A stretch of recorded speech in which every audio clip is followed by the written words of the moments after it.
The crowd made way for her, and gathered round her to see what was going to happen. "Friends and neighbors," she said, "can any of you relieve the tears of a distressed wife and mother? Have any of you seen anything of my husband, Mr. Chillingworth?" "What, the doctor?" exclaimed one. "Yes, Mr. Chillingworth, the surgeon. He has not been home 2 days and a night. I am distracted. What can have become of him I do not know unless—" Here Mrs. Chillingworth paused, and some person said, "Unless what, Mrs. Chillingworth? There are none but friends here, who wish the doctor well and would do anything to serve him unless what? Speak out." "Unless he's been destroyed by the vampire. Heaven knows what we may all come to. Here am I and my children deprived of our protector by some means which we cannot imagine. He never, in all his life, did the same before. He must have been spirited away by some of the vampires. I will tell you what, friend," said one to another, "that something must be done. Nobody's safe in their bed." "No, they are not indeed. I think that all vampires ought to be burned and a stake run through them, and then we should be safe." "Aye, but you must destroy all those who are even suspected of being vampires, or else one may do all the mischief." "So he might." "Hurrah!" shouted the mob. "Chillingworth forever! We will find the doctor somewhere if we pull down the whole town." There was an immense commotion among the populace, who began to start throwing stones and do all sorts of things without any particular object, and some, as they said, to find the doctor, or to show how willing they were to do so if they knew how. Mrs. Chillingworth, however, kept on talking to the mob, who continued shouting, and the authorities anticipated an immediate outbreak of popular opinion, which is generally accompanied by some forcible demonstration, and on this occasion someone suggested the propriety of burning down Bannerworth Hall, because they had burned down the vampire's home, and they might as well burn down that of the injured party, which was carried by acclamation, and with loud shouts they started on their errand. This was a mob's proceeding all over, and we regret very much to say that it is very much the characteristic of English mobs. What an uncommonly strange thing it is that people in multitudes seem completely to get rid of all reason, all honor, all common ordinary honesty, while, if you were to take the same people singly, you would find that they were reasonable enough, and would shrink with a feeling quite approaching to horror from anything in the shape of very flagrant injustice. This can only be accounted for by a piece of cowardice in the human race, which induces them when alone, and acting with the full responsibility of their actions, to shrink from what it is quite evident they have a full inclination to do, and will do when, having partially lost their individuality in a crowd, they fancy that to a certain extent they can do so with impunity.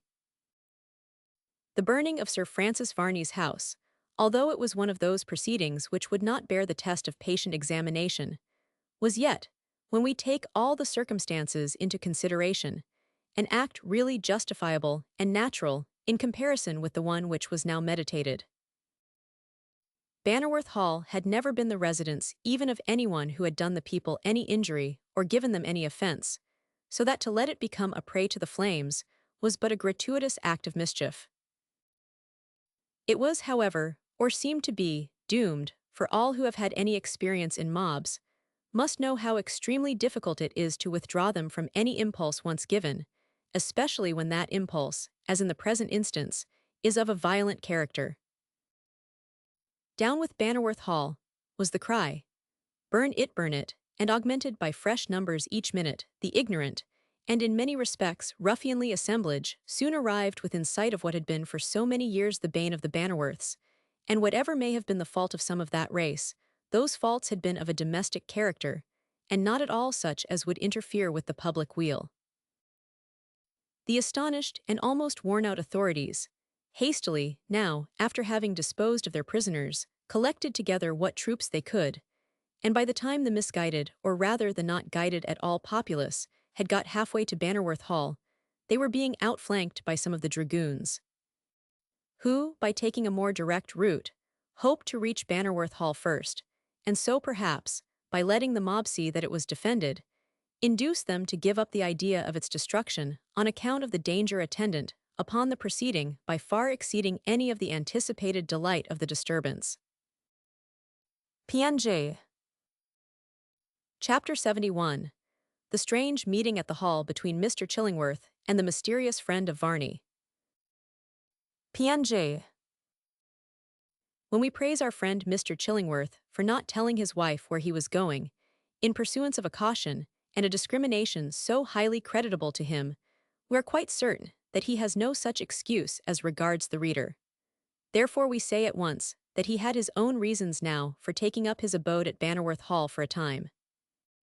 These reasons seem to be all dependent upon the fact of having met the mysterious man at Sir Francis Varney's, and although we perhaps would have hoped that the doctor might have communicated to Henry Bannerworth all that he knew and all that he surmised, yet have we no doubt that what he keeps to himself, he has good reasons for so keeping, and that his actions as regards it are founded upon some very just conclusions. He has then made a determination to take possession of, and remain in, Bannerworth Hall according to the full and free leave which the Admiral had given him so to do. What results he anticipated from so lonely and so secret a watch we cannot say, but probably they will soon exhibit themselves. It needed no sort of extraordinary discrimination for anyone to feel at once that not the least good, in the way of an ambuscade, was likely to be effected by such persons as Admiral Bell or Jack Pringle. They were all very well when fighting should actually ensue, but they both were certainly remarkably and completely deficient in diplomatic skill, or in that sort of patience which should enable them at all to compete with the cunning, the skill, and the nice discrimination of such a man as Sir Francis Varney. If anything were to be done in that way, it was unquestionably to be done by some one alone, who, like the doctor, would and could remain profoundly quiet and await the issue of events, be they what they might, and probably remain a spy and attempt no overt act which should be of a hostile character. This unquestionably was the mode, and perhaps we should not be going too far when we say it was the only mode which could be with anything like safety relied upon, as one likely to lead really to a discovery of Sir Francis Varney's motives in making such determined exertions to get possession of Bannerworth Hall. That night was doomed to be a very eventful one, indeed, for on it had Charles Holland been, by a sort of wild impulsive generosity of Sir Francis Varney, rescued from the miserable dungeon in which he had been confined, and on that night, too, he, whom we cannot otherwise describe than as the villain Marchdale, had been, in consequence of the evil that he himself meditated, and the crime with which he was quite willing to stain his soul, been condemned to occupy Charles's position. On that night, too, had the infuriated mob determined upon the destruction of Bannerworth Hall, and on that night was Mr. Chillingworth waiting with what patience he could exert, at the hall, for whatever in the chapter of accidents might turn up of an advantageous character to that family in whose welfare and fortunes he felt so friendly and so deep an interest. Let us look, then, at the worthy doctor as he keeps his solitary watch. He did not, as had been the case when the Admiral shared the place with him in the hope of catching Varney on that memorable occasion when he caught only his boot, sit in a room with a light, and the means and appliances for making the night pass pleasantly away.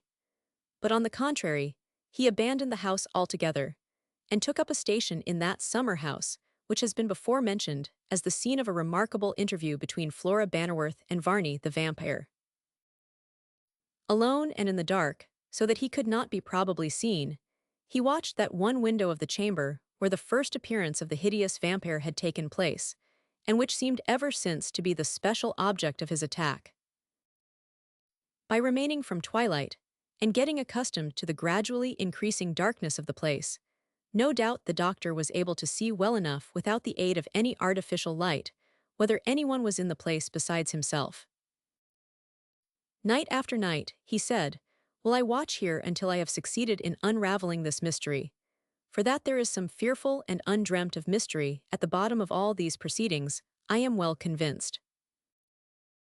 When he made such a determination as this, Dr. Chillingworth was not at all a likely man to break it, so there, looking like a modern statue in the arbor, he sat with his eyes fixed upon the balcony and the window of what used to be called Flora's room for some hours. The doctor was a contemplative man, and therefore he did not so acutely feel the loneliness of his position as many persons would have done. Moreover, he was decidedly not of a superstitious turn of mind, although certainly we cannot deny an imagination to him. However, if he really had harbored some strange fears and terrors, they would have been excusable, when we consider how many circumstances had combined to make it almost a matter of demonstration that Sir Francis Varney was something more than mortal. What quantities of subjects the doctor thought over during his vigil in that garden it is hard to say, but never in his whole life, probably, had he such a glorious opportunity for the most undisturbed contemplation of subjects requiring deep thought to analyze, than as he had then.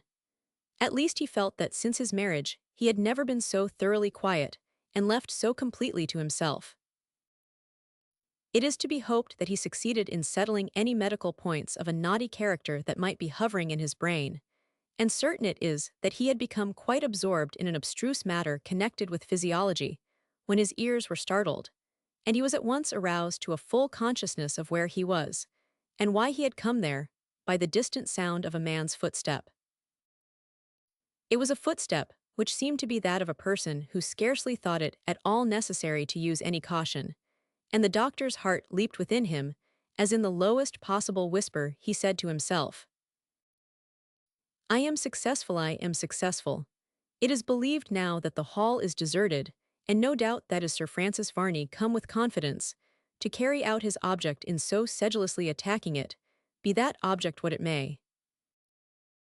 Elated with this idea, the doctor listened intently to the advancing footstep, which each moment sounded more clearly upon his ears. It was evidently approaching from the garden entrance towards the house, and he thought, by the occasional deadened sound of the person's feet, be he whom he might, that he could not see his way very well, and consequently frequently strayed from the path, on to some of the numerous flower beds which were in the way. Yes, said the doctor exultingly, it must be Varney, and now I have but to watch him, and not to resist him, for what good on earth is it to stop him in what he wishes to do, and by such means never wrest his secret from him? The only way is to let him go on, and that will I do, most certainly.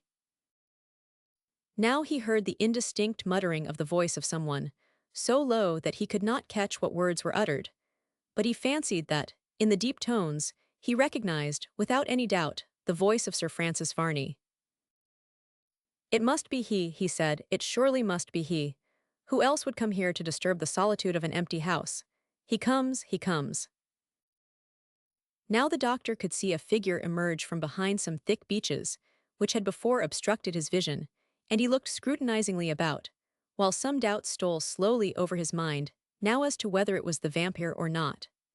The height was in favor of the supposition that it was none other than Varney, but the figure looked so much stouter, that Mr. Chillingworth felt a little staggered upon the subject, and unable wholly to make up his mind upon it. The pausing of this visitor, too, opposite that window where Sir Francis Varney had made his attempts, was another strong reason why the doctor was inclined to believe it must be him, and yet he could not quite make up his mind upon the subject, so as to speak with certainty. A very short time, however, indeed, must have sufficed to set such a question as that at rest, and patience seemed the only quality of mind necessary, under those circumstances, for Mr. Chillingworth to exert.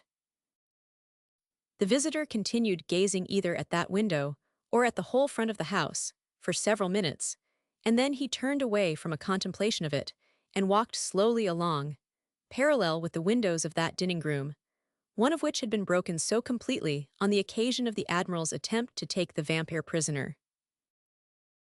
The moment the stranger altered his position, from looking at the window, and commenced walking away from it, Mr. Chillingworth's mind was made up. It was not Varney that he felt now most positively assured, and could have no doubt whatever upon the subject.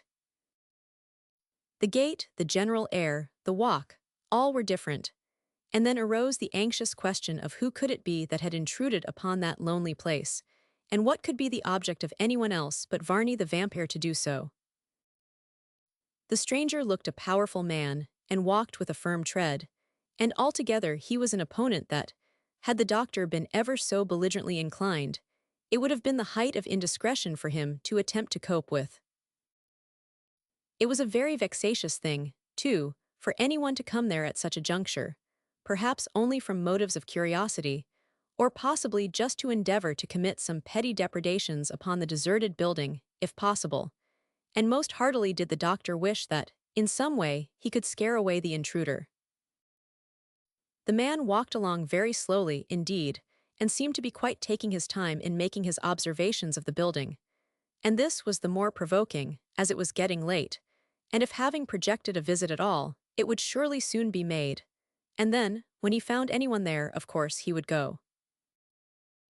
Amazed beyond expression, the doctor felt about on the ground at his feet, until he found a tolerably large stone, which he threw at the stranger with so good an aim, that it hit him a smart blow on the back, which must have been anything but a pleasant surprise. That it was a surprise, and that, too, a most complete one, was evident from the start which the man gave, and then he uttered a furious oath and rubbed his back, as he glanced about him to endeavor to ascertain from whence the missile had come. "I will try him again with that," thought the doctor. "It may succeed in scaring him away," and he stooped to watch for another stone. It was well that he did so at that precise moment, for before he rose again, he heard the sharp report of a pistol, and a crashing sound among some of the old woodwork of which the summer-house was composed, told him that a shot had there taken effect. Affairs were now getting much too serious, and accordingly, Dr. Chillingworth thought that, rather than stay there to be made a target of, he would face the intruder. Hold, he cried. "Who are you, and what do you mean by that? Oh, somebody is there," cried the man as he advanced. "My friend, whoever you are, you were very foolish to throw a stone at me." "And my friend, whoever you are," responded the doctor, "you were very spiteful to fire a pistol bullet at me in consequence." "Not at all. But I say yes, for probably I can prove a right to be here which you cannot." "Ah," said the stranger, "that voice you are Dr. Chillingworth." "I am, but I do not know you," said the doctor, as he emerged now from the summer-house, and confronted the stranger who was within a few paces of the entrance to it. Then he started, as he added, "Yes, I do know you, though. How in the name of heaven came you here, and what purpose have you in so coming?" "What purpose have you? Since we met at Varney's, I have been making some inquiries about this neighborhood and learned strange things, that you may very easily do here. And what is more extraordinary, the strange things are, for the most part, I can assure you, quite true." The reader will, from what has been said, now readily recognize this man as Sir Francis Varney's mysterious visitor, to whom he gave, from some hidden cause or another, so large a sum of money, and between whom and Dr. Chillingworth a mutual recognition had taken place, on the occasion when Sir Francis Varney had, with such cool assurance, invited the Admiral to breakfast with him at his new abode. "You, however," said the man, "I have no doubt, are fully qualified to tell me of more than I have been able to learn from other people. And first of all, let me ask you why you are here. Before I answer you that question, or any other," said the doctor, "let me beg of you to tell me truly, is Sir Francis Varney?" The doctor whispered in the ear of the stranger some name, as if he feared, even there, in the silence of that garden, where everything conspired to convince him that he could not be overheard, to pronounce it in an audible tone. "He is," said the other, "you have no manner of doubt of it." "Doubt certainly not. What doubt can I have? I know it for a positive certainty, and he knows, of course, that I do know it, and has purchased my silence pretty handsomely, although I must confess that nothing but my positive necessities would have induced me to make the large demands upon him that I have, and I hope soon to be able to release him altogether from them." The doctor shook his head repeatedly, as he said, I suspected it, do you know, from the first moment that I saw you there in his house. His face haunted me ever since you fully haunted me, and yet, although I felt certain that I had once seen it under strange circumstances, I could not identify it with but no matter. I am waiting here for him. Indeed I am, and I flung a stone at you, not knowing you, with hope that you would be, by such means, perhaps, scared away, and so leave the coast clear for him. Then you have an appointment with him? By no means. But he has made such repeated and determined attacks upon this house that the family who inhabited it were compelled to leave it, and I am here to watch him, and ascertain what can possibly be his object. It is as I suspected then, muttered this man. Confound him. Now can I read, as if in a book, most clearly, the game that he is playing. Can you? Cried the doctor, energetically. Can you? What is it? Tell me, for that is the very thing I want to discover. You do not say so. It is, indeed, and I assure you that it concerns the peace of a whole family to know it. You say you have made inquiries about this neighborhood, and if you have done so, you have discovered how the family of the Bannerworths have been persecuted by Varney, and how, in particular, Flora Bannerworth, a beautiful and intelligent girl, has been most cruelly made to suffer. I have heard all that, and I dare say with many exaggerations. It would be difficult for anyone really to exaggerate the horrors that have taken place in this house, so that any information which you can give respecting the motives of Varney will tend, probably, to restore peace to those who have been so cruelly persecuted, and be an act of kindness, which I think not altogether inconsistent with your nature. You think so, and yet know who I am. I do indeed. And what I am? Why, if I were to go into the marketplace of yon town, and proclaim myself, would not all shun me, even the very lowest and vilest? And yet you talk of an act of kindness not being altogether inconsistent with my nature. I do, because I know something more of you than many.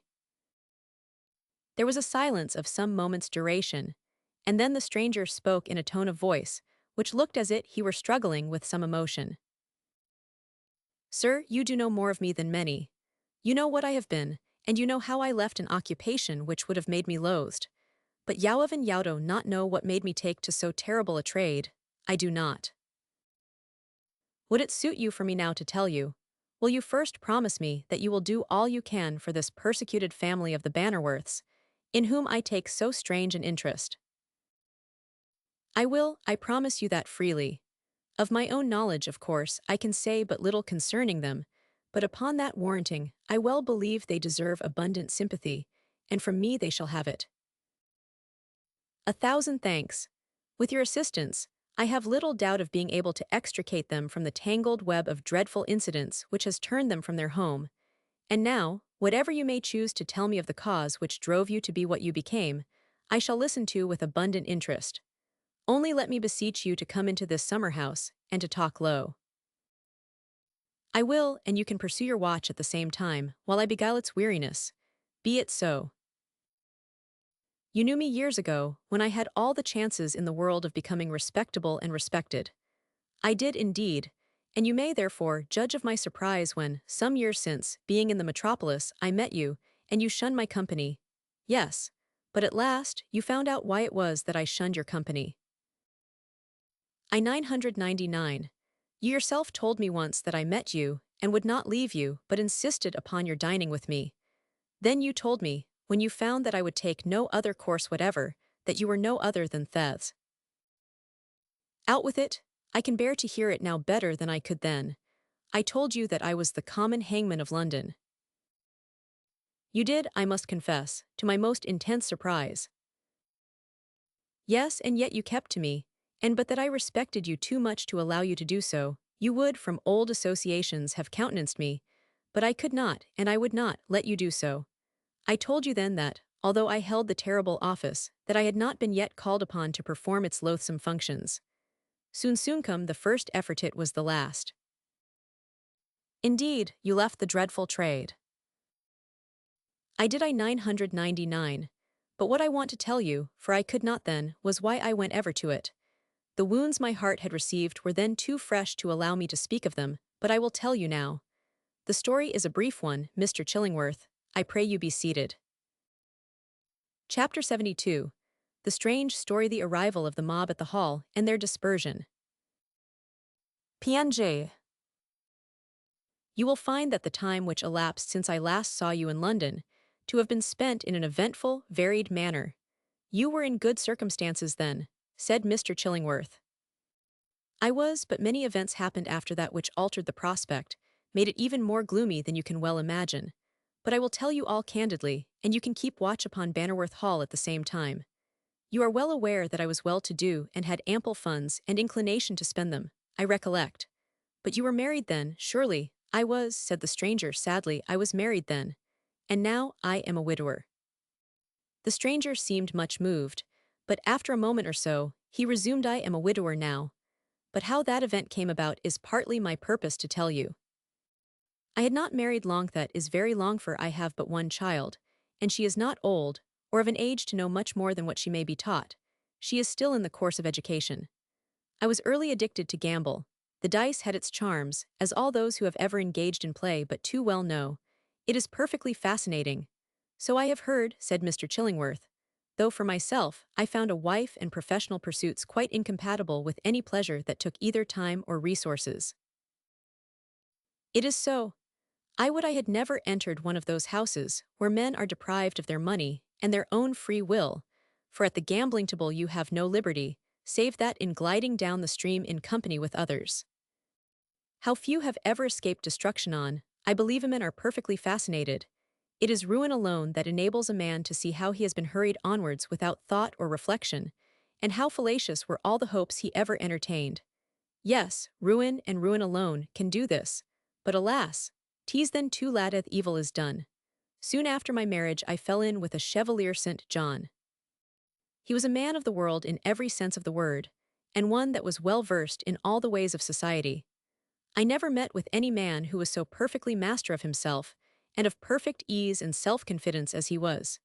He was never at a loss, and, come what would, never betrayed surprise or vexation, woe qualities, he thought, never ought to be shown by any man who moved in society. Indeed, he was a strange man, a very strange man. Did he gamble? It is difficult to give you a correct and direct answer. I should say he did, and yet he never lost or won much, but I have often thought he was more connected with those who did than was believed. Was that a fact? Inquired Mr. Chillingworth. You shall see as we go on and be able to judge for yourself. I have thought he was. Well, he first took me to a handsome saloon where gambling was carried on. We had been to the opera.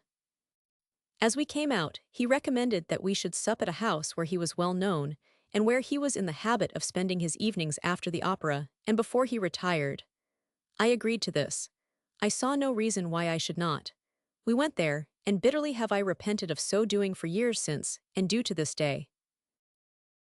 Your repentance has been sincere and lasting, said Mr. Chillingworth. The one proves the other, it does, but I thought not so then. The place was glittering and the wine good.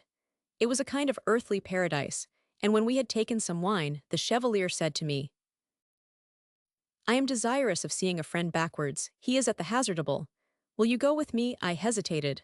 I feared to see the place where a vice was carried on. I knew myself inclined to prudential motives. I said to him, No, St. John, I will wait here for you. It may be as well the wine is good, and it will content me. Do so, he said, smiling, but remember I seldom or never play myself, nor is there any reason why you should. I will go, but I will not play, certainly not. You are free alike to look on, play, or quit the place at any moment you please, and not be noticed probably by a single soul. I arose and we walked backwards, having called one of the men who were waiting about, but who were watchers and doorkeepers of the hell. We were led along the passage, and passed through the pair of doors, which were well secured and rendered the possibility of a surprise almost impossible. After these dark places, we were suddenly led into a place where we were dazzled by the light and brilliancy of the saloon. It was not so large as the one we left, but it was superior to it in all its appointments. At first I could not well see who was, or who was not, in the room where we were. As soon, however, as I found the use of my eyes, I noticed many well-dressed men, who were busily engaged in play, and who took no notice of anyone who entered. We walked about for some minutes without speaking to anyone, but merely looking on. I saw men engaged in play, some with earnestness, others again with great nonchalance, and money changed hands without the least remark. There were but few who spoke, and only those in play. There was a hum of conversation, but you could not distinguish what was said, unless you paid some attention to, and was in close vicinity with, the individual who spoke. Well, said St. John, what do you think of this place? Why, I replied, I had no notion of seeing a place fitted up as this is. No, is not it superb? It is beautifully done. They have many visitors, said I, many more than I could have believed. Yes, they are all bona fide players, men of stamp and rank, none of your seedy legs who have only what they can cheat you out of. Ah, and besides, he added, you may often form friendships here that lead to fortune hereafter. I do not mean in play, because there is no necessity for your doing so, or, if you do so, in going above a stake which you know will not hurt you exactly.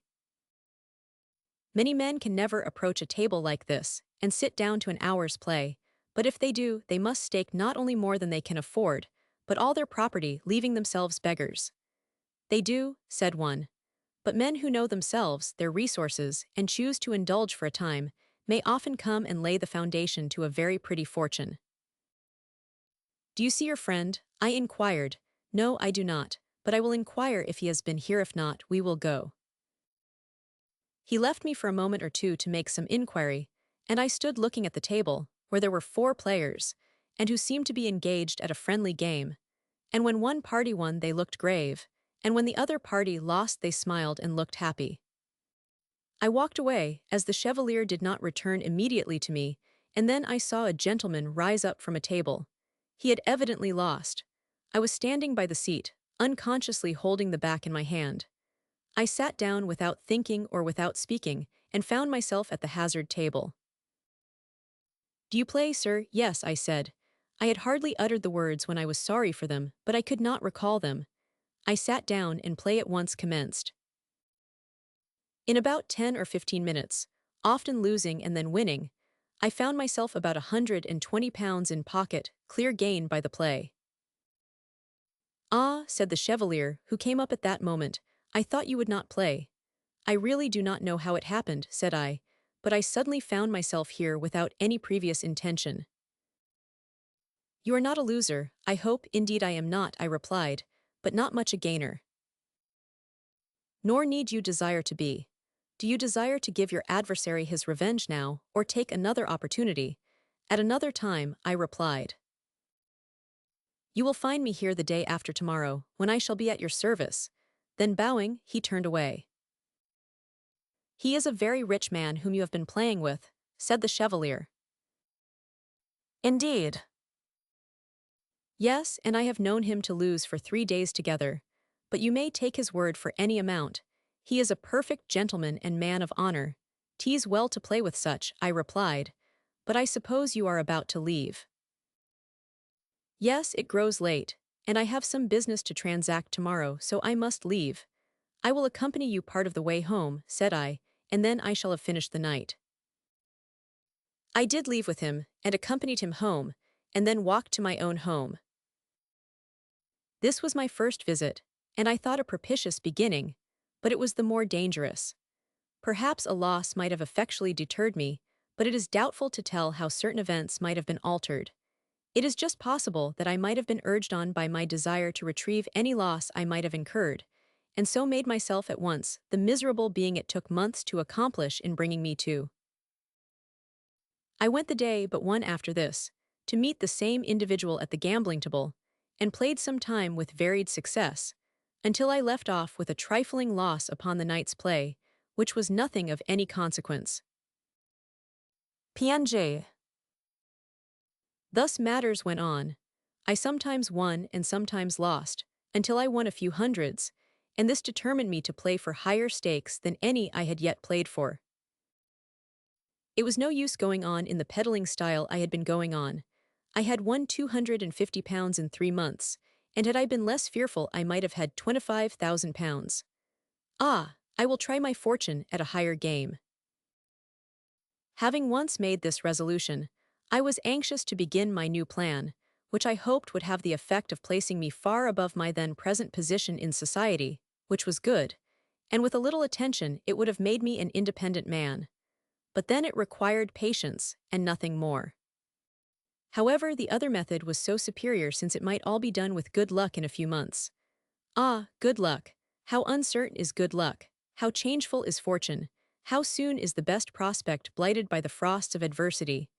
In less than a month I had lost more than I could pay, and then I gambled on for a living.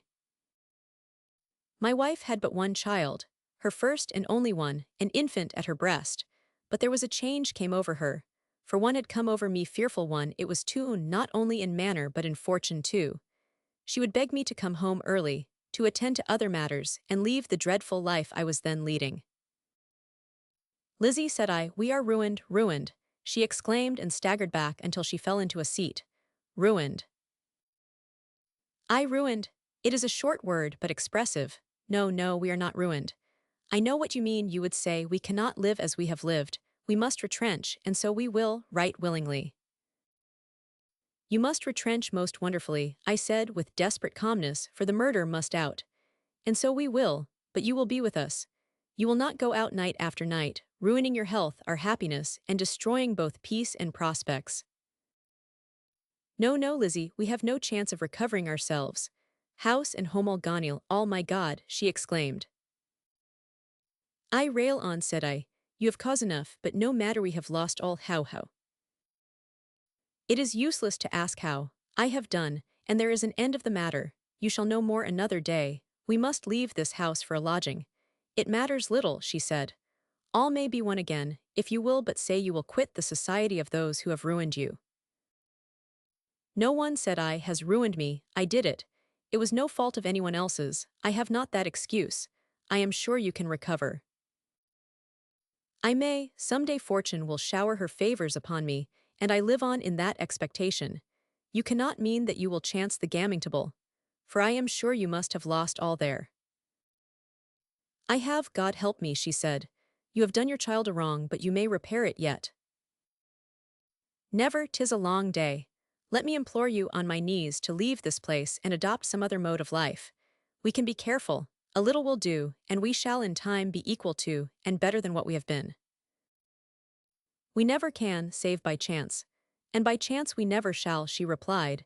If you will exert yourself, we may yet retrieve ourselves.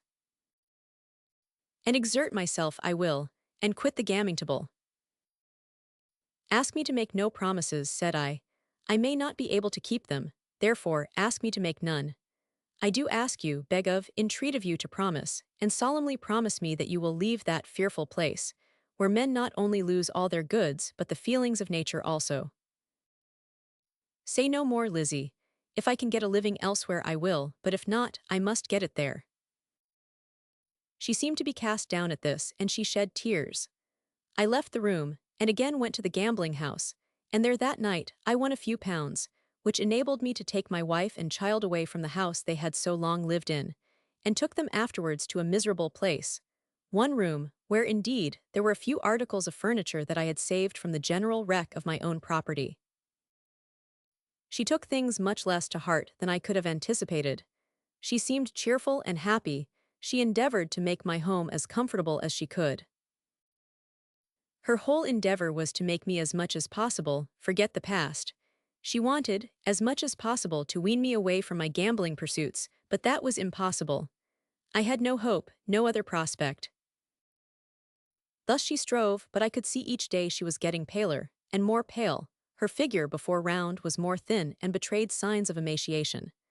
This preyed upon me, and when fortune denied me the means of carrying home that which she so much wanted, I could never return for 2 days at a time. Then I would find her shedding tears and sighing. What could I say? If I had anything to take her, then I used to endeavor to make her forget that I had been away. Ah, she would exclaim, you will find me dead one of these days. What you do now for 1 or 2 days, you will do by and by for many days, perhaps weeks. Do not anticipate evil. I cannot do otherwise. Were you in any other kind of employment but that of gambling, she said, I should have some hope of you. But as it is, there is none. Speak not of it. My chances may turn out favorable yet, and you may be again as you were. Never, but fortune is inconstant, and may change in my favor as much as she has done in others. Fortune is indeed constant, but misfortune is as inconstant. You are prophetic of evil. Ah, I would to heaven I could predict good. But who ever yet heard of a ruined gambler being able to retrieve himself by the same means that he was ruined? Thus we used to converse, but our conversation was usually of but little comfort to either of us, for we could give neither any comfort to the other, and as that was usually the case, our interviews became less frequent, and of less duration. My answer was always the same. I have no other chance. My prospects are limited to that one place. Deprive me of that, and I never more should be able to bring you a mouthful of bread. Day after day, the same result followed, and I was as far from success as ever I was and ever should be. I was yet a beggar. The time flew by. My little girl was nearly 4 years old, but she knew not the misery her father and mother had to endure. The poor little thing sometimes went without more than a meal a day, and while I was living thus upon the town, upon the chances of the gaming table, many a pang did she cause me, and so did her mother. My constant consolation was this: it is bad luck now, I would say, but will be better by and by. Things cannot always continue thus. It is all for them, all for them. I thought that by continuing constantly in one course, I must be at land at the ebb of the tide. It cannot always flow one way, I thought. I had often heard people say that if you could but have the resolution to play on, you must in the end seize the turn of fortune. If I could but once do that, I would never enter a hell again as long as I drew breath. This was a resolve I could not only make but keep, because I had suffered so much that I would never run through the same misery again that I had already gone through. However, fortune never seemed inclined to take the turn I had hoped for. Fortune was as far off as ever, and had in no case given me any opportunity of recovering myself. A few pounds were the utmost I could at any time muster, and I had to keep up something of an appearance, and seem as if I had 1,000 a year, when, God knows, I could not have mustered 1,000th part of that sum, were all done and paid for. Day after day passed on, and yet no change. I had almost given myself up to despair, when one night when I went home I saw my wife was more than usually melancholy and sad, and perhaps ill. I did not look at her, I seldom did, because her looks were always a reproach to me. I could not help feeling them so. Well, said I have come home to you because I have something to bring you. Not what I ought but what I can. You must be satisfied. I am, she said. I know also you want it. How is the child? Is she quite well? Yes, quite. Where is she? Inquired I, looking round the room, but I did not see her. She used to be up. She has gone to bed, she said. It is very early. Yes, but she cried so for food that I was obliged to get her to sleep to forget her hunger. Poor thing, she has wanted bread very badly.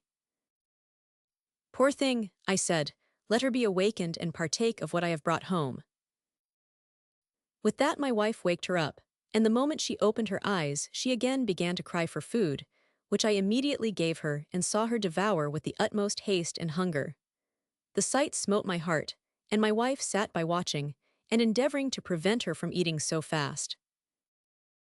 This is bad, I said. Yes, but I hope it may be the worst, she replied in a deep and hollow voice. Lizzie, I exclaimed, what is the matter? Are you ill? Yes, very 99. What is the matter with you? For God's sake tell me, I said, for I was alarmed. I am very ill, she said, very ill indeed. I feel my strength decreasing every day. I must drink. You too want food. I have and perhaps do, though the desire to eat seems almost to have left me. For heaven's sake eat, said I. I will bring you home something more by tomorrow. Eat and drink, Lizzie. I have suffered, but for you and your child's sake I will do my best. Your best, she said, will kill us both, but alas, there is no other aid at hand. You may one day, however, come here too late to find us living. Say no more, Lizzie, you know not my feelings when you speak thus. Alas, I have no Hopino aid, no friend. No, she replied, your love of gaming drove them from you, because they would not aid a gambler. Say no more, Lizzie, I said. If there be not an end to this life soon, there will be an end to me. In 2 days more I shall return to you. Goodbye, God bless you. Keep up your heart and the child. Goodbye, she said sorrowfully. She shed tears and wrung her hands bitterly. I hastened away, my heart was ready to burst, and I could not speak. I walked about to recover my serenity, but could not do so sufficiently well to secure anything like an appearance that would render me fit to go to the gaming house. That night I remained away, but I could not avoid falling into a debauch to drown my misfortunes, and shift the scene of misery that was continually before my eyes. The next night I was at the gaming house. I went there in better than usual spirits. I saw, I thought, a change in fortune, and hailed that as the propitious moment of my life, when I was to rise above my present misfortunes. I played and won, played and lost, and then lost again. Thus I went on, fluctuating more and more, until I found I was getting money in my pocket. I had, at one moment, more than £300 in my pocket, and I felt that then was my happy moment. Then the tide of fortune was going in my favor. I ought to have left off with Thado, have been satisfied with such an amount of money, but the demon of avarice seemed to have possessed me, and I went on and on with fluctuating fortune, until I lost the whole of it. I was mad desperate and could have destroyed myself, but I thought of the state my wife and child were in. I thought that that night they would want food, but they could not hurt, for one Dathy must have some, or would procure some. I was too far gone to be able to go to them, even if I were possessed of means. But I had none, and daylight saw me in a deep sleep, from which I awoke not until the next evening let in, and then I once more determined that I would make a desperate attempt to get a little money. I had always paid, and thought my word would be taken for once. And if I won, all well and good. If not, then I was no worse off than before. This was easy to plan but not to execute. I went there, but there were none present in whom I had sufficient interest to dare make the attempt. I walked about, and felt in a most uncomfortable state. I feared I should not succeed at all, then what was to become of me, off my wife and child? This rendered me almost mad.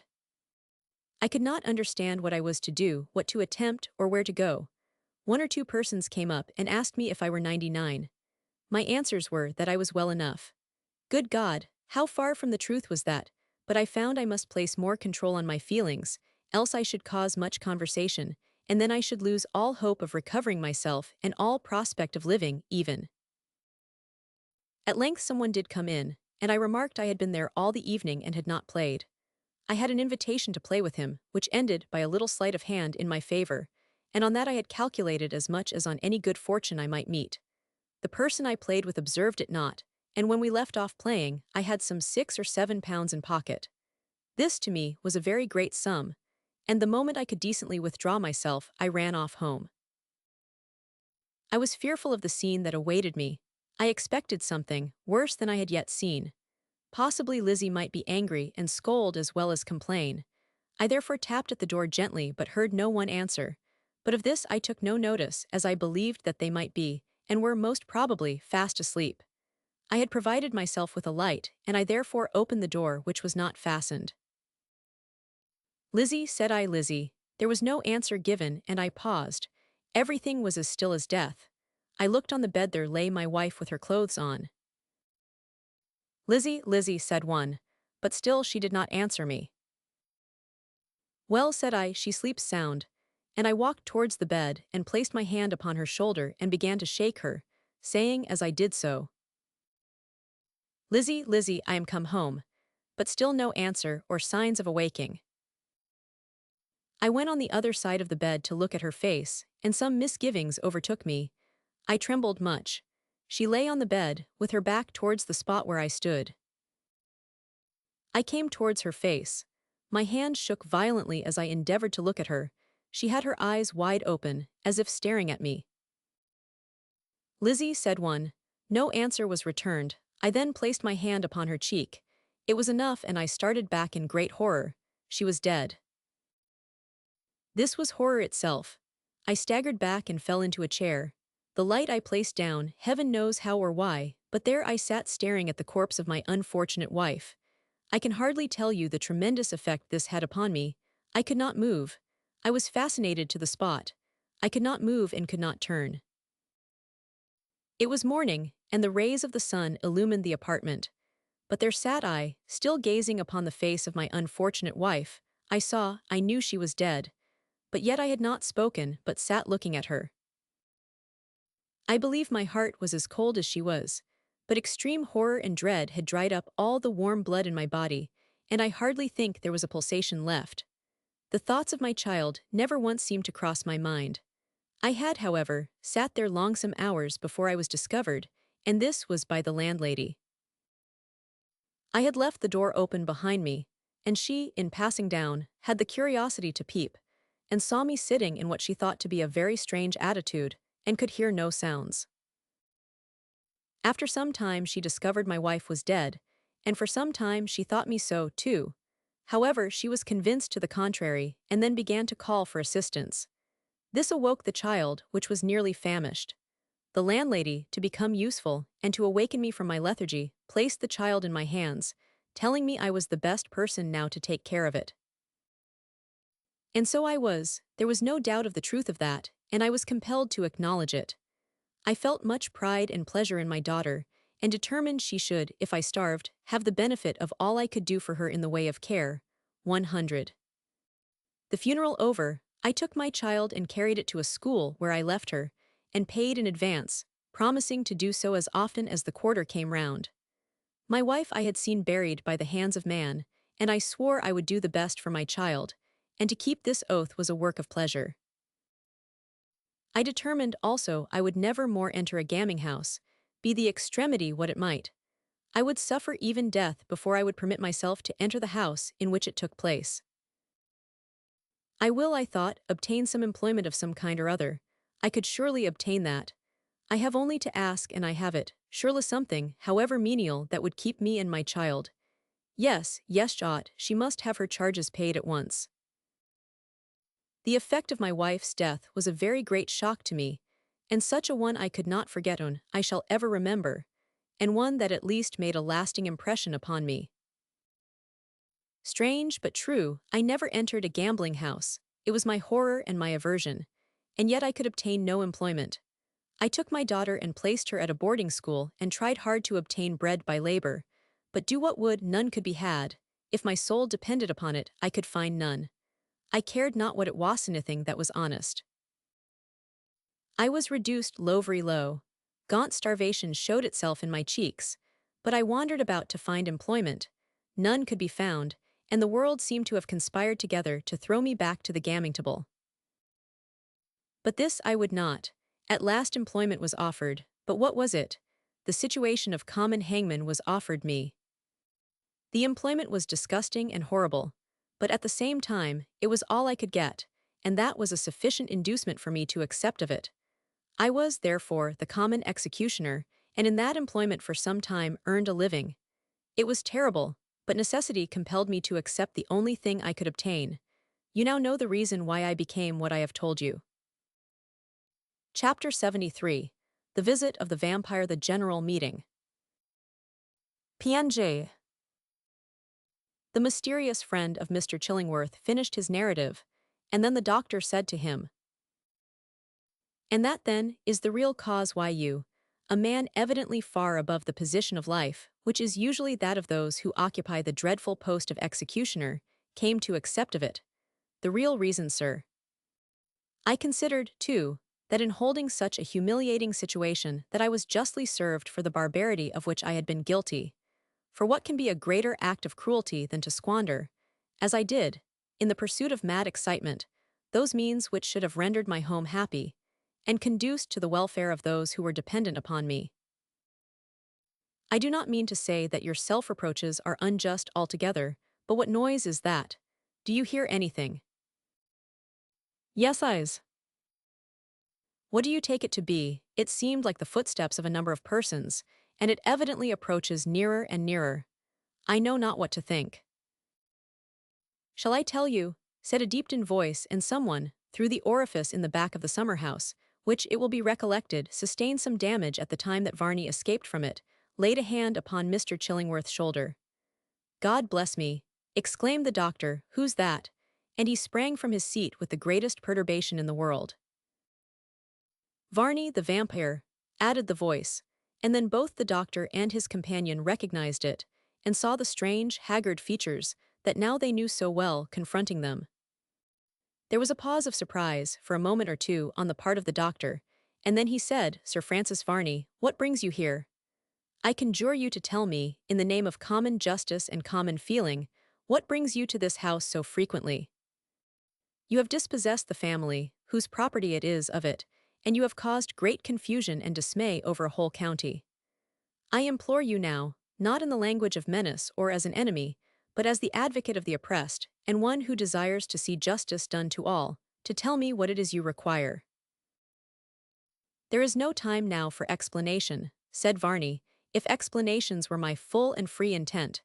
You wish to know what noise was that you heard?" "I did. Can you inform me?" "I can.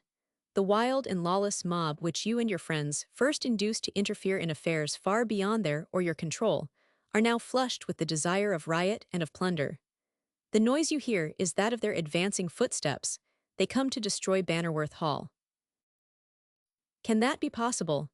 The Bannerworth family are the sufferers from all that has happened, and not the inflictors of suffering. Aye, be it so. But he who once raises a mob has raised an evil spirit, which, in the majority of cases, it requires a far more potent spell than he is master of to quell again. It is so. That is a melancholy truth. But you address me, Sir Francis Varney, as if I led on the mob, when in reality I have done all that lay in my power, from the very first moment of their rising on account of this affair, which, in the first instance, was your work, to prevent them from proceeding to acts of violence. It may be so, but if you have now any regard for your own safety you will quit this place. It will too soon become the scene of a bloody contention. A large party of dragoons are even now by another route coming towards it, and it will be their duty to resist the aggressions of the mob. Then should the rioters persevere, you can guess the result. I can, indeed. Retire then, while you may, and against the bad deeds of Sir Francis Varney at all events place some of his good ones, that he may not seem wholly without one redeeming trait. I am not accustomed, said the doctor, to paint the devil blacker than he really is, but yet the cruel persecutions that the Bannerworth family have endured call aloud for justice. You still, with a perseverance which shows you regardless of what others suffer so that you compass your own ends, hover round a spot which you have rendered desolate. Hark, sir, do you not hear the tramp of horses' feet? I do. The noise made by the feet of the insurgents was now almost drowned in the louder and more rapid tramp of the horses' feet of the advancing dragoons, and in a few moments more, Sir Francis Varney waved his arm, exclaiming, "They are here. Will you not consult your safety by flight?" "No," said Mr. Chillingworth's companion, "we prefer remaining here at the risk even of whatever danger may accrue to us." "Fools, would you die in a chance melee between an infuriated populace and soldiery? Do not leave," whispered the exangman to Mr. Chillingworth. "Do not leave, I pray you. He only wants to have the hall to himself." There could be no doubt now of the immediate appearance of the cavalry, and before Sir Francis Varney could utter another word, a couple of the foremost of the soldiers cleared the garden fence at a part where it was low, and alighted not many feet from the summer-house in which this short colloquy was taking place. Sir Francis Varney uttered a bitter oath, and immediately disappeared in the gloom. "What shall we do?" said the hangman. "You can do what you like, but I shall avow my presence to the military and claim to be on their side in the approaching contest, if it should come to one, which I sincerely hope it will not." The military detachment consisted of about 25 dragoons, who now were all in the gardens. An order was given by the officer in command for them to dismount, which was at once obeyed, and the horses were fastened by their bridles to the various trees with which the place abounded. "They are going to oppose the mob on foot with their carbines," said the hangman. "There will be sad work here, I am afraid." "Well, at all events," said Mr. Chillingworth, "I shall decline acting the part of a spy here any longer.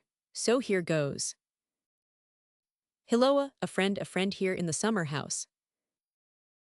"Make it two friends," cried the hangman, "if you please, while you are about it." A couple of the dragoons immediately appeared, and the doctor, with his companion, were marched, as prisoners, before the officer in command. "What do you do here?" he said. "I was informed that the hall was deserted." "Here, orderly, where is Mr. Adamson, the magistrate, who came with me close at hand, sir, and he says he's not well." "Well or ill, he must come here and do something with these people." A magistrate of the district who had accompanied the troops, and been accommodated with a seat behind one of the dragoons, which seemed very much to have disagreed with him, for he was as pale as death, now stepped forward. "You know me, Mr. Adamson," said the doctor. "I am Mr. Chillingworth. Oh, yes, Lord bless you, how came you here?" "Never mind that just now, you can vouch for my having no connection with the rioters." "Oh, dear, yes, certainly. This is a respectable gentleman, Captain Richardson, and a personal friend of mine." "Oh, very good. And I," said the doctor's companion, am likewise a respectable and useful member of society, and a great friend of Mr. Chillingworth. Well, gentlemen, said the captain in command, you may remain here if you like, and take the chances, or you may leave. They intimated that they preferred remaining, and almost at the moment that they did so, a loud shout from many throats announced the near approach of the mob. Now, Mr. Magistrate, if you please, said the officer, you will be so good as to tell the mob that I am here with my troop, under your orders, and strongly advise them to be off while they can, with whole skins, for if they persevere in attacking the place, we must persevere in defending it. And if they have half a grain of sense among them, they can surely guess what the result of that will be. I will do the best I can, as heaven is my judge, said the magistrate, to produce a peaceable recall. More no man can do. Hurrah, hurrah, shouted the mob, down with the vampire, down with the hall, and then one, more candid than his fellows, shouted, down with everything and everybody. Ah, remarked the officer, that fellow now knows what he came about. A great number of torches and links were lighted by the mob, but the moment the glare of light fell upon the helmets and accoutrements of the military, there was a pause of consternation on the part of the multitude, and Mr. Adamson, urged on by the officer, who, it was evident, by no means liked the service he was on, took advantage of the opportunity, and stepping forward he said, My good people and fellow townsmen, let me implore you to listen to reason and go to your homes in peace. If you do not, but on the contrary in defiance of law and good order persist in attacking this house, it will become my painful duty to read the riot act, and then the military and you will have to fight it out together, which I beg you will avoid, for you know that some of you will be killed and a lot more of you receive painful wounds. Now disperse, let me beg of you, at once. There seemed for a moment a disposition among the mob to give up the contest, but there were others among them who were infuriated with drink, and so regardless of all consequences. Those set up a shout of down with the red coats, we are Englishmen, and will do what we like. Someone then threw a heavy stone, which struck one of the soldiers and brought blood from his cheek. The officer saw it, but he said at once, Stand firm now, stand firm, no anger, steady. £20 for the man who threw that stone, said the magistrate. £20 for old Adamson, the magistrate, cried a voice in the crowd, which no doubt came from him who had cast the missile. Then at least 50 stones were thrown, some of which hit the magistrate, and the remainder came rattling upon the helmets of the dragoons, like a hail shower. I warn you, and beg of you to go, said Mr. Adamson. For the sake of your wives and families, I beg of you not to pursue this desperate game.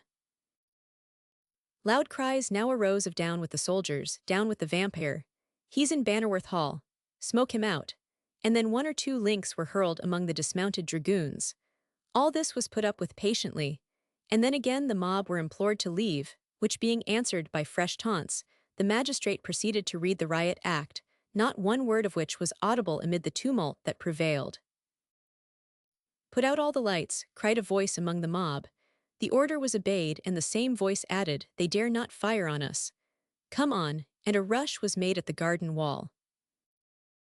Make red a present, cried the officer, and then he added in an undertone above their heads, No fear. There was a blaze of light for a moment, a stunning noise, a shout of dismay from the mob, and in another moment all was still. There said Dr. Chillingworth, that this is, at all events, a bloodless victory. You may depend upon that, said his companion, but is not there some one yet remaining? Look there, do you not see a figure clambering over the fence? Yes, I do indeed. Ah, they have him a prisoner, at all events. Those 2 dragoons have him, fast enough. We shall now, perhaps, hear from this fellow who is the actual ringleader in such an affair, which, but for the pusillanimity of the mob, might have turned out to be really most disastrous. It was strange how one man should think it expedient to attack the military post, after the mob had been so completely routed at the first discharge of firearms. But so it was. One man did make an attempt to enter the garden, and it was so rapid and so desperate an one, that he rather seemed to throw himself bodily at the fence, which separated it from the meadows without, than to clamber over it, as anyone under ordinary circumstances, who might wish to effect an entrance by that means, would have done. He was no sooner, however, perceived, than a couple of the dismounted soldiers stepped forward and made a prisoner of him. "Good God!" exclaimed Mr. Chillingworth as they approached nearer with him. "Good God, what is the meaning of that? Do my eyes deceive me, or are they indeed so blessed?" "Blessed by what?" exclaimed the hangman. "By a sight of the long-lost, deeply regretted Charles Holland. Charles, is that indeed you, or some unsubstantial form in your likeness?" Charles Holland, for it was indeed himself, heard the friendly voice of the doctor, and he called out to him, "Speak to me of Flora. Oh, speak to me of Flora, if you would not have me die at once of suspense, and all the torture of apprehension." "She lives and is well. Thank heaven, do with me what you please." Dr. Chillingworth sprang forward, and addressing the magistrate, he said, "Sir, I know this gentleman. He is no one of the rioters, but a dear friend of the family of the Bannerworths. Charles Holland, what in the name of heaven had become of you so long, and what brought you here at such a juncture as this?" "I am faint," said Charles. "I only arrived as the crowd 999. I had not strength to fight my way through them, and was compelled to pause until they had dispersed. Can you give me water?" "Here's something better," said one of the soldiers, as he handed a flask to Charles, who partook of some of the contents, which greatly revived him indeed. "I am better now," he said. "Thank you kindly. Take me into the house. Good God, why is it made a point of attack? Where are Flora and Henry? Are they all well? And my uncle? Oh, what must you all have thought of my absence? But you cannot have endured 100th part of what I have suffered. Let me look once again upon the face of Flora. Take me into the house." "Release him," said the officer as he pointed to his head, and looked significantly, as much as to say, "Some mad patient of yours, I suppose." "You are much mistaken, sir," said Dr. Chillingworth. "This gentleman has been cruelly used, I have no doubt. He has, I am inclined to believe, been made the victim, for a time, of the intrigues of that very Sir Francis Varney, whose conduct has been the real cause of all the serious disturbances that have taken place in the country." "Confound Sir Francis Varney," muttered the officer. "He is enough to set a whole nation by the ears. However, Mr. Magistrate, if you are satisfied that this young man is not one of the rioters, I have, of course, no wish to hold him a prisoner." "I can take Mr. Chillingworth's word for more than that," said the magistrate. Charles Holland was accordingly released, and then the doctor, in hurried accents, told him the principal outlines of what had occurred. "Oh, take me to Flora," he said. "Let me not delay another moment in seeking her, and convincing her that I could not have been guilty of the baseness of deserting her. Hark you, Mr. Holland, I have quite made up my mind that I will not leave Bannerworth Hall yet. But you can go alone, and easily find them by the directions which I will give you. Only let me beg of you not to go abruptly into the presence of Flora. She is in an extremely delicate state of health, and although I do not take upon myself to say that a shock of a pleasurable nature would prove of any paramount bad consequence to her, yet it is as well not to risk it. I will be most careful, you may depend." At this moment there was a loud ringing at the garden bell, and when it was answered by one of the dragoons, who was ordered to do so by his officer, he came back, escorting no other than Jack Pringle, who had been sent by the Admiral to the hall, but who had solaced himself so much on the road with divers potations, that he did not reach it till now, which was a full hour after the reasonable time in which he ought to have gone the distance. PNJ. Jack was not to say dumb, but he had had enough to give him a very jolly sort of feeling of independence, and so he came along quarreling with the soldier all the way, the latter only laughing and keeping his temper admirably well, under a great deal of provocation. "Why, you landlubbers," cried Jack, "what do you do here, all of you, I wonder? You are all vampires, I will be bound, every one of you. You mind me of marines, you do, and that's quite enough to turn a proper seaman's stomach, any day in the week." The soldier only laughed, and brought Jack up to the little group of persons consisting of Dr. Chillingworth, the hangman, Charles Holland, and the officer. "Why, Jack Pringle," said Dr. Chillingworth, stepping before Charles, so that Jack should not see him, "why, Jack Pringle, what brings you here?" A slight squall, sir, to the norwest. Brought you something to eat. Jack produced a bottle. To drink, you mean? Well, it's all one. Only in this here shape, you see, it goes down better, I am thinking, which does make a little difference somehow. How is the Admiral? Oh, he's as stupid as ever. Lord bless you, he would be like a ship without a rudder without me, and would go swaying about at the mercy of winds and waves, poor old man. He's bad enough as it is, but if so be I was not to give the eye to him as I does, bless my heart if I thinks as he would be above hatches long. Here's to you all. Jack took the cork from the bottle he had with him, and there came from it a strong odor of rum. Then he placed it to his lips, and was enjoying the pleasant gurgle of the liquor down his throat, when Charles stepped up to him, and laying hold of the lower end of the bottle, he dragged it from his mouth, saying, "How dare you talk in the way you have of my uncle, you drunken, mutinous rascal, and behind his back too." The voice of Charles Holland was as well known to Jack Pringle as that of the Admiral, and his intense astonishment at hearing himself so suddenly addressed by one, of whose proximity he had not the least idea, made some of the rum go, what is popularly termed, the wrong way, and nearly choked him.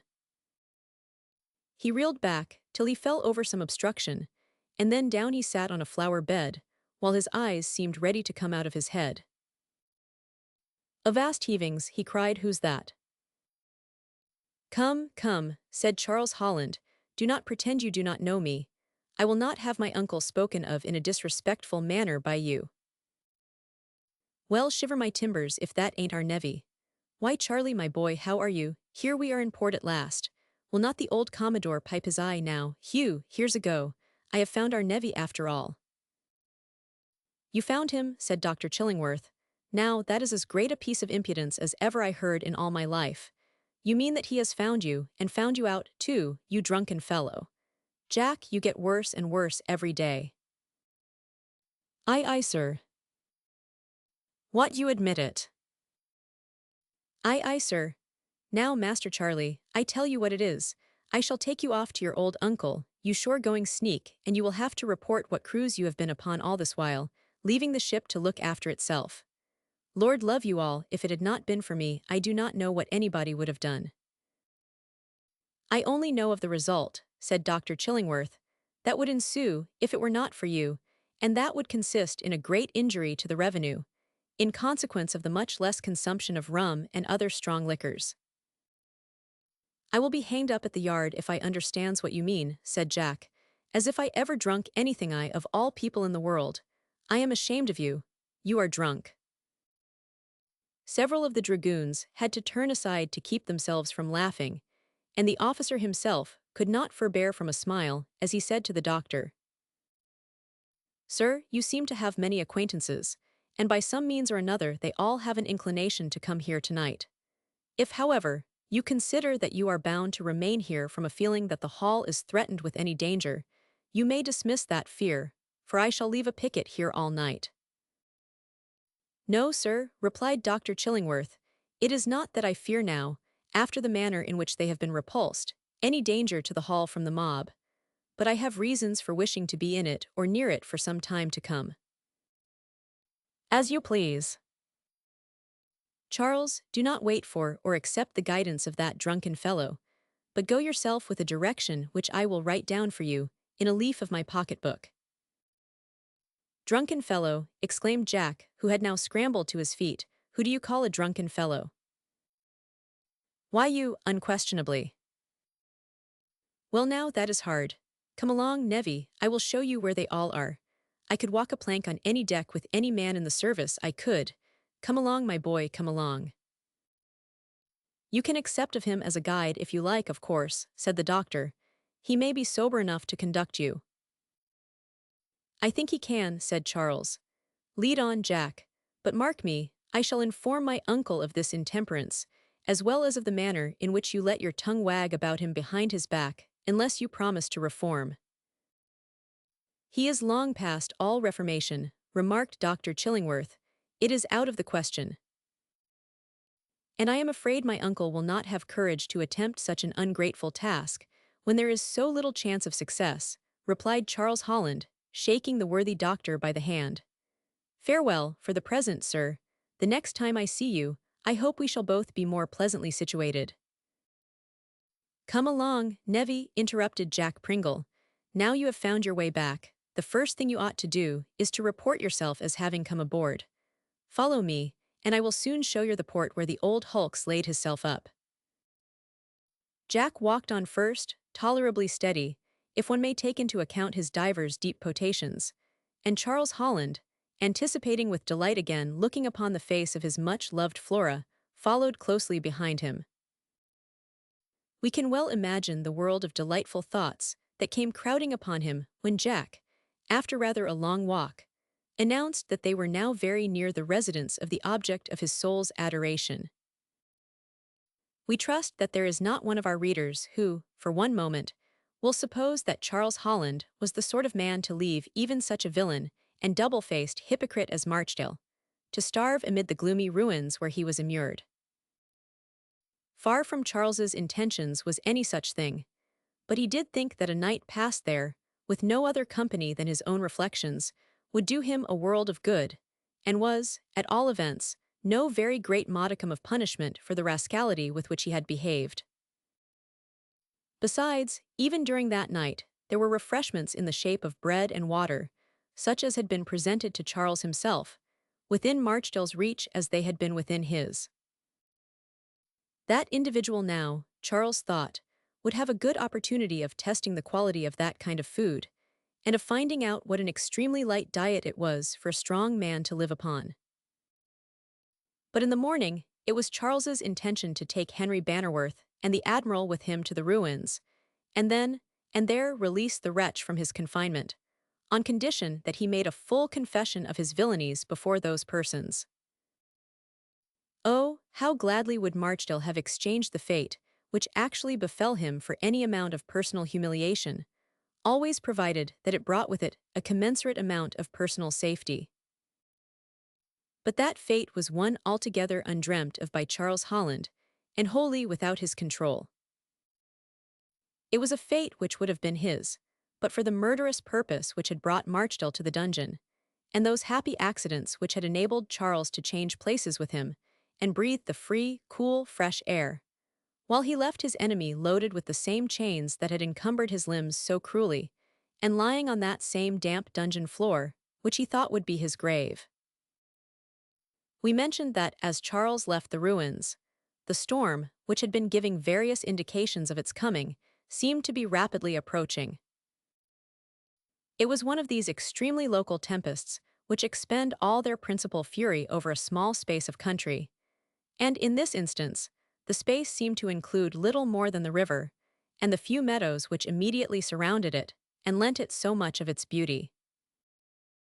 Marchdale soon found that his cries were drowned by the louder voices of the elements.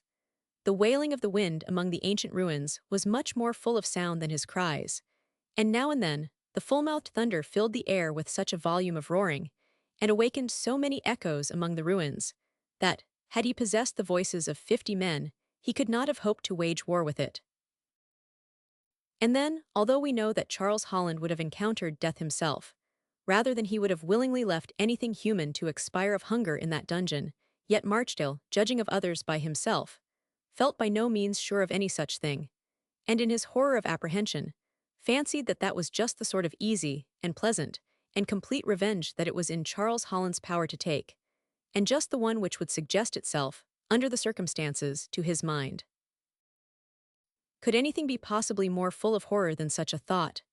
Death, let it come in any shape it may, is yet a most repulsive and unwelcome guest. But when it comes, so united with all that can add to its terrors, it is enough to drive reason from its throne, and fill the mind with images of absolute horror. Tired of shrieking, for his parched lips and clogged tongue would scarcely now permit him to utter a sound higher than a whisper, Marchdale lay, listening to the furious storm without, in the last abandonment of despair. "Oh, what a death is this," he groaned. "Here, alone all alone and starvation to creep on me by degrees, sapping life's energies one by one. Already do I feel the dreadful sickening weakness growing on me. Help, oh, help me, heave no. Dare I call on heaven to help me? Is there no fiend of darkness who now will bid me a price for a human soul? Is there not one who will do sonnet, one who will rescue me from the horror that surrounds me, for heaven will not? I dare not ask mercy there. The storm continued louder and louder. The wind, it is true, was nearly hushed, but the roar and the rattle of the echo-awakening thunder fully made up for its cessation, while now and then, even there in that underground abode, some sudden reflection of the vivid lightning's light would find its way, lending, for a fleeting moment, sufficient light to Marchdale, wherewith he could see the gloomy place in which he was. At times he wept, and at times he raved, while ever and anon he made such frantic efforts to free himself from the chains that were around him, that, had they not been strong, he must have succeeded. But as it was, he only made deep indentations into his flesh, and gave himself much pain. "Charles Holland," he shouted, "oh, release me, Varney, Varney, why do you not come to save me? I have toiled for you most unrequitedly, I have not had my reward. Let it all consist in my release from this dreadful bondage. Help, help, oh, help." There was no one to hear him. The storm continued, and now, suddenly, a sudden and a sharper sound than any awakened by the thunder's roar came upon his startled ear, and in increased agony he shouted, "What is that? Oh, what is that? God of heaven, do my fears translate that sound aright? Can it be, oh, can it be, that the ruins which have stood for so many a year are now crumbling down before the storm of tonight?" The sound came again, and he felt the walls of the dungeon in which he was shake. Now there could be no doubt but that the lightning had struck some part of the building, and so endangered the safety of all that was above ground. For a moment there came across his brain such a rush of agony that he neither spoke nor moved. Had that dreadful feeling continued much longer, he must have lapsed into insanity, but that amount of mercy it would have been was not shown to him. He still felt all the accumulating horrors of his situation, and then, with such shrieks as nothing but a full appreciation of such horrors could have given him strength to utter, he called upon earth, upon heaven, and upon all that was infernal, to save him from his impending doom. All was in vain. It was an impending doom, which nothing but the direct interposition of heaven could have at all averted, and it was not likely that any such perversion of the regular laws of nature would take place to save such a man as Marchdale. Again came the crashing sound of falling stones, and he was certain that the old ruins, which had stood for so many 100 years the storm, and the utmost wrath of the elements, was at length yielding and crumbling down. What else could he expect but to be engulfed among the fragments still weighty and destructive, although in decay? How fearfully now did his horrified imagination take in at one glance, as it were, a panoramic view of all his past life, and how absolutely contemptible, at that moment, appeared all that he had been striving for. But the walls shake again, and this time the vibration is more fearful than before. There is a tremendous uproar above him, the roof yields to some superincumbent pressure, other is one shriek, and Marchdale lies crushed beneath a mass of masonry that it would take men and machinery days to remove from off him. All is over now. That bold, bad man, that accomplished hypocrite, that mendacious, would murderer was no more. He lies but a mangled, crushed, and festering corpse. May his soul find mercy with his God. The storm from this moment seemed to relax in its violence, as if it had accomplished a great purpose, and consequently now need no longer vex the air with its boisterous presence. Gradually the thunder died away in the distance. The wind no longer blew in blusterous gusts, but with a gentle murmuring swept around the ancient pile, as if singing the requiem of the dead that lay beneath that dead which mortal eyes were never to look upon. Chapter 74. The Meeting of Charles and Flora. PNJ. Charles Holland followed Jack Pringle for some time in silence from Bannerworth Hall. His mind was too full of thought concerning the past to allow him to indulge in much of that kind of conversation in which Jack Pringle might be fully considered to be a proficient. As for Jack, somehow or another, he had felt his dignity offended in the garden of Bannerworth Hall, and he had made up his mind, as he afterwards stated in his own phraseology, not to speak to nobody till somebody spoke to him. A growing anxiety, however, to ascertain from one who had seen her lately how Flora had borne his absence, at length induced Charles Holland to break his self-imposed silence.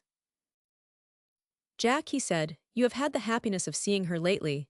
Tell me, does Flora Bannerworth look as she was wont to look, or have all the roses faded from her cheeks?" "Why, as for the roses," said Jack, "I am blowed if I can tell, and seeing as how she do not look at me much, I does not know nothing about her. I can tell you something, though, about the old admiral that will make you open your eyes." "Indeed, Jack, and what may that be?"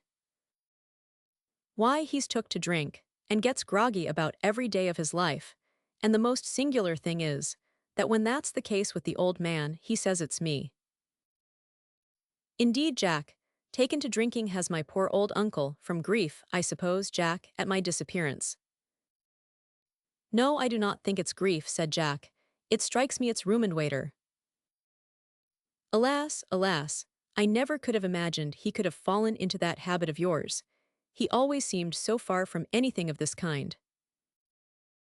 "Aye, aye, sir," said Jack, "I knowed you would be astonished. It will be the death of him, that's my opinion.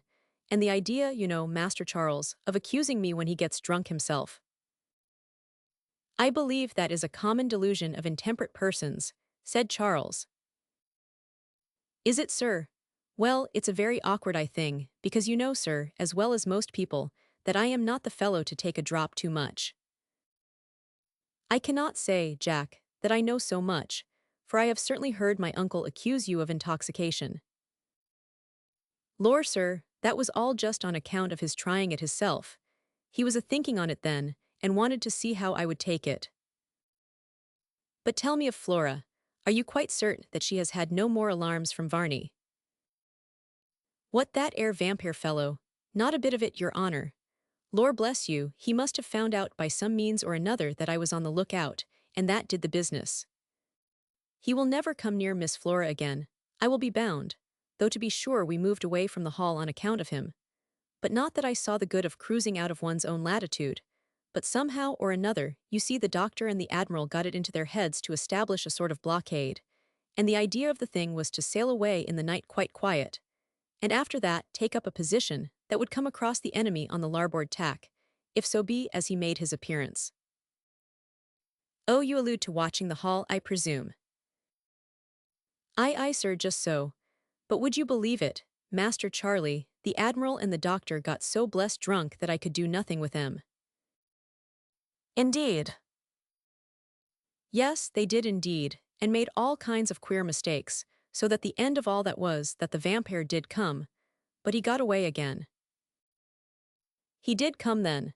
Sir Francis Varney came again, after the house was presumed to be deserted." "He did, sir." "That is very strange.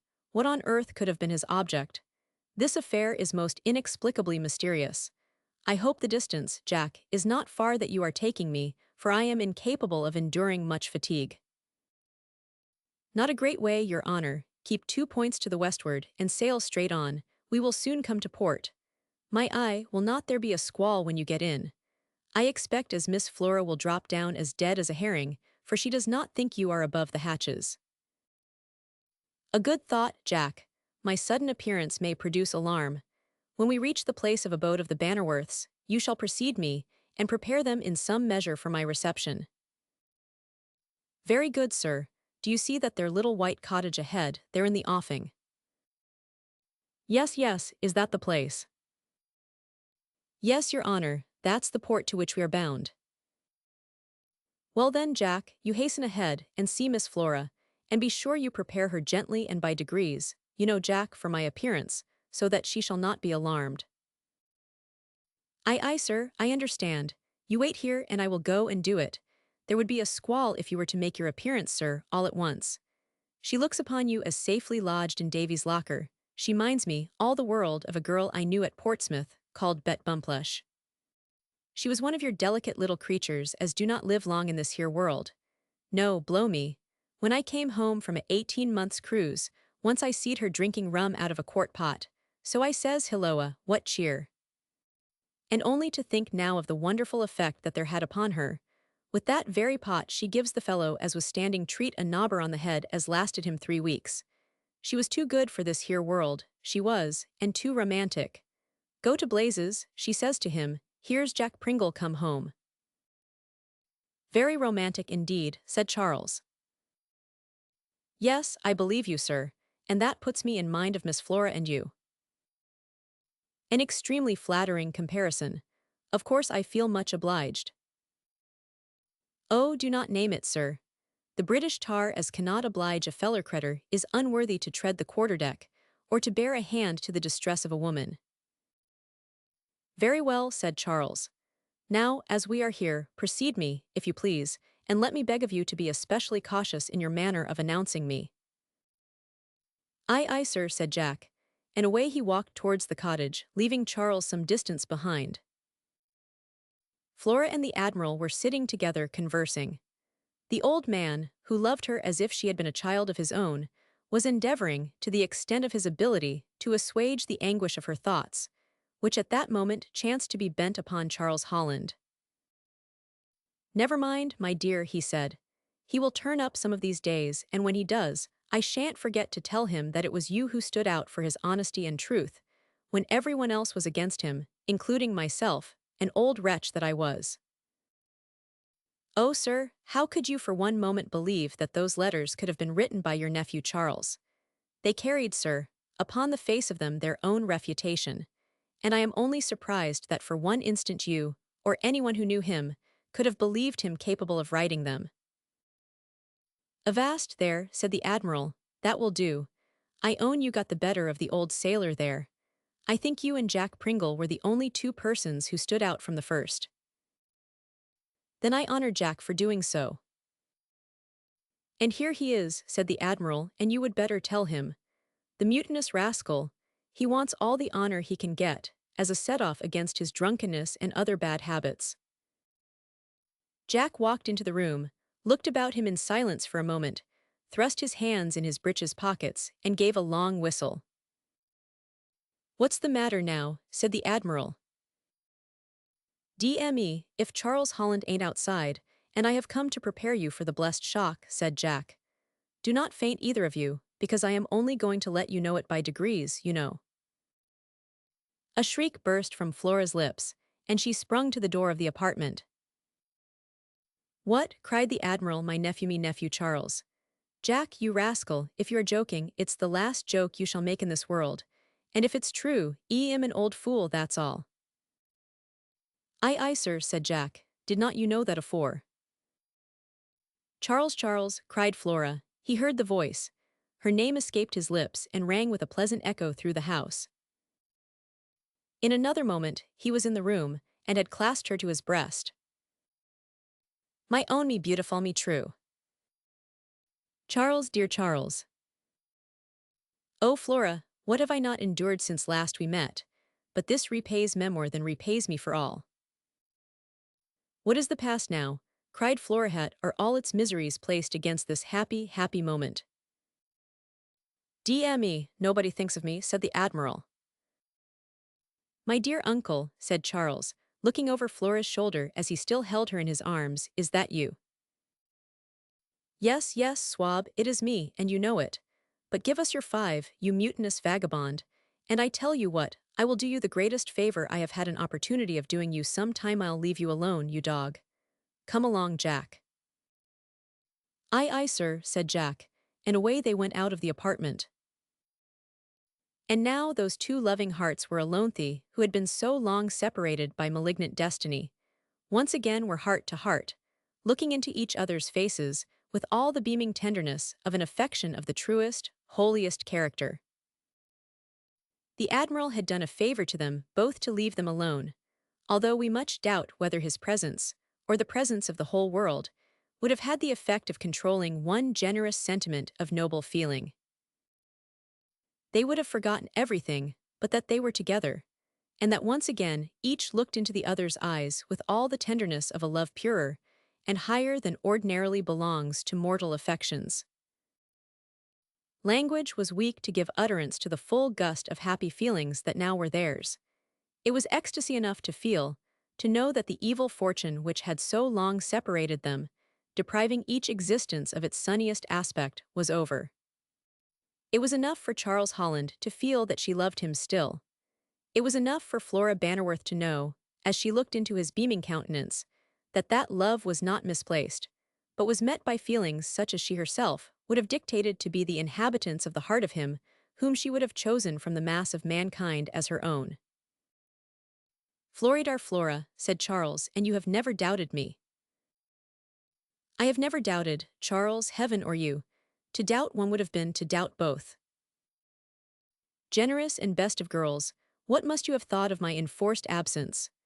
"Oh, Flora, I was unjust enough to your truth to make my greatest pang the thought that you might doubt me, and cast me from your heart forever."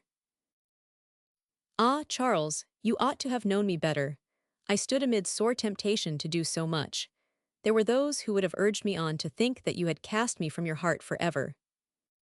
There were those ready and willing to place the worst construction upon your conduct, and with a devilish ingenuity to strive to make me participate in such a feeling.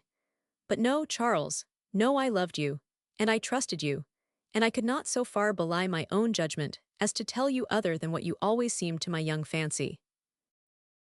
And you are right, my Flora, right. And is it not a glorious triumph to see that love, that sentiment of passion, has enabled you to have so enduring and so noble a confidence in aught human? Ay, Charles, it is the sentiment of passion, for our love has been more a sentiment than a passion. I would fain think that we had loved each other with an affection not usually known, appreciated, or understood, and so, in the vanity of my best affections, I would strive to think them something exclusive, and beyond the common feelings of humanity. And you are right, my Flora, such love as yours is the exception. There may be preferences, there may be passions, and there may be sentiments, but never, never, surely, was there a heart like yours. Nay, Charles, now you speak from a too poetical fancy. But is it possible that I have had you here so long, with your hand clasped in mine, and asked you not the causes of your absence? Oh, Flora, I have suffered much physically, but more mentally. It was the thought of you that was at once the bane and the antidote of my existence. Indeed, Charles, did I present myself in such contradictory colors to you? Yes, dearest, as thus. When I thought of you, sometimes, in the deep seclusion of a dungeon, that thought almost goaded me to madness, because it brought with it the conviction, a conviction peculiar to a loveth, that none could so effectually stand between you and all evil as myself. Yes, yes, Charles, most true. It seemed to me as if all the world in arms could not have protected you so well as this one heart, clad in the triple steel of its affections, could have shielded you from evil. I, Charles, and then I was the bane of your existence, because I filled you with apprehension. For a time, dearest. And then came the antidote. For when exhausted alike in mind and body, when lying helpless, with chains upon my limbs, when expecting death at every visit of those who had dragged me from light and from liberty and from love, it was but the thought of thy beauty and thy affection that nerved me, and gave me a hope even amidst the cruelest disaster. And then, Charles, you were my blessing, as you have ever been, as you are, and as you will ever be, me own Flora, my beautiful, me true. We will not go so far as to say it is the fact, but from a series of singular sounds which reached even to the passage of the cottage, we have our own private opinion to the effect that Charles began kissing Flora at the top of her forehead, and never stopped, somehow or another, till he got down to her chin. Oh, not her chin, her sweet lips could not get past them. Perhaps it was wrong, but we cannot help it, we are faithful chroniclers. Reader, if you be of the sterner sex, what would you have done? If of the gentler, what would you have permitted? Chapter 75. Mutual Explanations and the Visit to the Ruins. PNJ. During the next hour, Charles informed Flora of the whole particulars of his forcible abduction, and to his surprise he heard, of course, for the first time, of those letters, purporting to be written by him, which endeavored to give so bad an aspect to the fact of his sudden disappearance from Bannerworth Hall. Flora would insist upon the Admiral, Henry, and the rest of the family, hearing all that Charles had to relate concerning Mr. Marchdale, for well she knew that her mother, from early associations, was so far impressed in the favor of that hypocritical personage, that nothing but damning facts, much to his prejudice, would suffice to convince her of the character he really was. But she was open to conviction, and when she really found what a villain she had cherished and given her confidence to, she shed abundance of tears, and blamed herself exceedingly as the cause of some of the misfortunes which had fallen upon her children. "Very good," said the Admiral. "I ain't surprised a bit. I knew he was a vagabond from the first time I clapped eyes upon him. There was a down look about the fellow's figurehead that I did not like, and be hanged to him, but I never thought he would have gone the length he has done. And so you say you have got him safe in the ruins, Charles?" "I have indeed, uncle. And then there let him remain, and a good place, too, for him." "No, uncle, no. I am sure you speak without thought. I intend to release him in a few hours, when I have rested from my fatigues. He could not come to any harm if he were to go without food entirely for the time that I leave him, but even that he will not do, for there is bread and water in the dungeon." "Bread and water, that's too good for him. But however, Charles, when you go to let him out, I will go with you, just to tell him what I think of him, the vagabond. He must suffer amazingly, for no doubt knowing well, as he does, his own infamous intentions, he will consider that if I were to leave him to starve to death, I should be but retailing upon him the injuries he would have inflicted upon me." "The worst of it is," said the Admiral, "I cannot think what to do with him." "Do nothing, uncle, but just let him go. It will be a sufficient punishment for such a man to feel that, instead of succeeding in his designs, he has only brought upon himself the bitterest contempt of those whom he would fain have injured. I can have no desire for revenge on such a man as Marchdale." "You are right, Charles," said Flora. "Let him go, and let him go with a feeling that he has acquired the contempt of those whose best opinions might have been his for a far less amount of trouble than he has taken to acquire their worst." Excitement had kept up Charles to this point, but now, when he arose and expressed his intention of going to the ruins, for the purpose of releasing Marchdale, he exhibited such unequivocal symptoms of exhaustion and fatigue that neither his uncle nor Flora would permit him to go, so, in deference to them, he gave up the point, and commissioned the Admiral and Jack with Henry to proceed to the place, and give the villain his freedom, little suspecting what had occurred since he had himself left the neighborhood of those ruins. Of course Charles Holland could not be at all accountable for the work of the elements, and it was not for him to imagine that, when he left Marchdale in the dungeon, that so awful a catastrophe as that we have recorded to the reader was to ensue.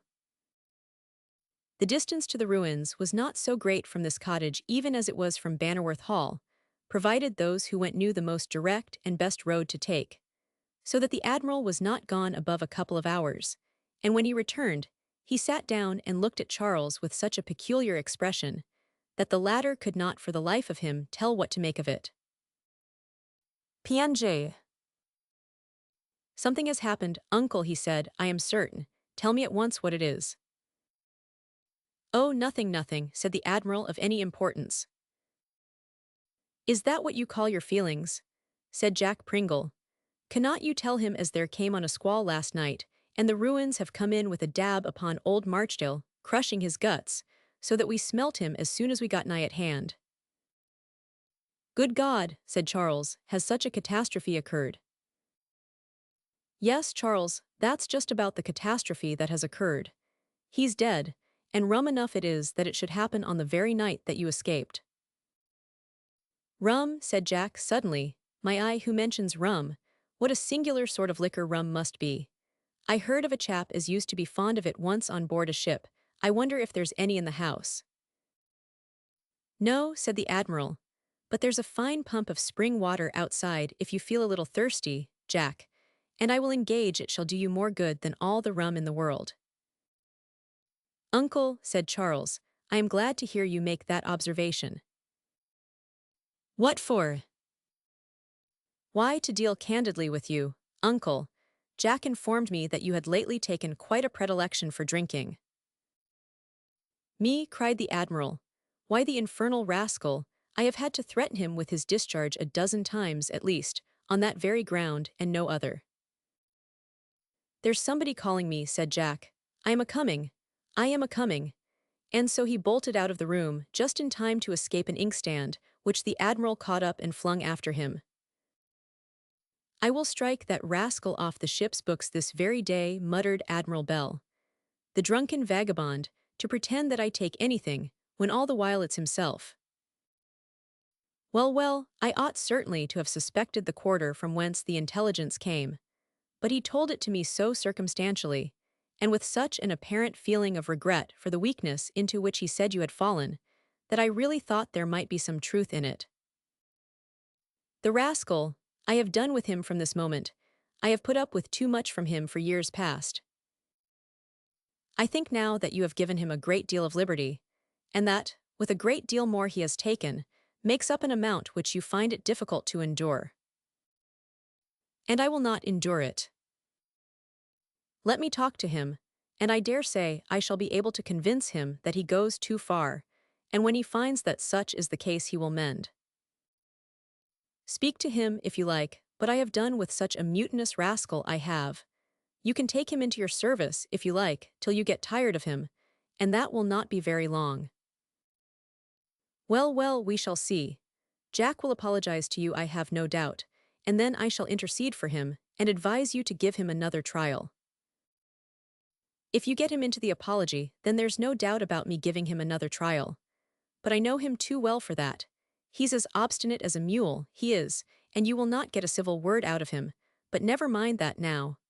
I tell you what, Master Charlie, it will take a good lot of roast beef to get up your good looks again. It will, indeed, uncle, and I require now rest, for I am thoroughly exhausted. The great privations I have undergone, and the amount of mental excitement which I have experienced, in consequence of the sudden and unexpected release from a fearful confinement, have greatly weakened all my energies. A few hours' sleep will make quite a different being of me. Well, my boy, you know best, returned the admiral, and I will take care, if you sleep till tomorrow, that you shan't be disturbed. So now be off to bed at once. The young man shook his uncle's hand in a cordial manner, and then repaired to the apartment which had been provided for him. Charles Holland did indeed stand in need of repose, and for the first time now for many days he laid down with serenity at his heart, and slept for many hours. And was there not now a great and a happy change in Flora Bannerworth? As if by magic, in a few short hours, much of the bloom of her before-fading beauty returned to her. Her step again recovered its springy lightness. Again she smiled upon her mother, and suffered herself to talk of a happy future, for the dread even of the vampire's visitations had faded into comparative insignificance against the heart's deep dejection, which had come over her at the thought that Charles Holland must surely be murdered, or he would have contrived to come to her. And what a glorious recompense she had now for the trusting confidence with which she had clung to a conviction of his truth. Was it not great, now, to feel that when he was condemned by others, and when strong and unimpeachable evidence seemed to be against him, she had clung to him and declared her faith in his honor, and wept for him instead of condemning? Yes, Flora, you were of that order of noble minds that, where once confidence is given, give it fully and completely, and will not harbor a suspicion of the faith of the loved one. A happy disposition when verified, as in this instance, by an answering truthfulness. But when such a heart trusts not with judgment, when that pure, exalted, and noble confidence is given to an object unworthy of it, then comes, indeed, the most fearful of all mental struggles. And if the fond heart, that has hugged to its inmost core so worthless a treasure, do not break in the effort to discard it, we may well be surprised at the amount of fortitude that has endured so much. Although the admiral had said but little concerning the fearful end Marchdale had come to, it really did make some impression upon him, and, much as he held in abhorrence the villainy of Marchdale's conduct, he would gladly in his heart have averted the fate from him that he had brought upon himself. On the road to the ruins, he calculated upon taking a different kind of vengeance. When they had got some distance from the cottage, Admiral Bell made a proposal to Henry to be his second while he fought Marchdale, but Henry would not hear of it for a moment. "My dear sir," he said, "could I, do you think, stand by and see a valuable, revered, and a respected life like yours exposed to any hazard merely upon the chance of punishing a villain? No, no, Marchdale is too base now to be met in honorable encounter. If he is dealt with in any way, let it be by the laws. This was reasonable enough, and after some argument the Admiral coincided in it, and then they began to wonder how, without Charles, they should be able to get an entrance to the dungeons, for it had been his intention originally, had he not felt so fatigued, to go with them. As soon, however, as they got tolerably near to the ruins, they saw what had happened. Neither spoke, but they quickened their pace, and soon stood close to the mass of stonework, which now had assumed so different a shape to what it had a few short hours before. It needed little examination to let them feel certain that whoever might have been in any of the underground dungeons must have been crushed to death. "Heaven have mercy upon his soul," said Henry. "Amen," said the Admiral. They both turned away, and for some time they neither of them spoke, for their thoughts were full of reflection upon the horrible death which Marchdale must have endured. At length the Admiral said, "Shall we tell this or not?"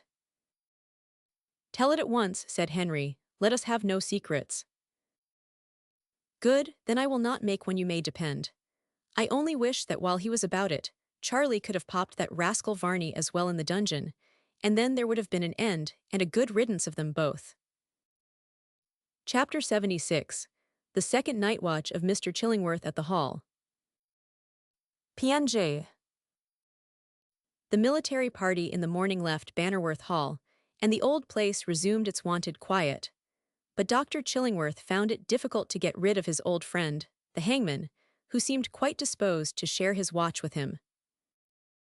The doctor, without being at all accused of being a prejudiced man, might well object to the continued companionship of one who, according to his own account, was decidedly no better than he should be, if he were half so good.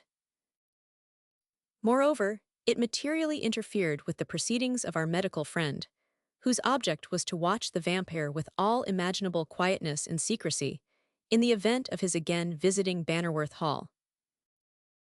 "Sir," he said, to the hangman, "now that you have so obligingly related to me your melancholy history, I will not detain you." "Oh, you are not detaining me." "Yes, but I shall probably remain here for a considerable time.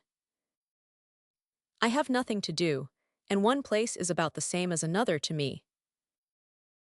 "Well then, if I must speak plainly, allow me to say, that as I came here upon a very important and special errand, I desire most particularly to be left alone. Do you understand me now?" "Oh, I understand, you want me to go." "Just so. Well then, Dr. Chillingworth, allow me to tell you, I have come here on a very special errand likewise." "You have?"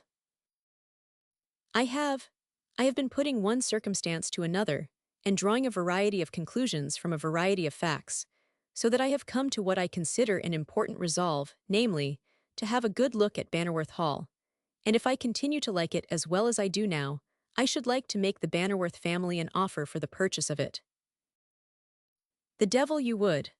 Why, all the world seems mad upon the project of buying this old building, which really is getting into such a state of dilapidation that it cannot last many years longer." "It is my fancy." No, there is something more in this than meets the eye.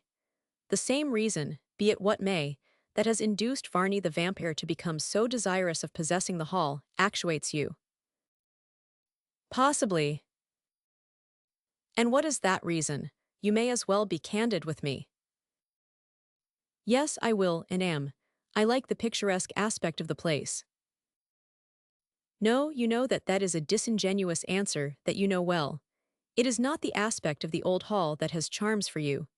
But I feel, only from your conduct, more than ever convinced that some plot is going on, having the accomplishment of some great object as its climax, a something of which you have guessed." "How much you are mistaken."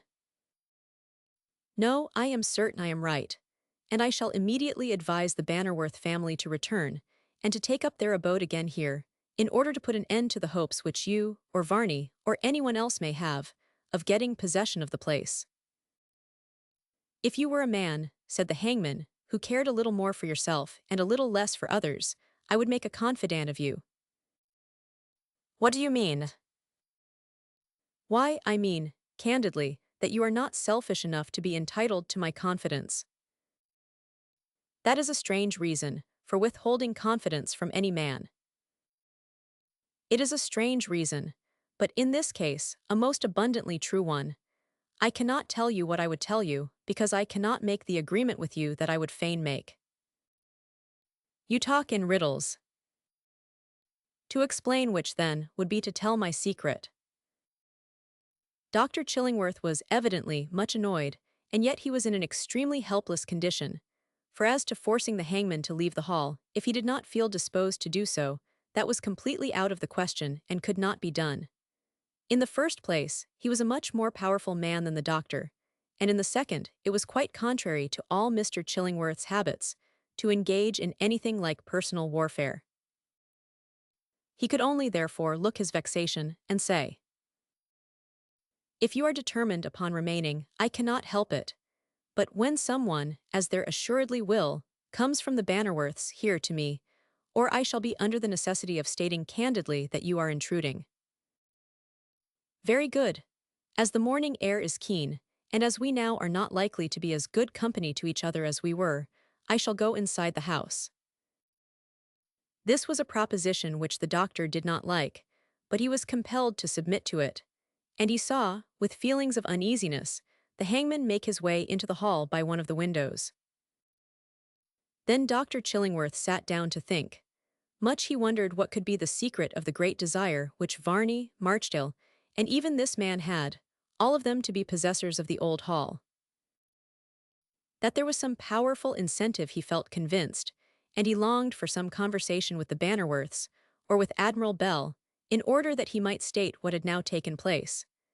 That someone would soon come to him, in order to bring fresh provisions for the day, he was certain, and all he could do in the interim was to listen to what the hangman was about in the hall.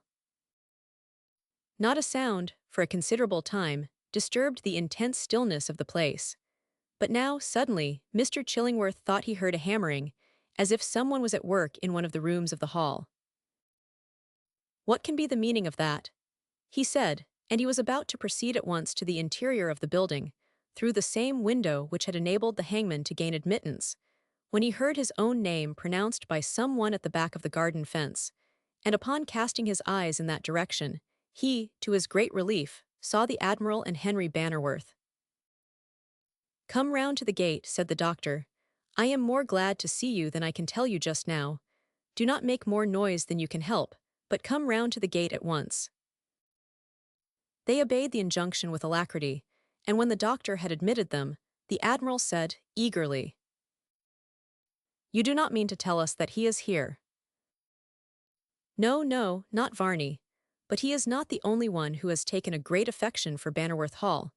You may have another tenant for it, and I believe at any price you like to name." "Indeed." "Hush, creep along close to the house, and then you will not be seen. There, do you hear that noise in the hall?" "Why, it sounds," said the Admiral, "like the ship's carpenter at work." "It does indeed sound like a carpenter. It's only the new tenant making, I dare say, some repairs." "Dean, his impudence." "Why, it certainly does look like a very cool proceeding, I must admit." "Who and what is he?" "Who he is now, I cannot tell you, but he was once the hangman of London, at a time when I was practicing in the metropolis, and so I became acquainted with him. He knows Sir Francis Varney, and if I mistake not, has found out the cause of that mysterious personage's great attachment to Bannerworth Hall, and has found the reasons so cogent, that he has got up an affection for it himself." "To me," said Henry, "all this is as incomprehensible as anything can possibly be. What on earth does it all mean?" "My dear Henry," said the doctor, "will you be ruled by me?" "I will be ruled by anyone whom I know I can trust, for I am like a man groping his way in the dark." "Then allow this gentleman who is carpentering away so pleasantly within the house, to do so to his heart's content, but do not let him leave it. Show yourselves now in the garden. He has sufficient prudence to know that 3 constitute rather fearful odds against 1, and so he will be careful and remain where he is. If he should come out, we need not let him go until we thoroughly ascertain what he has been about. You shall command the squadron, doctor, said the admiral, and have it all your own way, so here goes. Come along, Henry, and let's show ourselves. We're both armed too. They walked out into the center of the garden, and they were soon convinced that the hangman saw them, for a face appeared at the window, and was as quickly withdrawn again. There, said the doctor, now he knows he is a prisoner, and we may as well place ourselves in some position which commands a good view of the house, as well as of the garden gate, and so see if we cannot starve him out, though we may be starved out ourselves. Not at all, said Admiral Bell, producing from his ample pockets various parcels. We came to bring you ample supplies. Indeed. Yes, we have been as far as the ruins. Oh, to release Marchdale. Charles told me how the villain had fallen into the trap he had laid for him. He has indeed fallen into the trap, and it's one he will not easily get out of again. He's dead. Dead's dead. Yes, in the storm of last night the ruins have fallen, and he is by this time as flat as a pancake. Good God, and yet it is but a just retribution upon him. He would have assassinated poor Charles Holland in the cruelest and most cold-blooded manner, and however we may shudder at the manner of his death, we cannot regret it. Except that he has escaped your friend the hangman, said the admiral. Do not call him my friend, if you please, said Dr. Chillingworth, but hark how he is working away, as if he really intended to carry the house away piece by piece, as opportunity may serve, if you will not let it to him altogether, just as it stands. Confound him! He is evidently working on his own account, said the admiral, or he would not be half so industrious. There was, indeed, a tremendous amount of hammering and noise, of one sort and another, from the house, and it was quite clear that the hangman was too heart and soul in his work, whatever may have been the object of it, to care who was listening to him, or to what conjecture he gave rise. He thought probably that he could, but he stopped in what he was about, and until he was so, that he might as well go on. And on he went with a vengeance, vexing the admiral terribly, who proposed so repeatedly to go into the house and insist upon knowing what he was about, that his wishes were upon the point of being conceded to by Henry, although they were combated by the doctor, when from the window at which he had entered, out stepped the hangman. Good morning, gentlemen. Good morning, he said, and he moved towards the garden gate. I will not trouble you any longer. Good morning. Not so fast, said the admiral, or we may bring you up with a round turn, and I never miss my mark when I can see it, and I shall not let it get out of sight, you may depend. He drew a pistol from his pocket as he spoke, and pointed it at the hangman, who thereupon paused and said, What, am I not to be permitted to go in peace? Why, it was but a short time since the doctor was quarreling with me because I did not go, and now it seems that I am to be shot if I do. Yes, said the admiral, that's it. Well, but... You dare, said he, stir another inch towards the gate, and you are a dead man. The hangman hesitated a moment, and looked at Admiral Bell. Apparently the result of the scrutiny was that he would keep his word, for he suddenly turned and dived in at the window again without saying another word. Well, you have certainly stopped him from leaving, said Henry, but what's to be done now? Let him be, said the doctor. He must come out again, for there are no provisions in the place, and he will be starved out. Hush, what is that? Said Henry. There was a very gentle ring at the bell, which hung over the garden gate. That's an experiment, now, I will be bound, said the doctor, to ascertain if anyone is here.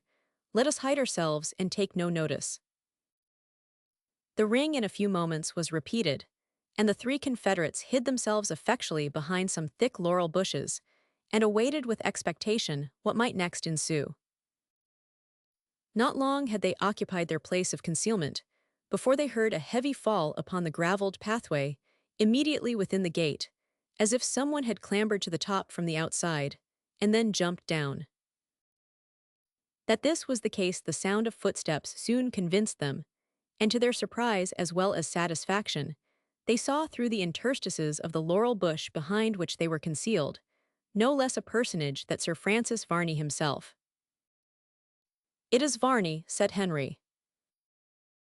"Yes, yes," whispered the doctor. "Let him be, do not move for any consideration, for the first time let him do just what he likes." "Dien the fellow," said the Admiral. "There are some points about him that like, after all, and he's quite an angel compared to that rascal Marchdale." He saved Charles." "He did, and not if I know it shall any harm come to him, unless he were terribly to provoke it by becoming himself the assailant." "How sad he looks." "Hush, he comes nearer, it is not safe to talk. Look at him." Chapter 77. Varney in the Garden. The communication of Dr. Chillingworth to the Admiral and Henry. PNJ. Kind reader, it was indeed Varney who had clambered over the garden wall, and thus made his way into the garden of Bannerworth Hall. And what filled those who looked at him with the most surprise was, that he did not seem in any particular way to make a secret of his presence, but walked on with an air of boldness which either arose from a feeling of absolute impunity, from his thinking there was no one there, or from an audacity which none but he could have compassed.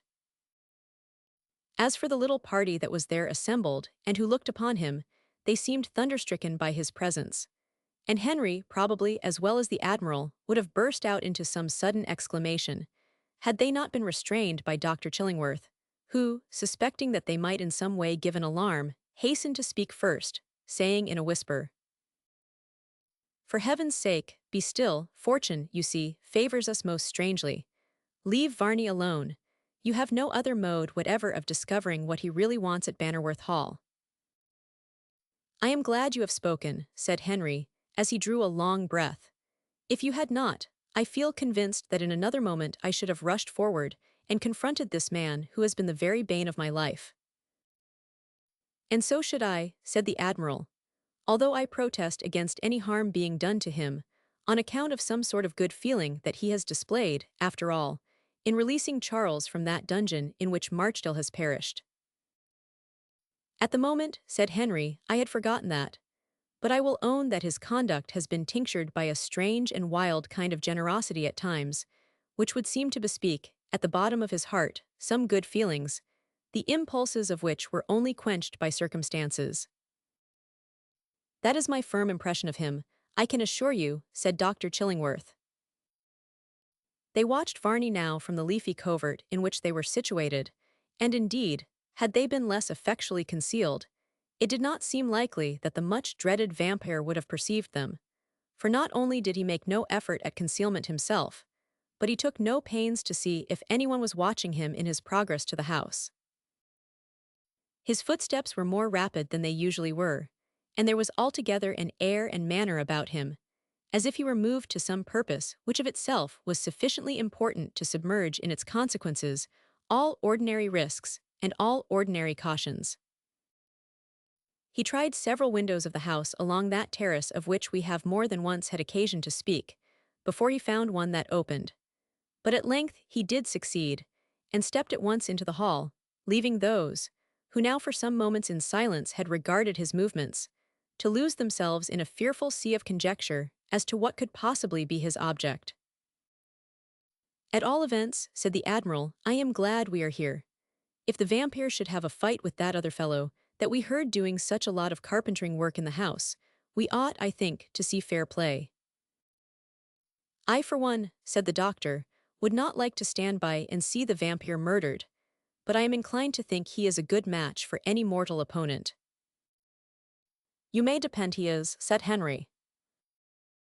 "But how long, doctor, do you purpose that we should wait here in such a state of suspense as to what is going on within the house?" "I hope not long, but that something will occur to make us have food for action. Hark, what is that?" There was a loud crash within the building, as of broken glass. It sounded as if some window had been completely dashed in, but although they looked carefully over the front of the building, they could see no evidences of such a thing having happened, and were compelled, consequently, to come to the opinion that Varney and the other man must have met in one of the back rooms, and that the crash of glass had arisen from some personal conflict in which they had engaged. "I cannot stand this," said Henry. "Nay, nay," said the doctor. "Be still, and I will tell you something, than which there can be no more fitting time than this to reveal it." Refers it to the vampire. It does. Be brief then, I am in an agony of impatience. It is a circumstance concerning which I can be brief, for horrible as it is, I have no wish to dress it in any adventitious colors. Sir Francis Varney, although under another name, is an old acquaintance of mine. "Acquaintance," said Henry. "Why, you do not mean to say you are a vampire," said the Admiral, "or that he has ever visited you." "No, but I knew him. From the first moment that I looked upon him in this neighborhood, I thought I knew him, but the circumstance which induced me to think so was of so terrific a character that I made some efforts to chase it from my mind. It has, however, grown upon me day by day, and lately I have had proof sufficient to convince me of his identity with one whom I first saw under most singular circumstances of romance." "Say on, you are agitated." "I am, indeed. This revelation has several times, within the last few days, trembled on my lips, but now you shall have it, because you ought to know all that it is possible for me to tell you of him who has caused you so serious an amount of disturbance." "You awaken, doctor," said Henry, "all my interest." "And mine, too," remarked the Admiral. "What can it be all about? And where, doctor, did you first see this Varney the Vampyre?" "In his coffin." Both the Admiral and Henry gave starts of surprise, as, with one accord, they exclaimed, "Did you say coffin?" "Yes, I tell you, on my word of honor, that the first time in my life I saw ever Sir Francis Varney was in his coffin." "Then he is a vampire, and there can be no mistake," said the Admiral. "Go on, I pray you, doctor, go on," said Henry anxiously. "I will. The reason why he became the inhabitant of a coffin was simply this. He had been hanged, executed at the Old Bailey, in London, before ever I set eyes upon that strange countenance of his. You know that I was practicing surgery at the London school some years ago, and that, consequently, as I commenced the profession rather late in life, I was extremely anxious to do the most I could in a very short space of time." "Yes, eyes." "Arrived, then, with plenty of resources, which I did not, as the young men who affected to be studying in the same classes as myself, spend in the pursuit of what they considered life in London, I was indefatigable in my professional labors, and there was nothing connected with them which I did not try to accomplish. At that period, the difficulty of getting a subject for anatomization was very great, and all sorts of schemes had to be put into requisition to accomplish so desirable, and indeed, absolutely necessary a purpose. I became acquainted with the man who, I have told you, is in the hall at present, and who then filled the unenviable post of public executioner. It so happened, too, that I had read a learned treatise, by a Frenchman, who had made a vast number of experiments with galvanic and other apparatus, upon persons who had come to death in different ways, and in one case he asserted that he had actually recovered a man who had been hanged, and he had lived 5 weeks afterwards. Young as I then was, in comparison to what I am now, in my profession, this inflamed my imagination, and nothing seemed to me so desirable as getting hold of someone who had only recently been put to death, for the purpose of trying what I could do in the way of attempting a resuscitation of the subject. It was precisely for this reason that I sought out the public executioner and made his acquaintance, whom everyone else shunned, because I thought he might assist me by handing over to me the body of some condemned and executed man, upon whom I could try my skill. I broached the subject to him and found him not averse. He said that if I would come forward and claim, as next of kin, and allow the body to be removed to his house, the body of the criminal who was to be executed the first time from that period, that he could give me a hint that I should have no real next of kin opponents. He would throw every facility in my way.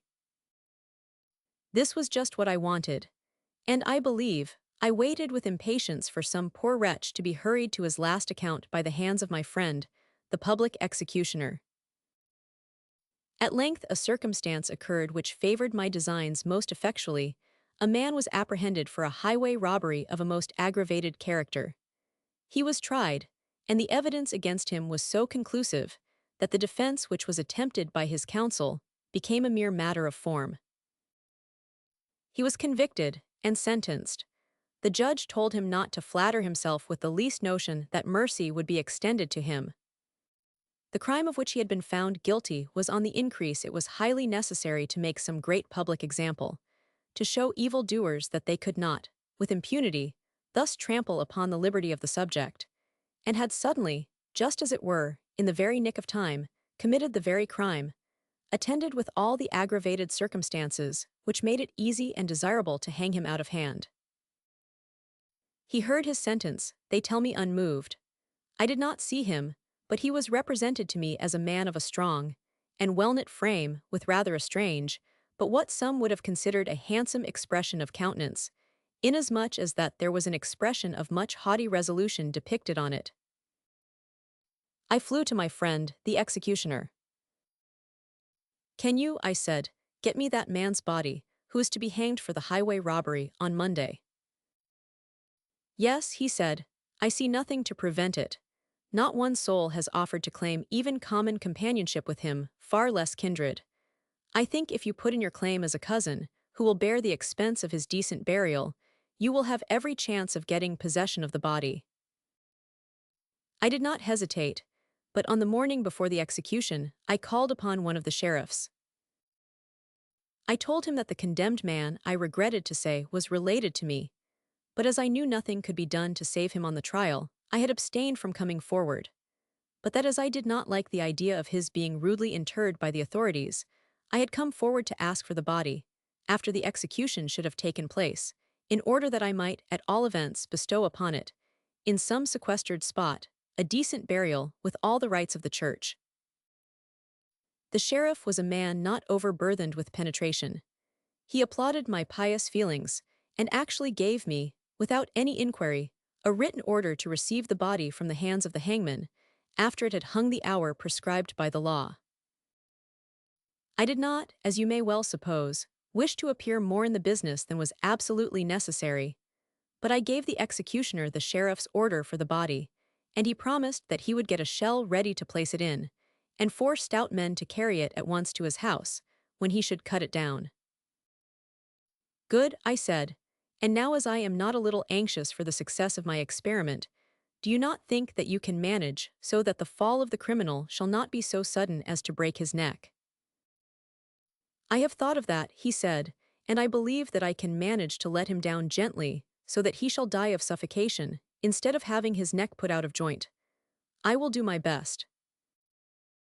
"If you can but succeed in that," said I, for I was quite in a state of mania upon the subject, "I shall be much indebted to you, and will double the amount of money which I have already promised." This was, as I believed it would be, a powerful stimulus to him to do all in his power to meet my wishes, and he took, no doubt, active measures to accomplish all that I desired. You can imagine with what intense impatience I waited the result. He resided in an old ruinous-looking house, a short distance on the Surrey side of the river, and there I had arranged all my apparatus for making experiments upon the dead man, in an apartment the windows of which commanded a view of the entrance. PNG. I was completely ready by 8:30, although a moment's consideration of course told me that at least another hour must elapse before there could be the least chance of my seeing him arrive, for whom I so anxiously longed. I can safely say so infatuated was I upon the subject, that no fond lover ever looked with more nervous anxiety for the arrival of the chosen object of his heart, than I did for that dead body, upon which I proposed to exert all the influences of professional skill, to recall back the soul to its earthly dwelling place. At length I heard the sound of wheels. I found that my friend the hangman had procured a cart, in which he brought the coffin, that being a much quicker mode of conveyance than by bearers, so that about 9:15 the vehicle, with its ghastly content, stopped at the door of his house. In my impatience, I ran downstairs to meet that which 99 men out of 100 would have gone some distance to avoid the sight of, namely, a corpse, livid and fresh from the gallows. I, however, heralded it as a great gift, and already, in imagination, I saw myself imitating the learned Frenchman, who had published such an elaborate treatise on the mode of restoring life under all sorts of circumstances, to those who were already pronounced by unscientific persons to be dead. To be sure, a sort of feeling had come over me at times, knowing as I did that the French are a nation that do not scruple at all to sacrifice truth on the altar of vanity, that it might be after all a mere rhodomontade. But however, I could only ascertain so much by actually trying, so the suspicion that such might, by a possibility, be the end of the adventure did not deter me. I officiously assisted in having the coffin brought into the room where I had prepared everything that was necessary in the conduction of my grand experiment. And then, when no one was there with me but my friend the executioner, I, with his help, the one of us taking the head and the other the feet, took the body from the coffin and laid it upon a table. Hastily I placed my hand upon the region of the heart, and to my great delight I found it still warm. I drew off the cap that covered the face, and then, for the first time, my eyes rested upon the countenance of him who now calls himself heaven only knows why Sir Francis Varney. "Good God," said Henry, "are you certain?" "Quite." "It may have been some other rascal like him," said the Admiral. "No, I am quite sure now. I have, as I have before mentioned to you, tried to get out of my own conviction upon the subject, but I have been actually assured that he is the man by the very hangman himself." Go on, go on. Your tale certainly is a strange one, and I do not say it either to compliment you or to cast a doubt upon you, but except from the lips of an old and valued friend, such as you yourself are, I should not believe it.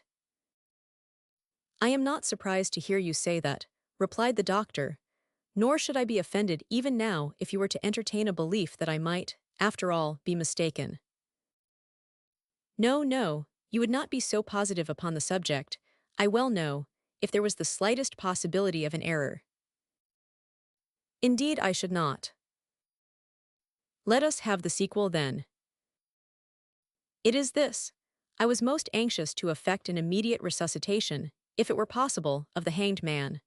A little manipulation soon convinced me that the neck was not broken, which left me at once everything to hope for. The hangman was more prudent than I was, and before I commenced my experiments he said, 'Doctor, have you duly considered what you mean to do with this fellow, in case you should be successful in restoring him to life?' 'Not I,' said one. 'Well,' he said, 'you can do as you like, but I consider that it is really worth thinking of.' I was headstrong on the matter, and could think of nothing but the success or the non-success, in a physiological point of view, of my plan for restoring the dead to life. So I set about my experiments without any delay, and with a completeness and a vigor that promised the most completely successful results, if success could at all be an ingredient in what sober judgment would doubtless have denominated a mad-headed and wild scheme. For more than half an hour I tried in vain, by the assistance of the hangman, who acted under my directions. Not the least symptom of vitality presented itself, and he had a smile upon his countenance, as he said in a bantering tone, "I am afraid, sir, it is much easier to kill than to restore their patients with doctors." Before I could make him any reply, for I felt that his observation had a good amount of truth in it, joined to its sarcasm, the hanged man uttered a loud scream, and opened his eyes. I must own I was myself rather startled, but I for some moments longer continued the same means which had produced such an effect, when suddenly he sprang up and laid hold of me, at the same time exclaiming, "Death, death, where is the treasure?" I had fully succeeded too fully, and while the executioner looked on with horror depicted in his countenance, I fled from the room and the house, taking my way home as fast as I possibly could. A dread came over me that the restored man would follow me if he should find out to whom it was he was indebted for the rather questionable boon of a new life. I packed up what articles I set the greatest store by, bade adieu to London, and never have I since set foot within that city. And you never met the man you had so resuscitated? Not till I saw Varney the Vampyre, And as I tell you, I am now certain that he is the man. That is the strangest yarn that ever I heard, said the Admiral. A most singular circumstance, said Henry. You may have noticed about his countenance, said Dr. Chillingworth, a strange distorted look. Yes, yes. Well, that has arisen from a spasmodic contraction of the muscles, in consequence of his having been hanged. He will never lose it, and it has not a little contributed to give him the horrible look he has, and to invest him with some of the seeming outward attributes of the vampire. And that man who is now in the hall with him, doctor, said Henry, is the very hangman who executed him. The same.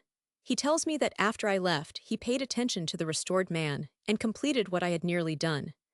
He kept him in his house for a time, and then made a bargain with him, for a large sum of money per annum, all of which he has regularly been paid, although he tells me he has no more idea where Varney gets it than the man in the moon. It is very strange, but hark, do you not hear the sound of voices in angry altercation? Yes, yes, they have met. Let us approach the windows now. We may chance to hear something of what they say to each other. Chapter 78. The altercation between Varney and the executioner in the hall. The mutual agreement. PNJ. There was certainly a loud wrangling in the hall, just as the doctor finished his most remarkable revelation concerning Sir Francis Varney, a revelation which by no means attacked the fact of his being a vampire or not, but rather, on the contrary, had a tendency to confirm any opinion that might arise from the circumstance of his being restored to life after his execution, favorable to that belief. They all three now carefully approached the windows of the hall, to listen to what was going on, and after a few moments they distinctly heard the voice of the hangman, saying in loud and rather angry accents, I do not deny, but that you have kept your word with me. Your bargain has been, as you say, a profitable one. But still I cannot see why that circumstance should give you any sort of control over my actions. But what do you hear? Said Varney impatiently. What do you? Cried the other. Nay, to ask another question is not to answer mine. I tell you that I have special and most important business in this house. You can have no motive but curiosity. Can I not indeed? What too, if I have serious and important business here? Impossible. Well, I may as easily use such a term as regards what you call important business, but here I shall remain. Here you shall not remain. And will you make the somewhat hazardous attempt to force me to leave? Yes, much as I dislike lifting my hand against you, I must do so. I tell you that I must be alone in this house. I have most special reasons which concern my continued existence. Your continued existence you talk of. Tell me, now, how is it that you have acquired so frightful a reputation in this neighborhood? Go where I will, the theme of conversation is Varney the Vampyre, and it is implicitly believed that you are one of those dreadful characters that feed upon the lifeblood of others, only now and then revisiting the tomb to which you ought long since to have gone in peace. Indeed. Yes, what in the name of all that's inexplicable has induced you to enact such a character? Enact it, you say. Can you then, from all you have heard of me, and from all you know of me, not conceive it possible that I am not enacting any such character? Why may it not be real? Look at me. Do I look like one of the inhabitants of the earth? In sooth, you do not. And yet I am, as you see, upon it. Do not, with an affected philosophy, doubt all that may happen to be in any degree repugnant to your usual experiences. I am not one disposed to do so, nor am I prepared to deny that such dreadful beings may exist as vampires. However, whether or not you belong to so frightful a class of creatures, I do not intend to leave here, but I will make an agreement with you. Varney was silent, and after a few moments' pause, the other exclaimed, There are people, even now, watching the place, and no doubt you have been seen coming into it. No, no, I was satisfied no one was here but you. Then you are wrong. A Dr. Chillingworth, of whom you know something, is here, And him you have said you would do no harm to, even to save your life. I do know him. You told me that it was to him that I was mainly indebted for my mere existence, and although I do not consider human life to be a great boon, I cannot bring myself to raise my hand against the man who, whatever might have been the motives for the deed, at all events, did snatch me from the grave. Upon my word, whispered the Admiral, there is something about that fellow that I like, after all. Hush, said Henry, listen to them. This would all have been unintelligible to us if you had not related to us what you have. I have just told you in time, said Chillingworth, it seems. Will you then, said the hangman, listen to proposals? Yes, said Varney. Come along then, and I will show you what I have been about, and I rather think you have already a shrewd guess as to my motive. This Wathay's way. They moved off to some other part of the mansion, and the sound of their voices gradually died away, so that after all, the friends had not got the least idea of what that motive was, which still induced the vampire and the hangman, rather than leave the other on the premises, to make an agreement to stay with each other. What's to be done now? Said Henry. Wait, said Dr. Chillingworth, wait, and watch still. I see nothing else that can be done with any degree of safety. But what are we to wait for? Said the Admiral. By waiting, we shall perhaps find out, was the doctor's reply, but you may depend that we never shall by interfering. Well, well, be it so. It seems that we have no other resource, and when either or both of those fellows make their appearance and seem about to leave, what is to be done with them? They must be seized then, and in order that that may be done without any bloodshed, we ought to have plenty of force here. Henry, could you get your brother, and Charles, if he be sufficiently recovered, to come? Certainly, and Jack Pringle. No, said the Admiral, no Jack Pringle for me. I have done with him completely, and I have made up my mind to strike him off the ship's books, and have nothing more to do with him. Well, well, added the doctor, we will not have him then, and it is just as well, for in all likelihood he would come drunk, and we shall let me Cephif strong without him, which ought to be enough to take prisoners 2 men. Yes, said Henry, although one of them may be a vampire. That makes no difference, said the Admiral.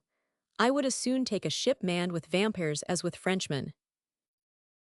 Henry started off upon his errand, certainly leaving the Admiral and the doctor in rather a critical situation while he was gone, for had Varney the Vampyre and the hangman chosen, they could certainly easily have overcome so inefficient a force. The Admiral would, of course, have fought, and so might the doctor, as far as his hands would permit him, but if the others had really been intent upon mischief, they could, from their downright superior physical power, have taken the lives of the 2 that were opposed to them. But somehow the doctor appeared to have a great confidence in the affair. Whether that confidence arose from what the vampire had said with regard to him, or from any hidden conviction of his own that they would not yet emerge from the hall, we cannot say. But certain it is, he waited the course of events with great coolness. No noise for some time came from the house, but then the sounds, as if workmen were busy within it, were suddenly resumed, and with more vigor than before. It was nearly 2 hours before Henry made the private signal which had been agreed upon as that which should proclaim his return, and then he and his brother, with Charles, who, when he heard of the matter, would, notwithstanding the persuasions of Flora to the contrary, got quietly over the fence, at a part of the garden, which was quite hidden from the house by abundant vegetation, and the whole 3 of them took up a position that tolerably well commanded a view of the house, while they were themselves extremely well hidden behind a dense mass of evergreens. Did you see that rascal Jack Pringle? Said the Admiral. Yes, said Henry, he is drunk. Ah, to be sure. And we had no little difficulty in shaking him off. He suspected where we were going, but I think, by being peremptory, we got fairly rid of him. The vagabond, if he comes here I will brain him, I will, the swab. Why, lately he's done nothing but drink. That's the way with him. He will go on sometimes for a year and more and not take more than enough to do him good, and then all at once, for about 6 or 8 weeks, he does nothing but drink. Well, well, we can do without him, said Henry. Without him, I should think so. Do you hear those fellows in the hall at work? DN me, if I have not all of a sudden thought what the reason of it all is. What, said the doctor anxiously. Why, that rascal Varney, you know, had his house burnt down. Yes, well, I dare say he did not think it well. But however, he no doubt wants another. So, you see, my idea is that he's stealing the material from Bannerworth Hall. Oh, is that your notion? Yes, and a very natural one, I think too, Master Doctor, whatever you may think of it. Come now, have you a better? Oh dear no, certainly not. But I have a notion that something to eat would comfort the inward man much. And so would something to drink, blow me if it would not, said Jack Pringle, suddenly making his appearance. The Admiral made a rush upon him, but he was restrained by the others, and Jack, with a look of triumph, said, Why, what's amiss with you now? I ain't drunk now. Come, you have something dangerous in the wind, I know, so I have made up my mind to be in it, so do not put yourself out of the way. If you think I do not know all about it, you are mistaken, for I do. The vampire is in the house yonder, and I am the fellow to tackle him, I believe you, my boys. Good God, said the doctor, what shall we do? Nothing, said Jack, as he took a bottle from his pocket and applied the neck of it to his lips, nothing at all. There's something to begin with, said the Admiral, as with his stick he gave the bottle a sudden blow that broke it and spilt all its contents, leaving Jack petrified, with the bit of the neck of it still in his mouth. My eye, Admiral, he said, was that done like a British seaman. My eye was that the trick of a lubber or of a thoroughgoing first-rater, my eye. Hold your noise, will you? You are not drunk yet, and I was determined that you should not get so, which you soon would with that rum bottle if I had not come with a broadside across it. Now you may stay, but mark me, you are on active service now, and must do nothing without orders. Aye, your honor, said Jack, as he dropped the neck of the bottle and looked ruefully upon the ground, from whence arose the aroma of rheume. Aye, but it's a hard case, take it how you will, to have your grog stopped. But d-n it, I never had it stopped yet when it was in my mouth. Henry and Charles could not forbear a smile at Jack's discomfiture, which, however, they were very glad of, for they knew full well his failing, and that in the course of another half-hour he would have been drunk, and incapable of being controlled, except, as on some former occasions, by the exercise of brute force. But Jack was evidently displeased, and considered himself to be grievously insulted, which, after all, was the better, inasmuch as, while he was brooding over his wrongs, he was quiet, when otherwise it might have been a very difficult matter to make him so. They partook of some refreshments, and as the day advanced, the brothers Bannerworth, as well as Charles Holland, began to get very anxious upon the subject of the proceedings of Sir Francis Varney in the hall.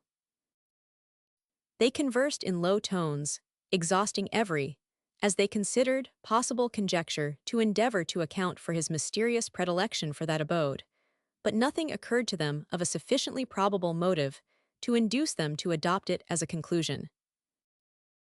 They more than suspected Dr. Chillingworth, because he was so silent, and hazarded no conjecture at all of knowing something, or of having formed to himself some highly probable hypothesis upon the subject, but they could not get him to agree that such was the case.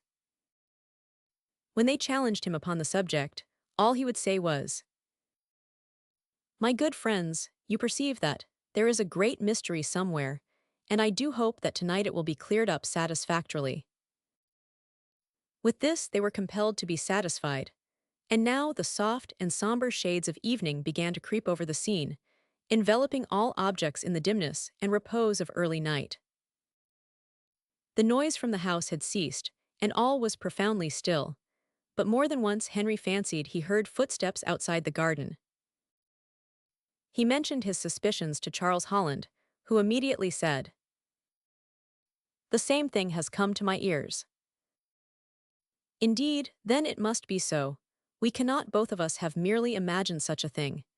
You may depend that this place is beleaguered in some way, and that tonight will be productive of events, which will throw a great light upon the affairs connected with this vampire that have hitherto baffled conjecture. Hush, said Charles. There again, I am quite confident I heard a sound as of a broken twig outside the garden wall. The doctor and the admiral are in deep discussion about something. Shall we tell them? No, let us listen as yet. They bent all their attention to listening, inclining their ears towards the ground, and after a few moments, they felt confident that more than one footstep was creeping along, as cautiously as possible, under the garden wall. After a few moments' consultation, Henry made up his mind to being the best acquainted with the localities of the Placido go and reconnoiter. So he, without saying anything to the doctor or the admiral, glided from where he was, in the direction of a part of the fence which he knew he could easily scale. Chapter 79. The Vampire's Danger, the Last Refuge, the Ruse of Henry Bannerworth. PNJ. Yet knowing to what deeds of violence the passions of a lawless mob will sometimes lead them, and having the experience of what had been attempted by the alarmed and infuriated populace on a former occasion, against the hall, Henry Bannerworth was, reasonably enough, not without his fears that something might occur of a nature yet highly dangerous to the stability of his ancient house. He did not actually surmount the fence, but he crept so close to it that he could get over in a moment if he wished, and if anyone should move or speak on the other side, he should be quite certain to hear them. For a few moments all was still, and then suddenly he heard someone say, in a low voice, "Hist, hist, did you hear nothing?" "I thought I did," said another, "but I now am doubtful." "Listen again." What, thought Henry, can be the motives of these men lying secreted here? It is most extraordinary what they can possibly want, unless they are brewing danger for the hall. Most cautiously now he raised himself, so that his eyes could just look over the fence, and then, indeed, he was astonished. He had expected to see 2 or 3 persons at the utmost. What was his surprise? To find a compact mass of men crouching down under the garden wall, as far as his eye could reach. For a few moments, he was so surprised that he continued to gaze on, heedless of the danger there might be from a discovery that he was playing the part of a spy upon them. When, however, his first sensations of surprise were over, he cautiously removed to his former position, and just as he did so, he heard those who had before spoken, again in low tones, breaking the stillness of the night. "I am resolved upon it," said one. "I am quite determined. I will, please God, rid the country of that dreadful man." "Do not call him a man," said the oilier. "Well, well, it is a wrong name to apply to a vampire." "It is Varney, after all then," said Henry. "Bannerworth, to himself, it is his life that they seek. What can be done to save him? For saved he shall be if I can compass such an object. I feel that there is yet a something in his character which is entitled to consideration, and he shall not be savagely murdered while I have an arm to raise in his defense. But if anything is now to be done, it must be done by stratagem, for the enemy are, by far, in too great force to be personally combated with." Henry resolved to take the advice of his friends, and with that view he went silently and quietly back to where they were, and communicated to them the news that he had so unexpectedly discovered. They were all much surprised, and then the doctor said, "You may depend that since the disappointment of the mob in the destruction of this place, they have had their eye upon Varney. He has been dogged here by someone, and then by degrees that assemblage has sought the spot." "He's a doomed man, then," remarked the admiral, "for what can save him from a determined number of persons, who, by main force, will overcome us, let us make what stand we may in his defense." "Is there no hiding place in the house," said Charles, "where you might, after warning him of his danger, conceal him?" "There are plenty, but of what avail would that be, if they burn down the hall, which in all probability they will?" "None, certainly." "There is but one chance," said Henry, "and that is to throw them off the scent, and induce them to think that he whom they seek is not here. I think that may possibly be done by boldness." But how? I will go among them and make the effort. He at once left the friends, for he felt that there might be no time to lose, and hastening to the same part of the wall over which he had looked so short a time before, he clambered over it and cried in a loud voice, "Stop the vampire! Stop the vampire!" Where? Shouted a number of persons at once, turning their eyes eagerly towards the spot where Henry stood. There across the fields, cried Henry. I have lain in wait for him long, but he has eluded me, and is making his way again towards the old ruins, where I am sure he has some hiding place that he thinks will elude all search. There, I see his dusky form speeding onwards. Come on, cried several, to the ruins. To the ruins, we will smoke him out if he will not come by fair means. We must have him, dead or alive.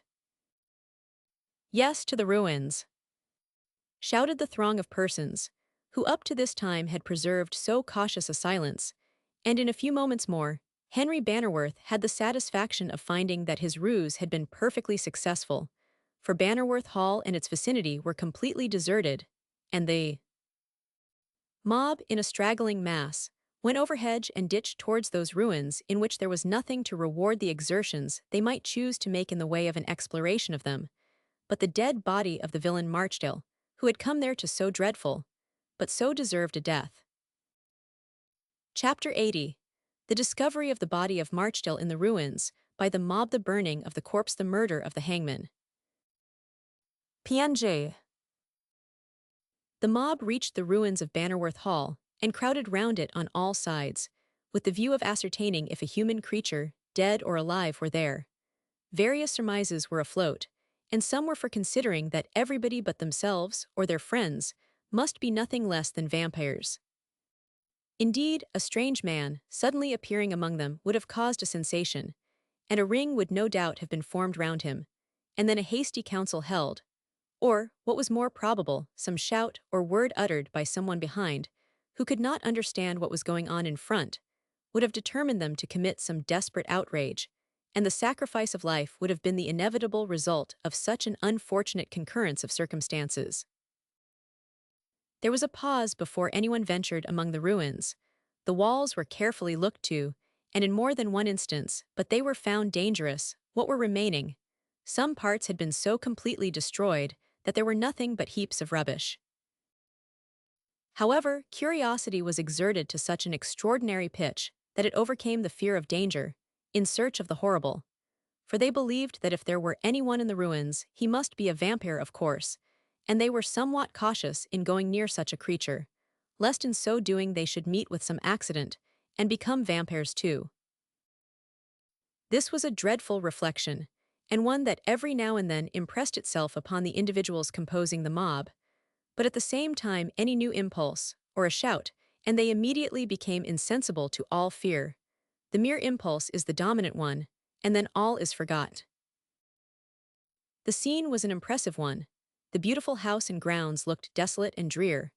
Many of the trees were stripped and broken down, and many scorched and burned, while the gardens and flower beds, the delight of the Bannerworth family, were rudely trodden under foot by the rabble, and all those little beauties so much admired and tended by the inhabitants were now utterly destroyed, and in such a state that their sight could not even be detected by the former owners. It was a sad sight to see such a sacrilege committed, such violence done to private feelings, as to have all these places thrown open to the scrutiny of the brutal and vulgar, who are incapable of appreciating or understanding the pleasures of a refined taste. The ruins presented a remarkable contrast to what the place had been but a very short time before, and now the scene of desolation was complete. There was no one spot in which the most wretched could find shelter. To be sure, under the lee of some broken and crumbling wall, that tottered rather than stood, a huddled wretch might have found shelter from the wind, but it would have been at the risk of his life, and not there complete. The mob became quiet for some moments, but was not so long. Indeed, a mob of people, which is, in fact, always composed of the most disorderly characters to be found in a place, is not exactly the assembly that is most calculated for quietness. Somebody gave a shout, and then somebody else shouted, and the one wide throat of the whole concourse was opened, and sent forth a mighty yell. After this exhibition of power, they began to run about like mad, traverse the grounds from one end to the other, and then the ruins were in progress of being explored. This was a tender affair, and had to be done with some care and caution by those who were so engaged, and they walked over crumbling and decayed masses.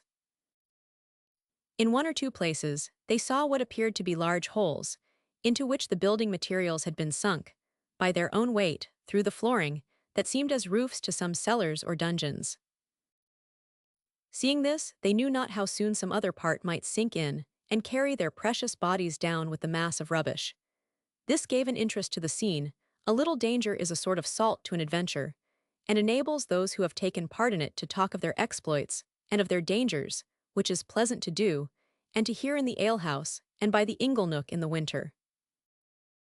However, when a few had gone some distance, others followed, when they saw them enter the place in safety, and at length the whole ruins were covered with living men, and not a few women, who seemed necessary to make up the elements of mischief in this case. There were some shouting and hallooing from one to the other, as they hurried about the ruins. At length they had explored the ruins nearly all over, when one man, who had stood a few minutes upon a spot, gazing intently upon something, suddenly exclaimed, "Hilloa, hurrah! Here we are all together, come on, I have found him, I have found recollect it's me, and nobody else has found, hurrah!" Then, with a wild kind of frenzy, he threw his hat up into the air, as if to attract attention and call others round him, to see what it was he had found. "What's the matter, Bill?" exclaimed one who came up to him, and who had been close at hand. "The matter? Why, I have found him. That's the matter, old man," replied the first. "What, a whale?" "No, a vampire, the blessed vampire. There he is, do not you see him under them air bricks?" "Oh, that's not him, he got away." "I do not care," replied the other, who got away or who did not. "I know this much, that he's a vampire. He would not be there if he warn't." This was an unanswerable argument, and nobody could deny it. Consequently, there was a cessation of talk, and the people then came up, as the two first were looking at the body. "Whose is it?" inquired a dozen voices. "PNJ." "Not Sir Francis Varney's," said the second speaker, "the clothes are not his." "No, no, not Sir Francis's." "But I tell you what, mates," said the first speaker, "that if it is not Sir Francis Varney's, it is somebody else's as bad. I dare say now he's a victim." "A what?" "A victim to the vampire. And if he sees the blessed moonlight, he will be a vampire hisself, and so shall we be too, if he puts his teeth into us." So we shall, said the mob, and their flesh began to run cold, and there was a feeling of horror creeping over the whole body of persons within hearing. "I tell you what it is.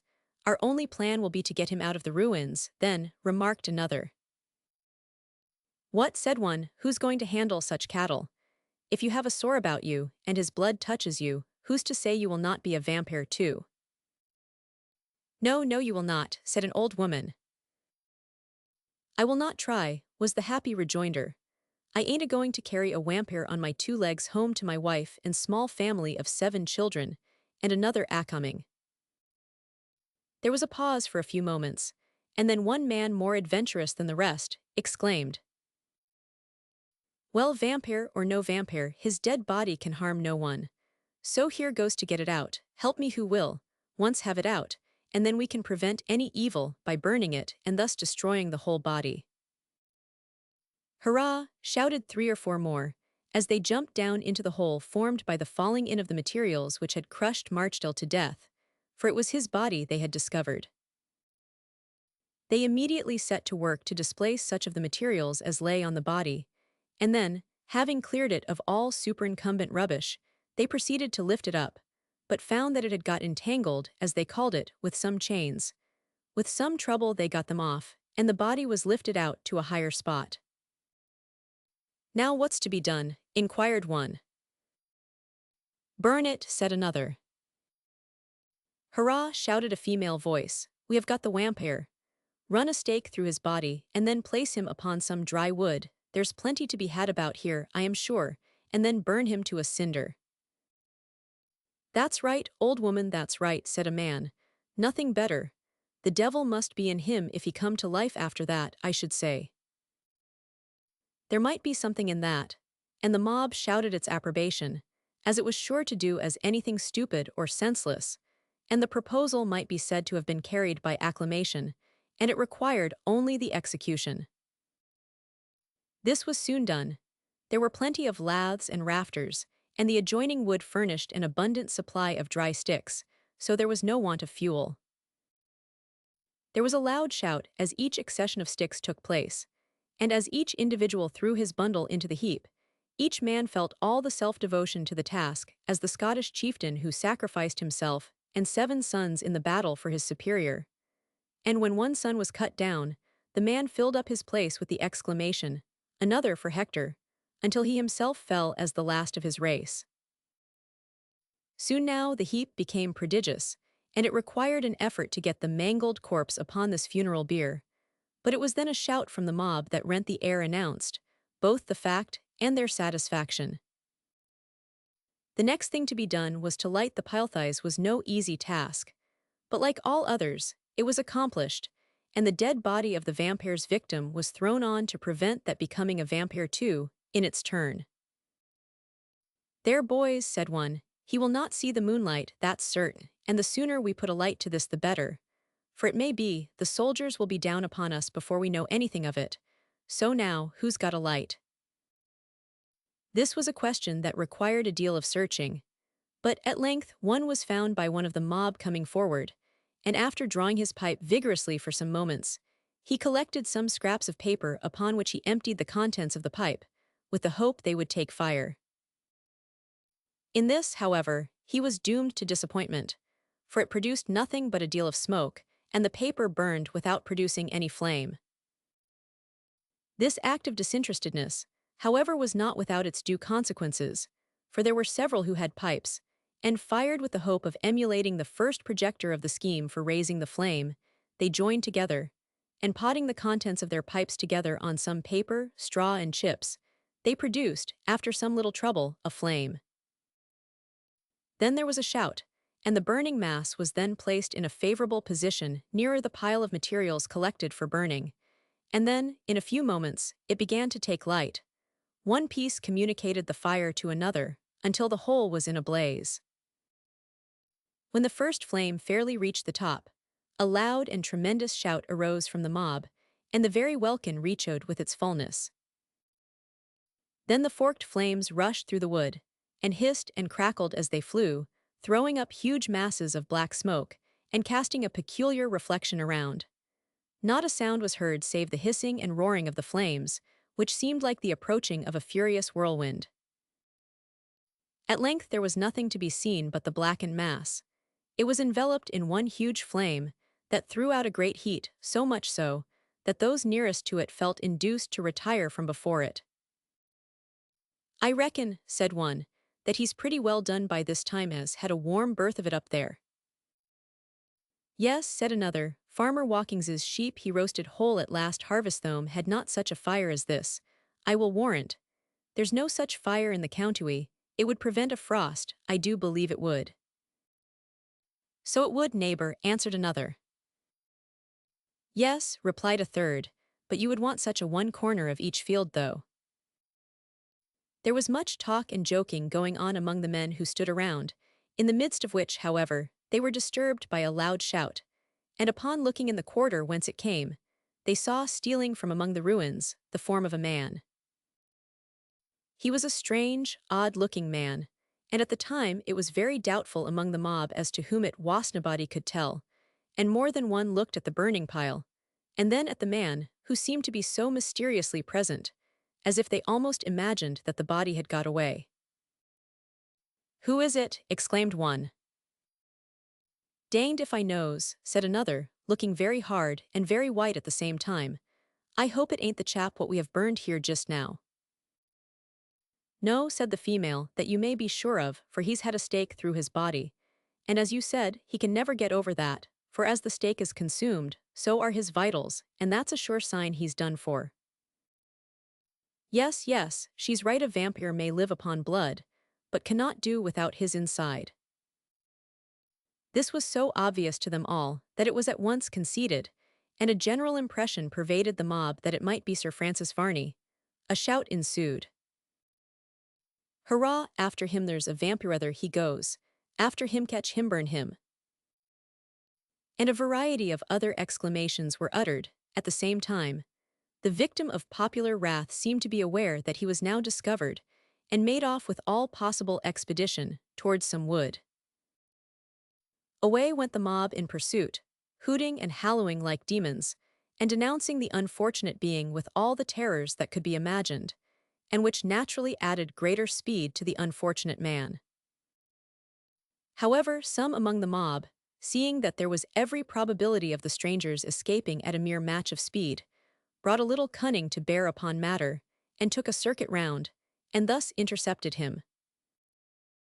This was not accomplished without a desperate effort, and by the best runners, who thus reached the spot he made for before he could get there. When the stranger saw himself thus intercepted, he endeavored to fly in a different direction, but was soon secured by the mob, who made somewhat free with his person, and commenced knocking him about. "Have mercy on me," said the stranger. "What do you want? I am not rich, but take all I have." "What do you do here?" inquired 20 voices. "Come, tell us that, what do you do here, and who are you?" "A stranger, quite a stranger to these parts." "Oh yes, he's a stranger, but that's all the worse for him, as a vampire, there's no doubt about that." "Good God," said the man, "I am a living and breathing man like yourselves. I have done no wrong, and injured no man, merciful unto me, I intend no harm." "Of course not. Send him to the fire, take him back to the ruinsto, the fire. Aye, and run a stake through his body, and then he's safe for life. I am sure he has something to do with the vampire, and who knows, if he ain't a vampire, how soon he may become one." "Ah, that's very true. Bring him back to the fire, and we will try the effects of the fire upon his constitution." "I tell you what, neighbor, it's my opinion, that as one fool makes many, so one vampire makes many." "So it does, so it does. There's much truth and reason in that, neighbor. I am decidedly of that opinion, too." "Come along then," cried the mob, cuffing and pulling the unfortunate stranger with them. "Mercy, mercy." But it was useless to call for mercy to men whose superstitious feelings urged them on, for when the demon of superstition is active, no matter what form it may take, it always results in cruelty and wickedness to all. Various were the shouts and menaces of the mob, and the stranger saw no hope of life unless he could escape from the hands of the people who surrounded him. They had now nearly reached the ruins, and the stranger, who was certainly a somewhat odd and remarkable-looking man, and who appeared in their eyes the very impersonation of their notions of a vampire, was thrust from one to the other, kicked by one, and then cuffed by the other, as if he was doomed to run the gauntlet. "Down with the vampire," said the mob. "I am no vampire," said the stranger. "I am new to these parts, and I pray you have mercy upon me. I have done you no wrong. Hear me, I know nothing of these people of whom you speak." "That will not do. You have come here to see what you can do, I dare say. And though you may have been hurt by the vampire, and may be only your misfortune, and not your fault, yet the mischief is as great as ever it was or can be. You become, in spite of yourself, a vampire, and do the same injury to others that has been done to you. There's no help for you." "No help, we cannot help it," shouted the mob. "He must die, throw him on the pile." "Put a stake through him first, though," exclaimed the humane female. "Put a stake through him, and then he's safe." This horrible advice had an electric effect on the stranger, who jumped up, and eluded the grasp of several hands that were stretched forth to seize him. "Throw him upon the burning wood," shouted one. "And a stake through his body," suggested the humane female again, who seemed to have this one idea in her heart, and no other, and, upon every available opportunity, she seemed to be anxious to give utterance to the comfortable notion. "Seize him," exclaimed one. "Never let him go," said another. "We have gone too far to hang back now, And if he escape, he will visit us in our sleep, were it only out of spite. The stranger made a dash among the ruins, and for a moment outstripped his pursuers.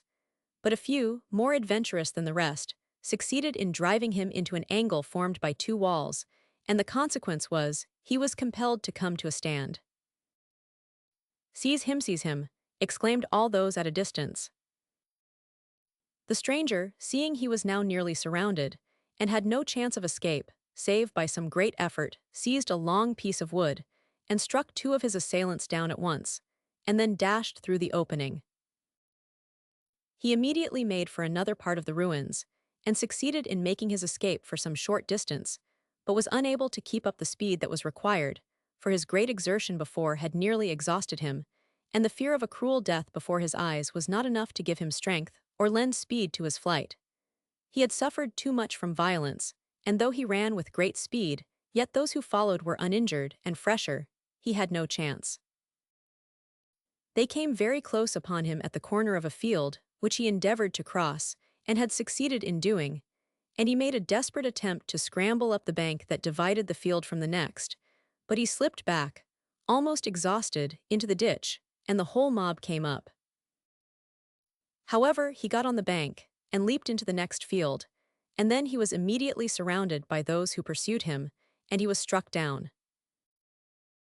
"Down with the vampire, kill him, he's one of 'em, run a stake through him," were a few of the cries of the infuriated mob of people, who were only infuriated because he attempted to escape their murderous intentions.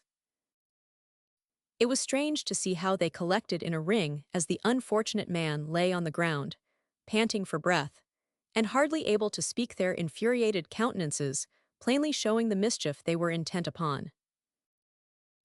"Have mercy upon me," he exclaimed as he lay on the earth, "I have no power to help myself." The mob returned no answer, but stood collecting their numbers as they came up. "Have mercy on me. It cannot be any pleasure to you to spill my blood. I am unable to resist. I am one man among many.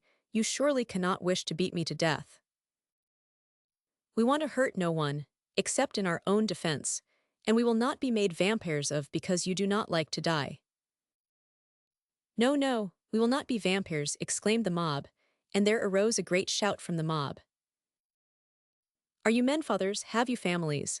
If so, I have the same ties as you have. Spare me for their sakes. Do not murder me. You will leave one an orphan if you do. Besides, what have I done? I have injured no one. I tell you what, friends, if we listen to him, we shall all be vampires, and all our children will all be vampires and orphans. So we shall, down with him." The man attempted to get up, but in doing so he received a heavy blow from a hedge stake, wielded by the Herculean arm of a peasant. The sound of the blow was heard by those immediately around, and the man fell dead.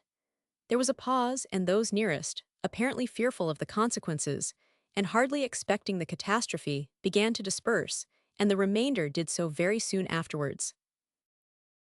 Chapter 81. The Vampire's Flight, His Danger, and the Last Place of Refuge. PNJ. Leaving the disorderly and vicious mob, who were thus sacrificing human life to their excited passions, we return to the brothers Bannerworth and the doctor, who together with Admiral Bell, still held watch over the hall. No indication of the coming forth of Varney presented itself for some time longer, and then, at least they thought, they heard a window open, and turning their eyes in the direction whence the sound proceeded, they could see the form of a man slowly and cautiously emerging from it. As far as they could judge, from the distance at which they were, that form partook much of the appearance and the general aspect of Sir Francis Varney, and the more they looked and noticed its movements, the more they felt convinced that such was the fact. "There comes your patient, doctor," said the Admiral. "Do not call him my patient," said the doctor, "if you please. Why, you know he is, and you are, in a manner of speaking, bound to look after him. Well, what is to be done?" "He must not, on any account," said Dr. Chillingworth, "be allowed to leave the place. Believe me, I have the very strongest reasons for saying so." "He shall not leave it then," said Henry. Even as he spoke, Henry Bannerworth darted forward, and Sir Francis Varney dropped from the window, out of which he had clambered, close to his feet. "Hold," cried Henry, "you are my prisoner." With the most imperturbable coolness in the world, Sir Francis Varney turned upon him, and replied, "And pray, Henry Bannerworth, what have I done to provoke your wrath?" "What have you done? Have you not, like a thief, broken into my house? Can you ask what you have done?" "I," said the vampire, "like a thief perchance, and yet no thief. May I ask you what there is to steal in the house?" By the time this short dialogue had been uttered, the rest of the party had come up, and Varney was, so far as regarded numbers, a prisoner. "Well, gentlemen," he said, with that strange contortion of countenance which, now they all understood, arose from the fact of his having been hanged and restored to life again. "Well, gentlemen, now that you have beleaguered me in such a way, may I ask you what it is about?" "If you will step aside with me, Sir Francis Varney, for a moment," said Dr. Chillingworth, "I will make to you a communication which will enable you to know what it is all about." "Oh, with pleasure," said the vampire. "I am not ill at present, but still, sir, I have no objection to hear what you have to say." He stepped a few paces on one side with the doctor, while the others waited, not without some amount of impatience for the result of the communication. All that they could hear was, that Varney said, suddenly, "You are quite mistaken." And then the doctor appeared to be insisting upon something, which the vampire listened to patiently, and at the end, burst out with, "Why, doctor, you must be dreaming." At this, Dr. Chillingworth at once left him, and advancing to his friends, he said, "Sir Francis Varney denies in toto all that I have related to you concerning him. Therefore, I can say no more than that I earnestly recommend you, before you let him go, to see that he takes nothing of value with him." "Why, what can you mean?" said Varney. "Search him," said the doctor. "I will tell you why very shortly." Indeed, said Sir Francis Varney. "Now, gentlemen, I will give you a chance of behaving justly and quietly, so saving yourself the danger of acting otherwise. I have made repeated offers to take this house, either as a tenant or as a purchaser, all of which offers have been declined, upon, I dare say, a common enough principle, namely, one which induces people to enhance the value of anything they have for disposal, if it be unique, by making it difficult to come at. Seeing that you had deserted the place, I could make no doubt but that it was to be had, so I came here to make a thorough examination of its interior, to see if it would suit me. I find that it will not. Therefore, I have only to apologize for the intrusion, and to wish you a remarkably good evening." "That will not do," said the doctor. "What will not do, sir?" "This excuse will not do, Sir Francis Varney. You are, although you deny it, the man who was hanged in London some years ago for a highway robbery." Varney laughed and held up his hands, exclaiming, "Alas, alas! Our good friend the doctor has studied too hard. His wits, probably at the best of times, none of the clearest, have become hopelessly entangled." "Do you deny," said Henry then, "that you are that man?" "Most unequivocally." "I assert it," said the doctor, "and now I will tell you all, for I perceive you hesitate about searching, Sir Francis Varney. I tell you all why it is that he has such an affection for Bannerworth Hall." "Before you do," said Varney, "there is a pill for you, which you may find more nauseous and harder of digestion than any your shop can furnish." As Varney uttered these words, he suddenly drew from his pocket a pistol, and leveling it at the unfortunate doctor, he fired it full at him. The act was so sudden, so utterly unexpected, and so stunning, that it was done before anyone could move hand or foot to prevent it. Henry Bannerworth and his brother were the furthest off from the vampire, and unhappily, in the rush which they, as soon as possible, made towards him, they knocked down the admiral, who impeded them much, and before they could spring over or past him, Sir Francis Varney was gone.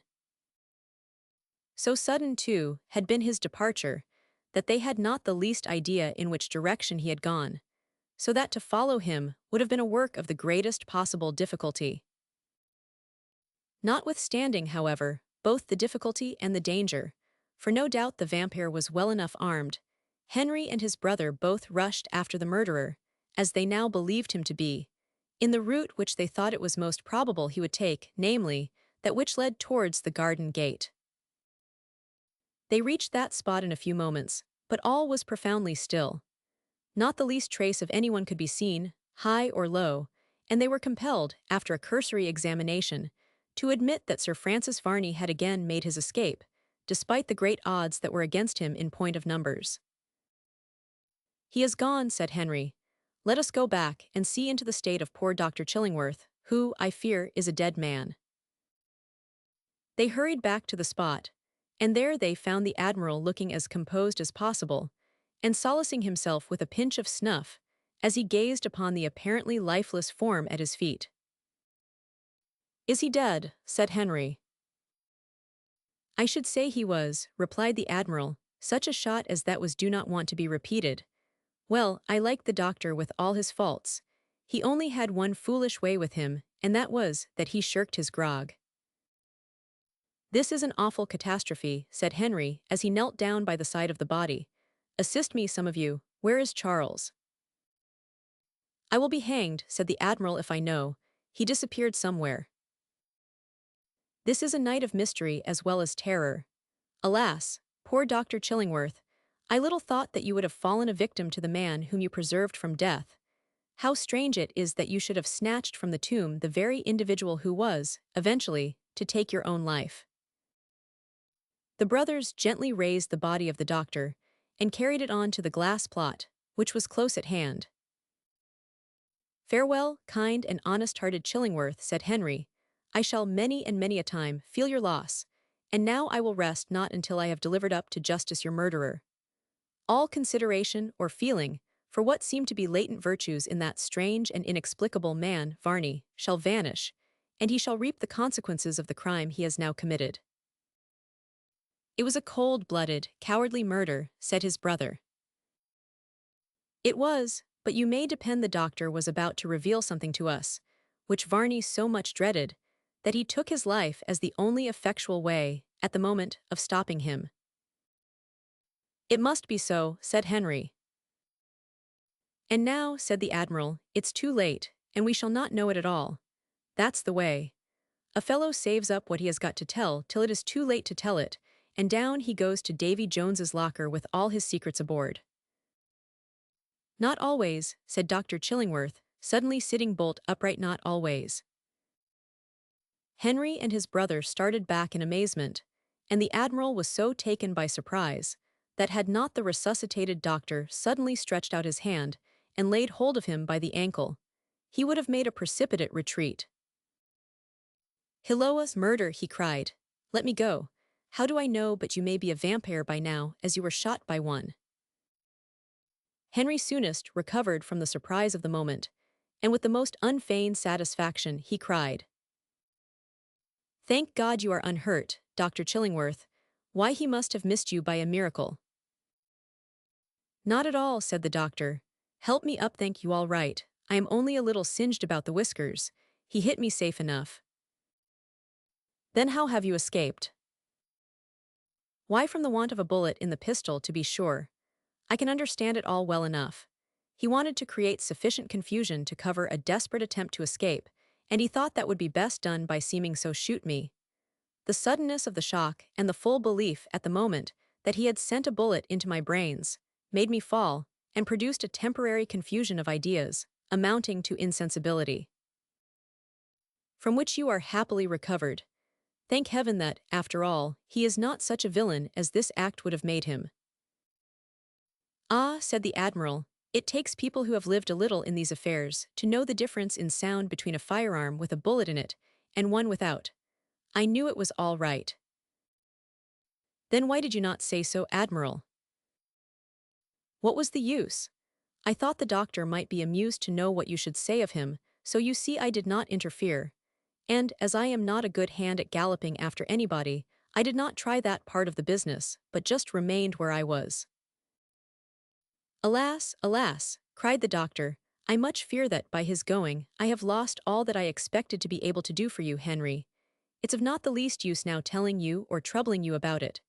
You may now sell or let Bannerworth Hall to whomever you please, for I am afraid it is really worthless." "What on earth do you mean?" said Henry. "Why, doctor, will you keep up this mystery among us? If you have anything to say, why not say it at once?" "Because I tell you it's of no use now. The game is up, Sir Francis Varney has escaped, but still, I do not know that I need exactly hesitate." "There can be no reason for your hesitating about making a communication to us," said Henry. "It is unfriendly not to do so." "My dear boy, you will excuse me for saying that you do not know what you are talking about. Can you give any reason?" "Yes, respect for the living.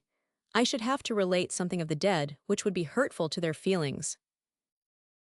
Henry was silent for a few moments, and then he said, "What dead, and who are the living?" "Another time," whispered the doctor to him, "another time, Henry, do not press me now, but you shall know all another time. I must be content, but now let us remember that another man yet lingers in Bannerworth Hall. I will endure suspense on his account no longer. He is an intruder there, so I go at once to dislodge him." No one made any opposition to this move, not even the doctor, so Henry preceded them all to the house. They passed through the open window into the long hall, and from thence into every apartment of the mansion, without finding the object of their search.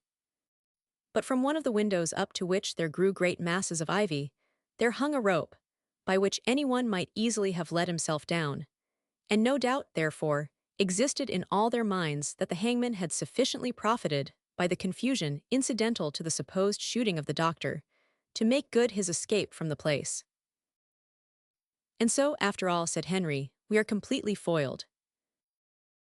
"We may be," said Dr. Chillingworth, "but it is, perhaps, going too far to say that we actually are.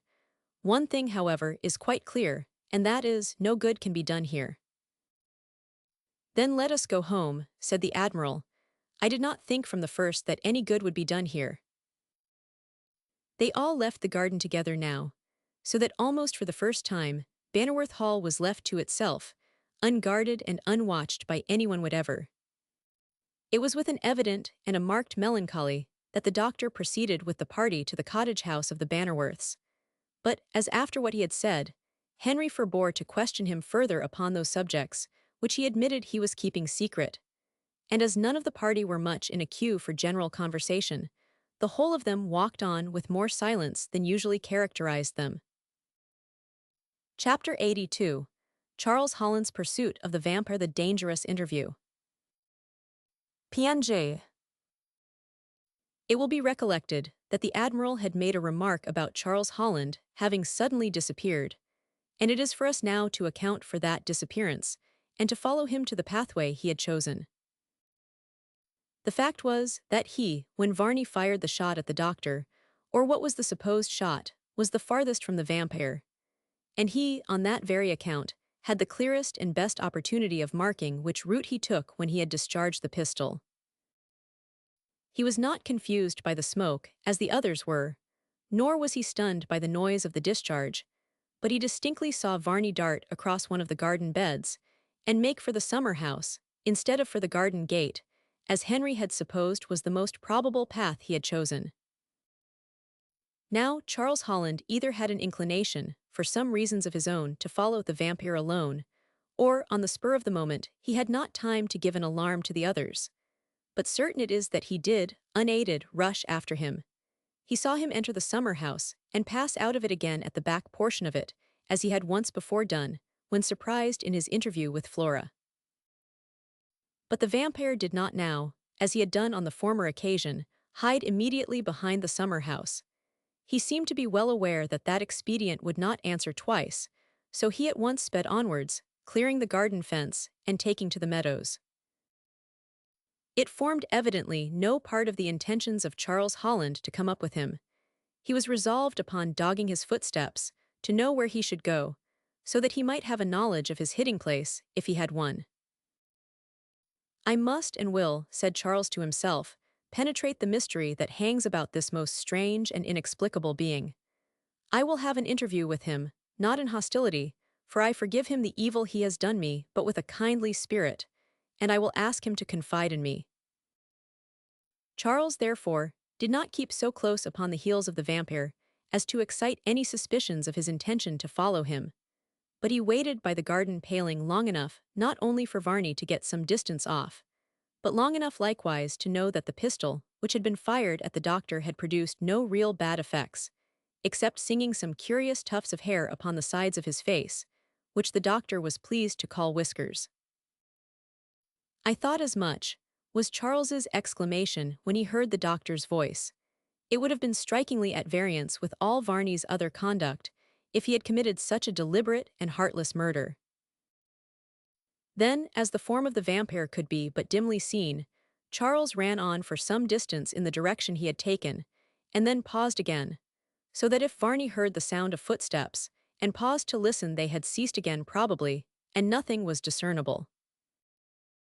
In this manner he followed the mysterious individual, if we may really call him such, for above a mile, and then Varney made a rapid detour, and took his way towards the town.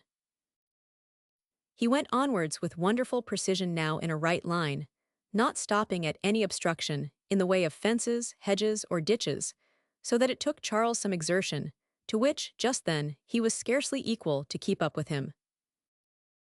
At length the outskirts of the town were gained, and then Varney paused and looked around him, scarcely allowing Charles, who was now closer to him than he had been, time to hide himself from observation, which, however, he did accomplish, by casting himself suddenly upon the ground, so that he could not be detected against the sky, which then formed a background to the spot where he was. Apparently satisfied that he had completely now eluded the pursuit, if any had been attempted, of those whom he had led in such a state of confusion, the vampire walked hastily towards a house that was to let, and which was only to be reached by going up an avenue of trees, and then unlocking a gate in a wall which bounded the premises next to the avenue. But the vampire appeared to be possessed of every facility for effecting an entrance to the place, and producing from his pocket a key, he at once opened the gate, and disappeared within the precincts of those premises. He, no doubt, felt that he was hunted by the mob of the town, and hence his frequent change of residence, since his own had been burnt down. And indeed, situated as he was, there can be no manner of doubt that he would have been sacrificed to the superstitious fury of the populace, if they could but have got hold of him. He had, from his knowledge, which was no doubt accurate and complete, of what had been done, a good idea of what his own fate would be, were he to fall into the hands of that ferocious multitude, each individual composing which felt a conviction that there would be no peace, nor hope of prosperity or happiness, on the place, until he, the arch-vampire of all the supposed vampires, was destroyed. PNJ. Charles did pause for a few moments, after having thus become roused, to consider whether he should then attempt to have the interview he had resolved upon having by some means or another, or defer it, now that he knew where Varney was to be found, until another time. But when he came to consider how extremely likely it was that, even in the course of a few hours, Varney might shift his abode for some good and substantial reasons, he at once determined upon attempting to see him. But how to accomplish such a purpose was not the easiest question in the world to answer. If he rung the bell that presented itself above the garden gate, was it at all likely that Varney, who had come there for concealment, would pay any attention to the summons? After some consideration, he did, however, think of a plan by which, at all events, he could ensure effecting an entrance into the premises, and then he would take his chance of finding the mysterious being whom he sought, and who probably might have no particular objection to meeting with him, Charles Holland, because their last interview in the ruins could not be said to be otherwise than of a peaceable and calm enough character. He saw by the board, which was nailed in the front of the house, that all applications to see it were to be made to a Mr. Nash, residing close at hand, and as Charles had the appearance of a respectable person, he thought he might possibly have the key entrusted to him, ostensibly to look at the house, preparatory possibly to taking it, and so he should, at all events, obtain admission. He, accordingly, went at once to this Mr. Nash, and asked about the house. Of course he had to affect an interest in its rental and accommodations, which he did not feel, in order to lull any suspicion, and finally he said, I should like to look over it if you will lend me the key, which I will shortly bring back to you."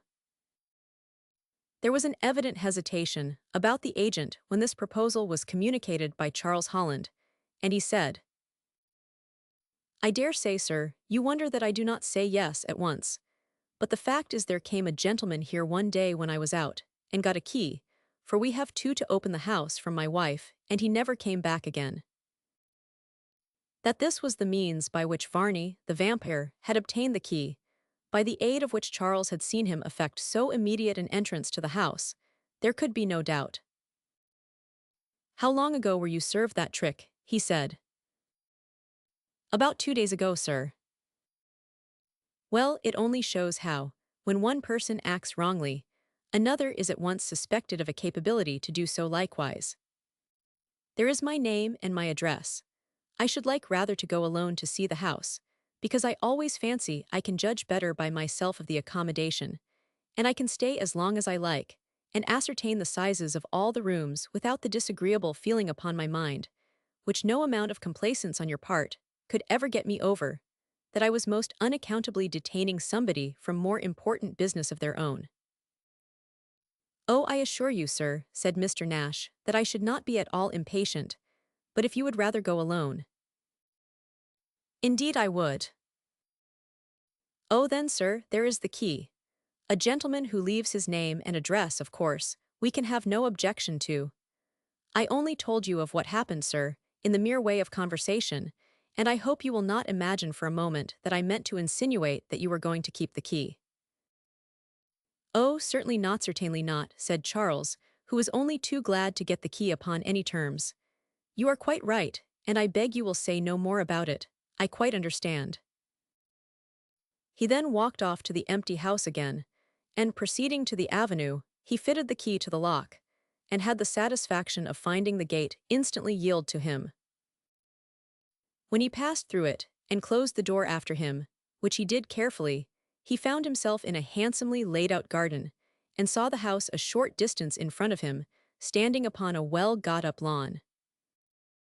He cared not if Varney should see him before he reached the house, because the fact was sufficiently evident to himself that, after all, he could not actually enforce an interview with the vampire. He only hoped that, as he had found him out, it would be conceded to him. He, therefore, walked up the lawn without making the least attempt at concealment, and when he reached the house, he allowed his footsteps to make what noise they would upon the stone steps which led up to it. But no one appeared, nor was there, either by sight or by sound, any indication of the presence of any living being in the place besides himself. Insensibly, as he contemplated the deserted place around him, the solemn sort of stillness began to have its effect upon his imagination, and without being aware that he did so, he had, with softness and caution, glided onwards, as if he were bent on some errand requiring the utmost amount of caution and discrimination in the conduction of it. And so he entered the hall of the house, where he stood some time, and listened with the greatest attention, without, however, being able to hear the least sound throughout the whole of the house. "And yet he must be here," thought Charles to himself. "I was not gone many minutes, and it is extremely unlikely that in so short a space of time he has left, after taking so much trouble, by making such a detour around the meadows to get here, without being observed. I will examine every room in the place, but I will find him." Charles immediately commenced going from room to room of that house in his search for the vampire. There were but 4 apartments upon the ground floor, and these, of course, he quickly ran through. Nothing whatever at all indicative of anyone having been there met his gaze, and with a feeling of disappointment creeping over him, he commenced the ascent of the staircase. The day had now fairly commenced, so that there was abundance of light, although, even for the country, it was an early hour, and probably Mr. Nash had been not a little surprised to have a call from one whose appearance bespoke no necessity for rising with the lark at such an hour. All these considerations, however, sank into insignificance in Charles's mind, compared with the object he had in view, namely, the unraveling the many mysteries that hung around that man. He ascended to the landing of the first story, and then, as he could have no choice, he opened the first door that his eyes fell upon, and entered a tolerably large apartment. It was quite destitute of furniture, and at the moment Charles was about to pronounce it empty, but then his eyes fell upon a large black-looking bundle of something that seemed to be lying jammed up under the window on the floor, that being the place of all others in the room which was enveloped in the most shadow. He started back involuntarily at the moment, for the appearance was one so shapeless that there was no such thing as defining, from even that distance, what it really was. Then he slowly and cautiously approached it, as we always approach that of the character of which we are ignorant, and concerning the powers of which to do injury, we can consequently have no defined idea. That it was a human form there was the first tangible opinion he had about it, and from its profound stillness, and the manner in which it seemed to be laid close under the window, he thought that he was surely upon the point of finding out that some deed of blood had been committed, the unfortunate victim of which was now lying before him.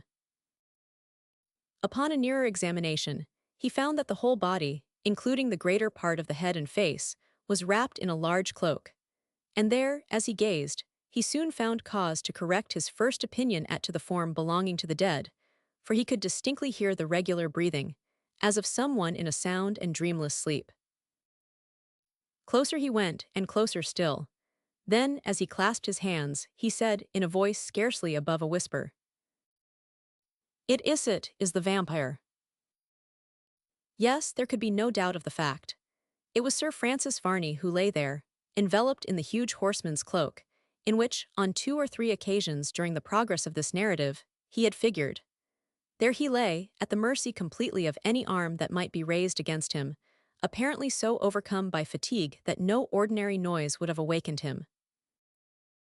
Well might Charles Holland gaze at him with mingled feelings.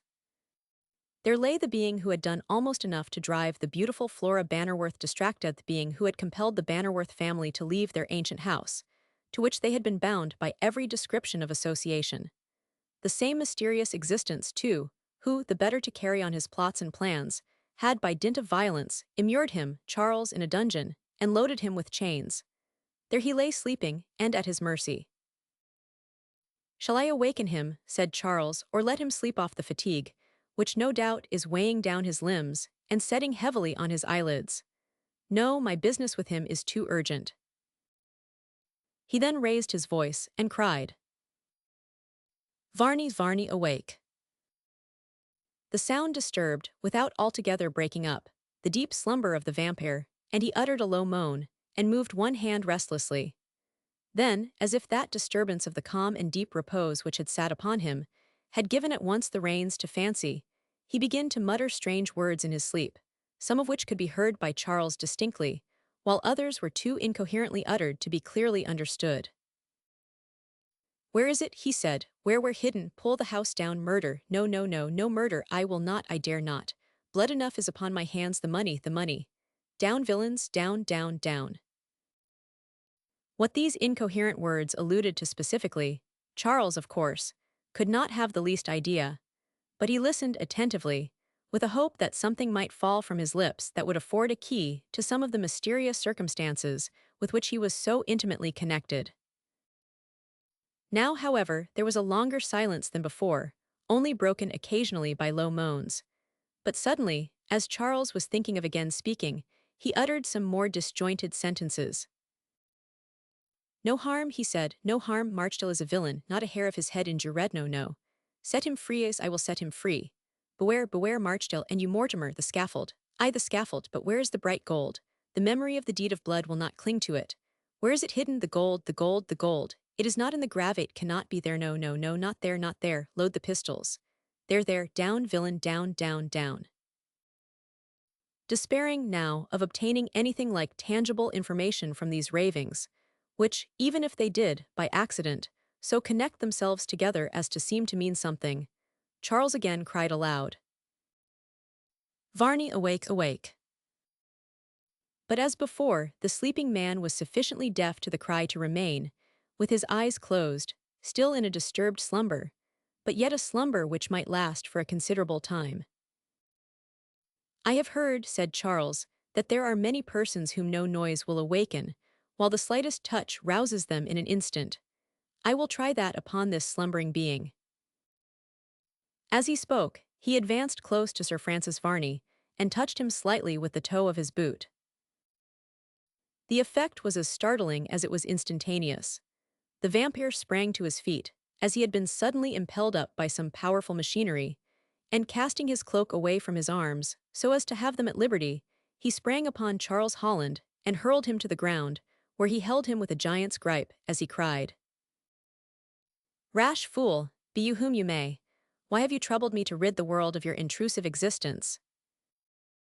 The attack was so sudden and so terrific that resistance to it, even if Charles had had the power, was out of the question. All he could say was, "Varney, Varney, do you not know me? I am Charles Holland.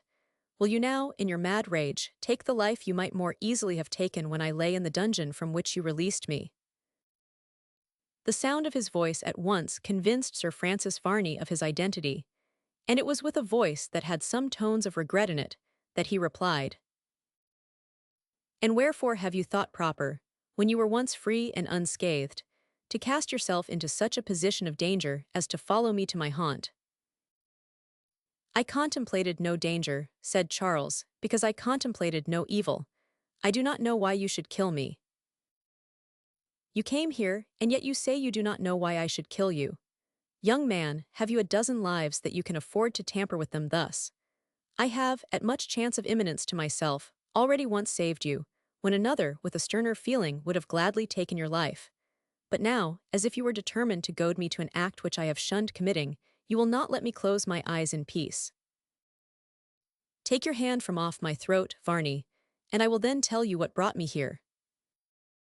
Sir Francis Varney did so. "Rise," he said, "rise.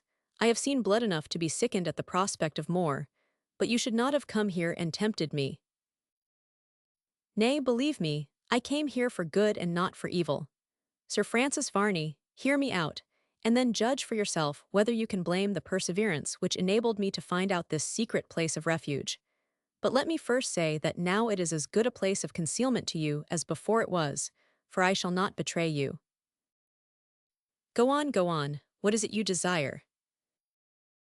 "During the long and weary hours of my captivity, I thought deeply, and painfully too, as may be well imagined, of all the circumstances connected with your appearance at Bannerworth Hall, and your subsequent conduct.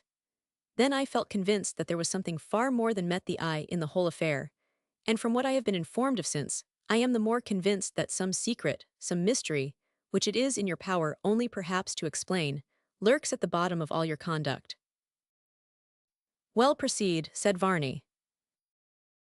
"Have I not said enough now to enable you to divine the object of my visit?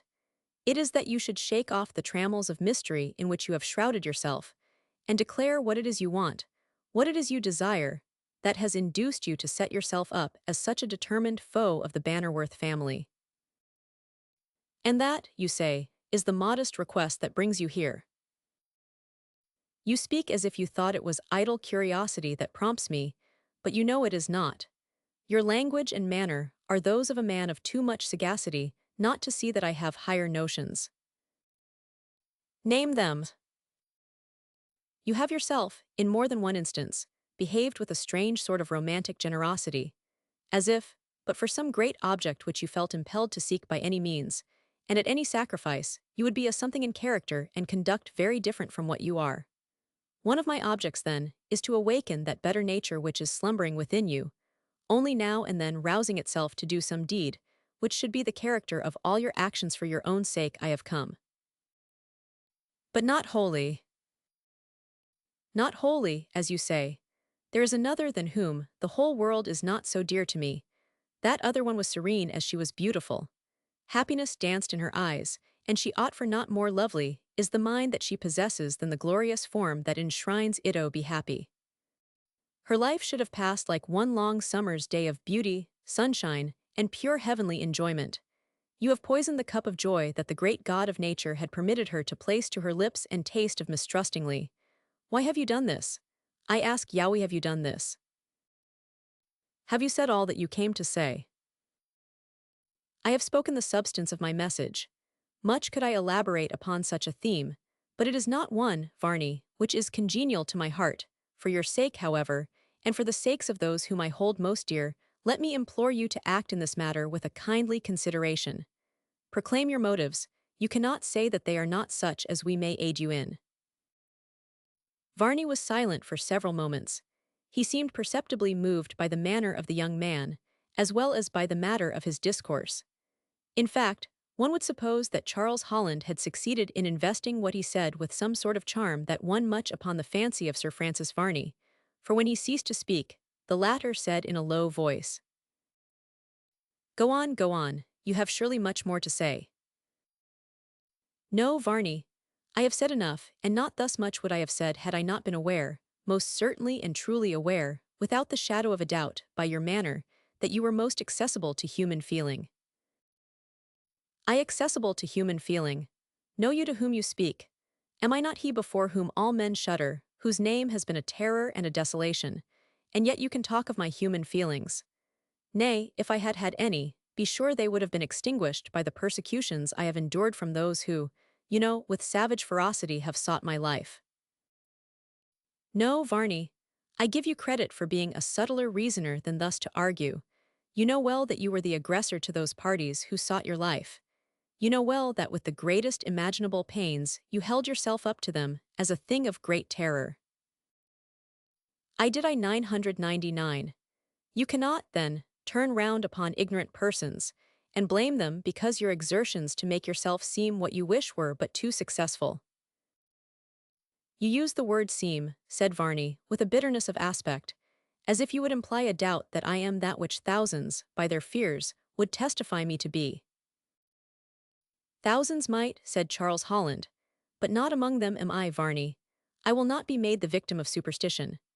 Were you to enact before my very eyes some of those feats which, to the senses of others, would stamp you as the preternatural being you assume to be, I would doubt the evidence of my own senses ere I permitted such a bugbear to oppress my brain." "Go," said Sir Francis Varney, "go. I have no more words for you.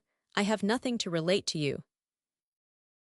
Nay, you have already listened sufficiently to me to give me a hope that I had awakened some of the humanity that was in your nature. Do not, Sir Francis Varney, crush that hope, even as it was budding forth. Not for my own sake do I ask you for revelations. That may, perhaps must be painful for you, but for the sake of Flora Bannerworth, to whom you owe abundance of reparation." "No, no. In the name of all that is great, and good, and just, I call upon you for justice. What have I to do with such an invocation? Utter such a sentiment to men who, like yourself, are invested with the reality as well as the outward show of human nature." "Nay, Sir Francis Varney, now you belie yourself. You have passed through a long, and perchance, a stormy life. Can you look back upon your career, and find no reminiscences of the past that shall convince you that you are of the great family of man, and have had abundance of human feelings and of human affections?" "Peace, peace. Nay, Sir Francis Varney, I will take your word, and if you will lay your hand upon your heart, and tell me truly that you never felt what it was to love to have all feeling, all taste, and all hope of future joy, concentrated in one individual, I will despair and leave you. If you will tell me that never, in your whole life, you have felt for any fair and glorious creature, as I now feel for Flora Bannerworth, a being for whom you could have sacrificed not only existence, but all the hopes of a glorious future that bloom around it, if you will tell me, with the calm, dispassionate aspect of truth, that you have held yourself aloof from such human feelings, I will no longer press you to a disclosure which I shall bring no argument to urge." The agitation of Sir Francis Varney's countenance was perceptible, and Charles Holland was about to speak again, when, striking him upon the breast with his clenched hand, the vampire checked him, saying, "Do you wish to drive me mad, that you thus, from memory's hidden cells, conjure up images of the past? Then there are such images to conjure up, there are such shadows only sleeping, but which require only, as you did even now, but a touch to awaken them to life and energy. Oh, Sir Francis Varney, do not tell me that you are not human."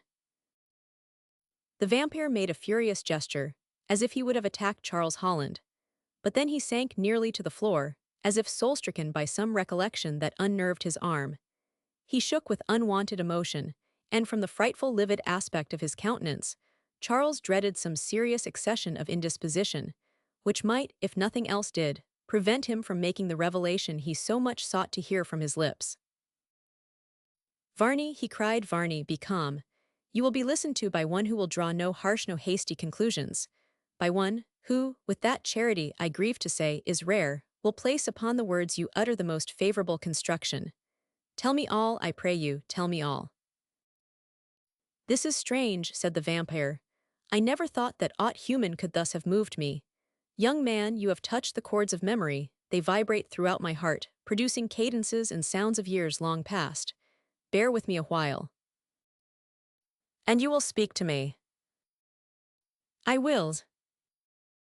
"Having your promise then, I am content, Varney. But you must be secret, not even in the wildest waste of nature, where you can well presume that naught but heaven can listen to your whisperings, must you utter one word of that which I shall tell to you." "Alas," said Charles, "I dare not take such a confidence. I have said that it is not for myself. I seek such knowledge of what you are and what you have been, but it is for another so dear to me, that all the charms of life that make up other men's delights equal not the witchery of one glance from her, speaking as it does of the glorious light from that heaven which is eternal, from whence she sprung." "And you reject my communication," said Varney, "because I will not give you leave to expose it to Flora Bannerworth." "It must be so."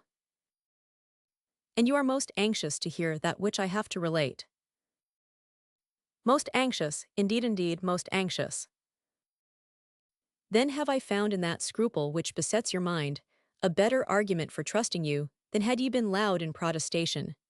Had your promises of secrecy been but those which come from the lip, and not from the heart, my confidence would not have been rejected on such grounds. I think that I dare trust you. With leave to tell to Flora that which you shall communicate. You may whisper it to her, but to no one else, without my special leave and license. I agree to those terms, and will religiously preserve them. I do not doubt you for one moment, and now I will tell to you what never yet has passed my lips to mortal man.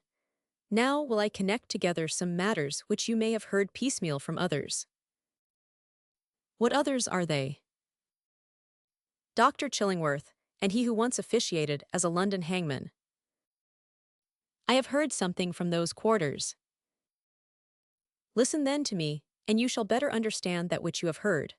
Some years ago, it matters not the number, on a stormy night, towards the autumn of the year, two men sat alone in poverty, and that species of distress which beset the haughty, profligate, daring man, who has been accustomed all his life to its most enticing enjoyments, but never to that industry which alone ought to produce them, and render them great and magnificent.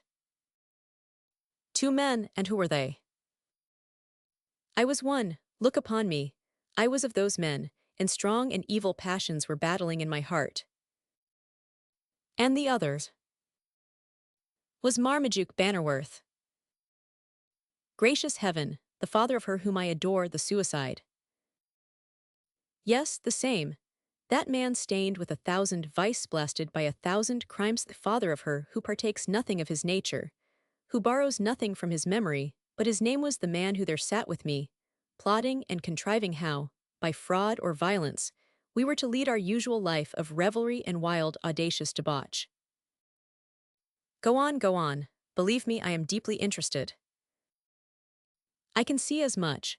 We were not nice in the various schemes which our prolific fancies engendered. If trickery and the false dice at the gaming table sufficed not to fill our purses, we were bold enough for violence.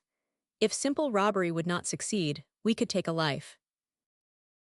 Murders. I call it by its proper name, a murder. We sat till the midnight hour had passed, without arriving at a definite conclusion. We saw no plan of practicable operation, and so we wandered onwards to one of those deep dens of iniquity, a gaming house, wherein we had won and lost thousands. We had no money, but we staked largely in the shape of a wager upon the success of one of the players. We knew not or cared not for the consequence if we had lost. But as it happened, we were largely successful, and beggars as we had walked into that place, we might have left it independent men. But when does the gambler know when to pause in his career? If defeat awakens all the raging passions of humanity within his bosom, success, but feeds the great vice that has been there engendered. To the dawn of morn we played.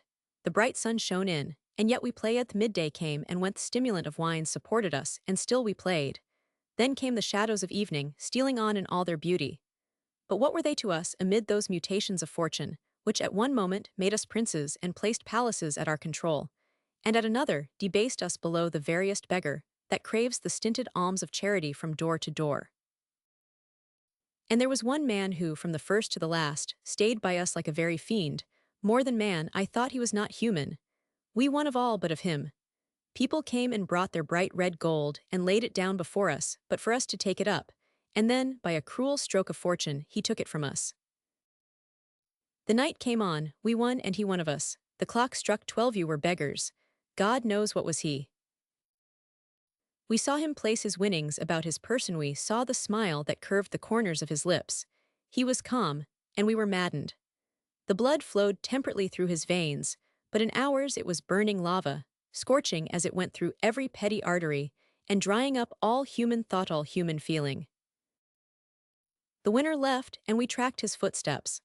When he reached the open air, although he had taken much less than we of the intoxicating beverages that are supplied gratis to those who frequent those haunts of infamy, it was evident that some sort of inebriation attacked him. His steps were disordered and unsteady, and as we followed him, we could perceive, by the devious track that he took, that he was somewhat uncertain of his route. We had no fixed motive in so pursuing this man. It was but an impulsive proceeding at the best, but as he still went on and cleared the streets, getting into the wild and open country, and among the hedgerows, we began to whisper together, and to think that what we did not owe to fortune, we might to our own energy and courage at such a moment. I need not hesitate to say so, since, to hide the most important feature of my revelation from you, would be but to mock you. We resolved upon robbing him. And was that all? It was all that our resolution went to. We were not anxious to spill blood, but still we were resolved that we would accomplish our purpose, even if it required murder for its consummation. Have you heard enough? I have not heard enough, although I guess the rest. You may well guess it, from its preface. He turned down a lonely pathway, which, had we chosen it ourselves, could not have been more suitable for the attack we meditated. There were tall trees on either side, and a hedgerow stretching high up between them. We knew that that lane led to a suburban village, which, without a doubt, was the object of his destination. Then Marmaduke Bannerworth spoke, saying, "What we have to do must be done now or never. There needs not two in this adventure. Shall you or I require him to refund what he has won from us?" "I care not," I said. "But if we are to accomplish our purpose without arousing even a shadow of resistance, it is better to show him its futility by both appearing and take a share in the adventure." This was agreed upon, and we hastened forward. He heard footsteps pursuing him and quickened his pace. I was the fleetest runner and overtook him. I passed him a pace or two, and then turning, I faced him and impeded his progress. The lane was narrow, and a glance behind him showed him Marmaduke Bannerworth, so that he was hemmed in between two enemies, and could move neither to the right nor to the left, on account of the thick brushwood that intervened between the trees. Then, with an assumed courage, that sat but ill upon him, he demanded of us what we wanted, and proclaimed his right to pass despite the obstruction we placed in his way. The dialogue was brief. I, being foremost, spoke to him. "Your money," I said, "your winnings at the gaming table. We cannot, and we will not lose it." So suddenly that he had nearly taken my life, he drew a pistol from his pocket, and leveling it at my head, he fired upon me. Perhaps had I moved, it might have been my death, but as it was, the bullet furrowed my cheek, leaving a scar, the path of which is yet visible in a white cicatrix. I felt a stunning sensation, and thought myself a dead man. I cried aloud to Marmaduke Bannerworth, and he rushed forward. I knew not that he was armed, and that he had the power about him to do the deed which he then accomplished. But there was a groan, a slight struggle, and the successful gamester fell upon the green sward, bathed in his blood. And this is the father of her whom I adore. It is. Are you shocked to think of such a neat relationship between so much beauty and intelligence and a midnight murderer? Is your philosophy so poor that the daughter's beauty suffers from the commission of a father's crime? No, no, it is not so. Do not fancy that, for one moment, I can entertain such unworthy opinions. The thought that crossed me was that I should have to tell one of such a gentle nature that her father had done such a deed. On that head you can use your own discretion. The deed was done. There was sufficient light for us to look upon the features of the dying man. Ghastly and terrific they glared upon us, while the glazed eyes, as they were upturned to the bright sky, seemed appealing to heaven for vengeance against us, for having done the deed. Many a day and many an hour since at all times and all seasons, I have seen those eyes, with the glaze of death upon them, following me, and gloating over the misery they had the power to make. I think I see them now. Indeed. Yes, look see how they glare upon me with what a fixed and frightful stare the bloodshot pupils keep their placider there. Oh, save me from such a visitation again. It is too horrible. I dare not, I cannot endure it. And yet why do you gaze at me with such an aspect, dread visitant? You know that it was not my hand that did the deed who laid you low. You know that not to me are you able to lay the heavy charge of your death. Varney, you look upon vacancy, said Charles Holland. No, no, vacancy it may be to you, but to me 'tis full of horrible shapes. Compose yourself. You have taken me far into your confidence already. I pray you now to tell me all. I have in my brain no room for horrible conjectures, such as those which might else torment me. Varney was silent for a few minutes, and then he wiped from his brow the heavy drops of perspiration that had there gathered, and heaved a deep sigh. Speak to me, added Charles. Nothing will so much relieve you from the terrors of this remembrance as making a confidence which reflection will approve of, and which you will know that you have no reason to repent. Charles Holland, said Varney, I have already gone too far to retract, much too far, I know, and can well understand all the danger of half-confidence. You already know so much, that it is fit you should know more. Go on then, Varney, I will listen to you. I know not if, at this juncture, I can command myself to say more.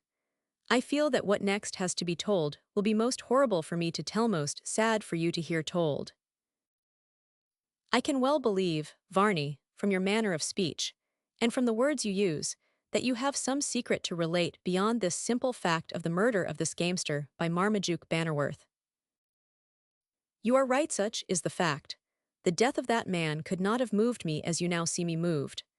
There is a secret connected with his fate, which I may well hesitate to utter, a secret, even to whisper to the winds of heaven, although I did not do the deed, no, no, I did not strike the blow, not I. PNJ. Varney, it is astonishing to me the pains you take to assure yourself of your innocence of this deed. No one accuses you, but still, were it not that I am impressed with a strong conviction that you are speaking to me nothing but the truth, the very fact of your extreme anxiety to acquit yourself would engender suspicion. I can understand that feeling, Charles Holland. I can fully understand it. I do not blame you, for it is a most natural one. But when you know all, you will feel with me how necessary it must have been to my peace to seize upon every trivial circumstance that can help me to a belief in my own innocence. It may be so. As yet, you well know, I speak in ignorance. But what could there have been in the character of that gambler that has made you so sympathetic concerning his decease? Nothing whatever in his character. He was a bad man, not one of those free, open spirits which are seduced into crime by thoughtlessness, not one of those whom we pity, perchance, more than we condemn, but a man without a redeeming trait in his disposition, a man so heaped up with vices and iniquities that society gained much by his decease, and not an individual could say that he had lost a friend. And yet the mere thought of the circumstances connected with his death seems almost to drive you to the verge of despair. You are right, the mere thought has that effect. You have aroused all my curiosity to know the causes of such a feeling. Varney paced the apartment in silence for many minutes.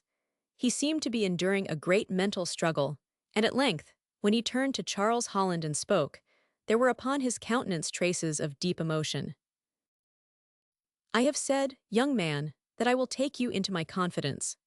I have said that I will clear up many seeming mysteries, and that I will enable you to understand what was obscure in the narrative of Dr. Chillingworth, and of that man who filled the office of public executioner, and who has haunted me so long.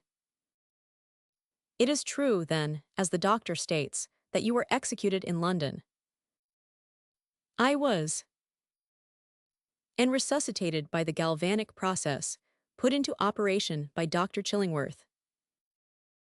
"As he supposed, but there are truths connected with natural philosophy which he dreamed not of. I bear a charmed life, and it was but accident which produced a similar effect upon the latent springs of my existence in the house to which the executioner conducted me, to what would have been produced had I been sufficed, in the free and open air, to wait until the cool moonbeams fell upon me." "Varney, Varney," said Charles Holland, "you will not succeed in convincing me of your supernatural powers. I hold such feelings and sensations at arm's length. I cannot assume you to be what you affect. I ask for no man's belief. I know that which I know, and gathering experience from the coincidences of different phenomena, I am compelled to arrive at certain conclusions. Believe what you please, doubt what you please, but I say again that I am not as other men. I am in no condition to dispute your proposition. I wish not to dispute it, but you are wandering, Varney, from the point. I wait anxiously for a continuation of your narrative." "I know that I am wandering from it. I know well that I am wandering from it, and that the reason I do so is that I dread that continuation. That dread will nor be the less for its postponement." "You are right, but tell me, Charles Holland, although you are young, you have been about in the great world sufficiently to form correct opinions, and to understand that which is related to you, drawing proper deductions from certain facts, and arriving possibly at more correct conclusions than some of maturer years with less wisdom. I will freely answer, Varney, any question you may put to me." "I know it. Tell me then what measure of guilt you attach to me in the transaction I have noticed to you." "It seems then to me that, not contemplating the man's murder, you cannot be accused of the act, although a set of fortuitous circumstances made you appear an accomplice to its commission. You think I may be acquitted. You can acquit yourself, knowing that you did not contemplate the murder." "I did not contemplate it. I know not what desperate deed I should have stopped short at then, in the height of my distress, but I neither contemplated taking that man's life, nor did I strike the blow which sent him from existence. There is even some excuse, as regards the higher crime for Marmaduke Bannerworth." "Think you so?" "Yes, he thought that you were killed, and impulsively he might have struck the blow that made him a murderer. Be it so. I am willing, extremely willing, that anything should occur that should remove the odium of guilt from any man. Be it so, I say, with all my heart.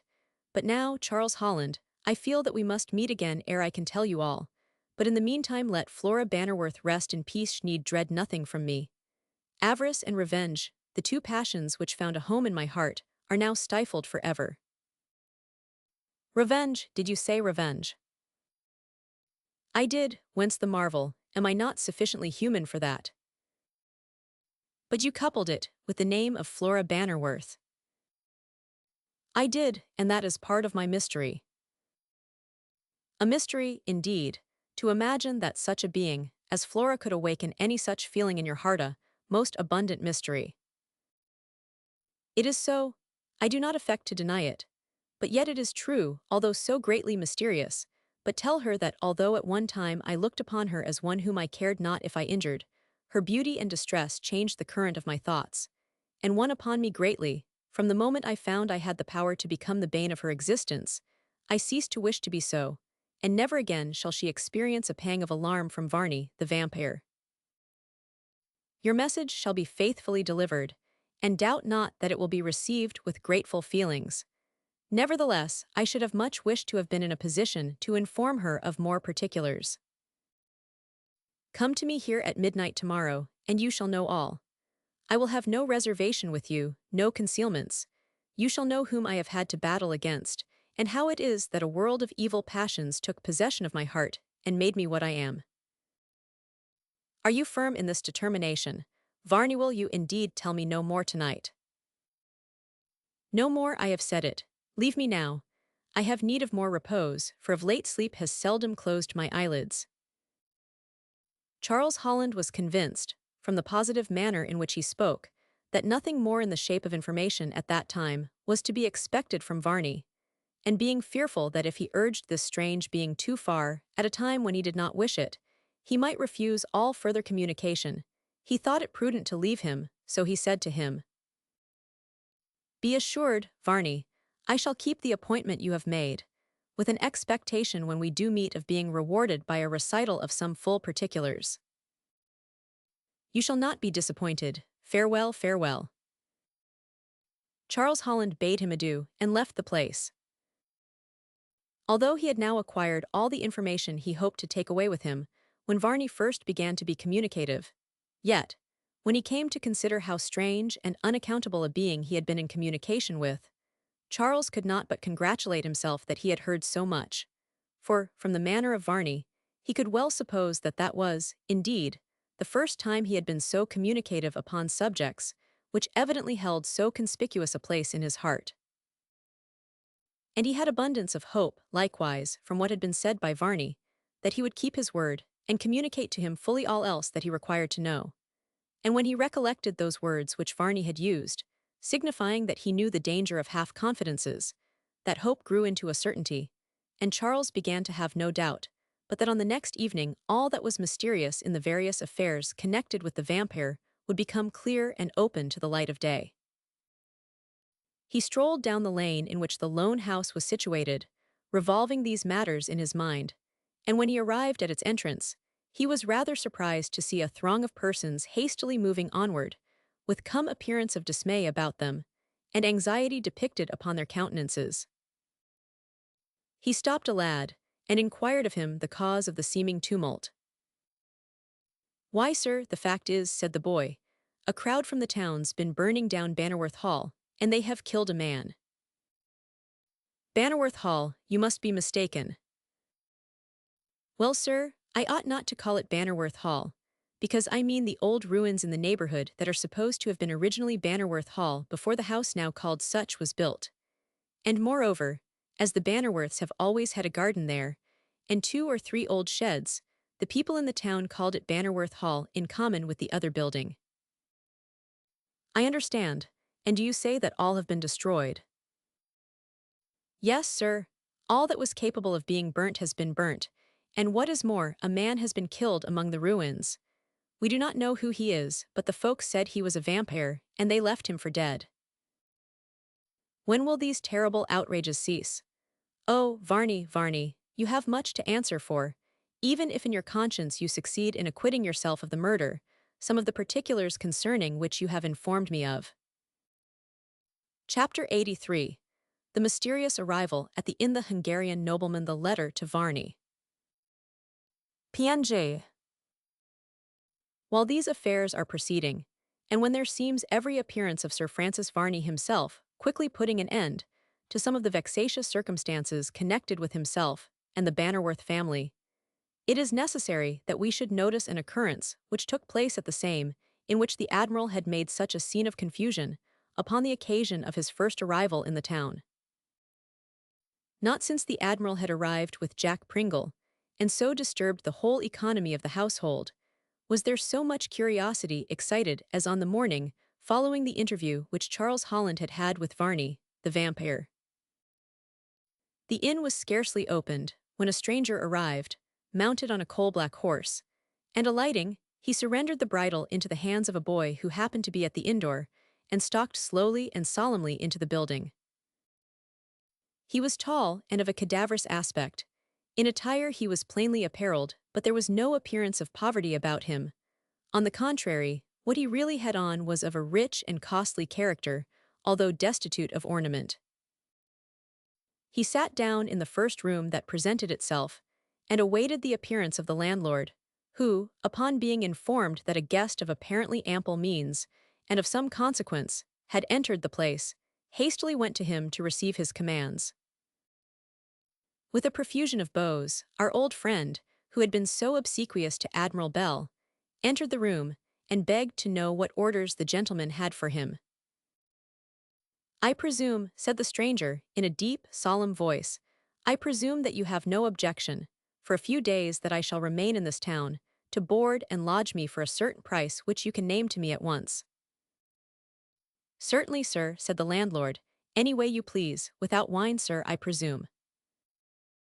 "As you please, make your own arrangements." "Well, sir, as we cannot tell, of course, what wine a gentleman may drink, but when we come to consider breakfast, dinner, tea and supper, and a bed, and all that sort of thing, and a private sitting-room, I suppose, sir." "Certainly." "You would not, then, think, sir, a matter of 4 guineas a week will be too much, perhaps." "I told you to name your own charge. Let it be 4 guineas. If you had said 8, I should have paid it." "Good God," said the publican, "here's a damned fool that I am. I beg your pardon, sir, I did not mean you. Now I could punch my own head. Will you have breakfast at once, sir, and then we shall begin regular, you know, sir." "Have what?" Breakfast, you know, sir. Tea, coffee, cocoa, or chocolate. Ham, eggs, or a bit of grilled fowl, cold sirloin of roast beef, or a red herring, anything you like, sir." "I never take breakfast, so you may spare yourself the trouble of providing anything for me." "Not take breakfast, sir, not take breakfast. Would you like to take anything to drink then, sir? People say it's an odd time, at 8 o'clock in the morning, to drink, but for my part, I always have thought that you could not begin a good thing too soon." "I live upon drink," said the stranger, "but you have none in the cellar that will suit me." "Indeed, sir?" "No, no, I am certain." "Why, we have got some claret now, sir," said the landlord, "which may look like blood, and yet not be it." "Like what, sir, damn my rags?" "Begone, begone." The stranger uttered these words so peremptorily that the landlord hastily left the room, and going into his own bar, he gave himself so small a tap on the side of the head that it would not have hurt a fly, as he said, "I could punch myself into bits, I could tear my hair out by the roots." And then he pulled a little bit of his hair, so gently and tenderly that it showed what a man of discretion he was, even in the worst of all his agony of passion. "The idea," he added, "of a fellow coming here, paying 4 guineas a week for board and lodging, telling me he would not have minded 8, and then not wanting any breakfast. It's enough to aggravate half a dozen saints, but what an odd fish he looks." At this moment the ostler came in, and standing at the bar, he wiped his mouth with his sleeve as he said, "I suppose you will stand a quart for that, master." "A quart for what, you vagabond? A quart because I have done myself up in heaps. A quart because I am fit to pull myself into fiddlestrings." "No," said the ostler, "because I have just put up the gentleman's horse." "What gentleman's horse?" "Why, the big-looking fellow with the white face, now in the parlor." "What, did he come on a horse, Sam? What sort of a looking creature is it? You may judge of a man from the sort of horse company he keeps." "Well then, sir, I hardly know. It's coal-black and looks as knowing as possible. It's tried twice to get a kick at me, but I was down upon him and put the bucket in his way. Howsomedever, I do not think it's a bad animal, as a animal, mind you, sir, though a little bit vicious or so." "Well," said the publican, as he drew the ostler half a pint instead of a quart, "you are always drinking, take that." "Blow me," said the ostler, "half a pint, master." "Plague take you, I cannot stand parleying with you, there's the parlor bell. Perhaps, after all, he will have some breakfast." While the landlord was away, the ostler helped himself to a quart of the strongest ale, which, by a singular faculty that he had acquired, he poured down his throat without any effort at swallowing, holding his head back, and the jug at a little distance from his mouth. Having accomplished this feat, he reversed the jug, giving it a knowing tap with his knuckles as though he would have signified to all the world that it was empty, and that he had accomplished what he desired. In the meantime, the landlord had made his way to his strange guest, who said to him, when he came into the room, Is there not one Sir Francis Varney residing in this town? The devil, thought the landlord, this is another of them, I will bet a guinea. Sir Francis Varney, sir, did you say? Why, sir, there was a Sir Francis Varney, but folks seem to think as how he's no better than he should be sort of vampire, sir, if you know what that is. I have, certainly, heard of such things, but can you not tell me Varney's address? I wish to see him. Well then, sir, I cannot tell it to you, for there's really been such a commotion and such a riot about him that he's taken himself off, I think, altogether, and we can hear nothing of him. Lord bless you, sir, they burnt down his house and hunted him about so, that I do not think that he will ever show his face here again. And cannot you tell me where he was seen last? That I cannot, sir. But if anybody knows anything about him, it's Mr. Henry Bannerworth, or perhaps Dr. Chillingworth, for they have had more to do with him than anybody else. Indeed, and can you tell me the address of the former individual? That I cannot, sir, for the Bannerworths have left the hall. As for the doctor, sir, you will see his house in the High Street, with a large brass plate on the door so that you cannot mistake it. It's number 9, on the other side of the way. I thank you for so much information, said the stranger, and rising, he walked to the door. Before, however, he left, he turned, and added, You can say, if you should by chance meet Mr. Bannerworth, that a Hungarian nobleman wishes to speak to him concerning Sir Francis Varney, the vampire. A what, sir?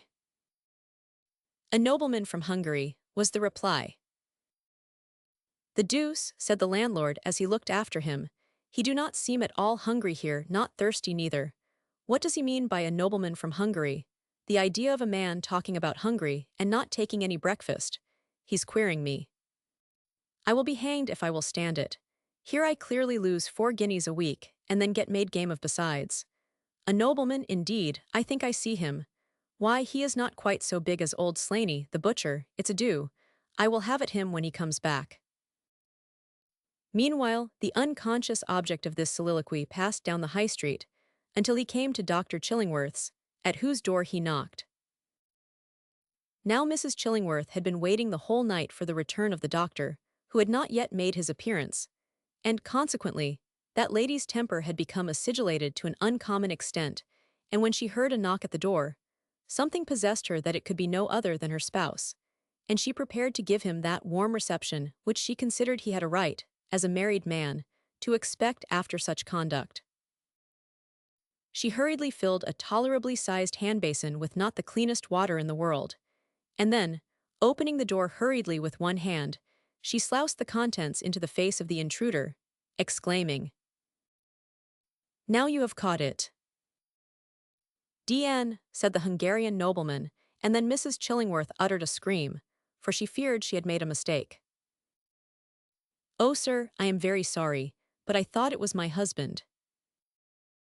But if you did, said the stranger, there was no occasion to drown him with a basin of soapsuds. It is your husband I want, madam, if he be Dr. Chillingworth. Then, indeed, you must go on wanting him, sir, for he's not been to his own home for a day and a night. He takes up all his time in hunting after that beastly vampire. Ah, Sir Francis Varney, you mean? I do, and I would Varney him if I caught hold of him. Can you give me the least idea of where he can be found? Of course I can. Indeed, where, said the stranger eagerly. In some churchyard, to be sure, gobbling up the dead bodies. With this Mrs. Chillingworth shut the door with a bang that nearly flattened the Hungarian's nose with his face, and he was fain to walk away, quite convinced that there was no information to be had in that quarter. He returned to the inn, and having told the landlord that he would give a handsome reward to anyone who would discover to him the retreat of Sir Francis Varney, he shut himself up in an apartment alone, and was busy for a time in writing letters. Although the sum which the stranger offered was an indefinite one, the landlord mentioned the matter across the bar to several persons, but all of them shook their heads, believing it to be a very perilous adventure indeed to have anything to do with so troublesome a subject as Sir Francis Varney. As the day advanced, however, a young lad presented himself, and asked to see the gentleman who had been inquiring for Varney. The landlord severely questioned and cross-questioned him, with the hope of discovering if he had any information. But the boy was quite obdurate, and would speak to no one but the person who had offered the reward, so that mine host was compelled to introduce him to the Hungarian nobleman, who, as yet, had neither eaten nor drunk in the house. The boy wore upon his countenance the very expression of juvenile cunning, and when the stranger asked him if he really was in possession of any information concerning the retreat of Sir Francis Varney, he said, "I can tell you where he is, but what are you going to give?" "What sum do you require?" said the stranger. "A whole half-crown." "It is yours, and if your information prove correct, come tomorrow, and I will add another to it, always provided likewise you keep the secret from anyone else." "Trust me for that," said the boy. "I live with my grandmother, she's precious old and has got a cottage. We sell milk and cakes, sticky stuff and pennywinkles. A goodly collection, go on." "Well, sir, this morning there comes a man in with a bottle, and he buys a bottle full of milk and a loaf. I saw him, and I knew it was Varney the Vampyre." "You followed him?" "Of course I did, sir. And he's staying at the house that's to let down the lane, round the corner by Mr. Biggs's, and past Lee's garden, leaving old Slaney's stacks on your right hand, and so cutting on till you come to Grants's meadow, when you will see old Madhunter a brickfield staring of you in the face, and arter that. Peace, you shall yourself conduct me. Come to this place at sunset, be secret, and probably 10 times the reward you have already received may be yours," said the stranger. "What 10 half-crowns?" "Yes, I will keep my word with you." "What a go, I know what I will do. I will set up as a showman, and what a glorious treat it will be to peep through one of the holes all day myself and get somebody to pull the strings up and down, and when I am tired of that, I can blaze away upon the trumpet like 1 o'clock. I think I see me. Here you sees the Duke of Marlborough a whopping of everybody, and here you see the Frenchmen flying about like parched peas in a sifter." Chapter 84. The excited populace. Varney hunted the place of refuge. PNJ. There seemed now a complete lull in the proceedings as connected with Varney, the vampire. We have reason to believe that the executioner who had been as solicitous as Varney to obtain undisputed possession of Bannerworth Hall has fallen a victim to the indiscriminating rage of the mob. Varney himself is a fugitive, and bound by the most solemn ties to Charles Holland, not only to communicate to him such particulars of the past as will bring satisfaction to his mind, but to abstain from any act which, for the future, shall exercise a disastrous influence upon the happiness of Flora. The doctor and the admiral with Henry had betaken themselves from the hall as we had recorded, and, in due time, reached the cottage where Flora and her mother had found a temporary refuge. Mrs. Bannerworth was up, but Flora was sleeping, and, although the tidings they had to tell were of a curious and mixed nature, they would not have her disturbed to listen to them. And likewise, they were rather pleased than otherwise, since they knew not exactly what had become of Charles Holland, to think that they would probably be spared the necessity of saying they could not account for his absence. That he had gone upon some expedition, probably dangerous, and so one which he did not wish to communicate the particulars of to his friends, lest they should make a strong attempt to dissuade him from it, they were induced to believe. But yet they had that confidence in his courage and active intellectual resources, to believe that he would come through it unscathed, and probably shortly show himself at the cottage. In this hope they were not disappointed, for in about 2 hours Charles made his appearance, but until he began to be questioned concerning his absence by the admiral, he scarcely considered the kind of dilemma he had put himself into by the promise of secrecy he had given to Varney, and was a little puzzled to think how much he might tell, and how much he was bound in honor to conceal. "Avast there," cried the admiral, "what's become of your tongue, Charles? You have been on some cruise, I will be bound. Haul over the ship's books and tell us what's happened." "I have been upon an adventure," said Charles, "which I hope will be productive of beneficial results to us all. But the fact is, I have made a promise, perhaps incautiously, that I will not communicate what I know." Phew, said the Admiral, that's awkward. But however, if a man said under sealed instructions, there's an end of it. I remember when I was off Candia once. Ha, interposed Jack, that was the time you tumbled over the blessed binnacle, all in consequence of taking too much Madeira. I remember it, too, it's an out-and-out good story, that air. You took a rope's end, you know, and laid into the bowsprit. And says you, get up, you lubber, says you, all the while a-thinking, I supposes, as it was long Jack Ingram, the carpenter's mate, laying asleep. What a lark. This scoundrel will be the death of me, said the Admiral. There is not one word of truth in what he says.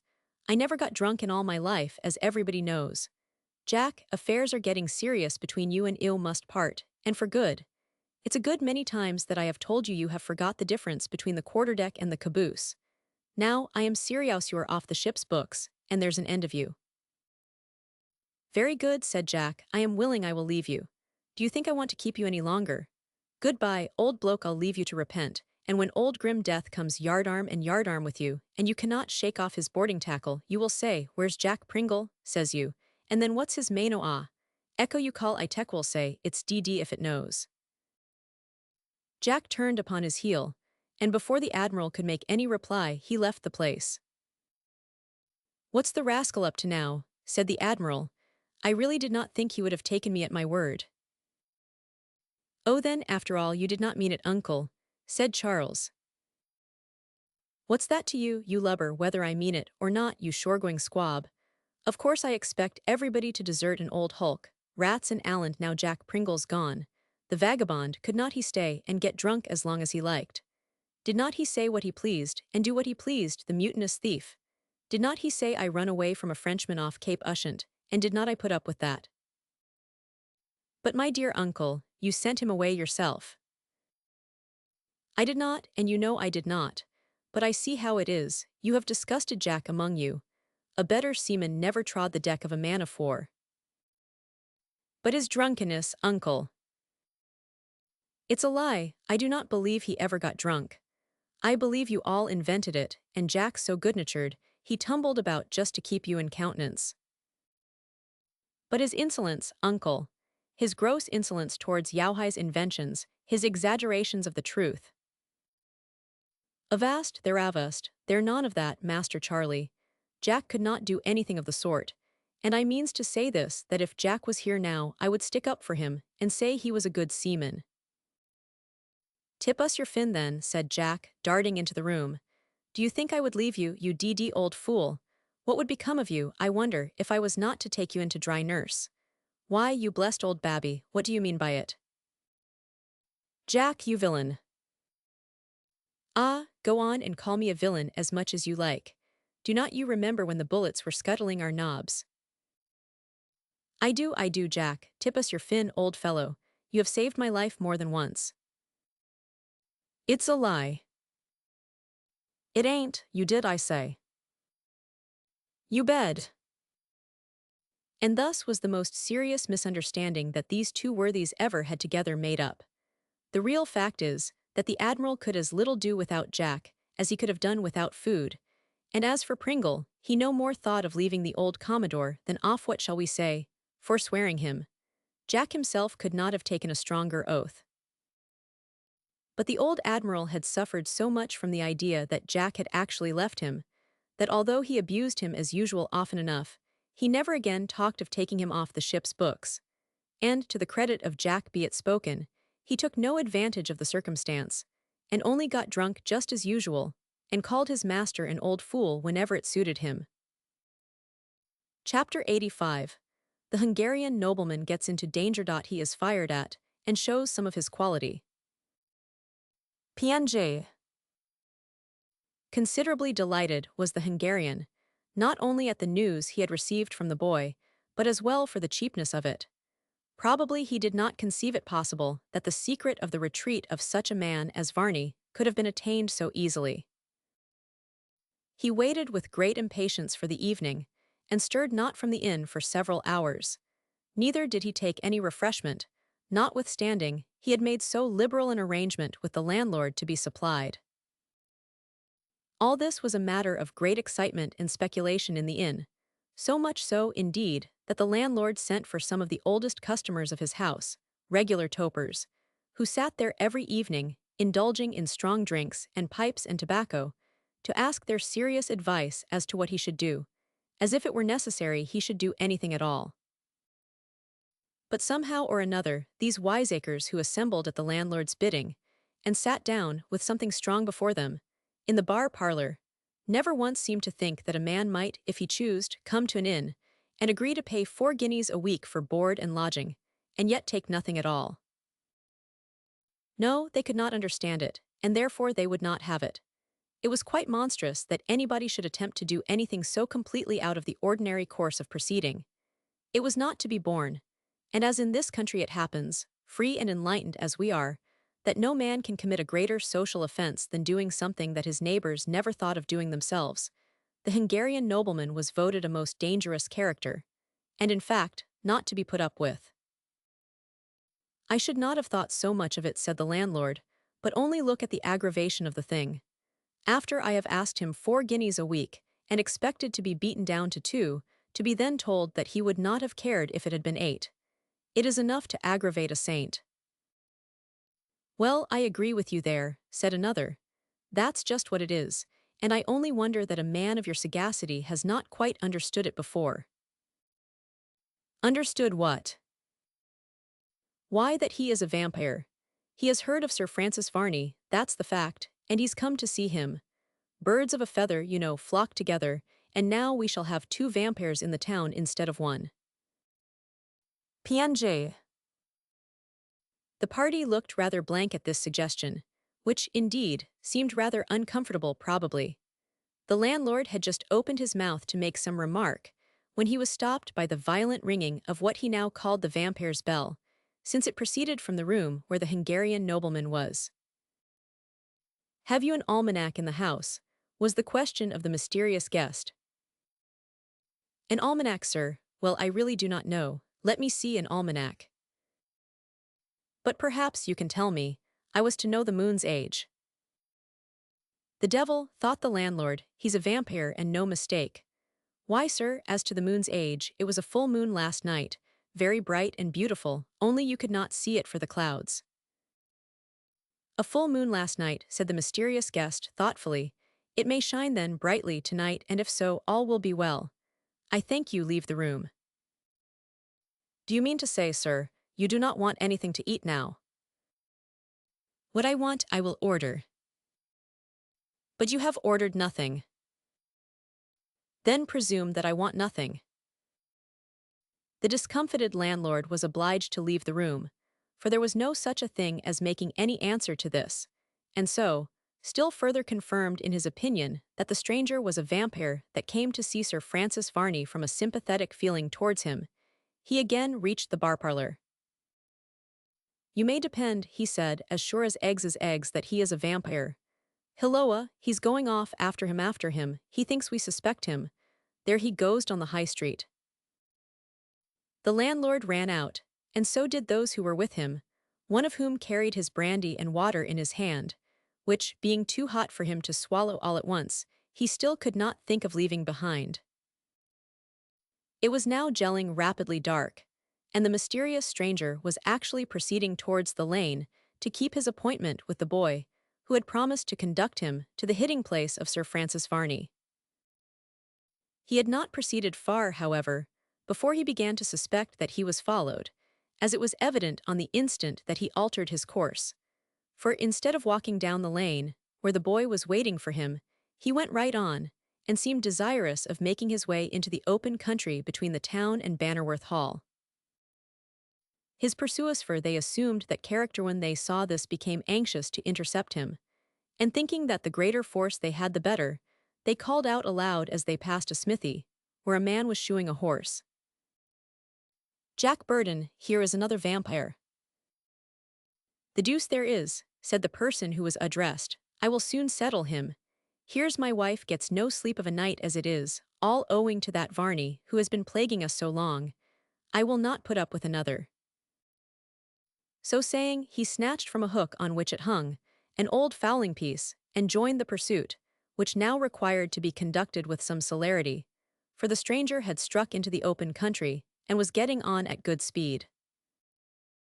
The last remnants of the twilight were fading away, and although the moon had actually risen, its rays were obscured by a number of light, fleecy clouds, which, although they did not promise to be of long continuance, as yet certainly impeded the light. "Where is he going?" said the blacksmith. "He seems to be making his way towards the mill stream." "No," said another. "Do not you see he is striking higher up towards the old ford, where the stepping stones are?" "He is," cried the blacksmith. Run on, do not you see he is crossing it now? Tell me, all of you, are you quite sure he is a vampire and no mistake? He ain't the exciseman, landlord now, is he?" "The exciseman, the devil. Do you think I want to shoot the exciseman?" "Very good then, here goes," exclaimed the smith. He stooped, and just as the brisk night air blew aside the clouds from before the face of the moon, and as the stranger was crossing the slippery stones, he fired at him. How silently and sweetly the moon's rays fall upon the water, upon the meadows, and upon the woods. The scenery appeared the work of enchantment, some fairy land, waiting the appearance of its inhabitants. No sound met the ear, the very wind was hushed, nothing was there to distract the sense of sight, save the power of reflection. This, indeed, would aid the effect of such a scene. A cloudless sky, the stars all radiant with beauty, while the moon, rising higher and higher in the heavens, increasing in the strength and refulgence of her light, and dimming the very stars, which seemed to grow gradually invisible as the majesty of the Queen of Night became more and more manifest. The dark woods and the open meadows contrasted more and more strongly. Like light and shade, the earth and sky were not more distinct and apart, and the rippling stream, that rushed along with all the impetuosity of uneven ground. The banks are clothed with verdure. The tall sedges, here and there, lined the sides. Beds of bulrushes raised their heads high above all else, and threw out their round clumps of blossoms like tufts, and looked strange in the light of the moon. Here and there, too, the willows bent gracefully over the stream, and their long leaves were wafted and borne up and down by the gentler force of the stream. Below, the stream widened, and ran foaming over a hard, stony bottom, and near the middle is a heap of stone-soft large stones, that form the bed of the river, from which the water has washed away all earthy particles, and left them by themselves. These stones in winter could not be seen, they were all under water, and the stream washed over in a turbulent and tumultuous manner. But now, when the water was clear and low, they are many of them positively out of the water, the stream running around and through their interstices, the waterweeds here and there lying at the top of the stream and blossoming beautifully. The daisy-like blossoms danced and waved gently on the moving flood. At the same time they shone in the moonlight, like fairy faces rising from the depths of the river, to receive the principle of life from the moon's rays. 'Tis sweet to wander in the moonlight at such an hour, and it is sweet to look upon such a scene with an unruffled mind, and to give way to the feelings that are engendered by a walk by the river's side. See, the moon is rising higher and higher, the shadows grow shorter and shorter. The river, which in places was altogether hidden by the tall willow trees, now gradually becomes less and less hidden, and the water becomes more and more lit up. The moonbeams play gracefully on the rippling surface, here and there appearing like liquid silver, that each instant changed its position and surface exposed to the light. Such a moment, such a scene, were by far too well calculated to cause the most solemn and serious emotions of the mind, and he must have been but at best insensible, who could wander over meadow and through grove, and yet remain untouched by the scene of poetry and romance in which he breathed and moved. At such a time, and in such a place, the world is alive with all the finer essences of mysterious life. 'Tis at such an hour that the spirits quit their secret abodes, and visit the earth, and whirl round the enchanted trees. 'Tis now the spirits of earth and air dance their giddy flight from flower to flower. 'Tis now they collect and exchange their greetings. The wood is filled with them, the meadows teem with them, the hedges at the river's side have them hidden among the deep green leaves and blades. But what is that yonder, on the stones, partially out of the water? What can it be? The more it is looked at, the more it resembles the human form, and yet it is still and motionless on the hard stone's end, yet it is a human form. The legs are lying in the water, The arms appear to be partially in and partially out. They seem moved by the stream now and then, but very gently, so slightly indeed, that it might well be questioned if it moved at all. The moon's rays had not yet reached it. The bank on the opposite side of the stream was high, and some tall trees rose up and obscured the moon. But she was rising higher and higher each moment, and finally, when it has reached the tops of those trees, then the rays will reach the middle of the river, and then, by degrees, it will reach the stones in the river, and finally, the body that lies there so still and so mysteriously. How it came there it would be difficult to say. It appeared as though, when the waters were high, the body had floated down, and at the subsidence of the waters, it had been left upon the stones, and now it was exposed to view. It was strange and mysterious, and those who might look upon such a sight would feel their blood chill and their body creep to contemplate the remains of humanity in such a place, and in such a condition as that must be in. A human life had been taken. How, who could tell? Perhaps accident alone was the cause of it. Perhaps someone had taken a life by violent means and thrown the body in the waters to conceal the fact and the crime. The waters had brought it down and deposited it there in the middle of the river, without any human creature being acquainted with the fact. But the moonrise beams come trembling through the tree tops and straggling branches, and fall upon the opposite bank, and there lies the body, midstream, and in comparative darkness. By the time the river is lit up by the moon's rays, then the object on the stones will be visible. Then it can be ascertained, what appears now only probable, namely, is the dark object a human form or not? In the absence of light it appears to be so, but when the flood of silver light falls upon it, it would be placed then beyond a doubt. The time is approaching the moon, each moment approaches her meridian, and each moment do the rays increase in number and in strength, while the shadows short. The opposite bank each moment becomes more and more distinct, and the side of the stream, the green rushes and sedges, all by degrees come full into view. Now and then a fish leaps out of the stream, and just exhibits itself, as much as to say, there are things living in the stream, and I am one of them. The moment is one of awed presence of that mysterious and dreadful-looking object, even while its identity remains doubt. Chills the heart, it contracts the expanding thoughts to that one objectile interest in the scene lies centered in that one point. What could it be? What else but a human body? What else could assume such a form? But see, nearly half the stream is lit by the moonbeams struggling through the tree tops and now rising above them. The light increases and the shadows short. The edge of the bed of stones now becomes lit up by the moonlight. The rippling stream, the bubbles, and the tiny spray that was caused by the rush of water against the stones seemed like sparkling flashes of silver fire. Then came the moonbeams upon the body, for it was raised above the level of the water, and showed conspicuously, for the moonbeams reached the body before they fell on the surrounding water. For that reason then, it was the body presented a strange and ghastly object against a deep, dark background by which it was surrounded. But this did not last long. The water in another minute was lit up by the moon's pale beams, and then indeed could be plainly enough seen the body of a man lying on the heap of stones, motionless and ghastly. The colorless hue of the moonlight gave the object a most horrific and terrible appearance. The face of the dead man was turned towards the moon's rays, and the body seemed to receive all the light that could fall upon it. It was a terrible object to look upon, and one that added a new and singular interest to the scene. The world seemed then to be composed almost exclusively of still life, and the body was no impediment to the stillness of the scene. It was, all else considered, a calm, beautiful scene, lovely the night, gorgeous the silvery rays that lit up the face of nature. The hill and dale, meadow and wood and river all afforded contrasts strong, striking, and strange.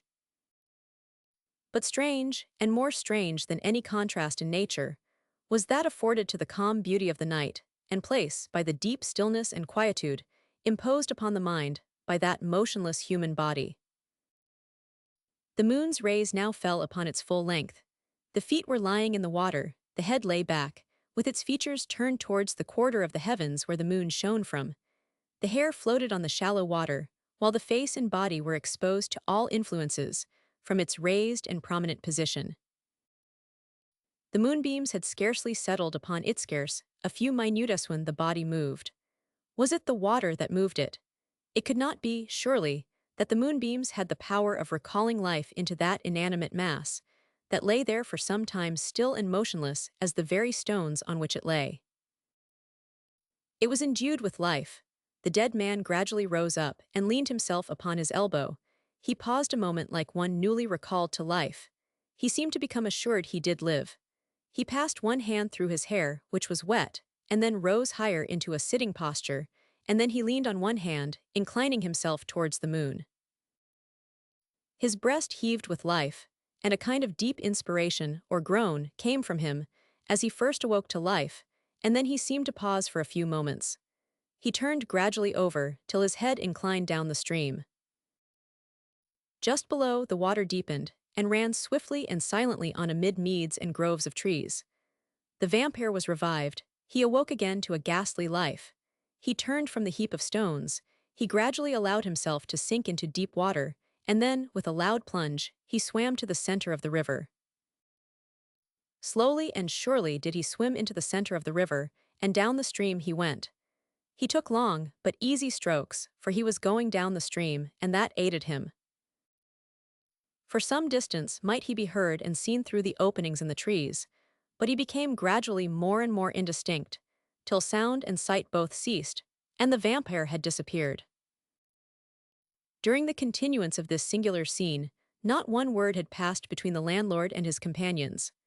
When the blacksmith fired the fowling piece, and saw the stranger fall, apparently lifeless, upon the stepping stones that crossed the river, he became terrified at what he had done, and gazed upon the seeming lifeless form with a face on which the utmost horror was depicted. They all seemed transfixed to the spot, and although each would have given worlds to move away, a kind of nightmare seemed to possess them, which stunned all their faculties, and brought over them a torpidity from which they found it impossible to arouse themselves. But when the apparently dead man moved again, and when, finally, the body, which appeared so destitute of life, rolled into the stream and floated away with the tide, their fright might be considered to have reached its climax. The absence of the body, however, had seemingly, at all events, the effect of releasing them from the mental and physical thraldom in which they were, and they were enabled to move from the spot, which they did immediately, making their way towards the town with great speed. As they got near, they held a sort of council of war as to what they should do under the circumstances, the result of which was that they came to a conclusion to keep all that they had done and seen to themselves. For if they did not, they might be called upon for some very troublesome explanations concerning the fate of the supposed Hungarian nobleman, whom they had taken upon themselves to believe was a vampire, and to shoot accordingly, without taking the trouble to inquire into the legality of such an act. How such a secret was likely to be kept, when it was shared among 7 people, it is hard to say. But if it were so kept, it could only be under the pressure of a strong feeling of self-preservation. They were forced individually, of course, to account for their absence during the night at their respective homes, and how they managed to do that is best known to themselves. As to the landlord, he felt compelled to state that, having his suspicions of his guest aroused, he followed him on a walk that he pretended to take, and he had gone so far that at length he had given up the chase and lost his own way in returning. Thus was it, then, that this affair still preserved all its mystery, with a large superadded amount of fear attendant upon it. For, if the mysterious guest were really anything supernatural, might he not come again in a much more fearful shape, and avenge the treatment he had received? The only person who felt any disappointment in the affair, or whose expectations were not realized, was the boy who had made the appointment with the supposed vampire at the end of the lane, and who was to have received what he considered so large a reward for pointing out the retreat of Sir Francis Varney. He waited in vain for the arrival of the Hungarian nobleman, and at last indignation got the better of him, and he walked away. Feeling that he had been jilted, he resolved to proceed to the public house and demand the half-crowns which had been so liberally promised him. But when he reached there, he found that the party whom he sought was not within, nor the landlord either, for that was the precise time when that worthy individual was pursuing his guest over meadow and bill, through brake and through briar, towards the stepping stones on the river. What the boy further did on the following day, when he found that he was to reap no more benefit for the adventure, we shall soon perceive. As for the landlord, he did endeavor to catch a few hours' brief repose. But as he dreamed that the Hungarian nobleman came in the likeness of a great toad, and sat upon his chest, feeling like the weight of a mountain, while he, the landlord, tried to scream and cry for help, but found that he could neither do one thing nor the other, we may guess that his repose did not at all invigorate him. As he himself expressed it, he got up all of a shake, with a strong impression that he was a very illused individual, indeed, to have had the nightmare in the daytime. And now we will return to the cottage where the Bannerworth family were at all events, making themselves quite as happy as they did at their ancient mansion, in order to see what is there passing, and how Dr. Chillingworth made an effort to get up some evidence of something that the Bannerworth family knew nothing of, therefore could not very well be expected to render him much assistance. That he did, however, make what he considered an important discovery, we shall perceive in the course of the ensuing chapter, in which it will be seen that the best hidden things will, by the merest accident, sometimes come to light, and that, too, when least expected by anyone at all connected with the result. Chapter 86. The Discovery of the Pocket Book of Marmaduke Bannerworth, its mysterious contents. PNG. The little episode had just taken place, which we have recorded between the old Admiral and Jack Pringle, when Henry Bannerworth and Charles Holland stepped aside to converse. "Charles," said Henry, "it has become absolutely necessary that I should put an end to this state of dependence in which we all live upon your uncle. It is too bad to think that because, through fighting the battles of his country, he has amassed some money, we are to eat it up." "My dear friend," said Charles, "does it not strike you that it would be a great deal worse than too bad if my uncle could not do what he liked with his own?" "Yes, but Charles, that is not the question." "I think it is, though I know not what other question you can make of it. We have all talked it over, my mother, my brother, and Flora, and my brother and I have determined, if this state of things should last much longer, to find out some means of honorable exertion by which we may, at all events, maintain ourselves without being burdensome to any." "Well, well, we will talk of that another time." "Nay, but hear me. We were thinking that if we went into some branch of the public service, your uncle would have the pleasure, such we are quite sure it would be to him, of assisting us greatly by his name and influence." "Well, well, Henry, that's all very well. But for a little time do not throw up the old man and make him unhappy. I believe I am his only relative in the world, and as he has often said, he intended leaving me heir to all he possesses. You see there is no harm done by you receiving a small portion of it beforehand." "And," said Henry, "by that line of argument, we are to find an excuse for robbing your uncle, in the fact that we are robbing you likewise." "No, no, indeed, you do not view the matter rightly." "Well, all I can say is, Charles, that while I feel, and while we all feel, the deepest debt of gratitude towards your uncle, it is our duty to do something.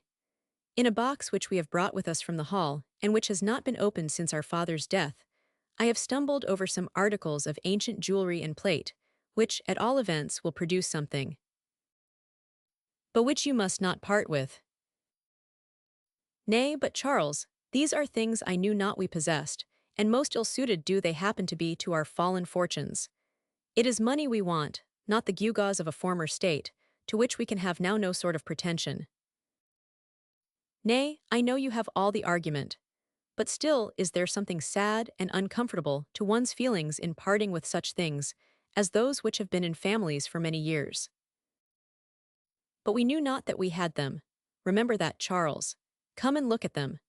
Those relics of a bygone age may amuse you, and as regards myself, there are no circumstances whatever associated with them that give them any extrinsic value. So laugh at them or admire them, as you please. I shall most likely be able to join with you in either feeling." "Well, be it so, I will come and look at them.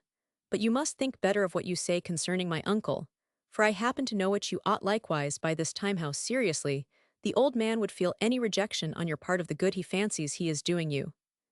I tell you, Henry, it is completely his hobby, and let him have earned his money with 10 times the danger he has. He could not spend it with anything like the satisfaction that he does, unless he were allowed to dispose of it in this way. Well, well, be it so for a time. The fact is, his attachment to Flora is so great, which is a most fortunate circumstance for Method. I should not be at all surprised that she cuts me out of 1/2 my estate, when the old man dies. But come, we will look at your ancient bijouterie. Henry led Charles into an apartment of the cottage, where some of the few things had been placed that were brought from Bannerworth Hall, which were not likely to be in constant and daily use. Among these things happened to be the box which Henry had mentioned, and from which he had taken a miscellaneous assortment of things of an antique and singular character. There were old dresses of a season and of a taste long gone by, ancient articles of defense, some curiously wrought daggers, and a few ornaments pretty but valueless, along with others of more sterling pretensions, which Henry pointed out to Charles. I am almost inclined to think, said the latter, that some of these things are really of considerable value, but I do not, I profess, to be an accurate judge, and perhaps I am more taken with the beauty of an article than the intrinsic worth. What is that which you have just taken from the box? It seems a half-mask, said Henry, made of silk, and here are initial letters within a Troman 1000B. To what do they apply? Marmaduke Bannerworth, my father. I regret I asked you. Nay, Charles, you need not. Years have now elapsed since that misguided man put a period to his own existence in the gardens of Bannerworth Hall. Of course, the shock was a great one to us all, although I must confess that we none of us knew much of a father's affections. But time reconciles one to these dispensations, and to a friend, like yourself, I can talk upon these subjects without a pang. He laid down the mask, and proceeded further in his search in the old box. Towards the bottom of it there were some books, and crushed in by the side of them, there was an ancient-looking pocket-book, which Charles pointed out, saying, "There, Henry, who knows but you may find a fortune when you least expect it." Those who expect nothing, said Henry, will not be disappointed. At all events, as regards this pocket-book, you see it is empty. Not quite, a card has fallen from it. Charles took up the card, and read upon it the name of Count Barrere. That name, he said, seems familiar to me. Ah, now I recollect, I have read of such a man. He flourished some 20 or 25 years ago, and was considered a row of the first water of finished gamester, and in a sort of brief memoir I read once of him, it said that he disappeared suddenly one day, and was never again heard of. Indeed, I am not puzzled to think how his card came into my father's pocket-book. They met at some gaming house, and if some old pocket-book of the Count Barrere's were shaken, there might fall from it a card, with the name of Mr. Marmaduke Bannerworth upon it. Is there nothing further, in the pocket-book, no memoranda? I will look. Stay, here is something upon one of the leves lit me si mem, £25,000. He who robs the robber steals little, it was not meant to kill him, but it will be unsafe to use the money for a time me brain seems on fire, the remotest hiding place in the house is behind the picture. What do you think of that? Said Charles. I know not what to think. There is one thing, though, that I do know. And what is that? It is my father's handwriting. I have many scraps of his, and his peculiar hand is familiar to me.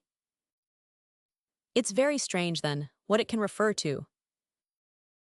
Charles, there is a mystery connected with our fortunes that I never could unravel, and once or twice it seemed as if we were upon the point of discovering all, but something has ever interfered to prevent us, and we have been thrown back into the realms of conjecture. My father's last words were, "The money is hidden," and then he tried to add something, but death stopped his utterance. Now, does it not almost seem that this memorandum alluded to the circumstance? It does, indeed. And then, scarcely had my father breathed his last, when a man comes and asks for him at the garden gate, and upon hearing that he is dead, utters some imprecations, and walks away. Well, Henry, you must trust to time and circumstances to unravel these mysteries. For myself, I own that I cannot do so. I see no earthly way out of the difficulty whatever. But still, it does appear to me as if Dr. Chillingworth knew something or had heard something with which he really ought to make you acquainted. Do not blame the worthy doctor.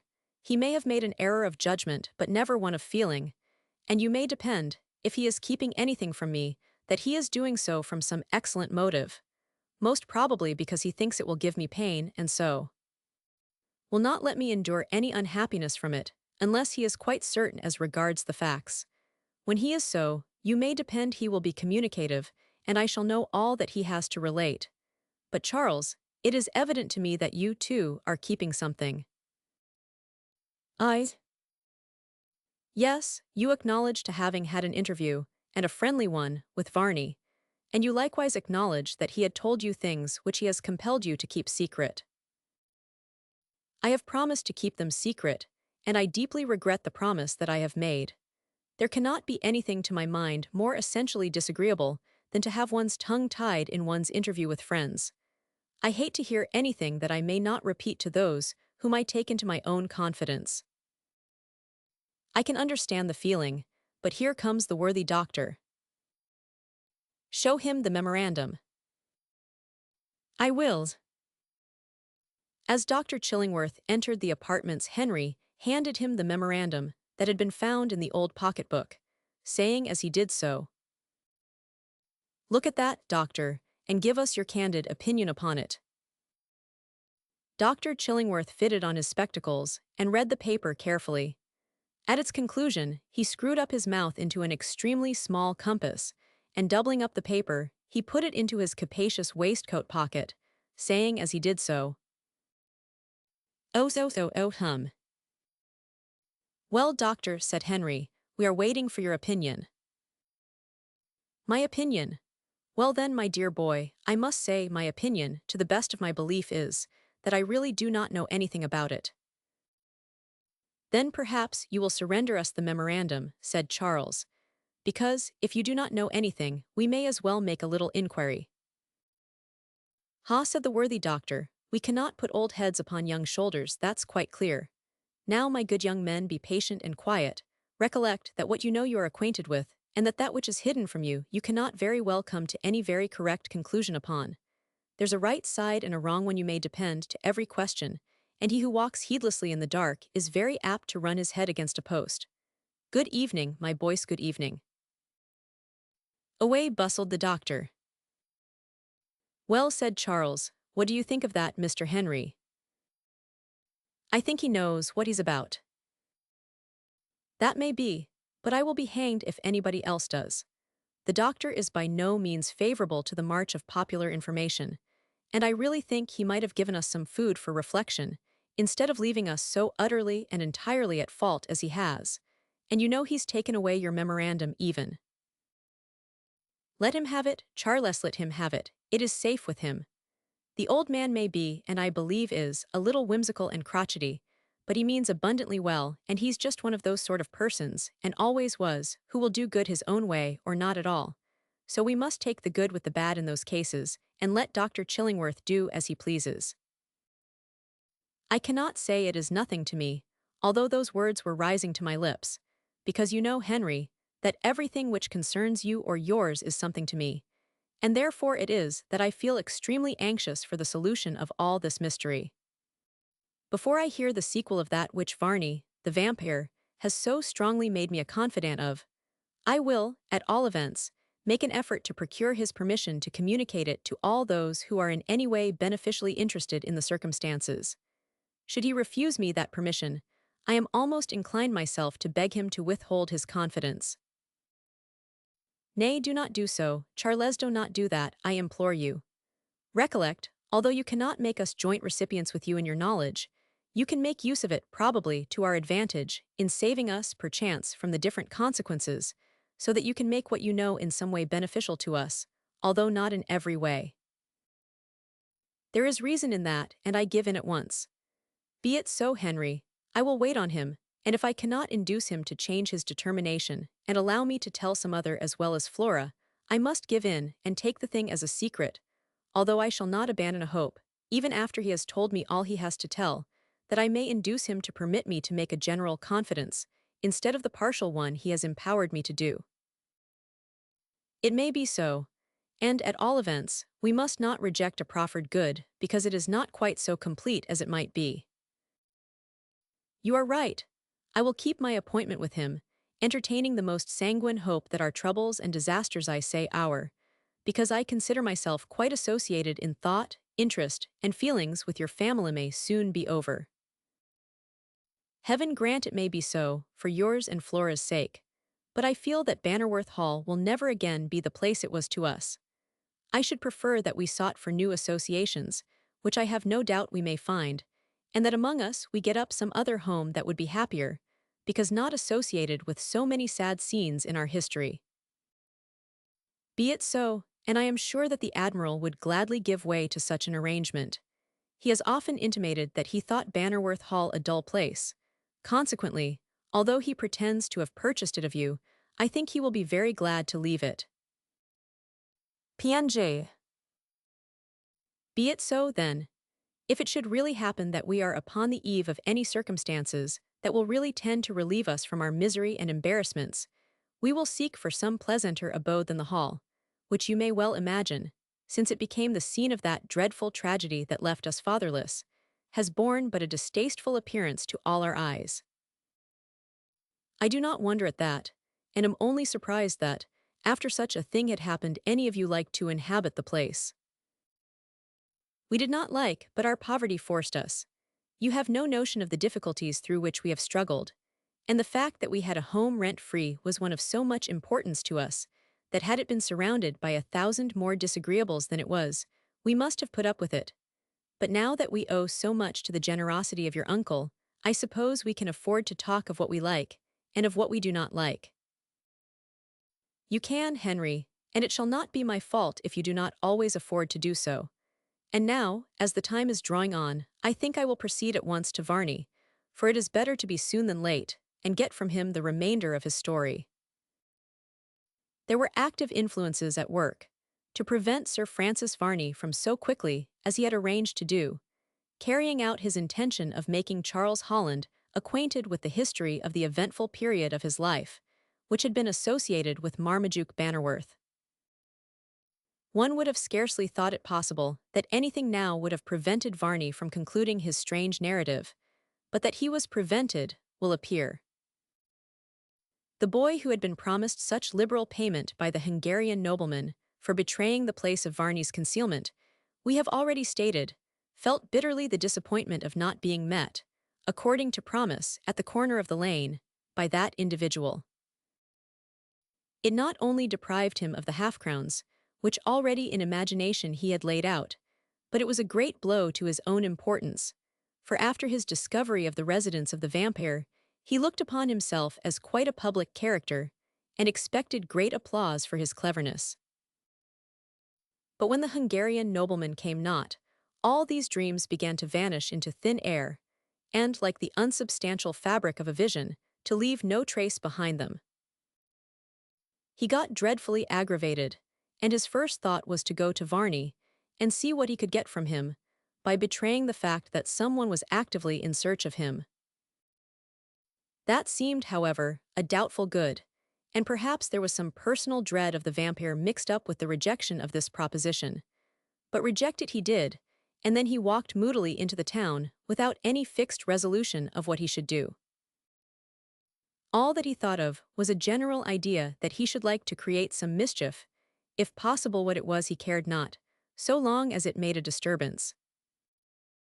Now he knew well that the most troublesome and fidgety man in the town was Tobias Philpotts, a saddler who was always full of everybody's business but his own, and ever ready to hear any scandal of his neighbors. I have a good mind, said the boy, to go to old Philpotts and tell him all about it that I have. The good mind soon strengthened itself into a fixed resolution, and full of disdain and indignation at the supposed want of faith of the Hungarian nobleman, he paused opposite the saddler's door. Could he but for a moment have suspected the real reason why the appointment had not been kept with him, all his curiosity would have been doubly aroused, and he would have followed the landlord of the inn and his associate upon the track of the second vampire that had visited the town. But of this he knew nothing, for that proceeding had been conducted with amazing quietness, and the fact of the Hungarian nobleman, when he found that he was followed, taking a contrary course to that in which Varney was concealed, prevented the boy from knowing anything of his movements. Hence the thing looked to him like a piece of sheer neglect and contemptuous indifference, which he felt bound to resent. He did not pause long at the door of the saddler's, but after a few moments he walked boldly in and said, "Master Philpotts, I have got something extraordinary to tell you, and you may give me what you like for telling you." "Go on then," said the saddler, "that's just the price I always likes to pay for everything." "Will you keep it secret?" said the boy. "Of course I will. When did you ever hear of me telling anything to a single individual?" "Never to a single individual, but I have heard you tell things to the whole town."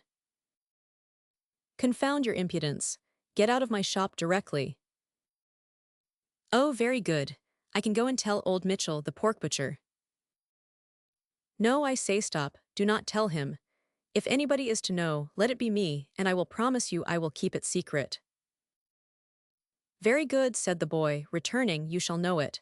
And mind, you have promised me to keep it secret, so that if it gets known, you know it cannot be any fault of mine." The fact was, the boy was anxious it should be known, only that in case some consequences might arise, he thought he would quiet his own conscience by getting a promise of secrecy from Tobias Philpotts, which he well knew that individual would not think of keeping. He then related to him the interview he had had with the Hungarian nobleman at the inn, how he had promised a number of half-crowns, but a very small installment of which he had received. All this Master Philpotts cared very little for, but the information that the dreaded Varney, the vampire, was concealed so close to the town was a matter of great and abounding interest, and at that part of the story he suddenly pricked up his ears amazingly. "Why, you do not mean to say that?" he exclaimed. "Are you sure it was he?" "Yes, I am quite certain. I have seen him more than once. It was Sir Francis Varney, without any mistake." "Why, then you may depend he's only waiting until it's very dark, and then he will walk into somebody and suck his blood. Here's a horrid discovery.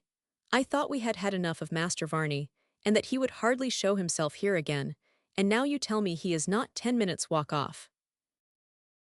"It's a fact," said the boy. "I saw him go in, and he looks thinner and more horrid than ever.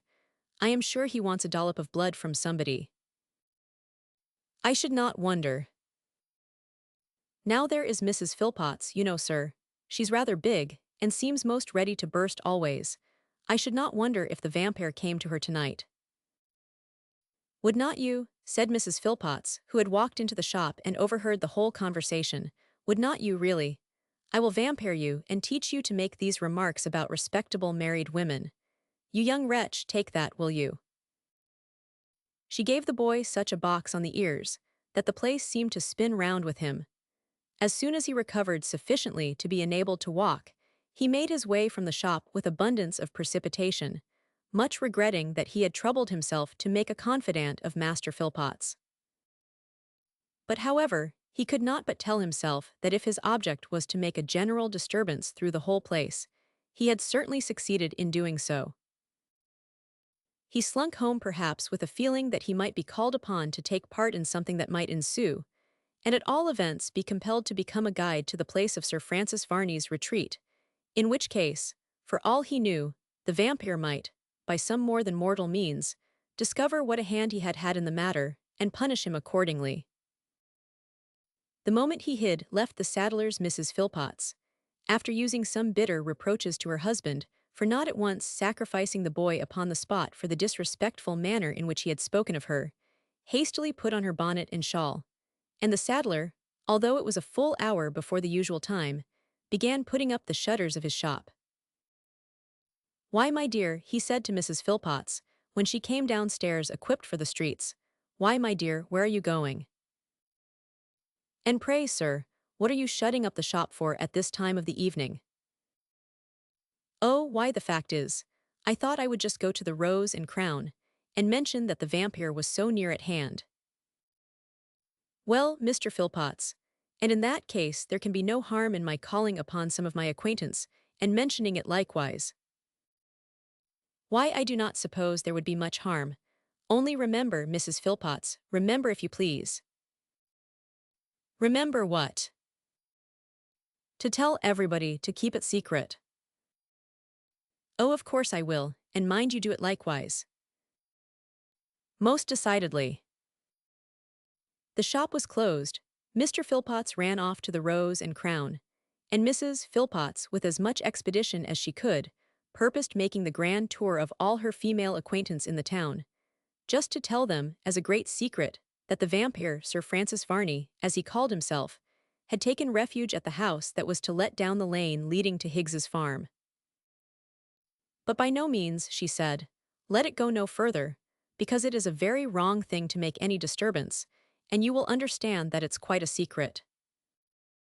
She was listened to with breathless attention, as may well be supposed, and it was a singular circumstance that at every house she left some other lady put on her bonnet and shawl, and ran out to make the circle of her acquaintance, with precisely the same story, and precisely the same injunctions to secrecy.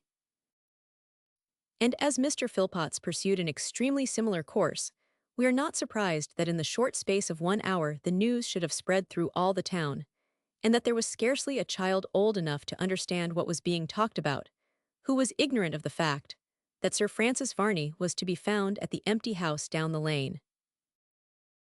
It was an unlucky time, too, for the night was creeping on, a period at which people's apprehension of the supernatural becomes each moment stronger, and more vivid, a period at which a number of idlers are let loose for different employments, and when anything, in the shape of a row or a riot, presents itself in pleasant colors to those who have nothing to lose, and who expect, under the cover of darkness, to be able to commit outrages they would be afraid to think of in the daytime, when recognition would be more easy.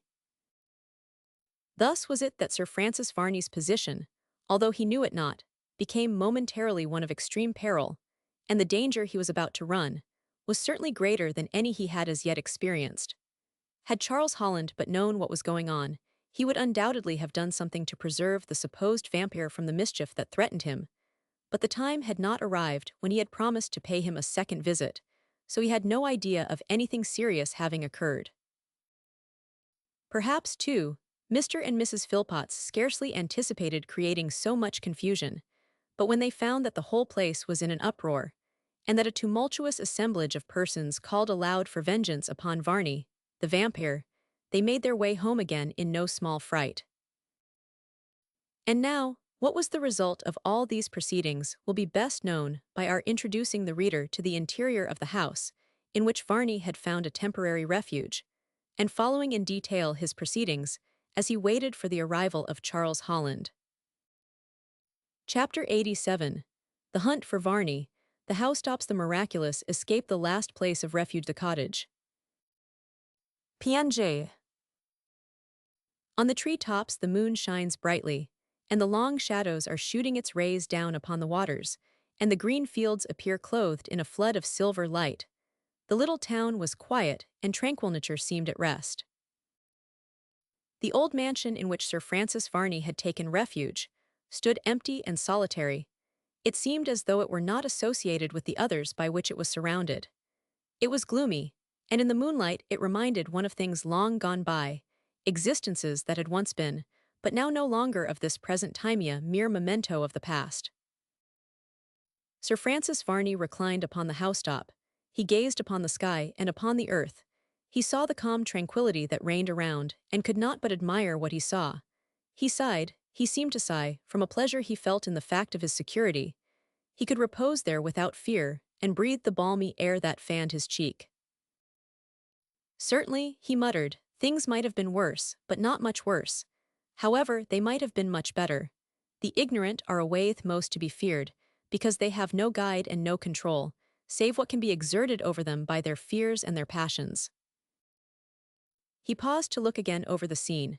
and as far as the eye could reach, and that, moonlight as it was many miles.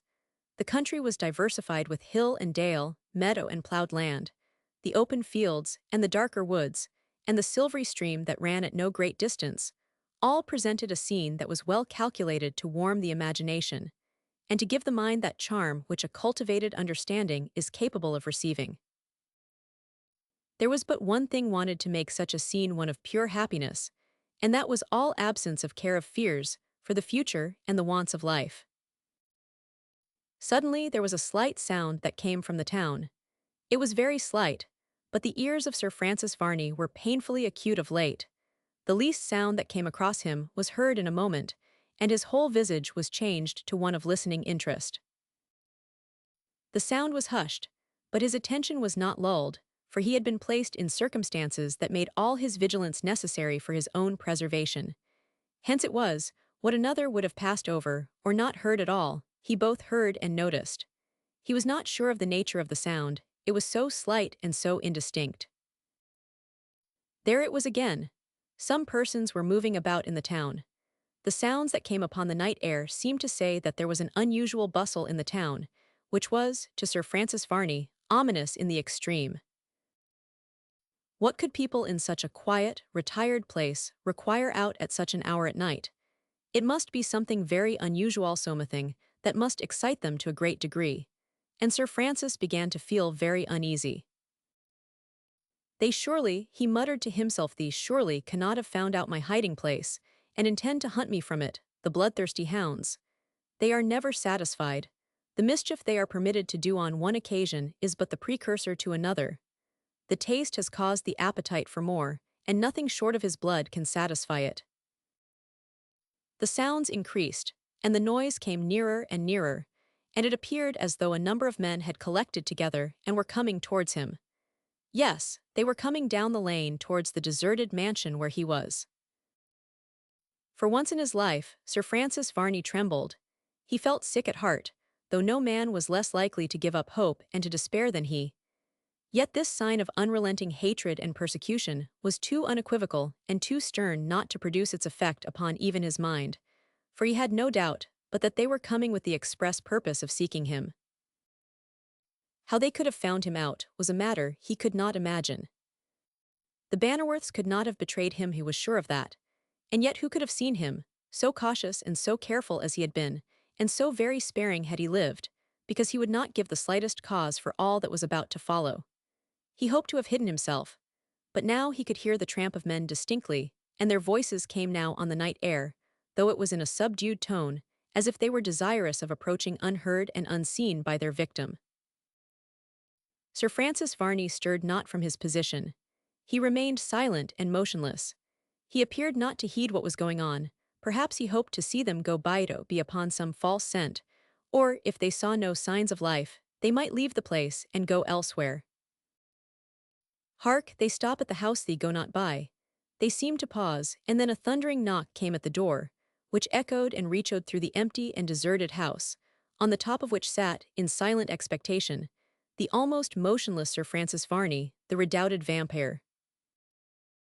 The knock which came so loud and so hard upon the door caused Sir Francis to start visibly, for it seemed his own knell.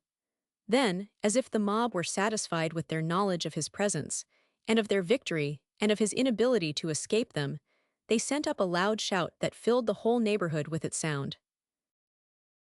It seemed to come from below and around the house. It rose from all sides, and that told Sir Francis Varney that the house was surrounded, and all escape was cut off. There was no chance of his being able to rush through such a multitude of men as that which now encircled him. With the calmest despair, Sir Francis Varney lay still and motionless on the housetop, and listened to the sounds that proceeded from below.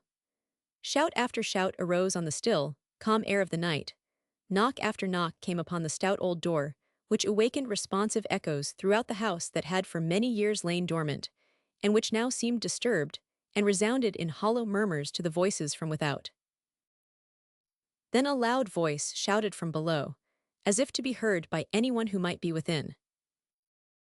Sir Francis Varney, the vampire, come out and give yourself up at discretion. If we have to search for you, you may depend it will be to punish you, you will suffer by burning. Come out and give yourself up." There was a pause, and then a loud shout.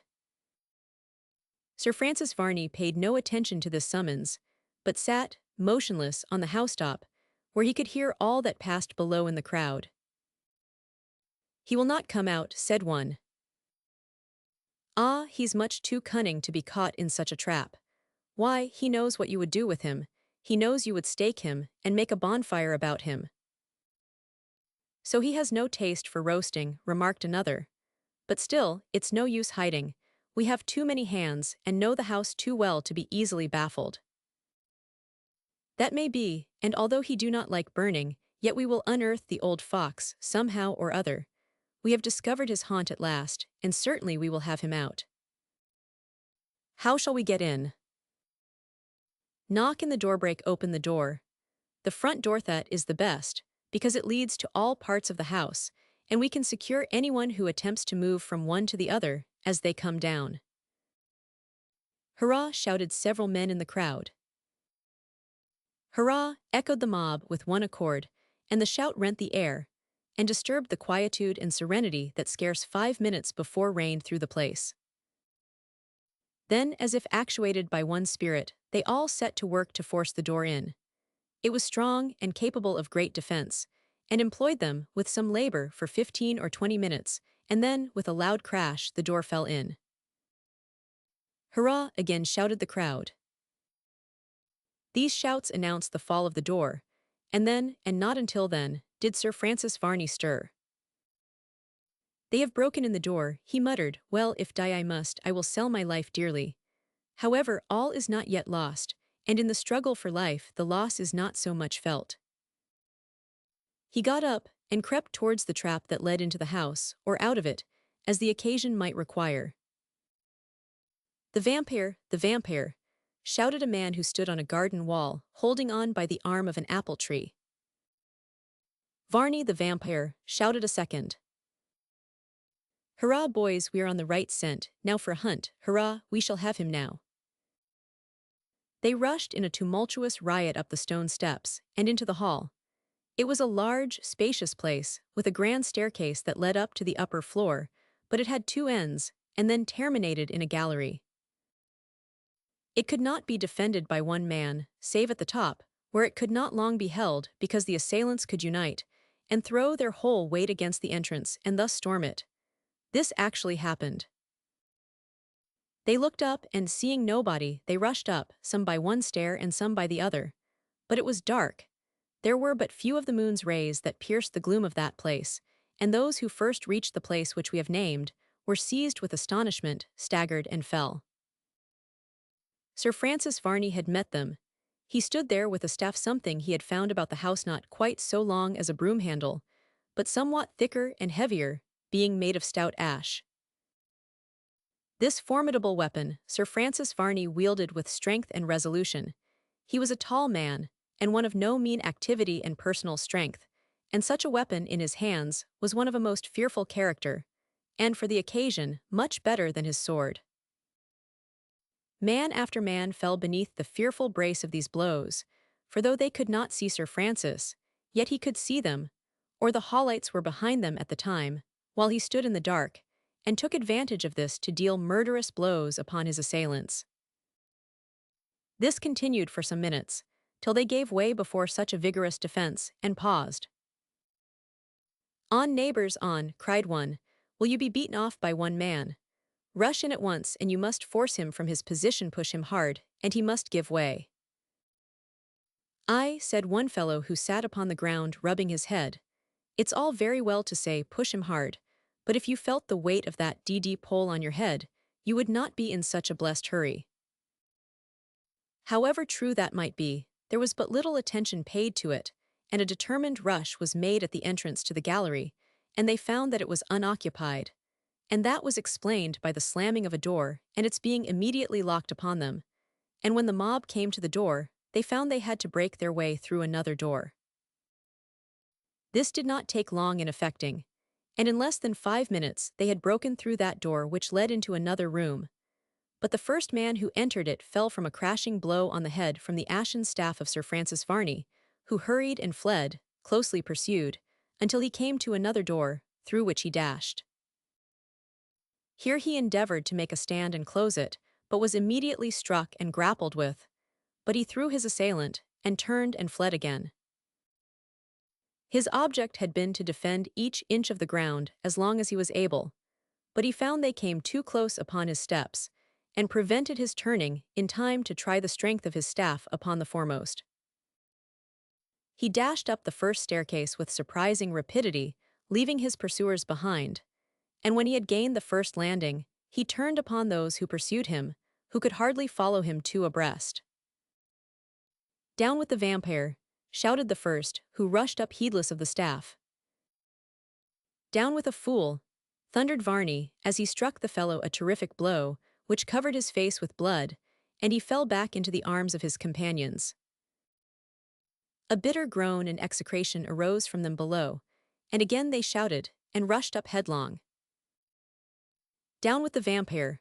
was again shouted, and met by a corresponding but deep guttural sound of "Down with a fool!" And sure enough the first again came to the earth without any preparation, save the application of an ashen stick to his skull, which, by the by, no means aided the operation of thinking. Several more shared a similar fate, but they pressed hard, and Sir Francis was compelled to give ground to keep them at the necessary length from him, as they rushed on regardless of his blows, and if he had not, he would soon have been engaged in a personal struggle, for they were getting too close for him to use the staff. "Down with the vampire!" was the renewed cry, as they drove him from spot to spot until he reached the roof of the house, and then he ran up the steps to the loft, which he had just reached when they came up to the bottom. Varney attempted to draw the ladder up, but 4 or 5 stout men held that down. Then by a sudden turn, as they were getting up, he turned it over, threw those on it down, and the ladder too, upon the heads of those who were below. "Down with the vampire!" shouted the mob, as they, with the most untiring energy, set the ladder or steps against the loft, and as many as could held it, while others rushed up to attack Varney with all the ferocity and courage of so many bulldogs. It was strange, but the more they were baffled the more enraged, and determined they rushed on to a new attack, with greater resolution than ever. On this occasion, however, they were met with a new kind of missile, for Sir Francis had either collected and placed there for the occasion, or they had been left there for years, a number of old bricks which lay close at hand. These he took, one by one, and deliberately took aim at them, and flung them with great force, striking down everyone they hit. This caused them to recoil. The bricks caused fearful gashes in their heads, and the wounds were serious, the flesh being in many places torn completely off. They, however, only paused, for one man said, "Be of good heart, comrades, we can do as he does. He has furnished us with weapons, and we can thus attack him in 2 ways, and he must give way in the end." "Hurrah, down with the vampire!" sounded from all sides, and the shout was answered by a corresponding rush. It was true, Sir Francis had furnished them with weapons to attack himself, for they could throw them back at him, which they did, and struck him a severe blow on the head, and it covered his face with blood in a moment. "Hurrah!" shouted the assailants. "Another such a blow, and all will be over with the vampire." "He's got." "Press him sharp now," cried another man, as he aimed another blow with a brick, which struck Varney on the arm, causing him to drop the brick he held in his hand. He staggered back, apparently in great pain. "Up, up, we have him now, he cannot get away, he's hurt. We have him, we have him." And up they went with all the rapidity they could scramble up the steps. But this had given Varney time to recover himself, and though his right arm was almost useless, yet he contrived, with his left, to pitch the bricks so as to knock over the first 3 or 4, when, seeing that he could not maintain his position to advantage, he rushed to the outside of the house, the last place he had capable of defense. There was a great shout by those outside, when they saw him come out and stand with his staff, and those who came first got first served, for the blows resounded, while he struck them and sent them over below. Then came a great shout from within and without, and then a desperate rush was made at the door, and in the next instant, Varney was seen flying, followed by his pursuers, one after the other, some tumbling over the tiles to the imminent hazard of their necks. Sir Francis Varney rushed along with a speed that appeared by far too great to admit of being safely followed, and yet those who followed appeared infected by his example, and appeared heedless of all consequences by which their pursuit might be attended to themselves. "Hurrah!" shouted the mob below. "Hurrah!" answered the mob on the tiles. Then, over several housetops might be seen the flying figure of Sir Francis Varney, pursued by different men at a pace almost equal to his own.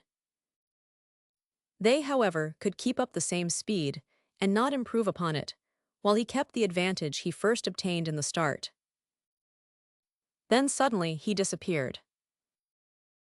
It seemed to the spectators below that he had dropped through a house, and they immediately surrounded the house, as well as they could, and then set up another shout. This took place several times, and as often was the miserable man hunted from his place of refuge only to seek another, from which he was in like manner hunted by those who thirsted for his blood. On one occasion they drove him into a house which was surrounded, save at one point, which had a long room or building in it that ran some distance out, and about 20 feet high. At the entrance to the roof of this place, or leads, he stood and defended himself for some moments with success, but having received a blow himself, he was compelled to retire, while the mob behind forced those in front forward faster than he could by any exertion wield the staff that had so much befriended him on this occasion. He was, therefore, on the point of being overwhelmed by numbers when he fled, but alas, there was no escape. A bare coping stone and rails ran round the top of that. There was not much time for hesitation, but he jumped over the rails and looked below. It was a great height, but if he fell and hurt himself, he knew he was at the mercy of the bloodhounds behind him, who would do anything but show him any mercy or spare him a single pang. He looked round and beheld his pursuers close upon him, and one was so close to him that he seized upon his arm, saying, as he shouted to his companions, "Hurrah, boys, I have him." With an execration, Sir Francis wielded his staff with such force that he struck the fellow on the head, crushing in his hat as if it had been only so much paper. The man fell, but a blow followed from someone else which caused Varney to relax his hold, and finding himself falling, he, to save himself, sprang away. The rails, at that moment, were crowded with men who leaned over to ascertain the effect of the leap. "He will be killed," said one. "He's sure to be smashed," said another. "I will lay any wager he will break a limb," said a third. Varney came to the earth for a moment. He lay stunned, and not able to move hand or foot. "Hurrah!" shouted the mob. Their triumph was short, for just as they shouted Varney arose, and after a moment or two's stagger he set off at full speed, which produced another shout from the mob, and just at that moment, a body of his pursuers were seen scaling the walls after him. There was now a hunt through all the adjoining fields. From cover after cover, they pursued him, until he found no rest from the hungry wolves that beset him with cries, resembling beasts of prey rather than any human multitude.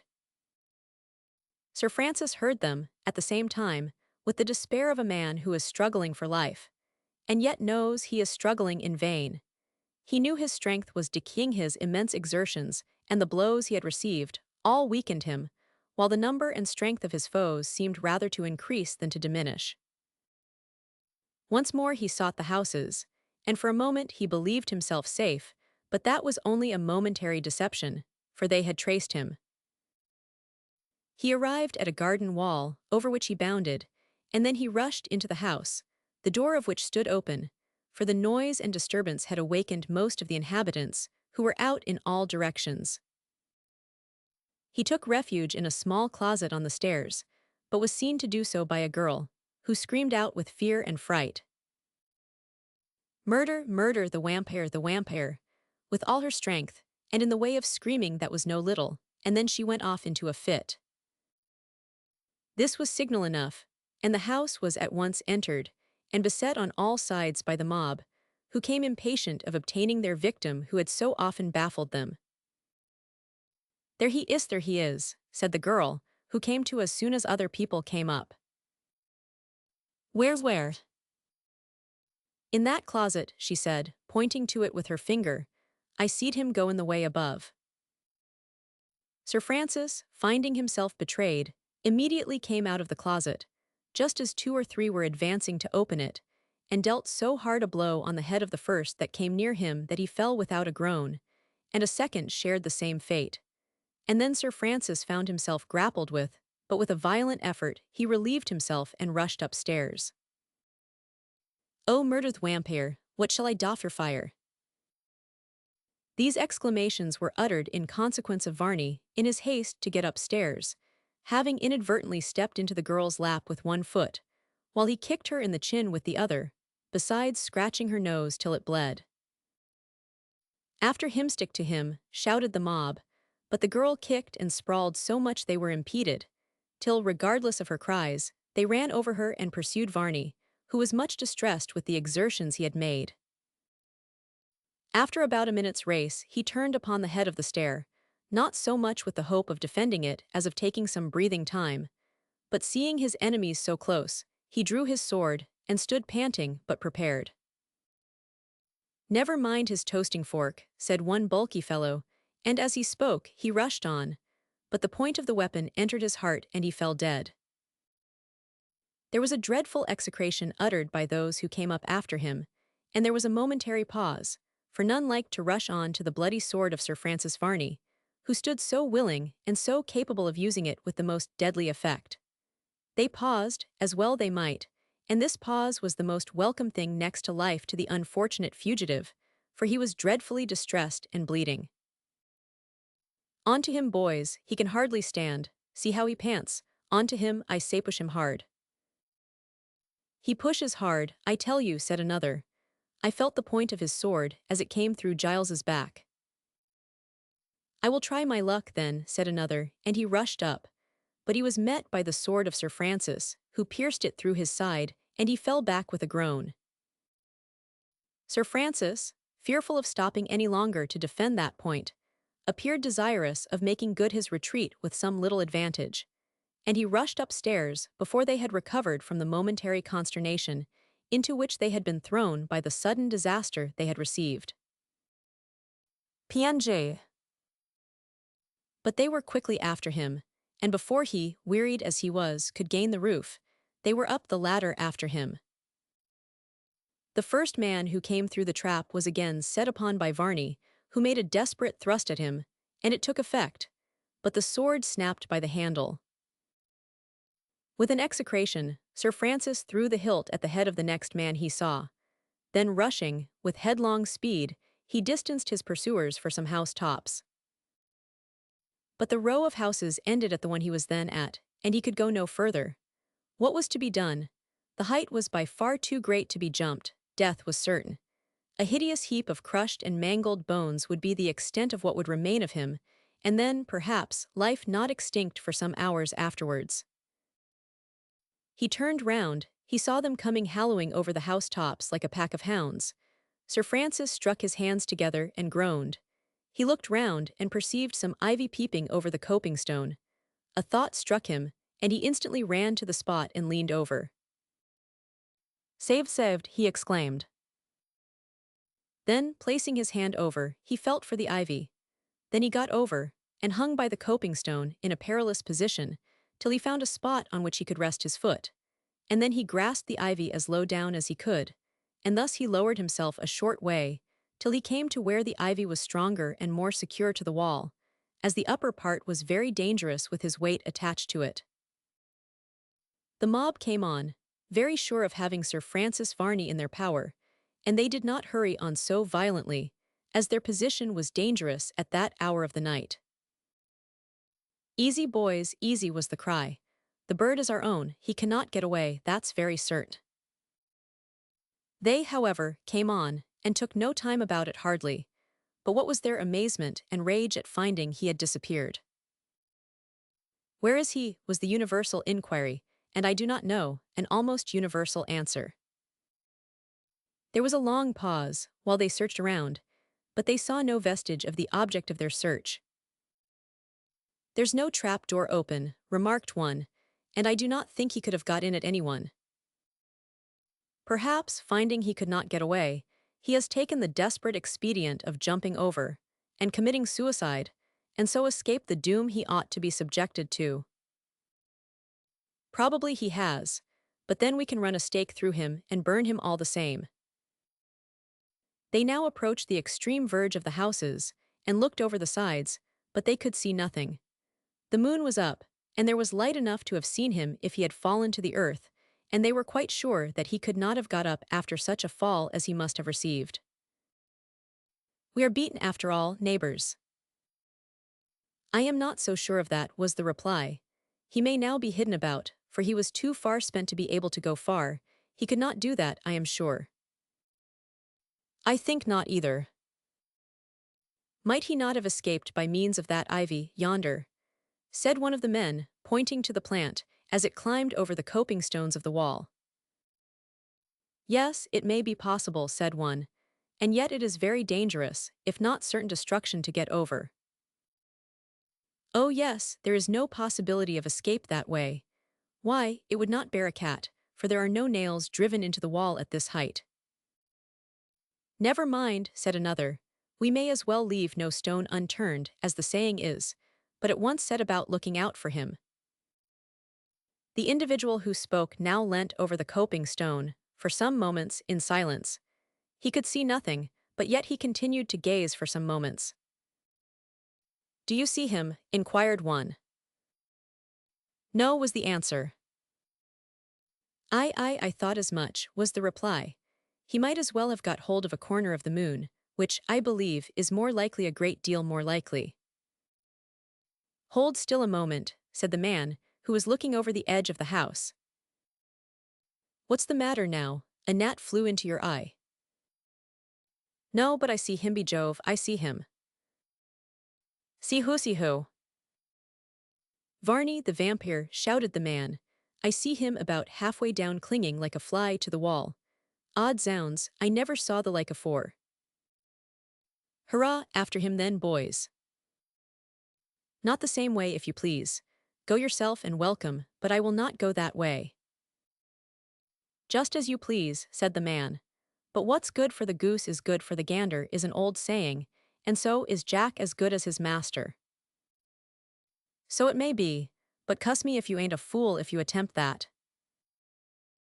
The man made no reply, but did as Varney had done before, got over the coping stone, and then laid hold of the ivy. But whether his weight was heavier than Varney's, or whether it was that the latter had loosened the hold of the ivy or not, but he had no sooner left go of the coping stone than the ivy gave way, and he was precipitated from the height of about 50 feet to the earth, a dreadful fall. There was a pause. No one spoke. The man lay motionless, and dead had dislocated his neck. The fall had not, however, been without its effect upon Varney, for the man's heels struck him so forcibly on his head as he fell, that he was stunned, and let go his hold, and he, too, fell to the earth, but not many feet. He soon recovered himself and was staggering away, when he was assailed by those above with groans, and curses of all kinds, and then by stones and tiles, and whatever the mob could lay their hands upon. Some of these struck him, and he was cut about in various places, so that he could hardly stand. The hoots and shouts of the mob above had now attracted those below to the spot where Sir Francis Varney was trying to escape, but he had not gone far before the loud yells of those behind him told him that he was again pursued. Half dead and almost wholly spent, unarmed and defenseless, he scarce knew what to do, whether to fly or to turn round and die as a refuge from the greater evil of endeavoring to prolong a struggle which seemed hopeless. Instinct, however, urged him on at all risks, and though he could not go very far or fast, yet on he went, with the crowd after him. "Down with the vampire, seize him, hold him, burn him. He must be down presently, he cannot stand." This gave them new hopes, and rendered Varney's fate almost certain. They renewed their exertions to overtake him, while he exerted himself anew, and with surprising agility, considering how he had been employed for more than 2 hours. There were some trees and hedges now that opposed the progress of both parties. The height of Sir Francis Varney gave him a great advantage, and had he been fresh, he might have shown it to advantage in vaulting over the hedges and ditches, which he jumped when obliged, and walked through when he could. Every now and then, the party in pursuit, who had been behind him some distance, now they gained on him. However, they kept, every now and then, losing sight of him among the trees and shrubs, and he made direct for a small wood, hoping that when there, he should be able to conceal himself for some time, so as to throw his pursuers off the track. They were well aware of this, for they increased their speed, and one or two swifter of foot than the others, got ahead of them and cried out aloud as they ran. Keep up, he's making for the wood. He cannot stop there long, there are too many of us to beat that cover without finding our game. Push, lads, he's our own now, as sure as we know he's on ahead. They did push on, and came in full sight as they saw Sir Francis enter the wood, with what speed he could make, but he was almost spent. This was a cheering sight to them, and they were pretty certain he would not leave the wood in the state he was then. He must seek concealment. However, they were mistaken, for Sir Francis Varney, as soon as he got into the wood, plunged into the thickest of it, and then paused to gain breath. So far safe, he muttered, but I have had a narrow escape. They are not yet done, though, and it will not be safe here long. I must away, and seek shelter and safety elsewhere, if I can. Curses on the hounds that run yelping over the fields. He heard the shouts of his pursuers, and prepared to quit the wood when he thought the first had entered it. They will remain here some time in beating about, he muttered. That is the only chance I have had since the pursuit. Curse them. I say again, I may now get free. This delay must save my life, but nothing else will. He moved away, and at a slow and lazy pace, left the wood, and then made his way across some fields, towards some cottages that lay on the left. The moon yet shone on the fields. He could hear the shouts of the mob, as various parties went through the wood from one covert to another, and yet unable to find him. Then came a great shout upon his ears, as though they had found out he had left the wood. This caused him to redouble his speed, and fearful lest he should be seen in the moonlight, he leaped over the first fence that he came to, with almost the last effort he could make, and then staggered in at an open door through a passage into a front parlor, and there fell, faint, and utterly spent and speechless, at the feet of Flora Bannerworth. Chapter 88. The Reception of the Vampire by Flora, Varney subdued. PNJ. We must say that the eruption into the house of the Bannerworths by Sir Francis Varney was certainly unpremeditated by him, for he knew not into whose house he had thus suddenly rushed for refuge from the numerous foes who were pursuing him with such vengeful ire. It was a strange and singular incident, and one well calculated to cause the mind to pause before it passed it by, and consider the means to an end which are sometimes as wide of the mark as it is in nature possible to be. But truth is stronger than fiction by far, and the end of it was, that, pressed on all sides by danger, bleeding, faint, and exhausted, he rushed into the first house he came to, and thus placed himself in the very house of those whom he had brought to such a state of misfortune. Flora Bannerworth was seated at some embroidery, to pass away an hour or so, and thus get over the tedium of time. She was not thinking either upon the unhappy past. Some trifling object or other engaged her attention. But what was her anguish when she saw a man staggering into the room bleeding and bearing the marks of a bloody contest, and sinking at her feet. Her astonishment was far greater yet, when she recognized that man to be Sir Francis Varney. Save me, Miss Bannerworth, save me, only you can save me from the ruthless multitude which follows, crying aloud for my blood. As he spoke, he sank down speechless. Flora was so much amazed, not to say terrified, that she knew not what to do.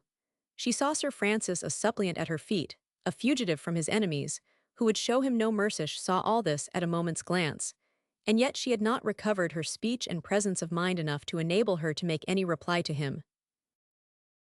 Save me, Miss Flora Bannerworth, save me, he again said, raising himself on his hands. I am beset, hunted like a wild beast. Thee seek my life. Thee have pursued me from one spot to another, and I have unwittingly intruded upon you. You will save me. I am sure your kindness and goodness of heart will never permit me to be turned out among such a crew of bloodthirsty butchers as those who pursue me are. Rise, Sir Francis Varney, said Flora, after a moment's hesitation. In such an extremity as that which you are in, it would be inhuman indeed to thrust you out among your enemies. Oh, it would, said Varney. I had thought, until now, I could have faced such a mob until I was in this extremity. And then, disarmed and thrown down, bruised, beaten, and incapable of stemming such a torrent, I fled from one place to another, till hunted from each, and then instinct alone urged me to greater exertion than before, and here I am. Thys is now my last and only hope. Rise, Sir Francis. You will not let me be torn out and slaughtered like an ox. I am sure you will not. Sir Francis, we are incapable of such conduct. You have sought refuge here, and shall find it as far as we are able to afford it to you. And your brother and? Yes, as all who are here will do the same, but here they come to speak for themselves. As she spoke, Mrs. Bannerworth entered, also Charles Holland, who both started on seeing the vampire present, Sir Francis Varney, who was too weak to rise without assistance. Sir Francis Varney, said Flora, speaking to them as they entered, has sought refuge here. His life is in peril, and he has no other hope left. You will, I am sure, do what can be done for him. Mr. Holland, said Sir Francis, I am, as you may see by my condition, a fugitive and have been beaten almost to death. Instinct alone urged me on to save my life, and I unknowingly came in here. Rise, Sir Francis, said Charles Holland. I am not one who would feel any pleasure in seeing you become the victim of any brutal mob. I am sure there are none amongst us who would willingly do so. You have trusted to those who will not betray you. Thank you, said Sir Francis faintly. I thank you. Your conduct is noble, and Miss Bannerworth's especially so. Are you much hurt, Sir Francis? Inquired Charles. I am much hurt, but not seriously or dangerously, but I am weak and exhausted. Let me assist you to rise, said Charles Holland.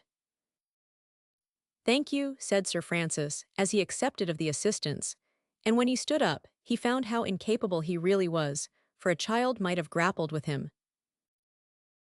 I have been sore beset, Mrs. Bannerworth, he said, endeavoring to bow to that lady, and I have suffered much elusage. I am not in such a plight as I could wish to be seen in by ladies, but my reasons for coming will be an excuse for my appearance in such disorder. We will not say anything about that, said Charles Holland. Under the circumstances, it could not be otherwise. It could not, said Sir Francis, as he took the chair Miss Flora Bannerworth placed for him.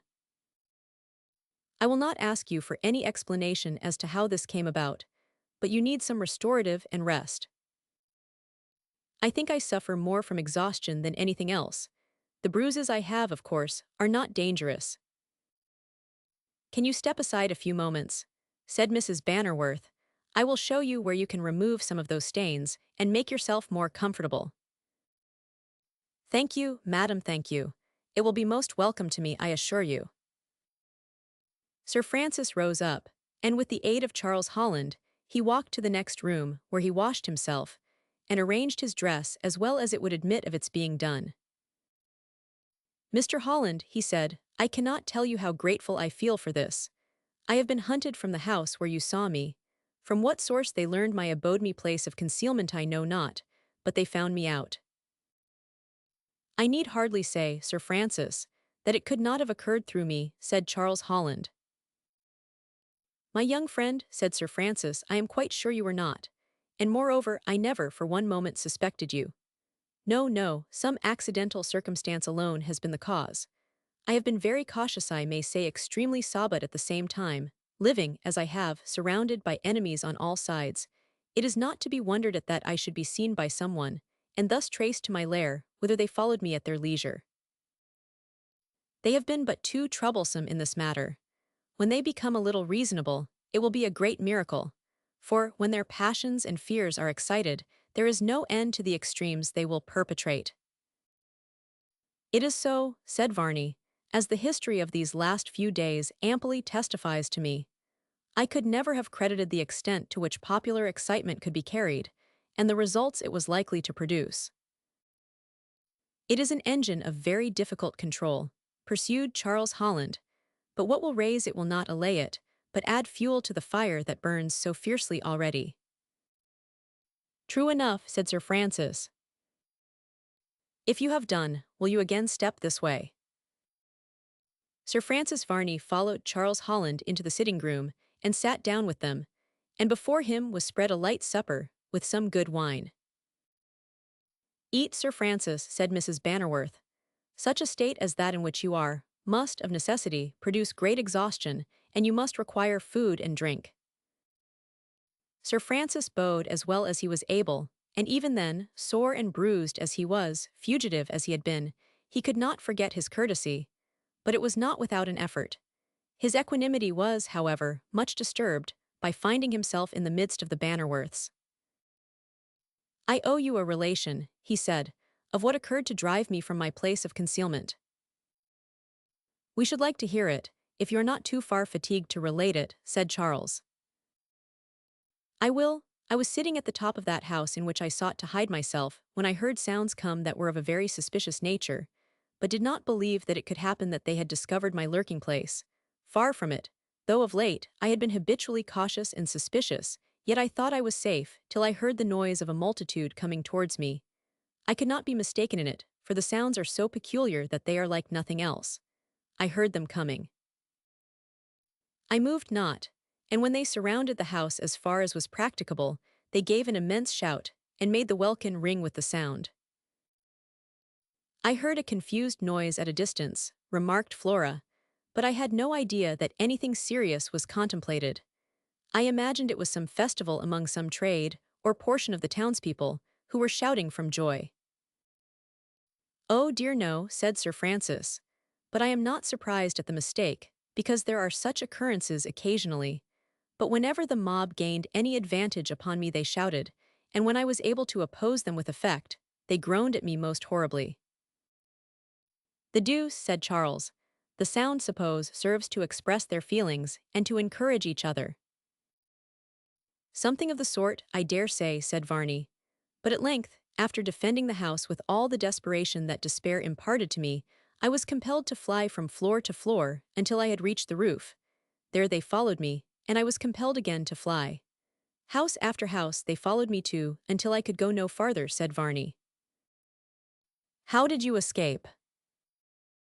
Fortunately, I saw some ivy growing and creeping over the coping stones, and by grasping that I got over the side, and so let myself down by degrees, as well as I was able. Good heavens, what a dreadful situation, exclaimed Flora, it is really horrible. I could not do it again, under, I think, any circumstances. Not the same, said Mrs. Bannerworth. I really doubt if I could, said Varney. The truth is, the excitement of the moment was great, and I at that moment thought of nothing but getting away. The same circumstances, the same fear of death, could hardly be produced in me again, and I am unable to account for the phenomenon on this occasion. Your escape was very narrow indeed, said Flora. It makes me shudder to think of the dangers you have gone through. It is really terrible to think of it. You, said Sir Francis, are young and susceptible, and generous in your disposition. You can feel for me, and do. But how little I could have expected it, it is impossible to say. But your sympathy sinks into my mind and causes such emotions as never can be erased from my soul. But to proceed, you may guess how dreadful was my position by the fact that the first man who attempted to get over tore the ivy away and fell, striking me in his fall. He was killed and I thrown down and stunned. I then made for the wood, closely pursued and got into it. Then I baffled them, they searched the wood and I went through it. I then ran across the country to these houses here, I got over the fence and in at the back door. Did they see you come? Inquired Charles Holland. I cannot say, but I think that they did not. I heard them give a loud shout more than once when on this side of the wood. You did? How far from here were you when you heard the shouts? Inquired Mrs. Bannerworth. I was close here, and as I jumped over the fence I heard them shout again. But I think they cannot see so far. The night was moonlight to be sure, but that is all. The shadow of the hedge and the distance together would make it, if not impossible, at least very improbable. That is very likely, said Mrs. Bannerworth. In that case, said Charles Holland, you are safe here, for none will suspect your being concealed here. It is the last place I should myself have thought of, said Varney, and I may say the last place I would knowingly have come to. But had I before known enough of you, I should have been well assured of your generosity, and have freely come to claim your aid and shelter, which accident has so strangely brought me to be a candidate for, and which you have so kindly awarded me. The night is wearing away, said Flora, and Sir Francis is doubtless fatigued to an excess. Sleep, I dare say, will be most welcome to him. It will indeed, Miss Bannerworth, said Varney, but I can do that under any circumstances. Do not let me put you to any inconvenience. A chair, and at any hour, will serve me for sleep.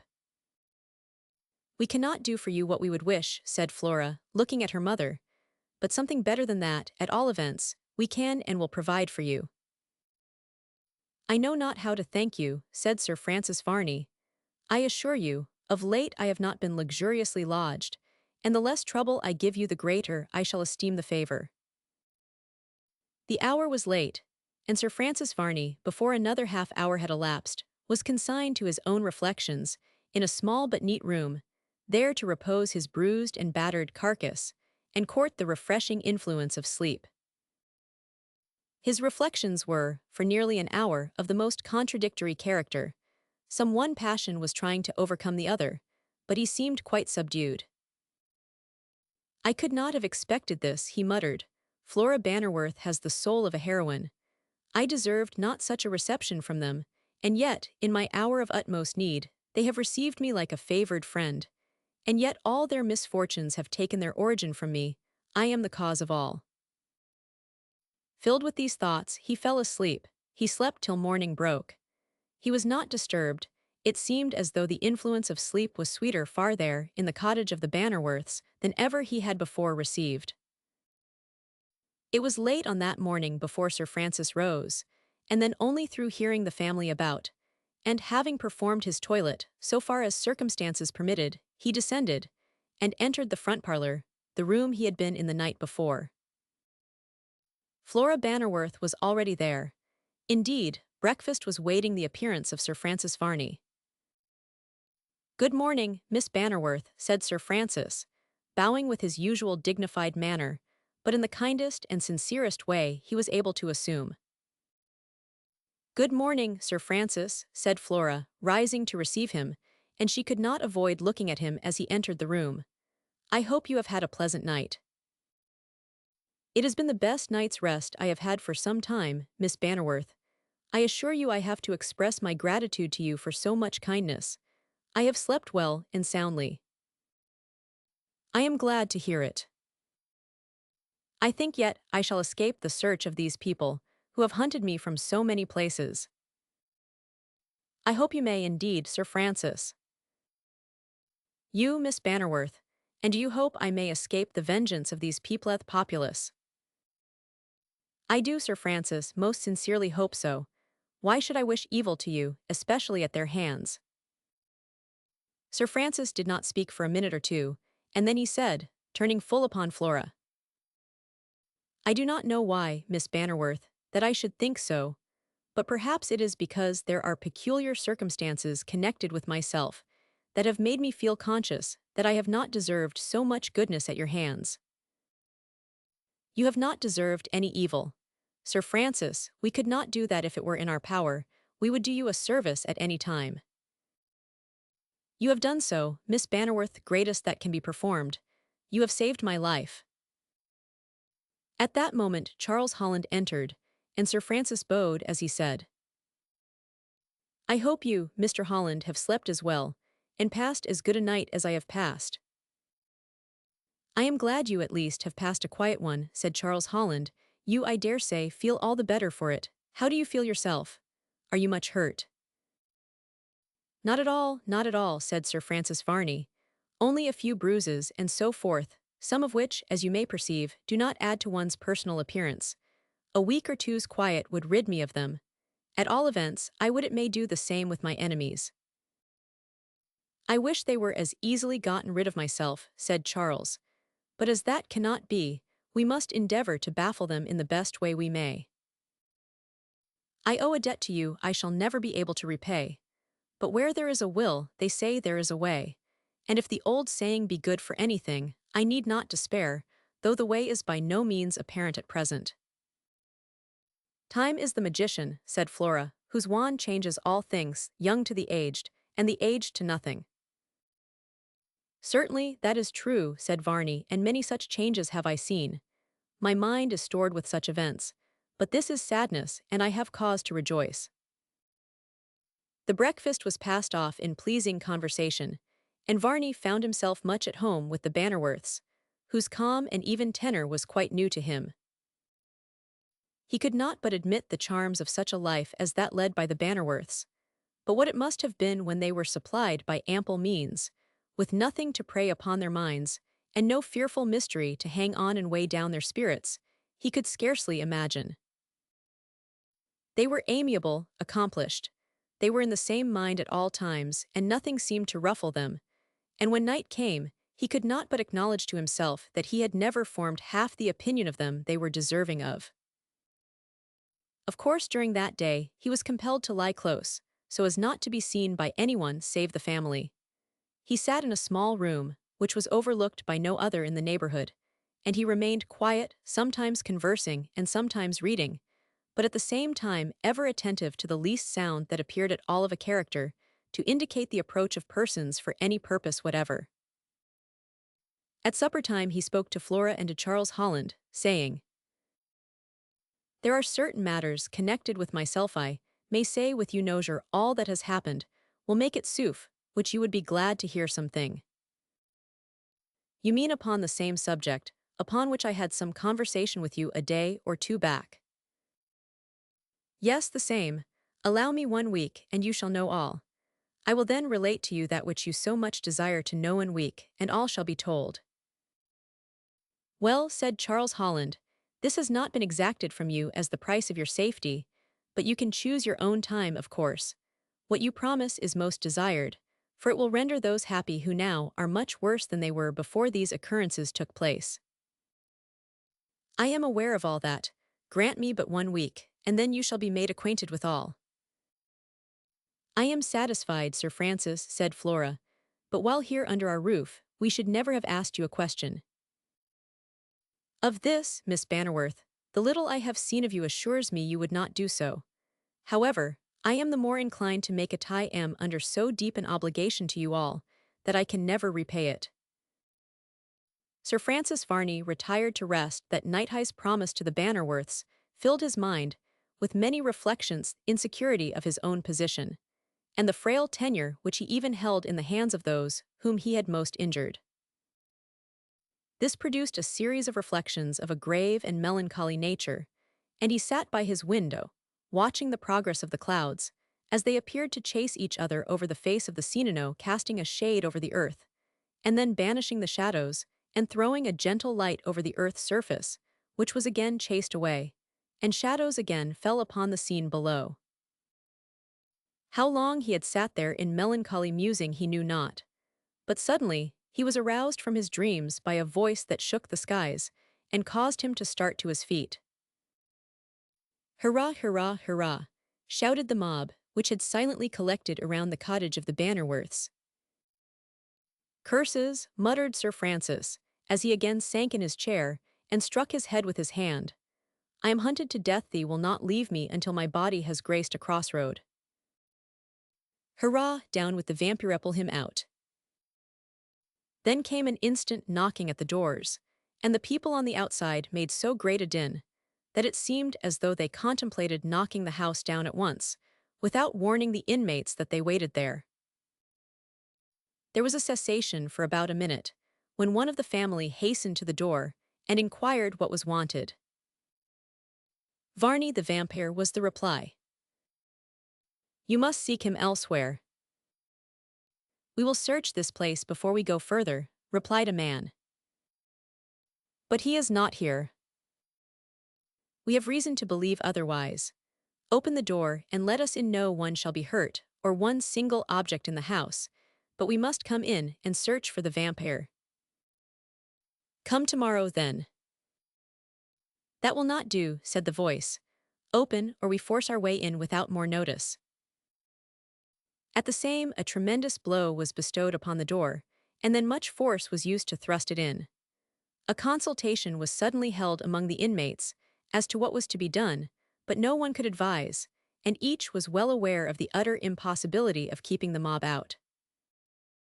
I do not see what is to become of me, said Sir Francis Varney, suddenly appearing before them. You must let them in. There is no chance of keeping them off, neither can you conceal me. You will have no place, save one, that will be sacred from their profanation. And which is that? Flora's own room. All started at the thought that Flora's chamber could in any way be profaned by any such presence as Sir Francis Varney's. However, the doors below were suddenly burst open, amid loud cries from the populace, who rushed in great numbers and began to search the lower rooms immediately. All is lost, said Sir Francis Varney as he dashed away and rushed to the chamber of Flora, who, alarmed at the sounds that were now filling the house, stood listening to them. Miss Bannerworth, began Varney. Sir Francis. Yes, it is indeed I, Miss Bannerworth. Hear me for one moment. What is the matter? I am again in peril, in more imminent peril than before. My life is not worth a minute's purchase, unless you save me. You, and you alone, can now save me. Oh, Miss Bannerworth, if ever pity touched your heart, save me from those only whom I now fear. I could meet death in any shape but that in which they will inflict it upon me. Hear their execrations below. Death to the vampire, death to Varney, burn him, run a stake through his body. PNJ.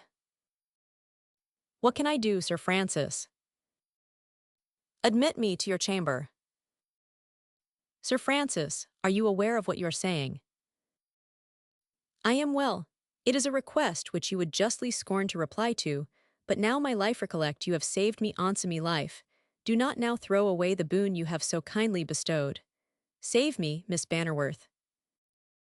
It is not possible. Nay, Miss Bannerworth, do you imagine this is a time for ceremony or the observances of polished life? On my honor, you run no risk of censure. Where is Varney? Where is the vampire? He ain't far off. Hear them, Miss Bannerworth. They are now at the foot of the stairs. Not a moment to lose. 1 minute more, and I am in the hands of a crew that has no mercy.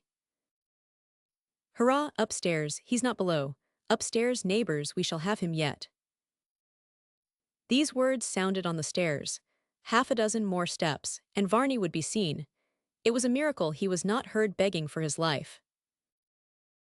Varney cast a look of despair at the stairhead and felt for his sword, but it was not there, he had lost it.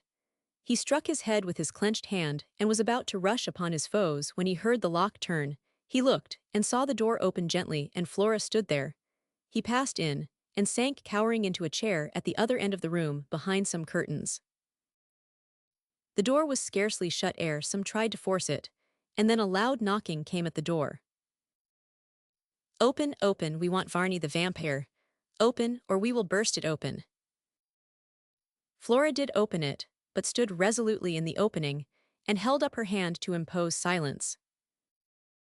Are you men, that you can come thus to force yourselves upon the privacy of a female?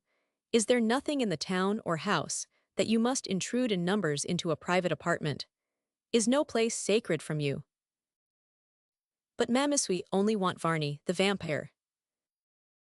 And can you find him nowhere but in a female's bedroom? Shame on you, shame on you. Have you no sisters, wives, or mothers that you act thus? He's not there, you may be sure of that, Jack, said a gruff voice. Let the lady be in quiet, she's had quite enough trouble with him to sicken her of a vampire. You may be sure that's the last place to find him in. With this they all turned away, and Flora shut the door and locked it upon them, and Varney was safe. You have saved me, said Varney. Hush, said Flora, speak not, there may be some one listening. Sir Francis Varney stood in the attitude of one listening most anxiously to catch some sounds. The moon fell across his face, and gave it a ghastly hue that, added to his natural paleness and wounds, gave him an almost unearthly aspect.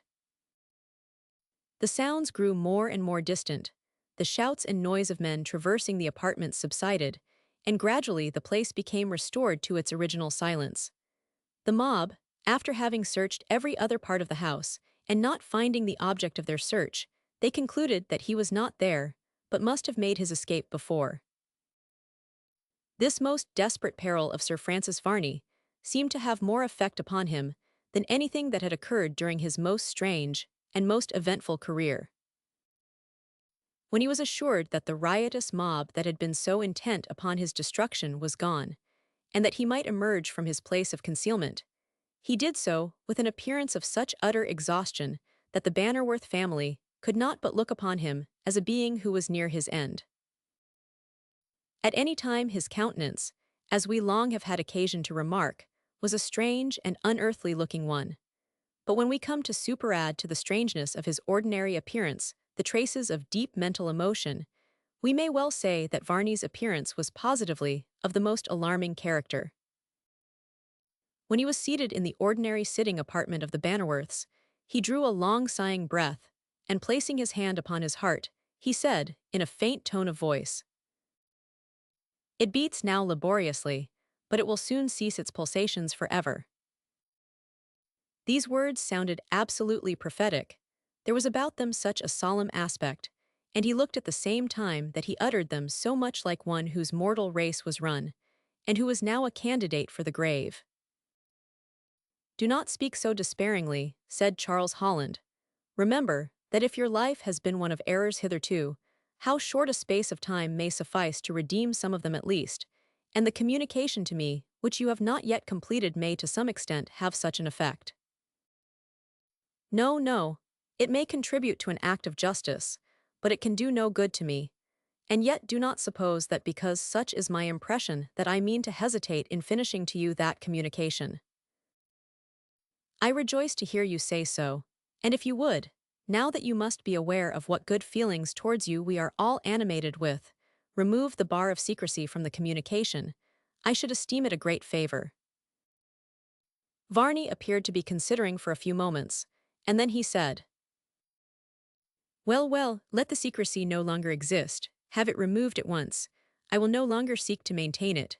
Tell all, Charles Holland, tell all."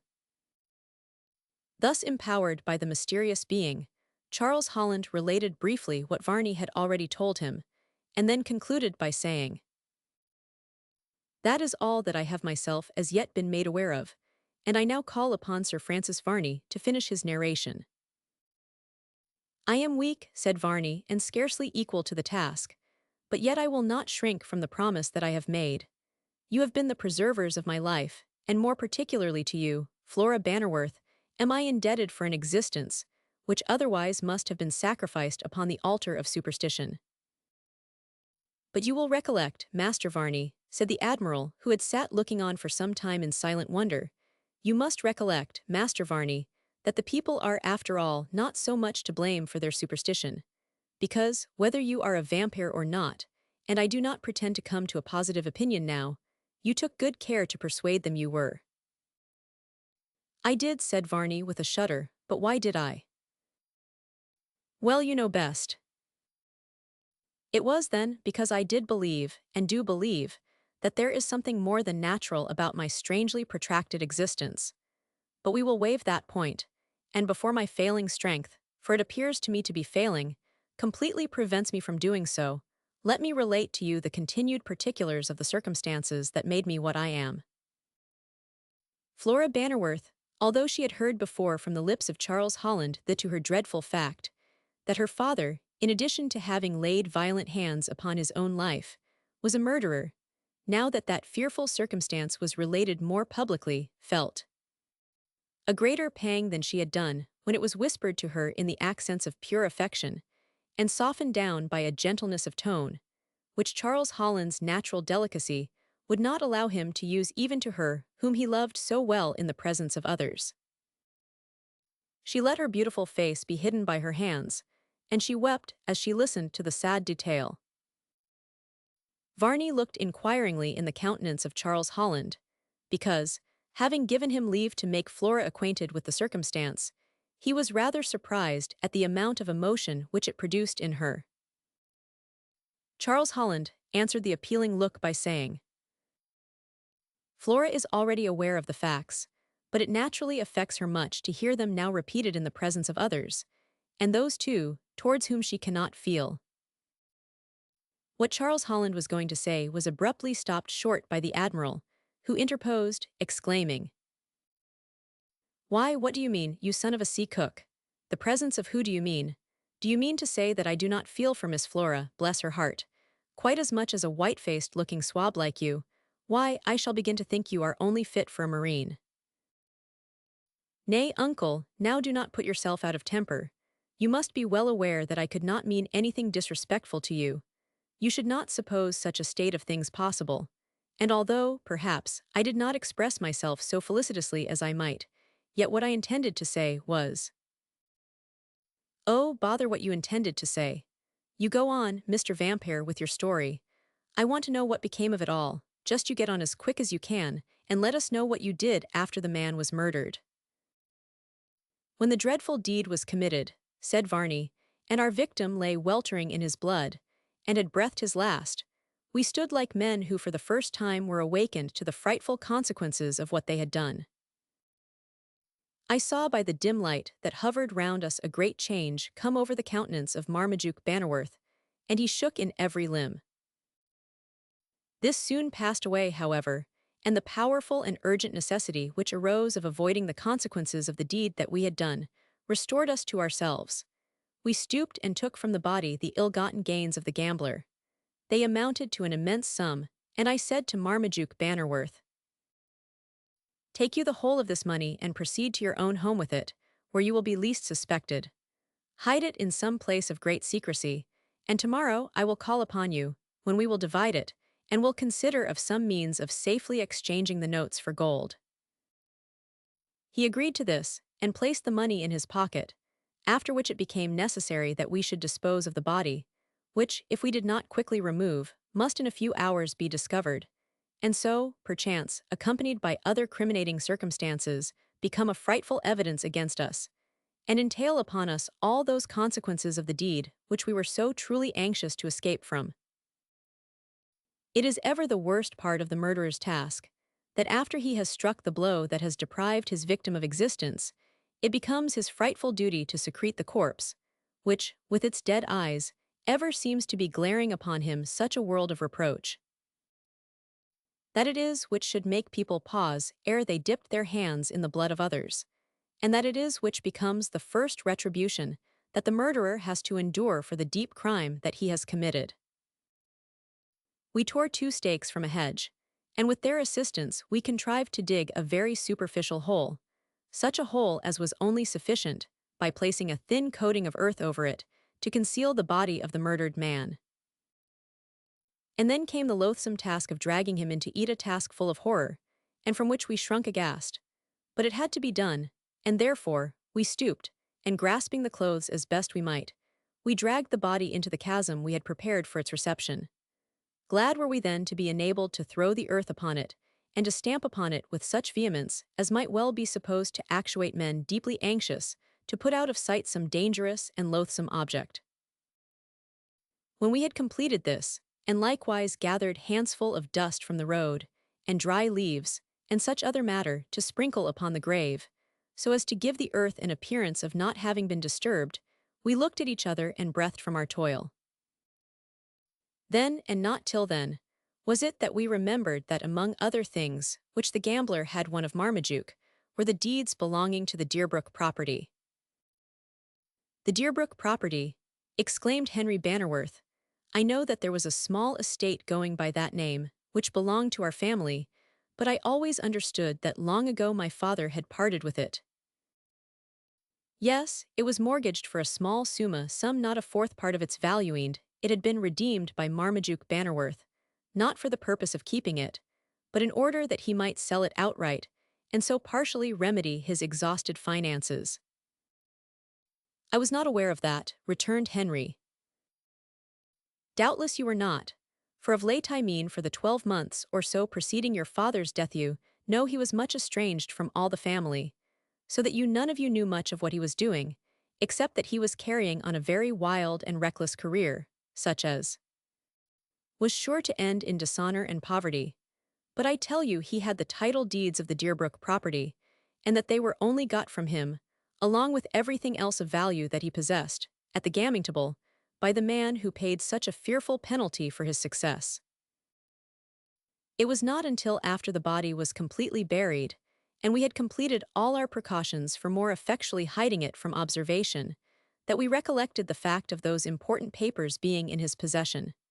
It was Marmaduke Bannerworth who first remembered it, and he exclaimed, "By heaven, we have buried the title deeds of the property, and we shall have again to exhume the corpse for the purpose of procuring them." Now those deeds were nothing to me, and repugnant as I had felt from the first to having anything whatever to do with the dead body, it was not likely that I would again drag it from the earth for such an object. "Marmaduke Bannerworth," I said, "you can do what you please, and take the consequences of what you do, but I will not again, if I can help it, look upon the face of that corpse. It is too fearful a sight to contemplate again. You have a large sum of money, and what need you care now for the title deeds of a property comparatively insignificant?" "Well, well," he said, "I will not, at the present time, disturb the remains. I will wait to see if anything should arise from the fact of the murder. If it should turn out that no suspicion of any kind is excited, but that all is still and quiet, I can then take measures to exhume the corpse and recover those papers, which certainly are important." By this time, the morning was creeping on apace, and we thought it prudent to leave the spot. We stood at the end of the lane for a few moments conversing, and those moments were the last in which I ever saw Marmaduke Bannerworth. "Answer me a question," said Henry. "I will, ask me what you please, I will answer it." "Was it you that called at Bannerworth Hall, after my father's melancholy death, and inquired for him?" "I did, and when I heard of the deed that he had done, I at once left, in order to hold counsel with myself as to what I should do to obtain at least a portion of the property, one half of which, it was understood, was to have been mine. I heard what had been the last words used by Marmaduke Bannerworth on the occasion of his death, and they were amply sufficient to let me know what had been done with the money at all events, so far as regards the bestowal of it in some secret place. And from that moment, the idea of, by some means or another, getting the exclusive possession of it, never forsook my mind. I thought over the matter by day and by night, and with the exception of having a knowledge of the actual hiding place of the money, I could see, in the clearest possible manner, how the whole affair had been transacted. There can be no doubt but that Marmaduke Bannerworth had reached home safely with the large sum of which he had become possessed, and that he had hidden it securely, which was but an ordinary measure of precaution, when we come to consider how the property had been obtained. Then I suspect that, being alone, and left to the gloom of his own miserable thoughts, they reverted so painfully to the past that he was compelled to drink deeply for the purpose of drowning reflection. The natural consequence of this, in his state, was that partial insanity supervened, and at a moment when frenzy rose far above reflection, he must have committed the dreadful act which hurried him instantaneously to eternity. "Yes," said Henry, "it must have been so, you have guessed truly. He did on that occasion drink an immense quantity of wine, but instead of stilling the pangs of remorse it must have increased them, and placed him in such a frenzied condition of intellect, that he found it impossible to withstand the impulse of it, unless by the terrific act which ended his existence. Yes, and which at once crushed all my expectations of the large fortune which was to have been mine, for even the one half of the sum which had been taken from the gamester's pocket would have been sufficient to have enabled me to live for the future in affluence.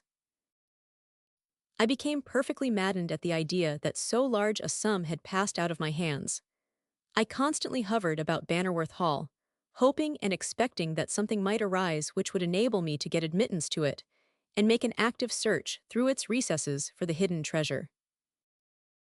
All my exertions were in vain. I could hit upon no scheme whatever, and at length, wearied and exhausted, I was compelled to proceed to London for the sake of a subsistence. It is only in that great metropolis that such persons as myself, destitute of real resources, but infinitely reckless as regards the means by which they acquire a subsistence, can hope to do so.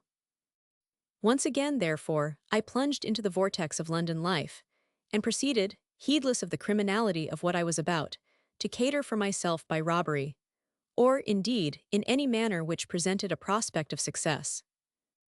It was during this career of mine that I became associated with some of the most desperate characters of the time, and the offenses we committed were of that daring character that it could not be wondered at eventually, so formidable a gang of desperadoes must be by force broken up. It so occurred, but unknown to us, that the police resolved upon making one of the most vigorous efforts to put an end to the affair, and in consequence, a watch was set upon every one of our movements.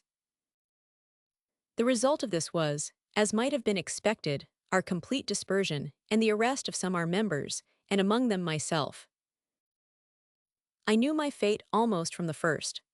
Our depredations had created such a sensation that the legislature, even, had made it a matter of importance that we should be suppressed, and it was an understood thing among the judges that the severest penalties of the law should be inflicted upon any one of the gang who might be apprehended and convicted.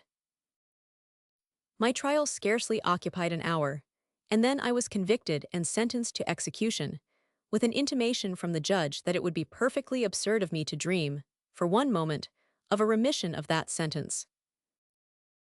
In this state of affairs, and seeing nothing but death before me, I gave myself up to despair, and narrowly missed cheating the hangman of his victim. More dead than alive, I was, however, dragged out to be judicially murdered, and I shall never forget the crowd of frightful sensations that came across my mind upon that terrific occasion.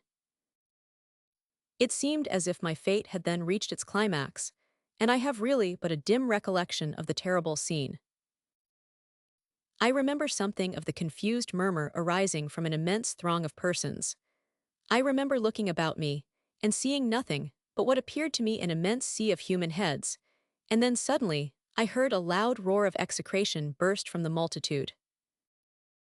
I shrunk back terrified, and it did indeed seem to me a brutal thing thus to roar and shout at a man who was brought out to die. I soon, however, found that the mob who came to see such a spectacle was not so debased as I imagined, but that it was at the hangman, who had suddenly made his appearance on the scaffold, at whom they raised that fearful yell. Someone, I think it was one of the sheriffs, must have noticed that I was laboring under the impression that the cry from the mob was leveled at me, for he spoke, saying, "It is at the hangman they shout," and he indicated with his finger that public functionary. In my mind's eye I think I see him now, and I am certain that I shall never forget the expression of his face. It was perfectly fearful, and afterwards, when I learned who and what he was, I was not surprised that he should feel so acutely the painfully degrading office which he had to perform. The fatal rope was in a few minutes adjusted to my neck. I felt its pressure, and I heard the confused sounds of the monotonous voice of the clergyman, as he muttered some prayers, that I must confess sounded to me at the time like a mockery of human suffering. Then suddenly there was a loud shout. I felt the platform give way beneath my feet. I tried to utter a yell of agony, but could not. It seemed to me as if I was encompassed by fire, and then sensation left me, and I knew no more. The next feelings of existence that came over me consisted in a frightful tingling sensation throughout my veins, and I felt myself making vain efforts to scream. All the sensations of a person suffering from a severe attack of nightmare came across me, and I was in such an agony that I inwardly prayed for death to release me from such a cruel state of suffering. Then suddenly the power to utter a sound came to me, and I made use of it well, for the piercing shriek I uttered must have struck terror into the hearts of all who heard it, since it appalled even myself. Then I suppose I must have fainted, but when I recovered consciousness again, I found myself upon a couch, and a man presenting some stimulus to me in a cup. I could not distinguish objects distinctly, but I heard him say, "Drink, and you will be better." I did drink, for a raging thirst consumed me, and then I fell into a sound sleep, which, I was afterwards told, lasted nearly 24 hours, And when I recovered from that, I heard again the same voice that had before spoken to me, asking me how I was. I turned in the direction of the sound, and as my vision was now clearer, I could see that it was the hangman, whose face had made upon the scaffold such an impression upon mean impression, which I then considered my last in this world, but which turned out not to be such by many a mingled one of pain and pleasure since. It was some time before I could speak, and when I did, it was only in a few muttered words, to ask what had happened and where I was. "Do you not remember," he said, "that you were hanged?" I do," was my reply. "Is this the region of damned souls?" "No, you are still in this world, however strange you may think it. Listen to me, and I will briefly tell you how it is that you have come back again, as it were, from the very grave, to live and walk about among the living." I listened to him with a strange and rapt attention, and then he told how a young and enthusiastic medical man had been anxious to try some experiments with regard to the restoration of persons apparently dead, and he proceeded to relate how it was that he had given ear to the solicitations of the man, and had consented to bring my body after it was hung for him to experiment upon. He related how the doctor had been successful, but how he was so terrified at his own success that he hastily fled, and had left London, no one knowing whither he had gone. I listened to this with the most profound attention, and then he concluded by saying to me, "There can be no doubt, but my duty requires of me to give you up again to the offended laws of your country. I will not, however, do that, if you will consent to an arrangement that I shall propose to you." I asked him what the arrangement was, and he said that if I would solemnly bind myself to pay to him a certain sum per annum, he would keep my secret, and forsaking his calling as hangman, endeavor to do something that should bring with it pleasanter results. I did so solemnly promise him, and I have kept my word. By one means or another I have succeeded in procuring the required amount, and now he is no more. "I believe," cried Henry, "that he has fallen a victim to the blind fury of the populace." "You are right, he has so, and accordingly I am relieved from the burden of those payments. But it matters little, for now I am so near the tomb myself, that, together with all my obligations, I shall soon be beyond the reach of mortal cavilling." "You need not think so, Varney. You must remember that you are at present suffering from circumstances, the pressure of which will soon pass away, and then you will resume your wonted habits." "What did you do next?" said the Admiral. "Let's know all while you are about it." "I remained at the hangman's house for some time, until all fear of discovery was over, and then he removed me to a place of greater security, providing me from his own resources with the means of existence, until I had fully recovered my health, and then he told me to shift for myself. During my confinement, though, I had not been idle mentally, for I concocted a plan, by which I should be enabled not only to live well myself, but to pay to the hangman, whose name was Mortimer, the annual sum I had agreed upon. I need not go into the details of this plan. Of course it was neither an honest nor respectable one, but it succeeded, and I soon found myself in a position to enable me thereby to keep my engagement, as well as to supply me with means of plotting and planning for my future fortunes. I had never for a moment forgot that so large a sum of money was somewhere concealed about Bannerworth Hall, and I still looked forward to obtaining it by some means or another. It was in this juncture of affairs that one night I was riding on horseback through a desolate part of England. The moon was shining sweetly as I came to a broad stream of water, across which, about a mile further on, I saw that there was a bridge, but being unwilling to waste time by riding up to it, and fancying by the lazy ripple of the waters that the river was not shallow, I plunged my horse boldly into the stream. When we reached its center, some sudden indisposition must have seized the horse, for instead of swimming on well and gallantly as it had done before, it paused for a moment, and then plunged headlong into the torrent. I could not swim, and so, for a second time, death with all its terrors appeared to be taking possession of me. The waters rolled over my head, gurgling and hissing in my ears, and then all was past. I know no more, until I found myself lying upon a bright green meadow, and the full beams of the moon shining upon me. I was giddy and sick, but I rose and walked slowly away, each moment gathering fresh strength, and from that time to this, I never discovered how I came to be rescued from the water and lying upon that green bank. It has ever been a mystery to me, and I expect it ever will. Then from that moment, the idea that I had a sort of charmed life came across me, and I walked about with an impression that such was the case, until I came across a man who said that he was a Hungarian, and who was full of strange stories of vampires. Among other things, he told me that a vampire could not be drowned, for that the waters would cast him upon its banks, and if the moonbeams fell upon him, he would be restored to life. This was precisely my story, and from that moment I believed myself to be one of those horrible but charmed beings, doomed to such a protracted existence.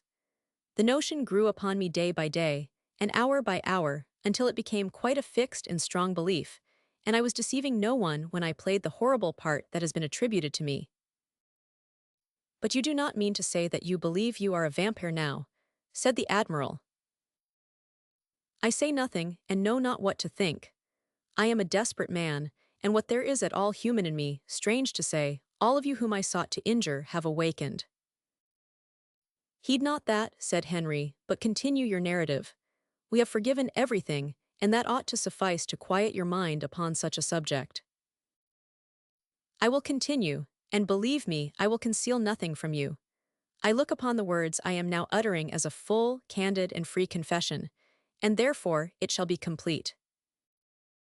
The idea struck me that if, by taking advantage of my supposed preternatural gifts, I could drive you from Bannerworth Hall, I should have it to myself to hunt through at my leisure, and possibly find the treasure.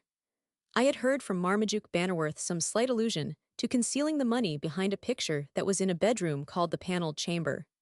By inquiry, I ascertained that in that bedroom slept Flora Bannerworth.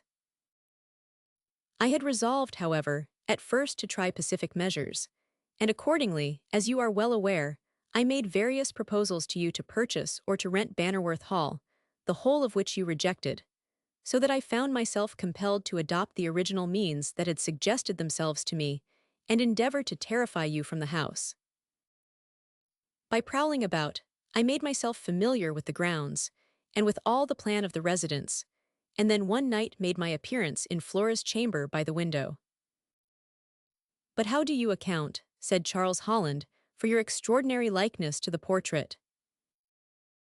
It is partly natural, for I belong to a collateral branch of the family, and it was previously arranged.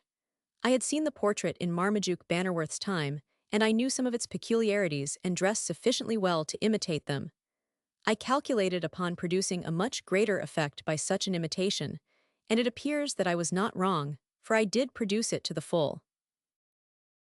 You did indeed, said Henry, and if you did not bring conviction to our minds that you were what you represented yourself to be, you at least staggered our judgments upon the occasion, and left us in a position of great doubt and difficulty. I did all that, I know I did, and by pursuing that line of conduct, I at last, I presume, entirely forced you from the house. That you 999. Flora fainted when I entered her chamber, and the moment I looked upon her sweet countenance my heart smote me for what I was about. But I solemnly aver that my lips never touched her, and that, beyond the fright, she suffered nothing from Varney the Vampyre. And have you succeeded, said Henry, in your object now? No, the treasure has yet to be found. Mortimer, the hangman, followed me into the house, guessing my intention, and indulging a hope that he would succeed in sharing with me its proceeds. But he, as well as myself, was foiled, and nothing came of the toilsome and anxious search but disappointment and bitterness. Then it is supposed that the money is still concealed. I hope so. I hope, as well, that it will be discovered by you and yours, for surely none can have a better right to it than you, who have suffered so much on its account. And yet, remarked Henry, I cannot help thinking it is too securely hidden from us. The picture has been repeatedly removed from its place, and produced no results, so that I fear we have little to expect from any further or more protracted research. I think, said Varney, that you have everything to expect. The words of the dying Marmaduke Bannerworth, you may depend, were not spoken in vain, and I have every reason to believe that, sooner or later, you must, without question, become the possessors of that sum. But ought we rightly to hold it? Who ought more rightly to hold it? Said Varney, answer me that. That's a sensible enough idea of yours, said the Admiral, and if you were twice over a vampire, I would tell you so. It's a very sensible idea. I should like to know who has more right to it than those who have had such a world of trouble about it. Well, well, said Henry, we must not dispute, as yet, about a sum of money that may really never come to hand. For my own part, I have little to hope for in the matter. But certainly, nothing shall be spared on my part to effect such a thorough search of the hall as shall certainly bring it to light, if it be in existence. I presume, Sir Francis Varney, said Charles Holland, that you have now completed your narrative. I have, after events are well known to you. And now, I have but to lie down and die, with the hope of finding that rest and consolation in the tomb which has been denied me hitherto in this world. My life has been a stormy one, and full of the results of angry passions. I do hope now, that, for the short time I have to live, I shall know something like serenity and die in peace. You may depend, Varney, that as long as you have an asylum with us, said the Admiralin that you may have as long as you like, you may be at peace. I consider that you have surrendered at discretion, and under such circumstances, an enemy always deserves honorable treatment, and always gets it on board such a ship as this. There you go again, said Jack, calling the house a ship. What's that to you, if I were to call it a bowsprit? Ain't I your captain, you lubber, and so, sure to be right, while you are wrong in the natural order of things. But you go and lay down, Master Varney, and rest yourself, for you seem completely done up. Varney did look fearfully exhausted, and with the assistance of Henry and Charles, he went into another apartment and laid down upon a couch, showing great symptoms of debility and want of power. And now it was a calm. Varney's stay at the cottage of the Bannerworths was productive of a different mood of mind than ever he had possessed before. He looked upon them in a very different manner to what he had been used to. He had, moreover, considerably altered prospects. There could not be the same hopes and expectations that he once had. He was an altered man. He saw in the Bannerworths those who had saved his life, and who, without doubt, had possessed an opinion, not merely obnoxious to him, but must have had some fearful misgivings concerning his character, and that, too, of a nature that usually shuts out all hope of being received into any family. But in the hour of his need, when his life was in danger, no one else would have done what they had done for him, especially when so relatively placed. Moreover, he had been concealed, when to do so was both dangerous and difficult, and then it was done by Flora Bannerworth herself. Time flew by. The mode of passing time at the cottage was calm and serene. Varney had seldom witnessed anything like it, but at the same time he felt more at ease than ever he had. He was charmed with the society of Florine Fact, with the whole of the little knot of individuals who there collected together. From what he saw he was gratified in their society, and it seemed to alleviate his mental disquiet and the sense he must feel of his own peculiar position. But Varney became 99. The state of mind and body he had been in for some time past might be the cause of it. He had been much harassed, and hunted from place to place. There was not a moment in which his life was not in danger, and he had, moreover, more than one case, received some bodily injuries, bruises, and contusions of a desperate character, and yet he would take no notice of them, but allow them to get well again, as best they could. PNJ. His escapes and injuries had made a deep impression upon his mind, and had no doubt a corresponding effect upon his body, and Varney became very 99. Flora Bannerworth did all that could be done for one in his painful position, and this greatly added to the depths of thought that occasionally beset him, and he could scarcely draw one limb after the other. He walked from room to room in the twilight, at which time he had more liberty permitted him than at any other, because there was not the same danger in his doing so. For if once seen, there could be no manner of doubt but he would have been pursued until he was destroyed, when no other means of escape were at hand. And Varney himself felt that there could be no chance of his again escaping from them, for his physical powers were fast decaying. He was not, in fact, the same man.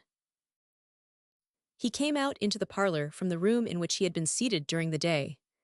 Flora and her mother were there, while Charles Holland and Henry Bannerworth had both at that moment entered the apartment. "Good evening, Miss Bannerworth," said Sir Francis, bowing to her, and then to her mother, Mrs. Bannerworth. "And you, Mr. Holland, I see, have been out enjoying the free breeze that plays over the hot fields. It must be refreshing." "It is so, sir," said Charles. "I wish we could make you a partaker in our walks." "I wish you could with all my heart," said Varney.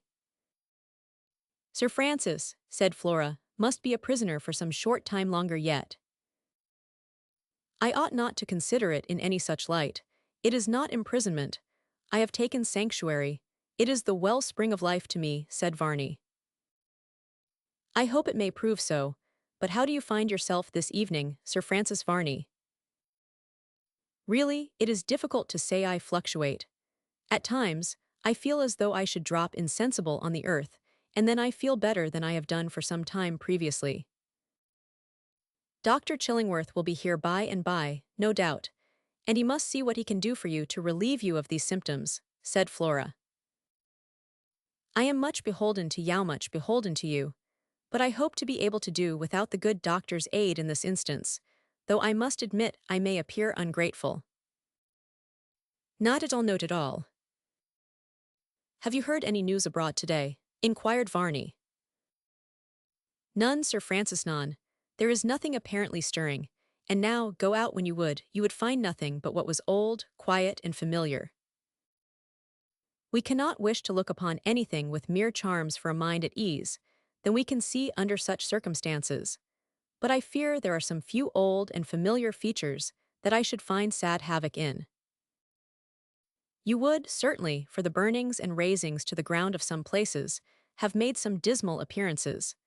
But time may efface that, and then the evil may die away, and the future will become the present, should we be able to allay popular feeling." "Yes," said Sir Francis, "but popular prejudices, or justice, or feeling, are things not easily assuaged. The people when once aroused go on to commit all kinds of excess, and there is no one point at which they will step short of the complete extirpation of some one object or other that they have taken a fancy to hunt. The hubbub and excitement must subside. The greater the ignorance the more persevering and the more brutal they are," said Sir Francis. "But I must not complain of what is the necessary consequence of their state. It might be otherwise." "So it might, and no mischief arise either. But as we cannot divert the stream, we may as well bend to the force of a current too strong to resist." "The moon is up," said Flora, who wished to turn the conversation from that to another topic. "I see it yonder through the trees. It rises red and largate is very beautiful, and yet there is not a cloud about to give it the color and appearance it now wears." "Exactly so," said Sir Francis Varney, "but the reason is the air is filled with a light, invisible vapor that has the effect you perceive. There has been much evaporation going on, and now it shows itself in giving the moon that peculiar large appearance and deep color." I see. It peeps through the trees, the branches of which cut it up into various portions. It is singular, and yet beautiful, and yet the earth below seems dark." "It is dark. You would be surprised to find it so if you walked about. It will soon be lighter than it is at this present moment." "What sounds are those?" inquired Sir Francis Varney, as he listened attentively. "Sounds, what sounds?" returned Henry. "The sounds of wheels and horses' feet," said Varney. "I cannot even hear them, much less can I tell what they are," said Henry. "Then listen, now they come along the road. Cannot you hear them now?" said Varney. "Yes, I can," said Charles Holland, "but I really do not know what they are or what it can matter to us. We do not expect any visitors." "Certainly, certainly," said Varney. "I am somewhat apprehensive of the approach of strange sounds." "You are not likely to be disturbed here," said Charles. "Indeed, I thought so when I had succeeded in getting into the house near the town, and so far from believing it was likely I should be discovered, that I sat on the housetop while the mob surrounded it." "Did you not hear them coming?" "I 999. and yet you did not attempt to escape from them. No, I could not persuade them I was not their save by my utter silence. I allowed them to come too close to leave myself time to escape. Besides, I could hardly persuade myself there could be any necessity for so doing. It was fortunate it was as it happened afterwards, that you were able to reach the wood, and get out of it unperceived by the mob. I should have been in an unfortunate condition had I been in their hands long. A man made of iron would not be able to resist the brutality of those people. As they were speaking, a gig with 2 men drove up, followed by one on horseback. They stopped at the garden gate, and then tarried to consult with each other as they looked at the house. "What can they want, I wonder?" inquired Henry. "I never saw them before." "Nor I," said Charles Holland. "Do you not know them at all?" inquired Varney. "No," replied Flora. "I never saw them, neither can I imagine what is their object in coming here." "Did you ever see them before?" inquired Henry of his mother, who held up her hand to look more carefully at the strangers. Then, shaking her head, she declared she had never seen such persons as those. "I dare say not," said Charles Holland. "They certainly are not gentlemen, but here they come. There is some mistake. I dare say they do not want to come here." As they spoke, the 2 strangers got down. After picking up a topcoat they had let fall, they turned round and deliberately put it into the chaise again. They walked up the path to the door, at which they knocked. The door was opened by the old woman, when the 2 men entered. "Does Francis Beauchamp live here?" "Eh," said the old woman, who was a little deaf, and she put her hand behind her ear to catch the sounds more distinctly. "Eh? Who did you say?" Sir Francis Varney started as the sounds came upon his ear, but he sat still an attentive listener. "Are there any strangers in the house?" inquired the other officer impatiently. "Who is here?" "Strangers," said the old woman. "You are the only strangers that I have seen here." "Come," said the officer to his companion, "come this way. There are people in this parlor. Our business must be an apology for any rudeness we may commit." As he spoke he stepped by the old woman, and laying his hand upon the handle of the door, entered the apartment, at the same time looking carefully around the room as if he expected someone. "Ladies," said the stranger, with an off-hand politeness that had something repulsive in it, though it was meant to convey a notion that civility was intended. "Ladies, I beg pardon for intruding, but I am looking for a gentleman." "You shall hear from me again soon," said Sir Francis, in an almost imperceptible whisper. "What is the object of this intrusion?" demanded Henry Bannerworth, rising and confronting the stranger. "This is a strange introduction." "Yes, but not an unusual one," said the stranger, in these cases being unavoidable at the least. "Sir," said Charles Holland, "if you cannot explain quickly your business here, we will proceed to take those measures which will at least rid ourselves of your company." "Softly, sir. I mean no offense, not the least, but I tell you I do not come for any purpose that is at all consonant to my wishes. I am a Bow Street officer in the execution of my duty. Excuse me, therefore." "Whom do you want?" "Francis Beauchamp, and from the peculiarity of the appearance of this individual here, I think I may safely request the pleasure of his company." Varney now rose, and the officer made a rush at him, when he saw him do so, saying, "Surrender in the king's name."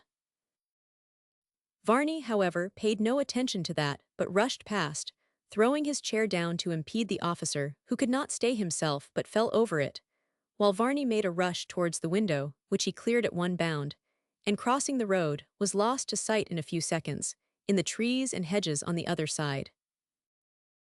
"Accidents will happen," said the officer, as he rose to his feet.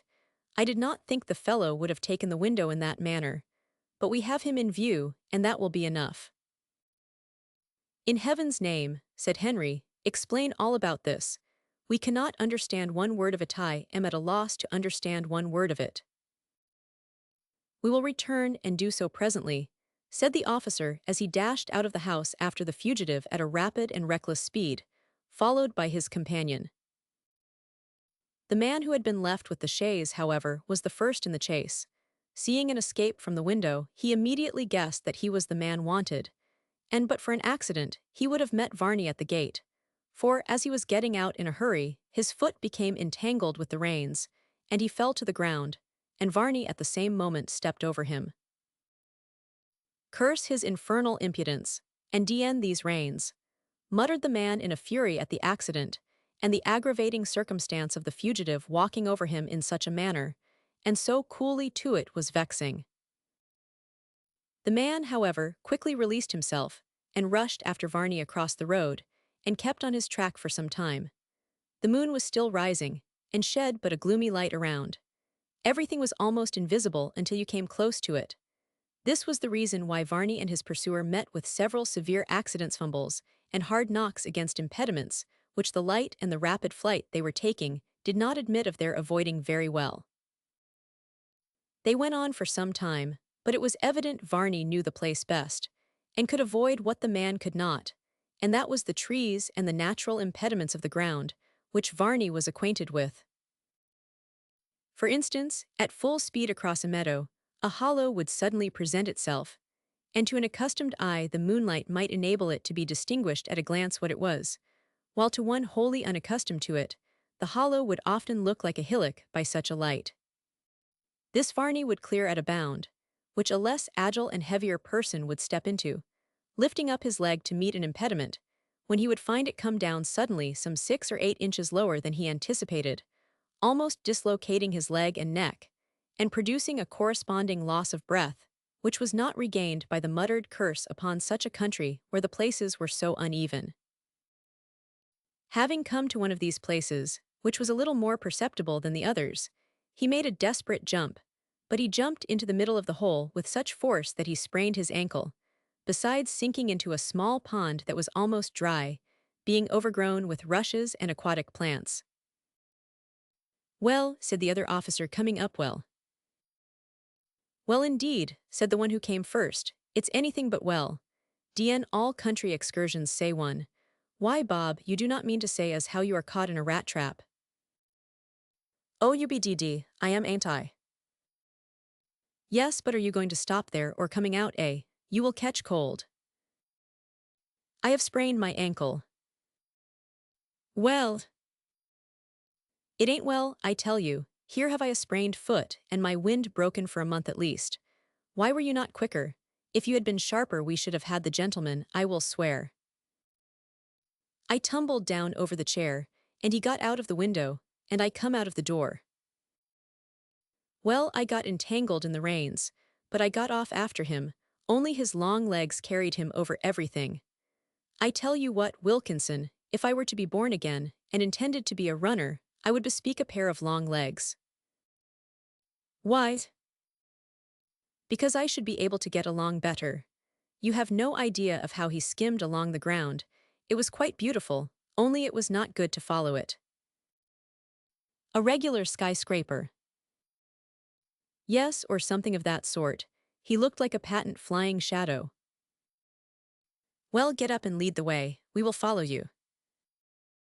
"I dare say you will when I lead the way back there, for as to going out yonder, it is quite out of the question. I want supper tonight and breakfast tomorrow morning." "Well, what has that to do with it?" "Just this much. If you follow any farther you will get into the woods, and there you will be, going round and round, like a squirrel in a cage, without being able to get out, and you will there get none of the good things included under the head of those meals." "I think so too," said the third. "Well then, let's go back. We needn't run, though it might be as well to do so." "It would be anything but well. I do not gallop back, depend upon it." The 3 men now slowly returned from their useless chase, and retrod the way they had passed once in such a hurry that they could hardly recognize it. "What a dreadful bump I came against that pole standing there," said one. "Yes, and I came against a hedge-stake that was placed so as the moon did not show any light on it. It came into the pit of my stomach.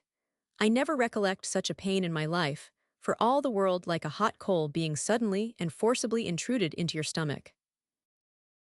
Well, here's the road. I must go up to the house where I started him from. I promised them some explanation. I may as well go and give it to them at once. Do as you will. I will wait with the horse, else, perhaps, that Beauchamp will again return and steal him. The officer who had first entered the house now returned to the Bannerworths, saying, I promised you I would give you some explanation as to what you have witnessed. Yes, said Henry, we have been awaiting your return with some anxiety and curiosity. What is the meaning of all this? I am, as we are all, in perfect ignorance of the meaning of what took place. I will tell you. The person whom you have had here and goes by the name of Varney is named Francis Beauchamp. Indeed, are you assured of this? Yes, perfectly assured of it. I have it in my warrant to apprehend him by either name. What crime had he been guilty of? I will tell you, he has been hanged. Hanged, exclaimed all present. What do you mean by that? Added Henry. I am at a loss to understand what you can mean by saying he was hanged. What I say is literally true. Pray tell us all about it. We are much interested in the fact. Go on, sir. Well, sir, then I believe it was for murder that Francis Beauchamp was hanged. A common execution, before a multitude of people, collected to witness such an exhibition. Good God, exclaimed Henry Bannerworth, and but that is impossible. A dead man come to life again. You must be amusing yourself at our expense. Not I, replied the officer. Here is my warrant, they do not make these out in a joke. And as he spoke, he produced the warrant, when it was evident the officer spoke the truth. How was this? I will tell you, sir.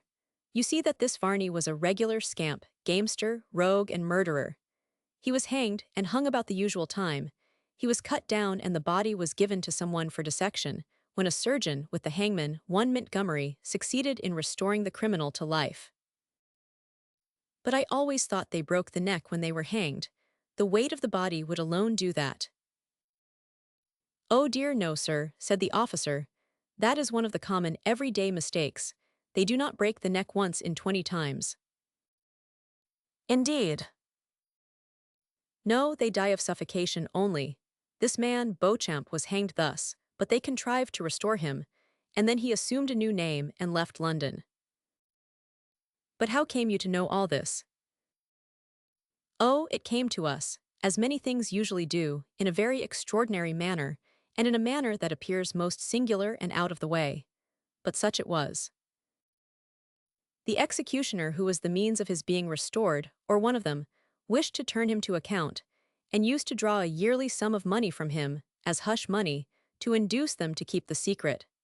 Else, the fact of his having escaped punishment would subject him to a repetition of the same punishment, when, of course, a little more care would be taken that he did not escape a second time. I dare say not. Well, you see, Varney, or rather Beauchamp, was to pay a heavy sum to this man to keep him quiet, and to permit him to enjoy the life he had so strangely become possessed of. I see, said Holland. Well, this man, Montgomery, had always some kind of suspicion that Varney would murder him. Murder him, and be the means of saving his life. Surely he could not be so bad as that. Why, you see, sir, this hangman drew a heavy sum yearly from him, thus making him only a mine of wealth to himself. This, no doubt, would rankle in the other's heart, to think he should be so beset, and hold life upon such terms. I see now. Yes, and then came the consideration that he did not do it from any good motive, merely a selfish one, and he was consequently under no obligation to him for what he had done. Besides, self-preservation might urge him on, and tell him to do the deed. However that may be, Montgomery dreaded it, and was resolved to punish the deed if he could not prevent it. He, therefore, left general orders with his wife. Whenever he went on a journey to Varney, if he should be gone beyond a certain time, she was to open a certain drawer, and take out a sealed packet to the magistrate at the chief office, who would attend to it. He has been missing, and his wife did as she was desired, and now we have found what he there mentioned to be true. But now, sir, I have satisfied you and explained to you why we intruded upon you. We must now leave and seek for him elsewhere. It is most extraordinary, and that is the reason why his complexion is so singular. Very likely. They poured out some wine, which was handed to the officers, who drank and then quitted the house, leaving the inmates in a state of stupefaction, from surprise and amazement at what they had heard from the officers. There was a strange feeling came over them when they recollected the many occurrences they had witnessed, and even the explanation of the officers. It seemed as if some mist had enveloped objects and rendered them indistinct, but which was fast rising, and they were becoming plainer and more distinct every moment in which they were regarded. There was a long pause, and Flora was about to speak, when suddenly there came the sound of a footstep across the garden. It was slow but unsteady, and paused between whiles until it came close beneath the windows.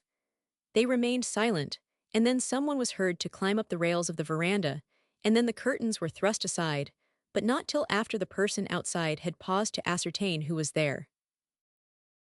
Then the curtains were opened, and the visage of Sir Francis Varney appeared, much altered, in fact completely worn and exhausted. It was useless to deny it, but he looked ghastly-terrific.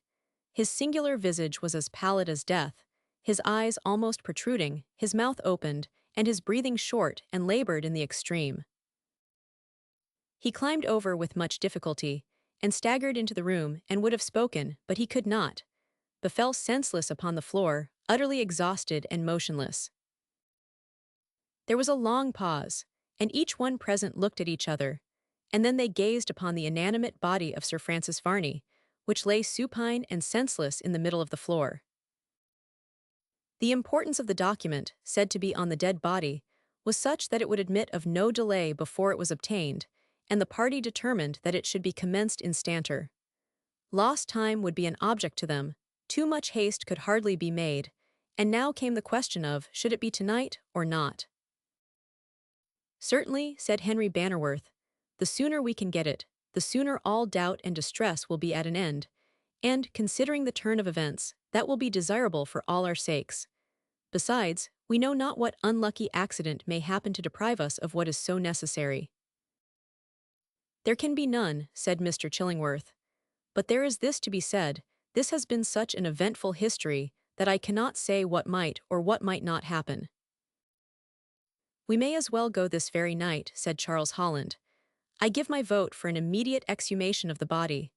The night is somewhat stormy, but nothing more. The moon is up, and there will be plenty of light. And rain, said the doctor. Little or none, said Charles Holland.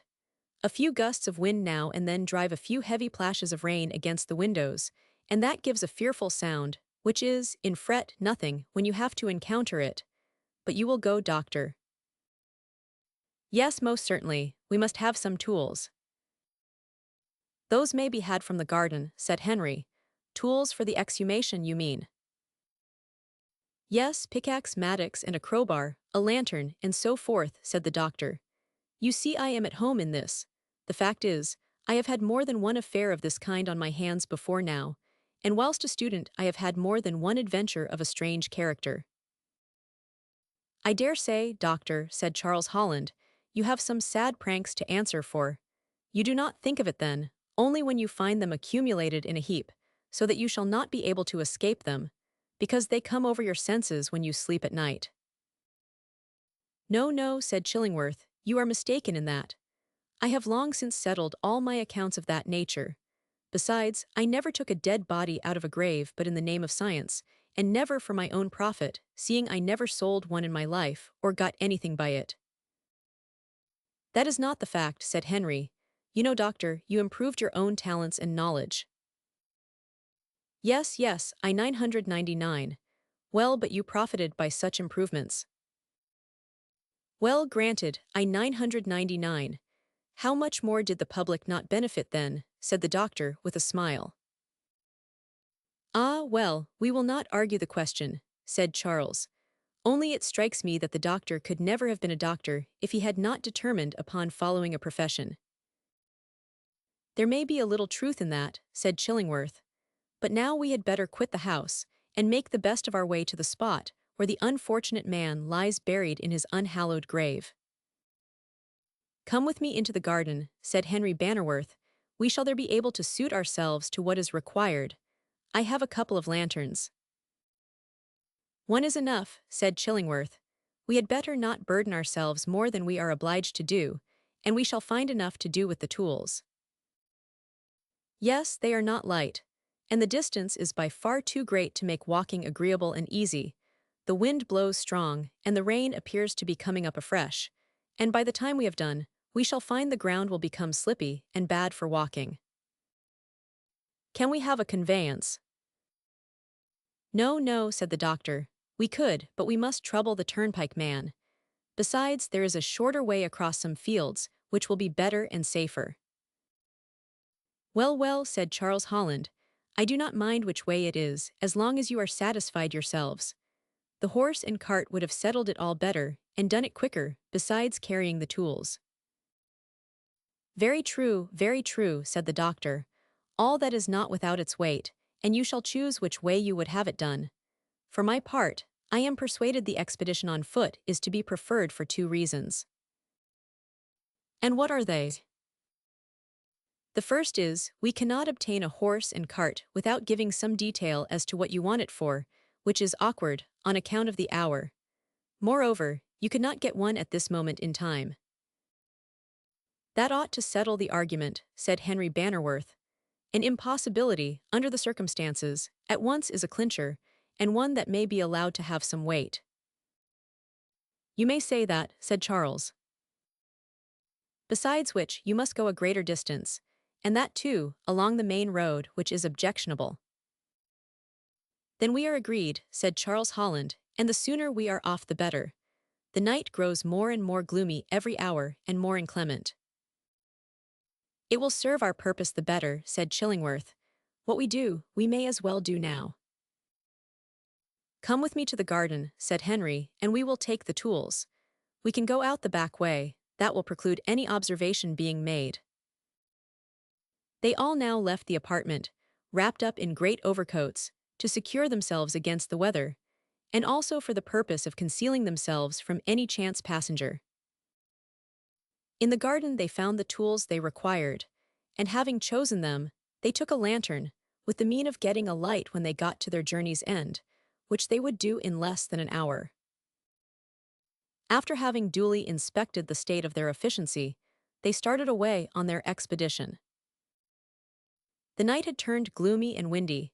Heavy driving masses of clouds obscured the moon, which only now and then was to be seen, when the clouds permitted her to peep out.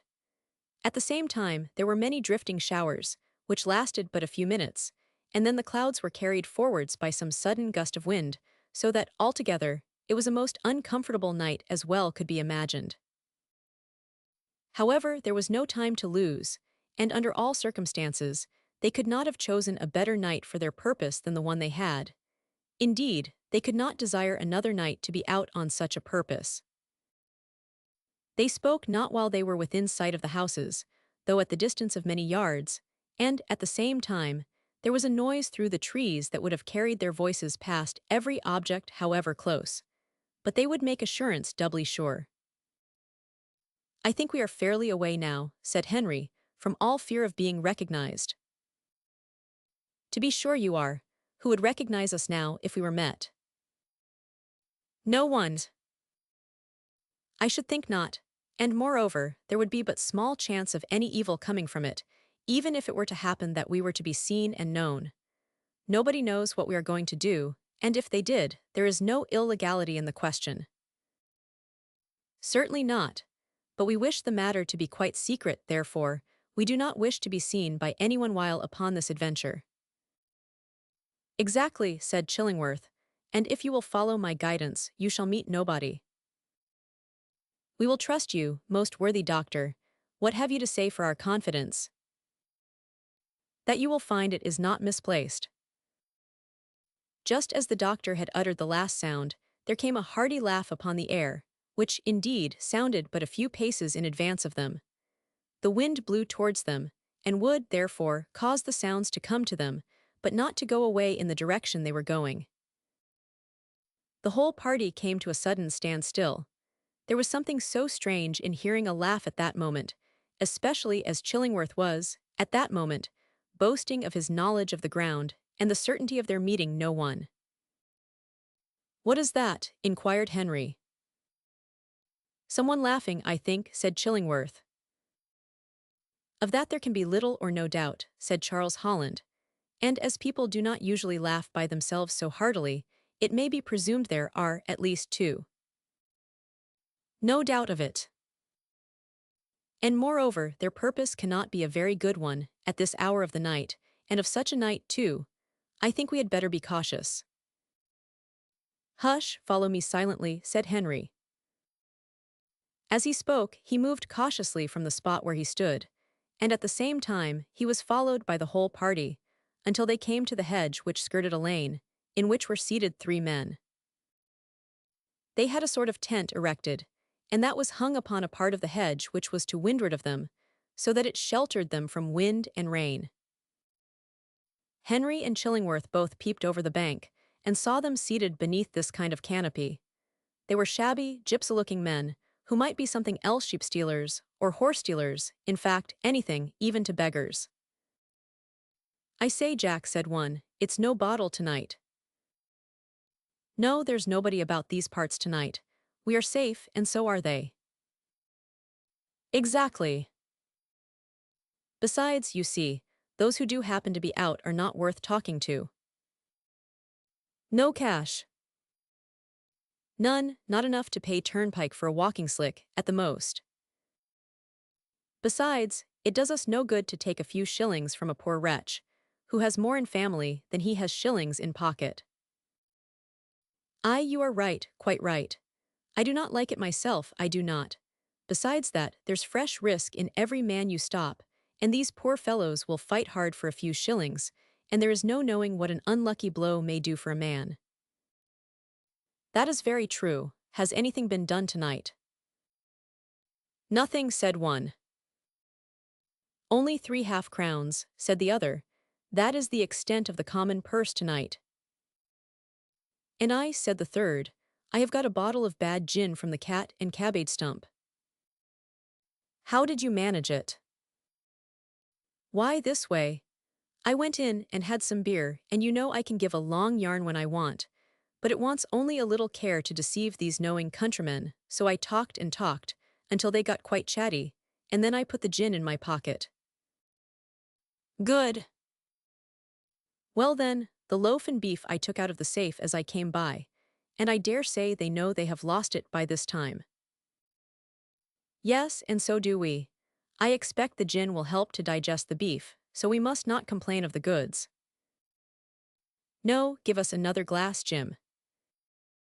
Jim held the glass towards him, when the doctor, animated by the spirit of mischief, took a good-sized pebble and threw it into the glass, smashing it and spilling the contents.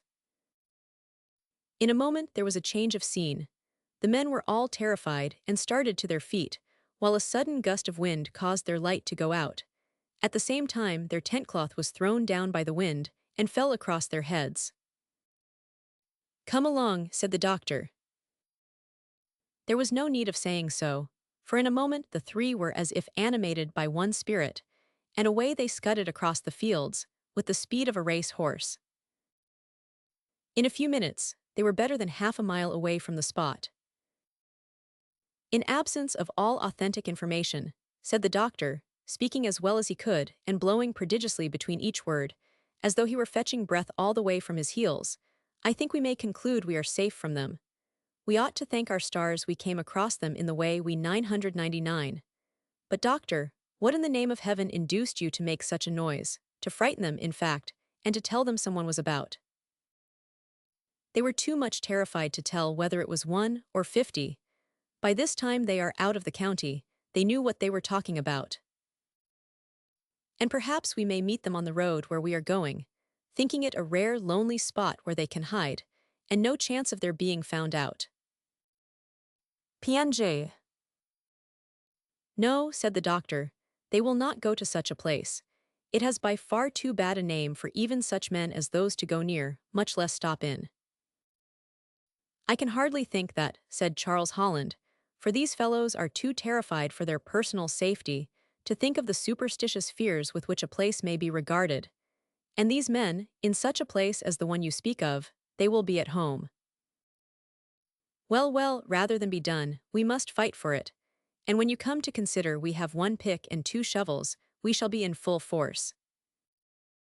Well said, doctor, how far have we to go? Not more than 1/4 of a mile. They pursued their way through the fields, and under the hedgerows, until they came to a gate, where they stopped a while, and began to consult and to listen. A few yards up here on the left, said the doctor, I know the spot, besides there is a particular mark. Now then, are you all ready? Yes, all. Here, said the doctor, pointing out the marks by which the spot might be recognized. Here is the spot, and I think we shall not be half a foot out of our reckoning. Then let us begin instanter, said Henry, as he seized hold of the pickaxe, and began to loosen the earth by means of the sharp end. That will do for the present, said Chillingworth. Now let me and Charles take a turn with our shovels, and you will get on again presently. Throw the earth up on the bank in one heap, so that we can put it on again without attracting any attention to the spot by its being left in clods and uneven. Exactly, said Henry, else the body will be discovered. They began to shovel away, and continued to do so, after it had been picked up, working alternately, until at length Charles stuck his pickaxe into something soft, and upon pulling it up he found it was the body. A dreadful odor now arose from the spot, and they were at no loss to tell where the body lay. The pickaxe had stuck into the deceased's ribs and clothing, and thus lifted it out of its place. Here it is, said the doctor, but I needn't tell you that. The charnel house smell is enough to convince you of the fact of where it is. I think so. Just show a light upon the subject, doctor, and then we can see what we are about. Do you mind? Doctor, you have the management of the lantern, you know. Yes, yes, said Chillingworth. I see you have it. Don't be in a hurry, but do things deliberately and coolly. Whatever you do, you will not be so liable to make mistakes, or to leave anything undone. There will be nothing of any use to you here, doctor, in the way of dissection, for the flesh is one mass of decay. What a horrible sight, to be sure. It is, but hasten the search. Well, I must, though to confess the truth, I would sooner handle anything than this. It is not the most pleasant thing in the world, for there is no knowing what may be the result. What creeping thing has made a home of it. Do not mention anything about it. Henry and Charles Holland now began to search the pockets of the clothes of the dead body, in one of which was something hard, that felt like a parcel. What have you got there? Said Chillingworth, as he held his lantern up so that the light fell upon the ghastly object that they were handling. I think it is the prize, said Charles Holland, but we have not got it out yet, though I dare say it will not be long first, if this wind will but hold good for about 5 minutes and keep the stench down. They now tore open the packet, and pulled out the papers, which appeared to have been secreted upon his person. Be sure there are none on any other part of the body, said Chillingworth, because what you do now, you had better do well, and leave nothing to afterthought, because it is frequently impracticable. The advice is good, said Henry, who made a second search but found nothing. We had better rebury him, said the doctor. It had better be done cleanly. Well, it is a sad hole for a last resting place, and yet I do not know that it matters. It is all a matter of tasteth fashion of the class, or the particular custom of the country. There was but little to be said against such an argument, though the custom of the age had caused them to look upon it more as a matter of feeling than in such a philosophical sense as that in which the doctor had put it.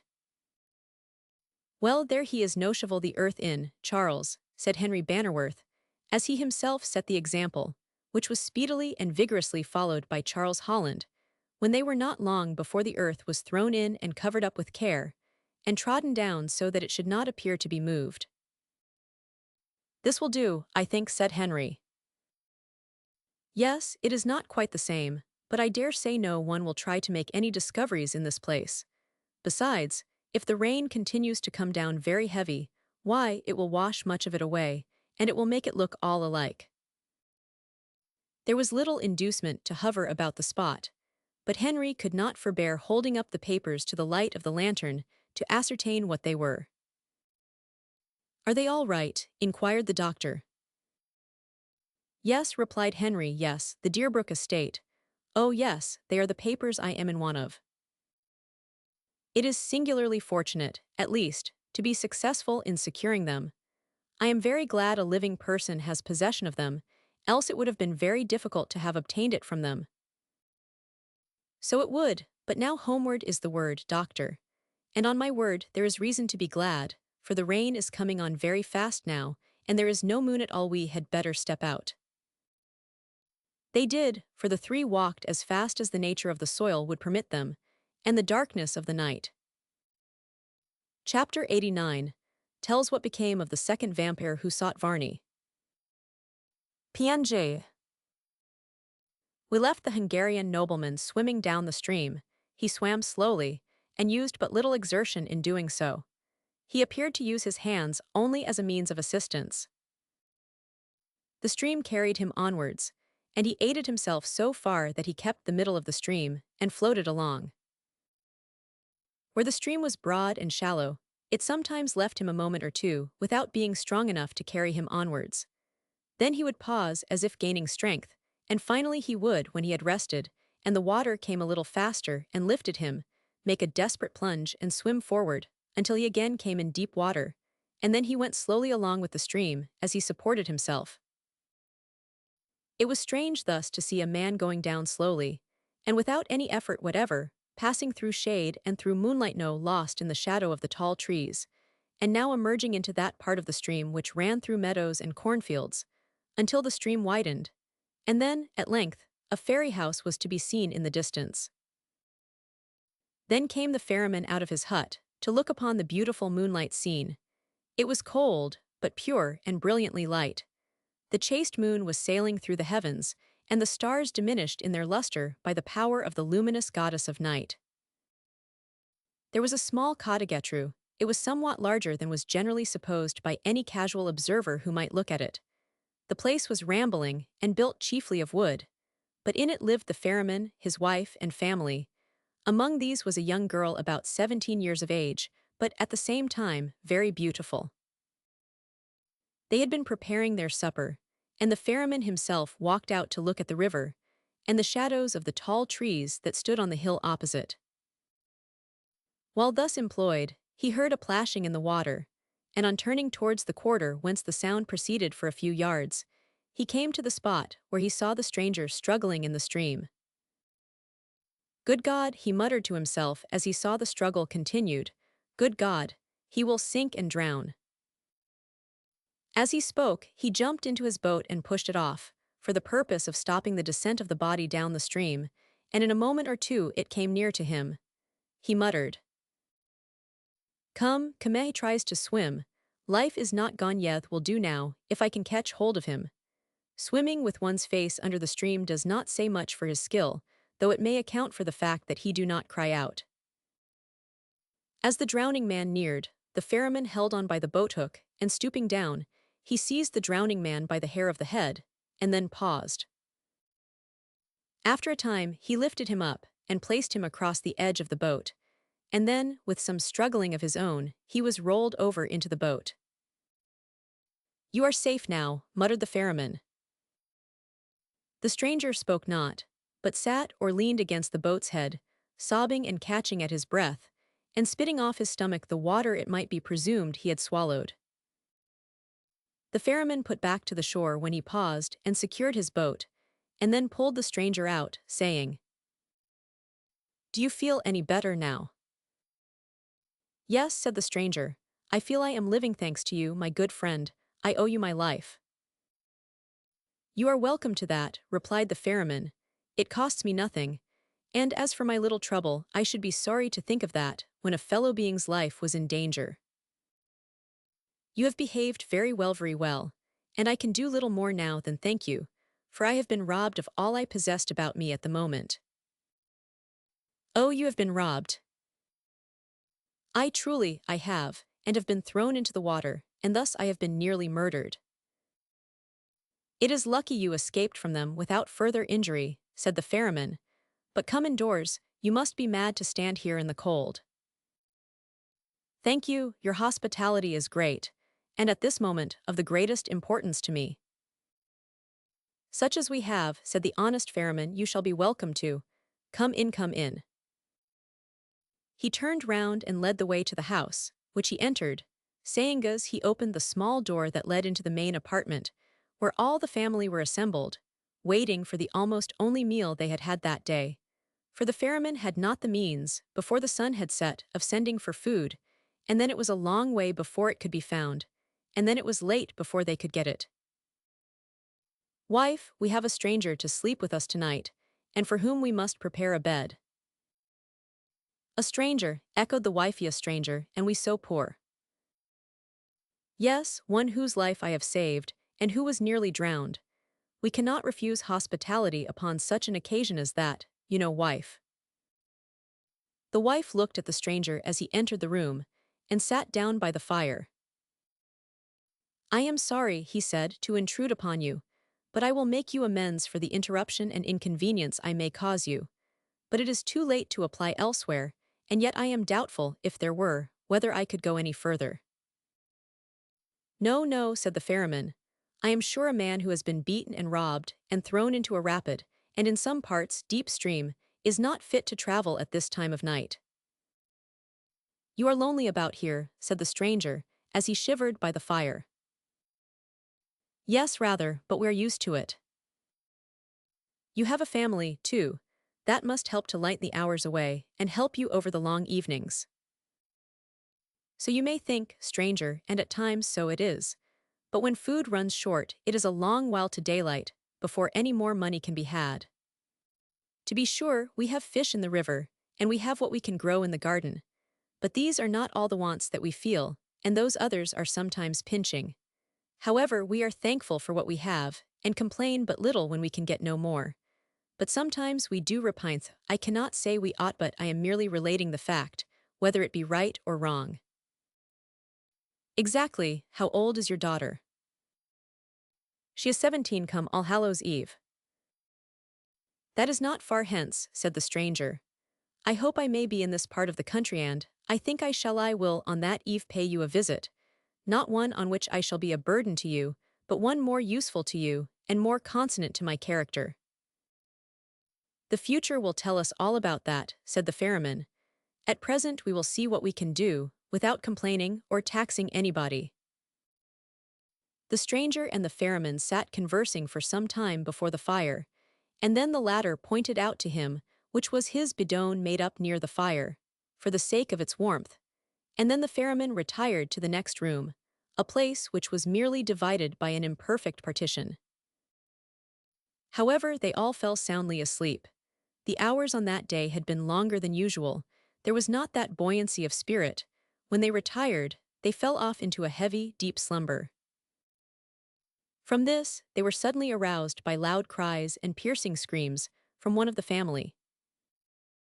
So loud and shrill were the cries that they all started up, terrified and bewildered beyond measure, unable to apply their faculties to any one object. "Help, Father, help!" shrieked the voice of the young girl whom we have before noticed. The ferryman jumped up and rushed to the spot where his daughter lay. "Fanny," he said, "Fanny, what ails thee, what ails thee? Tell me, my dear child." "Oh," she exclaimed, almost choked, "oh, Father, are we all alone? I am terrified." "What ails thee, what ails thee? Tell me what caused you to scream out in such a manner." "If that is I, Father, thought, but no, I am sure it was reality. Where is the stranger?" A light," shouted the fisherman. In another moment, a light was brought him, and he discovered the stranger reclining in his bed, but awake, and looking around him, as if in the utmost amazement. "What has happened?" he said. "What has happened?" "That is more than I know as yet," the man replied. Come, Fanny, he added, tell me what it is you fear. What caused you to scream out in that dreadful manner? Oh, Father the Vampire. Great God, what do you mean, Fanny, by that? I hardly know, Father. I was fast asleep, when I thought I felt something at my throat, but being very sound asleep, I did not immediately awake. Presently I felt the sharp pang of teeth being driven into the flesh of my neck. I awoke, and found the vampire at his repast. Oh God, what shall I do? Stay, my child, let us examine the wound, said the fisherman, and he held the candle to the spot where the vampire's teeth had been applied. There, sure enough, were teeth marks, such as a human being's would make were they applied, but no blood had been drawn therefrom. Come, come, Fanny. So far, by divine providence, you are not injured. Another moment, and the mischief would have been done entire and complete, and you would have been his victim. Then turning to the stranger, he said, You have had some hand in this. No human being but you could come into this place. The cottage door is secured. You must be the vampire. I? Yes, who else could? I, as heavens my judge, but there, it's useless to speak of it. I have not been out of my bed. In this place, dark as it is, and less used to darkness than you, I could not even find my way about. It is impossible. Get out of your bed, and let me feel, said the ferryman, peremptorily it out, and I will soon tell. The stranger arose, and began to dress himself, and the ferryman immediately felt the bed on which he had been lying.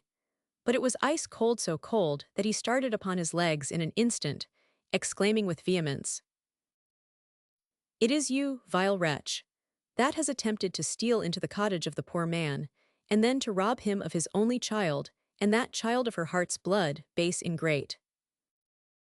My friend, you are wrong, entirely wrong. I am not the creature you believe me. I have slept and slept soundly, and awoke not until your daughter screamed.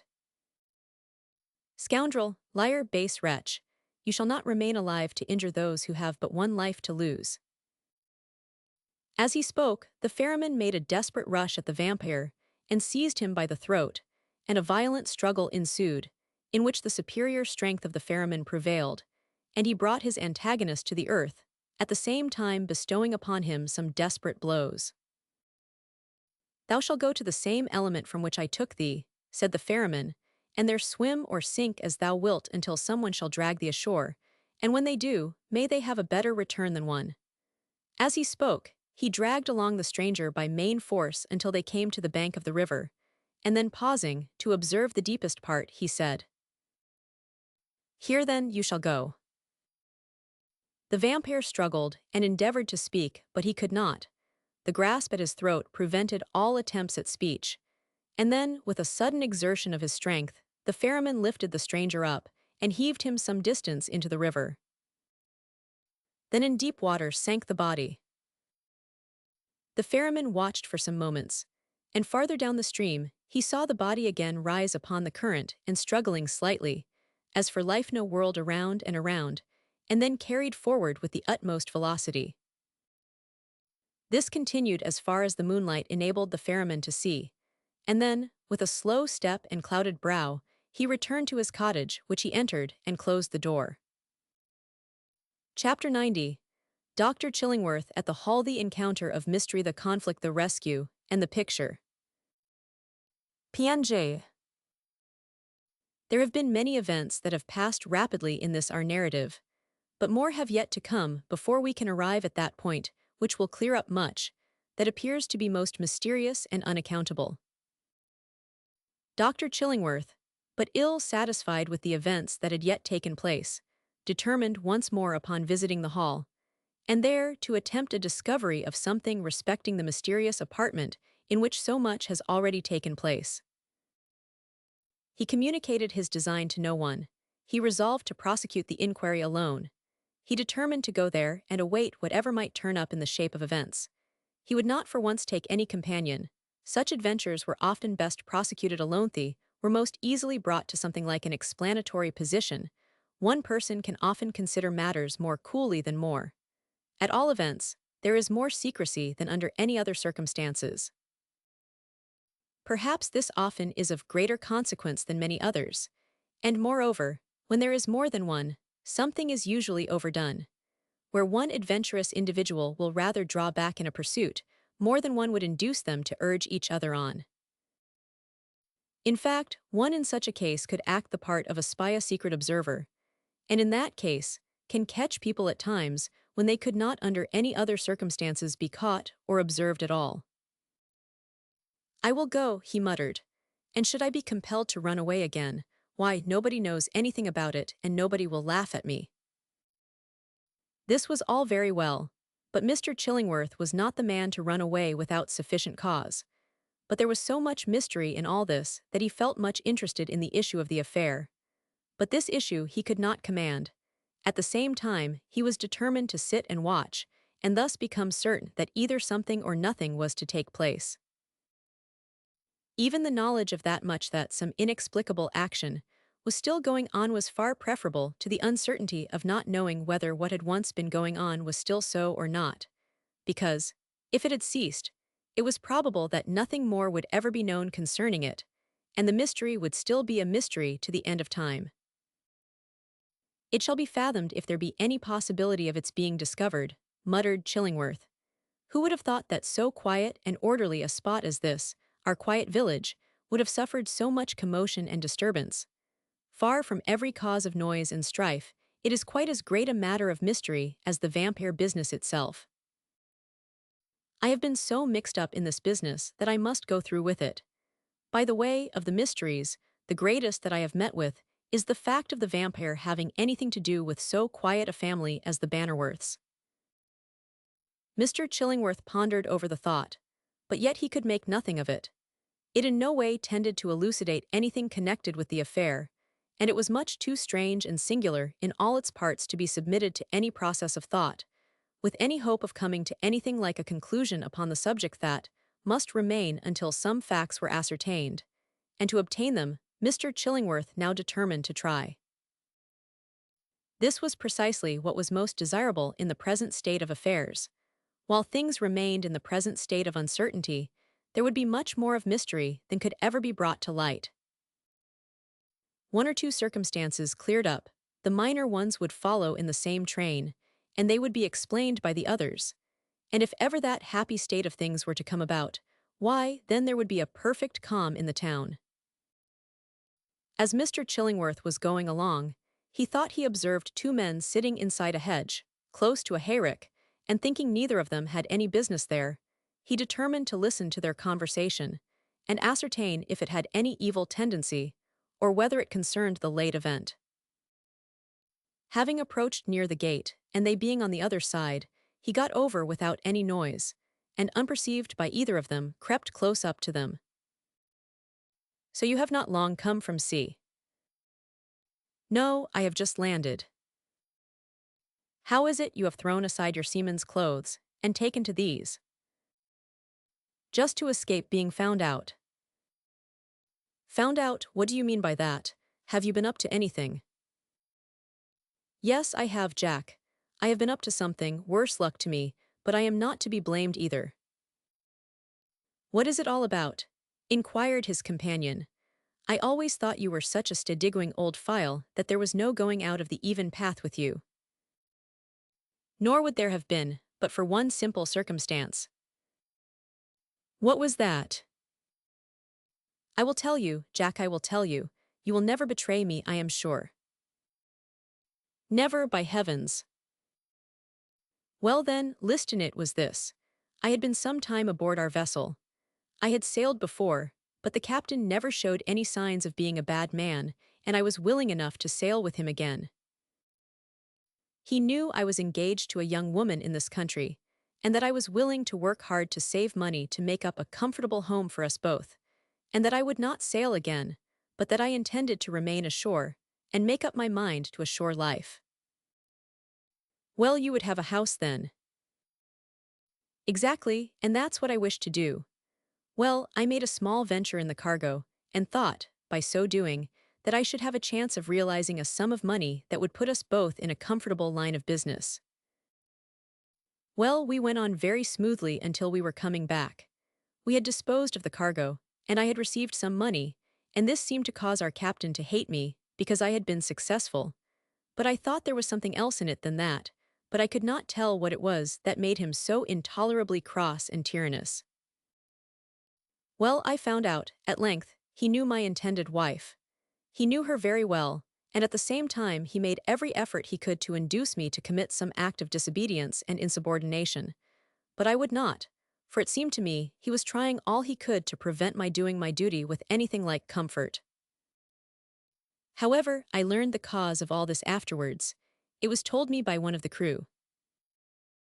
"Bill," said my mate, "look out for yourself." "What's in the wind?" said one. "Only the captain has made a dead set at you, and you will be a lucky man if you escape." "What's it all about?" said one. "I cannot understand what he means. I have done nothing wrong. I do not see why I should suddenly be treated in this way." "It's all about your girl, Bill." "Indeed," said one. "What can that have to do with the captain? He knows nothing of her." "Oh yes, he does," he said. "If it were not for you he would have the girl himself." "I see now," said one. "Aye, and so can a blind man if you open his eyes. But he wants to make you do wrong to goad you on to do something that will give him the power of disgracing you, and perhaps of punishing you." "He will not do that," said one. "I am glad to hear you say so, Bill, for to my mind he has made up his mind to go the whole length against you. I cannot make it out, unless he wishes you were dead." "I dare say he does," said I. "But I will take care, I will live to exact a reckoning when he comes ashore." "That is the best. And when we are paid off, Bill, if you will take it out of him and pay him off, why, I do not care if I lend you a hand." "We will say more about that, Dick," said I, "when we get ashore and are paid off. If we are overheard now, it will be said that we are conspiring or committing mutiny or something of that sort." "You are right, Bill," he said. "You are right. We will say no more about this now, but you may reckon upon me when we are no longer under his orders." "Then there's no danger, you know." Well, we said nothing about this, but I thought of it, and I had cause enough, too, to think of it, for each day the captain grew more and more tyrannous and brutal. I knew not what to do, but kept my resolution of doing my duty in spite of all he could do, though I do not mind admitting I had more than one mind to kill him and myself afterwards. However, I contrived to hold out for another week or two, and then we came into port, and were released from his tyranny. I got paid off, and then I met my messmate, and we had some talk about the matter. "The worst of it is," said I, "we shall have some difficulty to catch him. And if we can, I will be sworn we shall give him enough to last him for at least a voyage or two." "He ought to have it smart," said my messmate, "and I know where he is to be found." "Do you? At what hour?" "Late at night, when he may be met with as he comes from a house where he spends his evenings." "That will be the best time in the world, when we shall have less interference than at any other time in the day. But we will have a turn tonight if you will be with me, as he will be able to make too good a defense to one. It will be a fight, and not a chastisement." "It will. I will be with you. You know where to meet me. I shall be at the old spot at the usual time, and then we will go." We parted, and in the evening we both went together, and sought the place where we should find him out, and set upon him to advantage.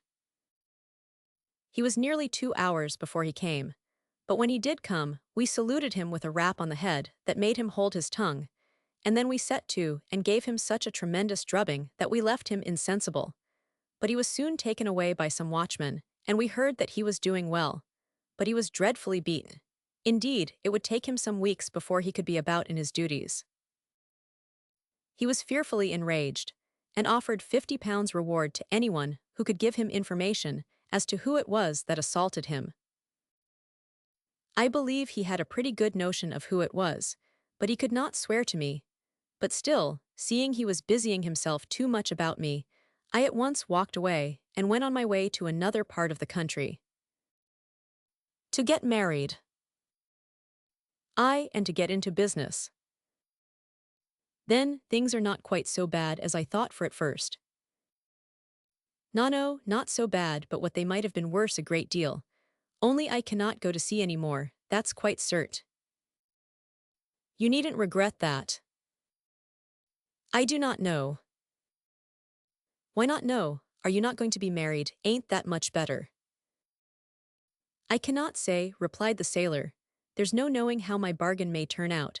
If she does well, why, then the cruising is over. But nothing short of that will satisfy me. For if my wife is at all not what I wish her to be, why, I shall be off to sea. I do not blame you, either. I would do so too, if it were possible.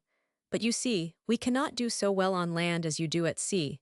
We can be followed about from pillar to post, and no bounds set to our persecution. That's true enough, said the other. We can cut and run when we have had enough of it. However, I must get to the village, as I shall sleep there tonight, if I find my quarters comfortable enough. Come on then at once, said his companion. It's getting dark now, and you have no time to lose. These two now got up and walked away towards the village, and Chillingworth arose also, and pursued his way towards the hall, while he remarked to himself, well, they have nothing to do with that affair at all events. By the by, I wonder what amount of females are deserted in the navy. They certainly have an advantage over landsmen, in the respect of being tied to tiresome partners. They can, at least for a season, get a release from their troubles, and be free at sea. However, Mr. Chillingworth got to the hall, and unobserved, for he had been especially careful not to be seen. He had watched on all sides, and no signs of a solitary human being had he seen, that could in any way make the slightest observation upon him. Indeed, he had sheltered himself from observation at every point of his road, especially so when near Bannerworth Hall, where there were plenty of corners to enable him to do so. And when he arrived there, he entered at the usual spot, and then sat down a few moments in the bower. I will not sit here, he muttered. I will go and have a watch at that mysterious picture. There is the center of attraction, be it what it may. As he spoke, he arose and walked into the house, and entered the same apartment which has been so often mentioned to the reader. Here he took a chair, and sat down full before the picture, and began to contemplate it.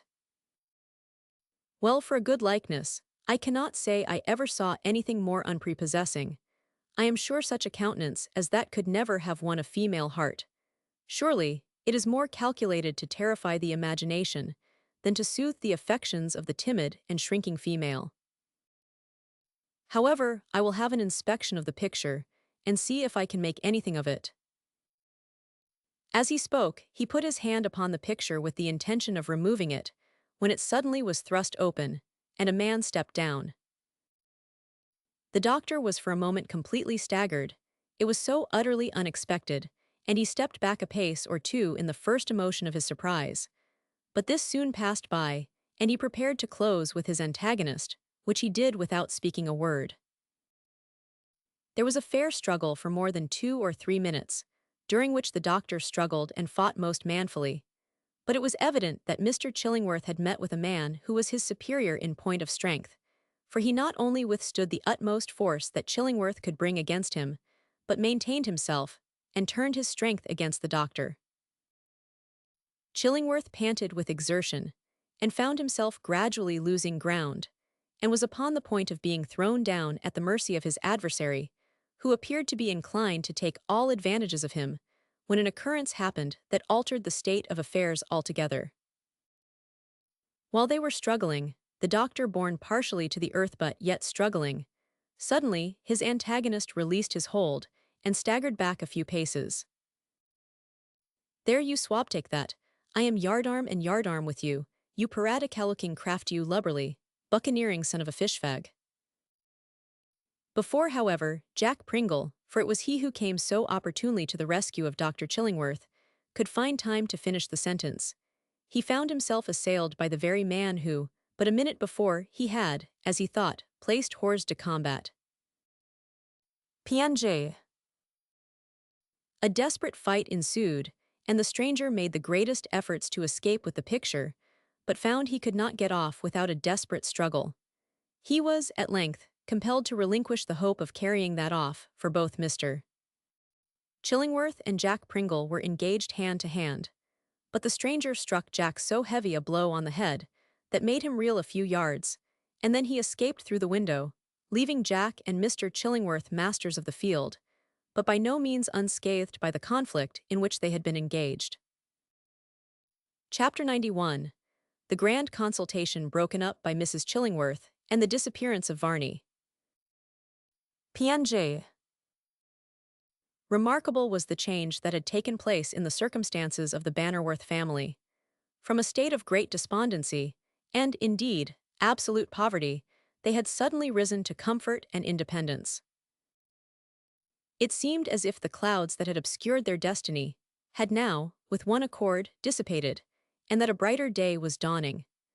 Not only had the circumstances of mental terror which had surrounded them given way in a great measure to the light of truth and reflection, but those pecuniary distresses which had pressed upon them for a time were likewise passing away, and it seemed probable that they would be in a prosperous condition. The acquisition of the title deeds of the estate, which they thought had passed away from the family forever, became to them, in their present circumstances, an immense acquisition, and brought to their minds a feeling of great contentment. Many persons in their situation would have been extremely satisfied at having secured so strong an interest in the mind of the old admiral, who was very wealthy, and who, from what he had already said and done, no doubt fully intended to provide handsomely for the Bannerworth family. And not only had they this to look forward to, if they had chosen to regard it as an advantage, but they knew that by the marriage of Flora with Charles Holland, she would have a fortune at her disposal, while he, Charles, would be the last man in the world to demur at any reasonable amount of it being lavished upon her mother and her brothers. But all this did not suit the high and independent spirit of Henry Bannerworth. He was one who would rather have eaten the dust that he procured for himself by some meritorious exertion than have feasted on the most delicate viands placed before him from the resources of another. But now that he knew this small estate, the title deeds of which had been so singularly obtained, had once really belonged to the family, but had been risked and lost at the gaming table, he had no earthly scruple in calling such property again his own.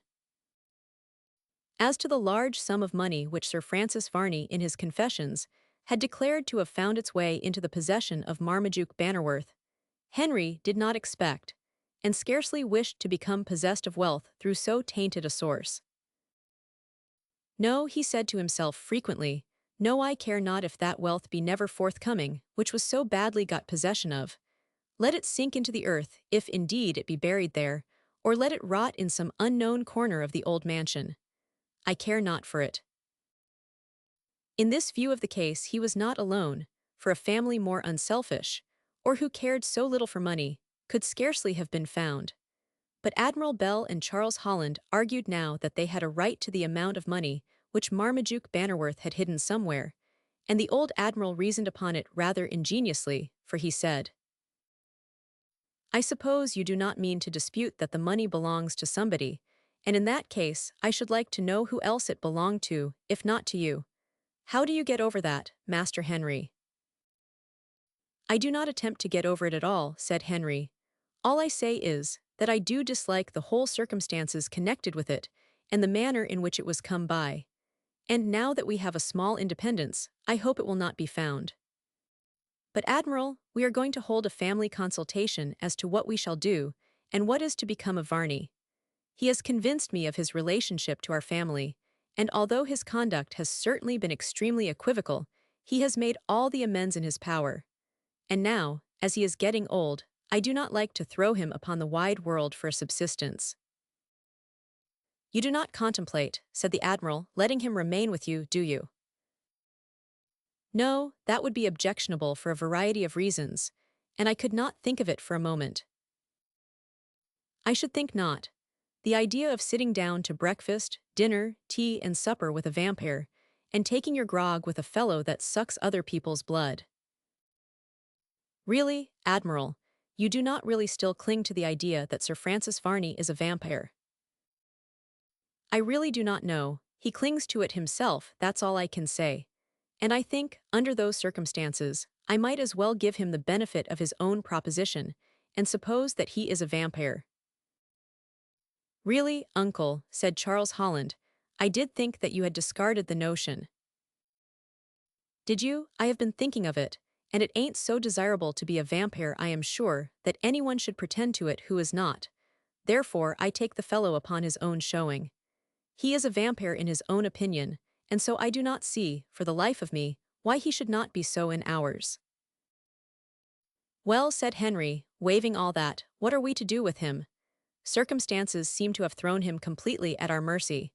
What are we to do with him, and what is to become of him for the future?" "I will tell you what I will do," said the Admiral. "If he were 10 times a vampire, there is some good in the fellow, and I will give him enough to live upon if he will go to America and spend it. They will take good care there that he sucks no blood out of them. For, although an American would always rather lose a drop of blood than a dollar, they keep a pretty sharp lookout upon both." "The proposal can be made to him," said Henry, "at all events. It is one which I do not dislike, and probably one that he would embrace at once, because he seems, to me, to have completely done with ambition, and to have abandoned those projects concerning which, at one time, he took such a world of trouble." "Do not you trust to that," said the Admiral. "What's bred in the bone do not so easily get out of the flesh, and once or twice, when Master Varney has been talking, I have seen those odd-looking eyes of his flash up for a moment, as if he were quite ready to begin his old capers again, and alarm the whole countryside." "I must confess," said Charles Holland, "that I myself have had the impression once or twice that Varney was only subdued for a time, and that, with a proper amount of provocation, he would become again a very serious fellow, and to the full as troublesome as he has been." "Do you doubt his sincerity?" said Henry. "No, I do not do that, Henry. I think Varney fully means what he says. But I think, at the same time, that he has for so long led a strange, wild, and reckless life, that he will find it very far from easy, if indeed possible, to shake off his old habits and settle down quietly, if not to say comfortably." "I regret," said Henry, "that you have such an impression. But while I do so, I cannot help admitting that it is, to a considerable extent, no more than a reasonable one. And perhaps, after all, my expectation that Varney will give us no more trouble only amounts to a hope that he will not do so, and nothing more. But let us consider. There seems to be some slight difference of opinion among us, as to whether we should take up our residence at this new house of ours, which we did not know we owned, at Deerbrook, or proceed to London, and there establish ourselves, or again return to Bannerworth Hall, and by a judicious expenditure of some money, make that a more habitable place than it has been for the last 20 years. "Now, I will tell you what," said the Admiral, "I would do. It's quite out of the question for anybody to live long unless they see a ship. Do not you think so, Miss Flora?" "Why, how can you ask Flora such a question, uncle," said Charles Holland, "when you know she do not care a straw about ships, and only looks upon admirals as natural curiosities?" "Excepting one," said Flora, "and he is an admiral who is natural but no curiosity, unless it be that you can call him such because he is so just and generous. And as for ships, who can help admiring them? And if Admiral Bell proposes that we live in some pleasant marine villa by the seacoast, he shall have my vote and interest for the proceeding." "Bravo, huzzah!" cried the Admiral. "I tell you what it is, Master Charlie, you horse marine, I have a great mind to cut you out, and have Miss Flora myself." "Do not, uncle," said Charles. "That would be so very cruel after she has promised me so faithfully. How do you suppose I should like it? Come now, be merciful." At this moment, and before anyone could make another remark, there came rather a sharp ring at the garden gate bell, and Henry exclaimed, "That's Mr. Chillingworth, and I am glad he has come in time to join our conference. His advice is always valuable, and moreover, I rather think he will bring us some news worth the hearing."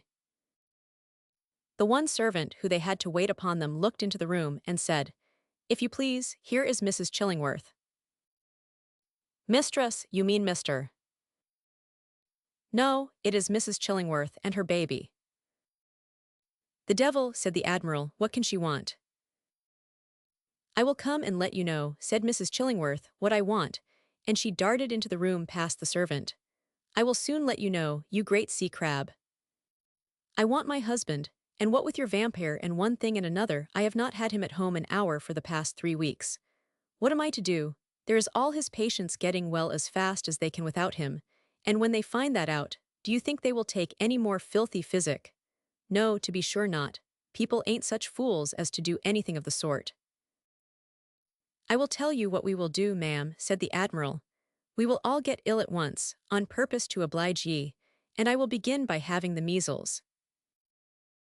You are an old porpoise, and I believe it all owing to you that my husband neglects his wife and family. What's vampires to him, I should like to know, that he should go troubling about them? I never heard of vampires taking draughts and pills. No, nor anybody else that had the sense of a goose, said the Admiral. But if it's your husband you want, ma'am, it's no use your looking for him here, for here he is not. Then where is he? He is running after some of your beastly vampires somewhere, I will be bound, and you know where to send for him. Then you are mistaken, for indeed we do not. We want him ourselves, ma'am, and cannot find him, that's the fact. It's all very well talking, sir, but if you were a married woman, with a family about you, and the last at the breast, you would feel very different from what you do now. I am D.D. if I do not suppose I should, said the Admiral, but as for the last, ma'am, I would soon settle that. I would wring its neck and shove it overboard. You would, you brute. It's quite clear to me you never had a child of your own. Mrs. Chillingworth, said Henry, I think you have no right to complain to us of your domestic affairs. Where your husband goes, and what he does, is at his own will and pleasure, and really, I do not see that we are to be made answerable as to whether he is at home or abroad. To say nothing of the bad taste it most certainly is, of talking of your private affairs to other people. Oh dear, said Mrs. Chillingworth, that's your idea, is it, you no-whiskered puppy?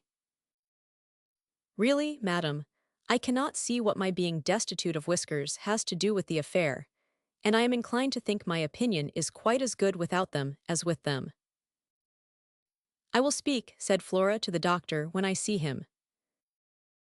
Will you, Miss Doll's-eyes? Oh dear me, you will speak to the doctor, will you? What on earth do you want? Said Henry. For your husband's sake, whom we all respect, we wish to treat you with every imaginable civility, but we tell you candidly that he is not here, and therefore we cannot conceive what more you can require of us. Oh, it's a row, said the Admiral, that's what she wants women like.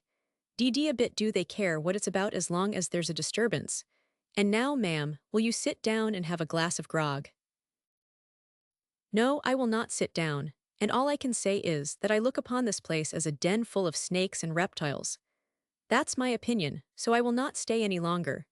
But wishing that great judgments may some day come home to you all, and that you may know what it is to be a mother with 5 babies, and one at the breast, I despise you all and leave you. So saying, Mrs. Chillingworth walked from the place, feeling herself highly hurt and offended at what had ensued, and they were compelled to let her go just as she was, without giving her any information, for they had a vivid recollection of the serious disturbance she had created on a former occasion. When she had actually headed a mob, for the purpose of hunting out Varney, the vampire from Bannerworth Hall, and putting an end consequently, as she considered, to that set of circumstances which kept the doctor so much from his house, to the great detriment of a not very extensive practice. After all, said Flora, Mrs. Chillingworth, although she is not the most refined person in the world, is to be pitied. What, cried the Admiral, Miss Doll's-eyes, are you taking her part? Oh, that's nothing, she may call me what she likes. I believe she is a good wife to the doctor, said Henry, notwithstanding his little eccentricities. But suppose we now at once make the proposal we were thinking of to Sir Francis Varney, and so get him to leave England as quickly as possible, and put an end to the possibility of his being any more trouble to anybody. Agreed, agreed. It's the best thing that can be done, and it will be something gained to get his consent at once. I will run upstairs to him, said Charles, and call him down at once. I scarcely doubt for a moment his acquiescence in the proposal. Charles Holland rose, and ran up the little staircase of the cottage to the room which, by the kindness of the Bannerworth family, had been devoted to the use of Varney. He had not been gone above 2 minutes, when he returned hastily with a small scrap of paper in his hand, which he laid before Henry, saying, There, what think you of that? Henry, upon taking up the paper, saw written upon it the words, "The farewell of Varney the Vampyre." "He is gone," said Charles Holland. "The room is vacant." I saw at a glance that he had removed his hat and cloak and all that belonged to him. He's off, and at so short a warning and in so abrupt a manner that I fear the worst. What can you fear? I scarcely know what. But we have a right to fear everything and anything from his most inexplicable being, whose whole conduct has been of that mysterious nature, as to put him past all calculation as regards his motives, his objects, or his actions. I must confess that I would have hailed his departure from England with feelings of satisfaction. But what he means now, by this strange maneuver, heaven, and his own singular intellect, can alone divine. I must confess, said Flora, I should not at all have thought this of Varney. It seems to me as if something new must have occurred to him. Altogether, I do not feel any alarm concerning his actions as regards us. I am convinced of his sincerity, and therefore, do not view with sensations of uneasiness this new circumstance, which appears at present so inexplicable, but for which we may yet get some explanation that will be satisfactory to us all. I cannot conceive, said Henry, what new circumstances could have occurred to produce this effect upon Varney. Things remain just as they were. And after all, situated as he is, if any change had taken place in matters out of doors, I do not see how he could become acquainted with them, so that his leaving must have been a matter of mere calculation, or of impulse at the moment heaven knows, which but can have nothing to do with actual information, because it is quite evident he could not get it. It is rather strange, said Charles Holland, that just as we were speculating upon the probability of his doing something of this sort, he should suddenly do it, and in this singular manner too. Oh, said the old admiral, I told you I saw his eye, that was enough for me. I knew he would do something, as well as I know a mainmast from a chain cable. He cannot help it, it's in the nature of the beast, and that's all you can say about it. Chapter 92, The Misadventure of the Doctor with the Picture. PNJ. The situation of Dr. Chillingworth and Jack Pringle was not of that character that permitted much conversation or even congratulation. They were victors, it was true, and yet they had but little to boast of besides the victory.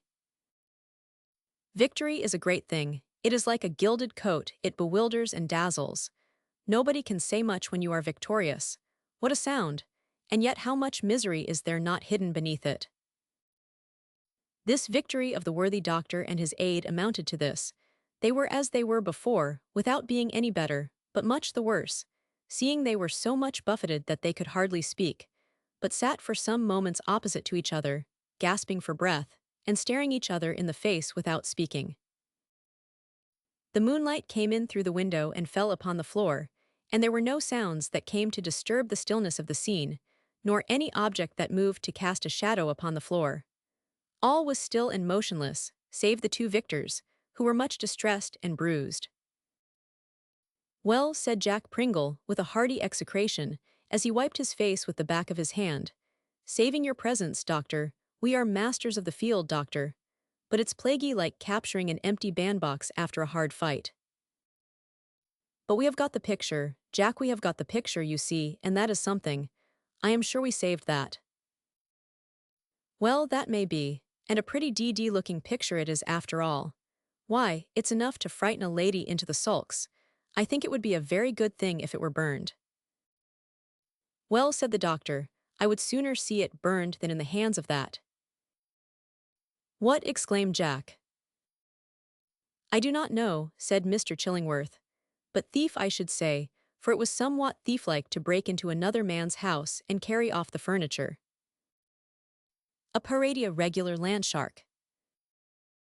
Something that is not the same as an honest man, Jack. But at all events, we have beaten him back this time. Yes, said Jack, the ship's cleared. No company is better than bad company, doctor. So it is, and yet it do not seem clear in terms. But Jack, it you had not come in time, I should have been but scurvily treated. He was too powerful for me. I was as nigh being killed as ever I have been, but you were just in time to save me. Well, he was a large, ugly fellow, sure enough, and looked like an old tree. Did you see him? Yes, to be sure, I 999. Well, I could not catch a glimpse of his features. In fact, I was too much employed to see anything, and it was much too dark to notice anything particular, even if I had had leisure. Why, you had as much to do as you could well manage, I must say that, at all events. I did not see much of him myself, only he was a tall, out-of-the-way sort of chop-a-long-legged shark. He gave me such a dig or two as I have not had for a long while, nor do not want to get again, though I do not care if I face the devil himself. A man cannot do more than do his best, doctor. No, Jack, but there are very few who do their best, and that's the truth. You have, and have done it to some purpose too. But I have had enough for one day. He was almost strong enough to contend against us both. Yes, so he was. And besides that, he almost carried away the picture that was a great hindrance to him. Do not you think we could have held him if we had not been fighting over the picture? Yes, to be sure we could. We could have gone at him bodily and held him. He would not have been able to use his hands. We could have hung on him, and I am sure if I came to grapple yardarm and yardarm, he would have told a different tale. However, that is neither here nor there. How long had you been here? Not very long, replied the doctor, whose head was a little confused by the blows which he had received. I cannot now tell how long, but only a short time, I think. Where did he come from? Inquired Jack. Come from Jack. Yes, doctor, where did he came from the window? I suppose the same way he went out. I dare say it's most likely. Oh no, he come down from behind the picture. There's some mystery in that picture, I will swear to it. It's very strange he should make such a desperate attempt to carry it away. Yes, one would think, said Jack, there was more in it than we can see, that it is worth more than we can believe. Perhaps somebody sets particular store by it. I do not know, said Mr. Chillingworth, shaking his head. I do not know how that may be. But certain it is, the picture was the object of his visit here, that is very certain. It was. He was endeavoring to carry it off, said Jack. It would be a very good ornament to the Black Hole at Calcutta. The utility of putting it where it cannot be seen, remarked Mr. Chillingworth, I cannot very well see, though I dare say it might be all very well.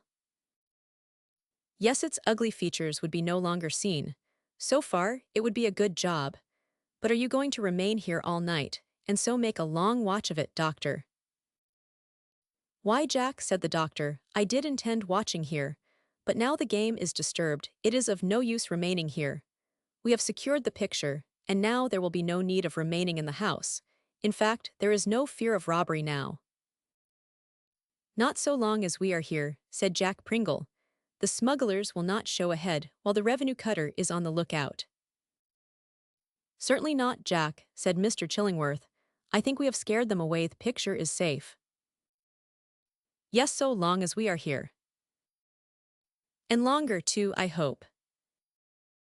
Jack shook his head, as much as to intimate that he had many doubts upon such a point, and could not be hurried into any concession of opinion of the safety of such a picture as that, much as he disliked it, and as poor an opinion as he had of it. Do not you think it will be safe? No, said Jack. And why not? Said Mr. Chillingworth, willing to hear what Jack could advance against the opinion he had expressed, especially as he had disturbed the marauder in the very act of robbery. Why, you will be watched by this very man, and when you are gone, he will return in safety and take this plaguey picture away with him. Well, he might do so, said Mr. Chillingworth, after some thought. He even endangered his own escape for the purpose of carrying it off. He wants it, said Jack. What, the picture? Aye, to be sure. Do you think anybody would have tried so hard to get away with it? He wants it, and the long and the short of it is he will have it, despite all that can be done to prevent it. That's my opinion. Well, there is much truth in that, but what to do I do not know. Take it to the cottage, suggested Jack. The picture must be more than we think for. Suppose we carry it along. That is no bad plan of yours, Jack, said Mr. Chillingworth, and though a little awkward, yet it is not the worst I have heard. But what will they say when they see this frightful face in that quiet, yet contented house? Why, they will say you brought it, said Jack. I do not see what else they can say but that you have done well. Besides, when you come to explain, you will make the matter all right to M. Yes, yes, said Chillingworth. And as the picture now seems to be the incomprehensible object of attack, I will secure that, at all events. I will help you. Thank you, Jack. Your aid will be welcome, at least it was so just now. All right, doctor, said Jack. I may be under your hands some day. I will physic you for nothing, said Mr. Chillingworth. You saved my life. One good turn deserves another, I will not forget. Thank you, said Jack, as he made a wry face. I hope you will not have occasion. I would sooner have a can of grog than any bottle of medicine you can give me. I ain't ungrateful, neither. You needn't name it. I am getting my breath again.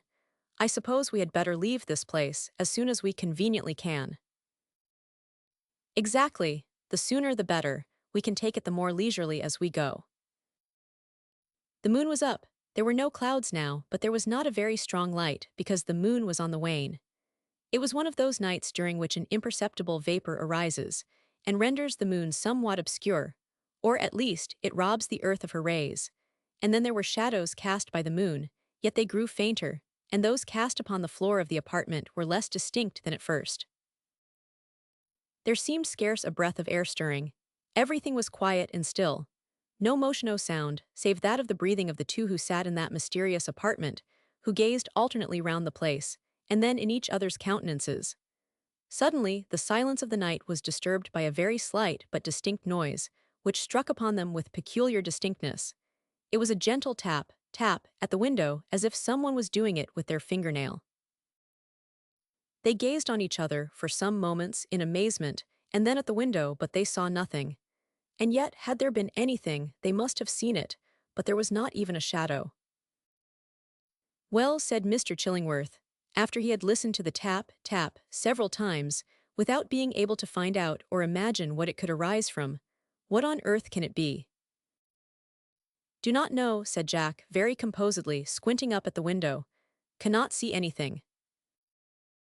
Well, but it must be something, persisted Mr. Chillingworth. It must be something. I dare say it is, but I do not see anything. I cannot think what it can be unless. Unless what? Speak out, said the doctor impatiently.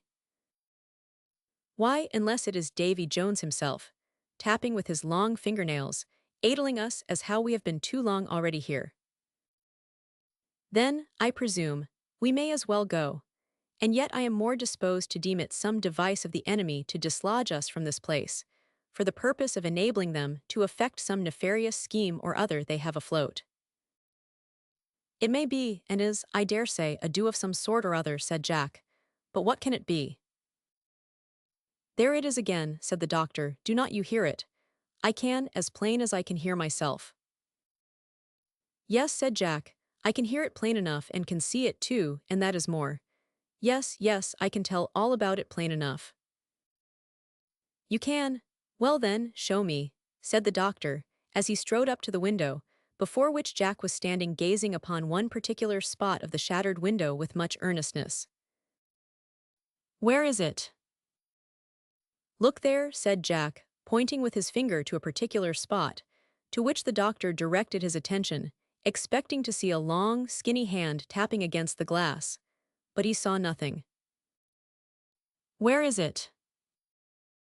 Do you see that twig of ivy, or something of the sort? Inquired Jack. Yes, I do. Very well, watch that. And when the wind catches it and there is but very little it lifts it up, and then, falling down again, it taps the glass.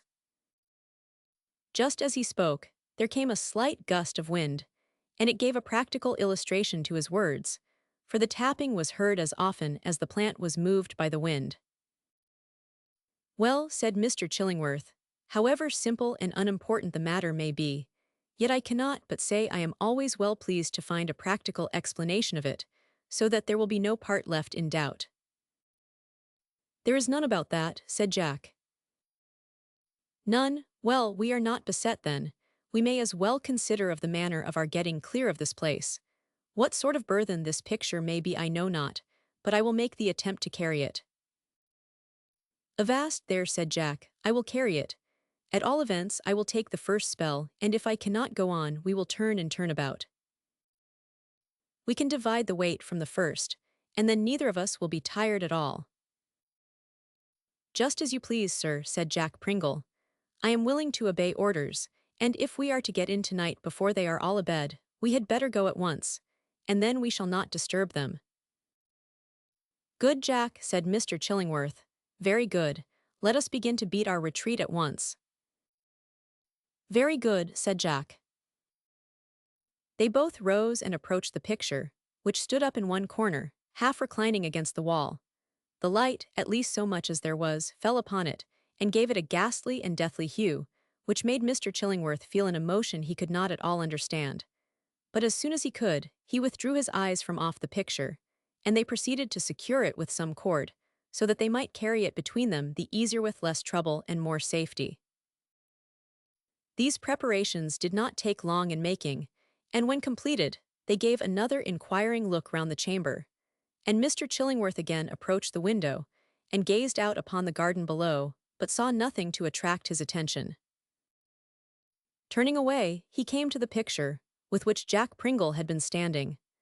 They proceeded towards the stairs, adopting every precaution they could take to prevent any surprise and any attempt upon the object of their solicitude. Then they came to the great hall, and having opened the door, they carried it out. Then shutting the door, they both stood outside of Bannerworth Hall, and before taking the picture up in their hands, they once more looked suspiciously around them. There was nothing to be seen, and so, shouldering the ominous portrait, they proceeded along the garden till they conveyed it into the roadway. Now, said Jack, we are off. We can scud along under press of sail, you know. I would rather not, said the doctor, for two reasons. One of which is, I cannot do it myself, and the other is, we should run the risk of injuring the picture.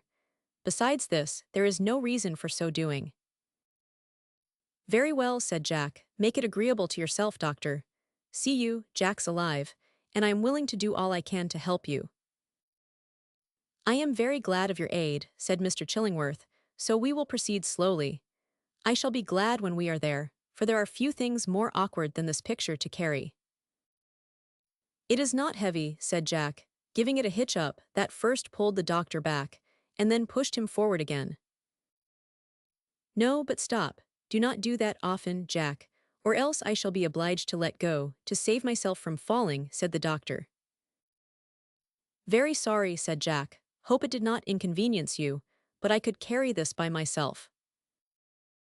And so could I, returned Mr. Chillingworth. But the probability is there would be some mischief done to it, and then we should be doing more harm than good. So we should, said Jack. They proceeded along with much care and caution. It was growing late now, and no one was about, at least, they met none. People did not roam about much after dark, especially since the reports of the vampire became current, for notwithstanding all their bravery and violence while in a body, yet to meet and contend with him singly, and unseen, was not at all a popular notion among them. Indeed, they would sooner go a mile out of their way, or remain indoors, which they usually Roman 999 PNG. The evening was not precisely dark, there was moonlight enough to save it from that, but there was a mist hanging about, that rendered objects, at a short distance, very indistinct. Their walk was uninterrupted by anyone, and they had got through half the distance, without any disturbance or interruption whatever. When they arrived at the precincts of the village, Jack Pringle said to Dr. Chillingworth, "Do you intend going through the village, doctor?" "Why not? There will be nobody about, and if there should be, we shall be safe enough from any molestation, seeing there are none here who would dare to harm us. It is the shortest way, too." "Very good," said Jack. "I am agreeable, and as for anyone harming me, they know better. But at all events, there's company, and there's less danger, you know, doctor, though I am always company to myself, but have not any objection to a messmate now and then."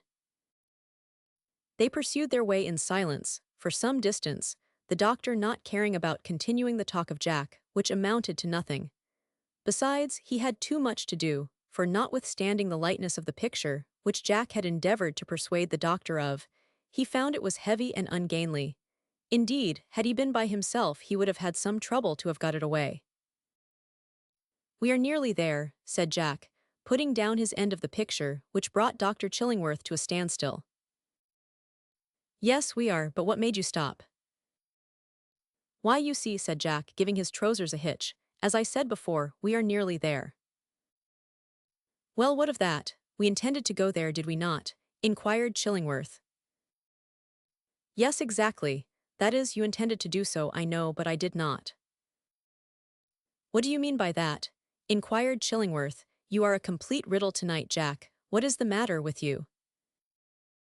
"Nothing, only, you see, I do not want to go into the cottage cause, you see, the Admiral and I have had what you may call a bit of a growl, and I am in disgrace there a little, though I do not know why or wherefore. I always did my duty by him as I did by my country. The ood man, however, takes fits into his head. At the same time I shall take some too. Jack's as good as his master ashore, at all events." "Well then, you object to go in," said Chillingworth. "That is the state of the case. Not that I am afraid, or have any cause to be ashamed of myself, but I do not want to make anybody else uncomfortable by causing black looks." "Very well, Jack," said the doctor. "I am much obliged to you, and if you do not like to come, I will not press you against your inclination." "I understand, doctor. I will leave you here if you can manage the rest of the way by yourself. There are not 200 yards now to go, so you are all safe. So goodbye." "Goodbye, Jack," said Dr. Chillingworth, who stood wiping his forehead, whilst the picture was standing up against the poles. "Do you want a hand up first?" "No, thank you. I can get it up very well without any trouble, it's not so heavy." "Goodbye then," said Jack. And in a few moments more, Jack Pringle was out of sight, and the doctor was alone with the ominous picture. He had not far to go, and was within hail of the cottage. But it was late, and yet he believed he should find them up, for the quietude and calmness of the evening hour was that which most chimed with their feelings. At such a time they could look out upon the face of nature, and the freedom of thought appeared the greater, because there was no human being to clash with the silence and stillness of the scene. "Well," muttered Chillingworth, "I will go at once to the cottage with my burthen. How they will look at me, and wonder what could induce me to bring this away. I can hardly help smiling at the thought of how they will look at the apparition I shall make." Thus filled with notions that appeared to please him, the doctor shouldered the picture and walked slowly along until he reached the dead wall that ran up to the entrance, or nearly so, of the gardens. There was a plantation of young trees that overhung the path, and cast a deep shadow below a pleasant spot in hot weather. The doctor had been carrying the picture, resting the side of it on the small of his arm and against his shoulder. But this was an inconvenient posture, because the weight of the picture cut his arm so much that he was compelled to pause and shift it more on his shoulder. "There," he muttered, "that will do for the present, and last until I reach the cottage garden." He was proceeding along at a slow and steady pace, bestowing all his care and attention to the manner of holding the picture, when he was suddenly paralyzed by the sound of a great shout of such a peculiar character that he involuntarily stopped, and the next moment, something heavy came against him with great force, just as if a man had jumped from the wall onto him. This was the truth, for in another moment, and before he could recover himself, he found that there was an attempt to deprive him of the picture. This at once aroused him, and he made an instant and a vigorous defense, but he was compelled to let go his hold of the picture and turn to resist the infuriated attack that was now commenced upon himself. For some moments it was doubtful who would be the victor, but the wind and strength of the doctor were not enough to resist the powerful adversary against whom he had to contend, and the heavy blows that were showered down upon him. At first he was enabled to bear up against this attack, and then he returned many of the blows with interest, but the stunning effect of the blows he received himself was such that he could not help himself, and felt his senses gradually failing, his strength becoming less and less. In a short time, he received such a blow that he was laid senseless on the earth in an instant. How long he remained thus he could not say, but it could not have been long, for all around him seemed just as it was before he was attacked. The moon had scarcely moved, and the shadows, such as they were falling in the same direction as before. "I have not been long here," he muttered after a few moments' reflection, but he stopped short, for on looking around him, he saw the object of his solicitude was gone. The picture was nowhere to be seen. It had been carried off the instant he had been vanquished. "Gone," he said in a low, disconsolate tone, "and after all I have done." He wiped his hand across his brow, and finding it cut, he looked at the back of his hand, and saw by the deep color that it was blood.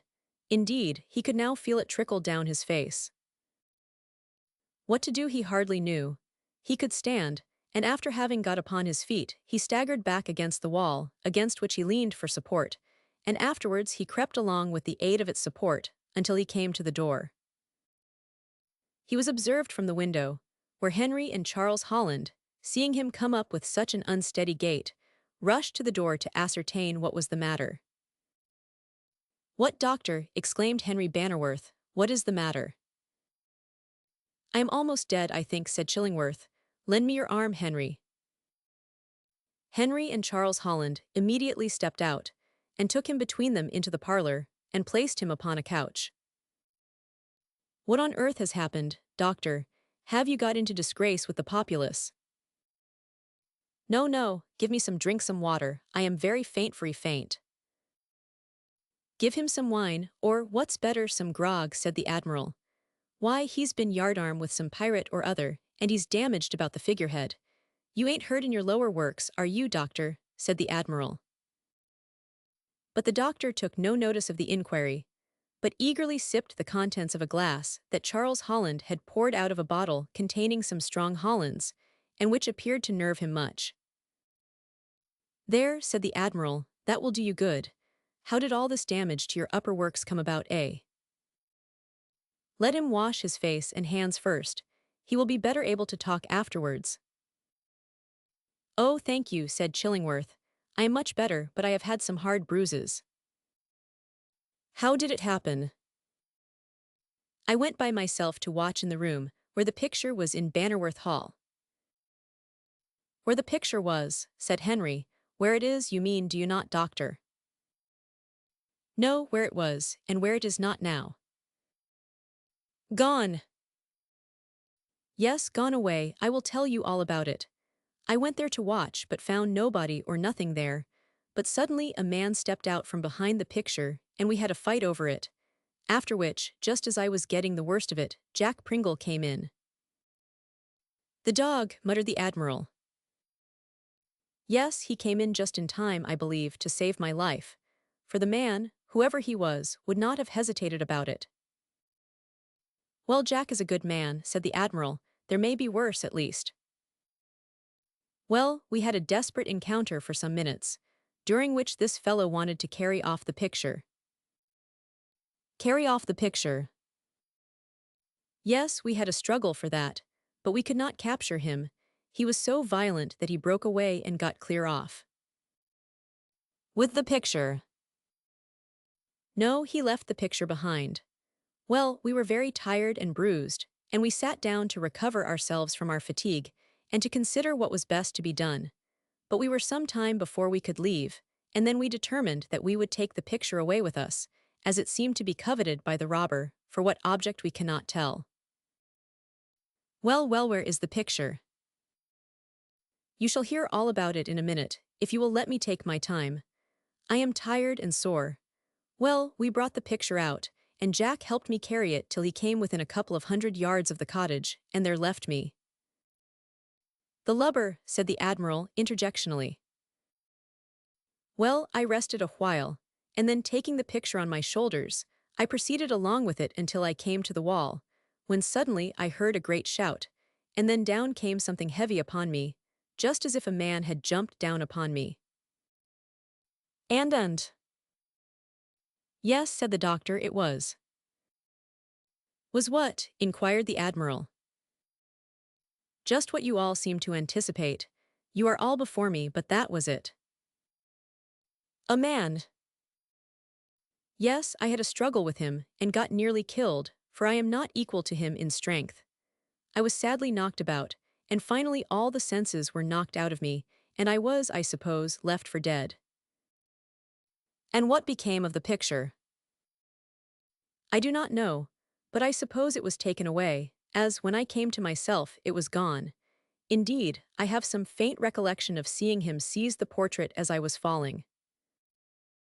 There was a pause of some moments, during which all the party appeared to be employed with their own thoughts, and the whole were silent. Do you think it was the same man who attacked you in the house that obtained the picture? At last, inquired Henry Bannerworth. I cannot say, but I think it most probable that it was the same.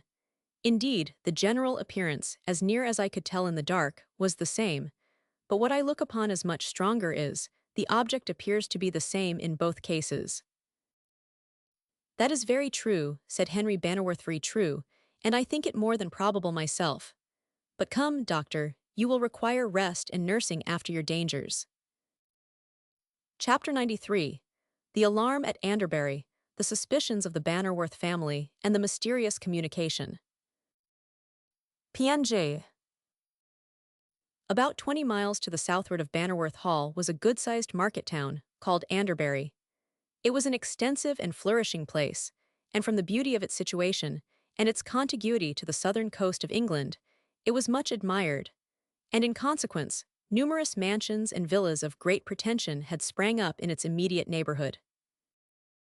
Besides, there were some estates of great value, and one of these, called Anderbury-on-Mount, in consequence of the mansion itself, which was of an immense extent, being built upon an eminence, was to be let or sold. This town of Anderbury was remarkable not only for the beauty of its aspect, but likewise for the quiet serenity of its inhabitants, who were a prosperous, thriving race, and depended very much upon their own resources. There were some peculiar circumstances why Anderbury-on-Mount was to let. It had been for a great number of years in possession of a family of the name of Milton, who had resided there in great comfort and respectability, until an epidemic disorder broke out, first among the servants, and then spreading to the junior branches of the family, and, from them to their seniors, produced such devastation, that in the course of 3 weeks there was but one young man left of the whole family, and he, by native vigor of constitution, had baffled the disorder, and found himself alone in his ancestral halls, the last of his race. Soon a settled melancholy took possession of him, and all that had formerly delighted him now gave him pain, inasmuch as it brought to his mind a host of recollections of the most agonizing character. In vain was it that the surrounding gentry paid him every possible attention, and endeavored to do all that was in their power to alleviate the unhappy circumstances in which he was placed. If he smiled, it was in a sad sort, and that was very seldom, and at length he announced his intention of leaving the neighborhood, and seeking abroad, and in change of scene, for that solace which he could not expect to find in his ancestral home, after what had occurred within its ancient walls. There was not a chamber, but which reminded him of the past. There was not a tree or a plant of any kind or description, but which spoke to him plainly of those who were now no more, and whose merry laughter had within his own memory made that ancient place echo with glee, filling the sunny air with the most gladsome shouts, such as come from the lips of happy youth long before the world has robbed it of any of its romance or its beauty.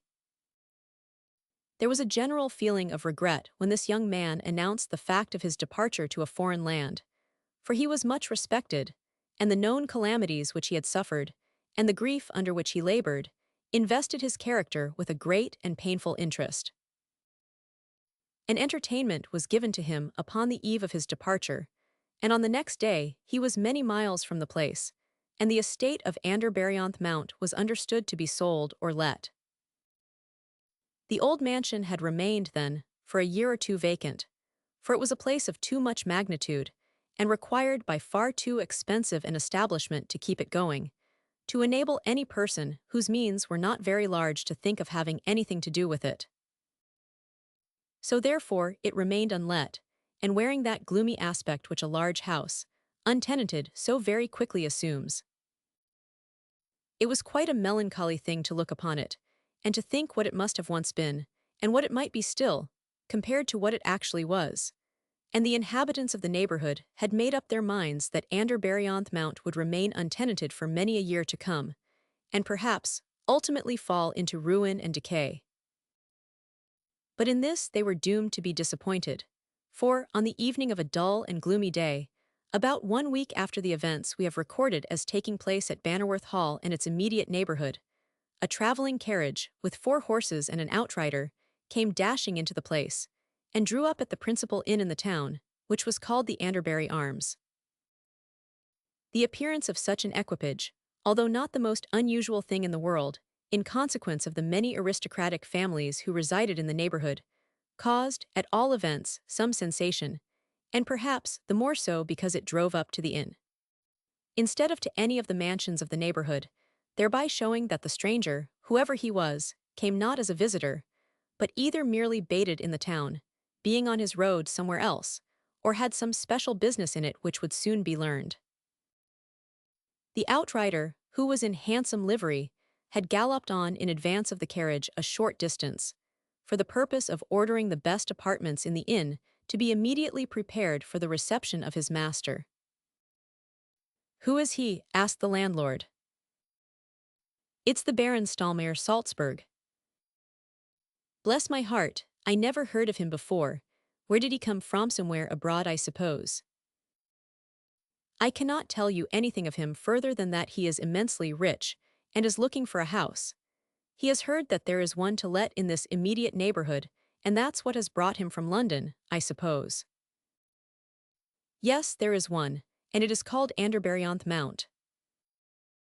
"Well, he will very likely speak to you about it himself, for here he comes."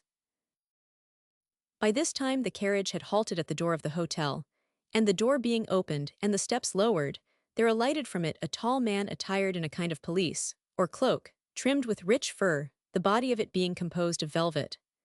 Upon his head he wore a traveling cap, and his fingers, as he grasped the cloak around him, were seen to be covered with rings of great value. Such a personage, coming in such style, was of course likely to be honored in every possible way by the landlord of the inn, and accordingly he was shown most obsequiously to the handsomest apartment in the house, and the whole establishment was put upon the alert to attend to any orders he might choose to give. He had not been long in the place when he sent for the landlord, who, hastily scrambling on his best coat, and getting his wife to arrange the tie of his neckcloth, proceeded to obey the orders of his illustrious guest, whatever they might chance to be. He found the Baron Stallmeyer reclining upon a sofa, and having thrown aside his velvet cloak, trimmed with rich fur, he showed that underneath it he wore a costume of great richness and beauty, although, certainly, the form it covered was not calculated to set it off to any great advantage, for the Baron was merely skin and bone, and looked like a man who had just emerged from a long illness, for his face was ghastly pale, and the landlord could not help observing that there was a strange peculiarity about his eyes, the reason of which he could not make out. "You are the landlord of this inn, I presume," said the Baron, "and consequently, no doubt well acquainted with the neighborhood." "I have the honor to be all that, sir. I have been here about 16 years, and in that time I certainly ought to know something of the neighborhood." "'Tis well, someone told me there was a little cottage sort of place to let here, and as I am simple and retired in my habits, I thought that it might possibly suit me." "A little cottage, sir. There are certainly little cottages to let, but not such as would suit you, and if I might have presumed, sir, to think, I should have considered Anderbarionth Mount, which is now to let, would have been the place for you. It is a large place, sir, and belonged to a good family, although they are now all dead and gone, except one, and it's he who wants to let the old place." "Anderbarionth Mount," said the Baron, "was the name of the place mentioned to me, but I understood it was a little place." "Oh, sir, that is quite a mistake. Who told you so? It's the largest place about here. There are a matter of 27 rooms in it, and it stands altogether upon 300 acres of ground." "And have you the assurance," said the Baron, "to call that anything but a cottage, when the castle of the Stallmeyers at Salzburg has one suite of reception rooms 30 in number, opening into each other, and the total number of apartments in the whole building is 260. It is surrounded by 8 miles of territory. "The devil," said the landlord. "I beg your pardon, sir, but when I am astonished, I generally say the devil. They want £800 a year for Anderburyonth Mount." "A mere trifle. I will sleep here tonight, and in the morning I will go and look at the place. It is near the sea." "Half a mile, sir, exactly from the beach. And one of the most curious circumstances of all connected with it is that there is a subterranean passage from the grounds leading right away down to the seacoast. A most curious place, sir, partly cut out of the cliff, with cellars in it for wine and other matters that in the height of summer are kept as cool as in the deep winter time. It's more for curiosity than use, such a place. And the old couple that now take care of the house make a pretty penny, I will be bound, though they will not own it, by showing that part of the place. It may suit me, but I shall be able to give a decisive answer when I see it on the morrow. You will let my attendants have what they require, and see that my horses be well looked to." "Certainly, oh, certainly, sir, of course. You might go far, indeed, sir, before you found an inn where everything would be done as things are done here. Is there anything in particular, sir, you would like for dinner?" "How can I tell that, idiot, until the dinner time arrives?" "Well, but sir, in that case, we scarcely know what to do because you see, sir, you understand. It is very strange to me that you can neither see nor understand your duty. I am accustomed to having the dinner tables spread with all that money can procure. Then I choose, but not before, what it suits me to partake of." "Well, sir, that is a very good way, and perhaps we ain't quite so used to that sort of thing as we ought to be in these parts. But another time, sir, we shall know better what we are about, without a doubt, and I only hope, sir, that we shall have you in the neighborhood for a long time. And so, sir, putting one thing to another, and then drawing a conclusion from both of them, you see, sir, you will be able to understand." "Peace, begone.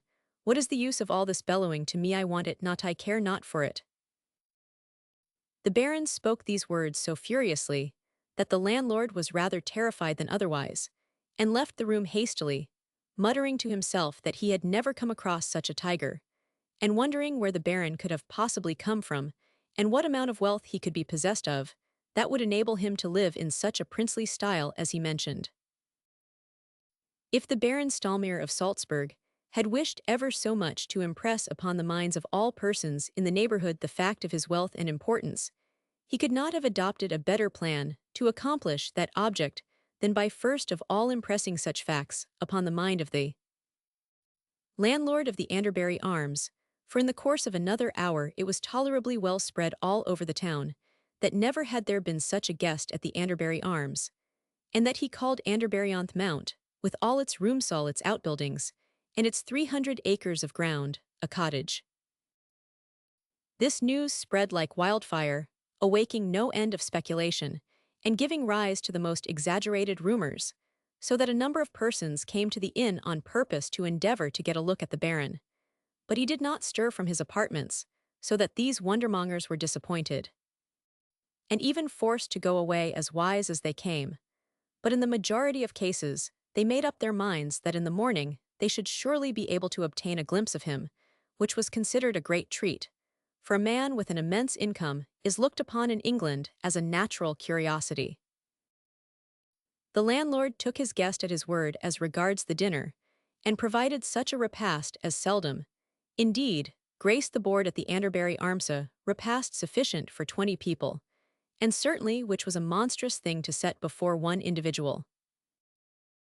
The Baron, however, made no remark, but selected a portion from some of the dishes, and those dishes that he did select from were of the simplest kind, and not such as the landlord expected him to take, so that he really paid about 100 times the amount he ought to have done for what actually passed his lips. And then what a fidget the landlord was in about his wines, for he doubted not but such a guest would be extremely critical and hard to please. But to his great relief, the Baron declined taking any wine, merely washing down his repast with a tumbler of cool water. And then, although the hour was very early, he retired at once to rest. The landlord was not disposed to disregard the injunction which the Baron had given him to attend carefully on his servants and horses, and after giving orders that nothing should be stinted as regarded the latter, he himself looked to the creature comforts of the former, and he did this with a double motive, for not only was he anxious to make the most he could out of the Baron in the way of charges, but he was positively panting with curiosity to know more about so singular a personage, and he thought that surely the servants must be able to furnish him with some particulars regarding their eccentric master. In this, however, he was mistaken, for although they told him all they knew, that amounted to so little as really not to be worth the learning. They informed him that they had been engaged all in the last week, and that they knew nothing of the Baron whatever, or where he came from, or what he was, excepting that he paid them most liberal wages, and was not very exacting in the service he required of them. This was very unsatisfactory, and when the landlord started on a mission, which he considered himself bound to perform, to a Mr. Leek, in the town, who had the letting of Anderburyonth Mount, he was quite vexed to think what a small amount of information he was able to carry to him. "I can tell him," he said to himself as he went quickly towards the agent's residence, "I can tell him the Baron's name, and that in the morning he wants to look at Anderburyonth Mount. But that's all I know of him, except that he is a most extraordinary man indeed, the most extraordinary that I ever came near." Mr. Leek, the house agent, notwithstanding the deficiency of the facts contained in the landlord's statement, was well enough satisfied to hear that anyone of apparent wealth was inquiring after the large premises to let, for, as he said truly to the landlord, "The commission on letting and receiving the rentals of such a property is no joke to me." "Precisely," said the landlord. "I thought it was better to come and tell you at once, for there can be no doubt that he is enormously rich. If that be satisfactorily proved, it's of no consequence what he is, or who he is, and you may depend I shall be round to the inn early in the morning to attend upon him. And in that case, perhaps, if you have any conversation with him, you will be so good as to mention that I will show him over the premises at his own hour, and you shall not be forgotten, you may depend, if any arrangement is actually come to. It will be just as well for you to tell him what a nice property it is, and that it is to be let for 800 a year, or sold outright for £8,000. I will, you may depend, Mr. Leek. A most extraordinary man you will find him, not the handsomest in the world, I can tell you, but handsome is as handsome does, say I. And if he takes Anderburyonth Mount, I have no doubt but he will spend a lot of money in the neighborhood, and we shall all be the better of that, of course, as you well know, sir." This then was thoroughly agreed upon between these high contracting powers, and the landlord returned home very well satisfied, indeed, with the position in which he had put the affair, and resolved upon urging on the Baron, as far as it lay within his power so to do, to establish himself in the neighborhood, and to allow him to be purveyor in general to his household, which, if the Baron continued in his liberal humor, would be unquestionably a very pleasant post to occupy. Chapter 94. The Visitor and the Death in the Subterranean Passage. PNJ. About an hour and a half after the Baron had retired to rest, and while the landlord was still creeping about enjoining silence on the part of the establishment, so that the slumbers of a wealthy and, no doubt, illustrious personage should not be disturbed, there arrived a horseman at the Anderbury Arms.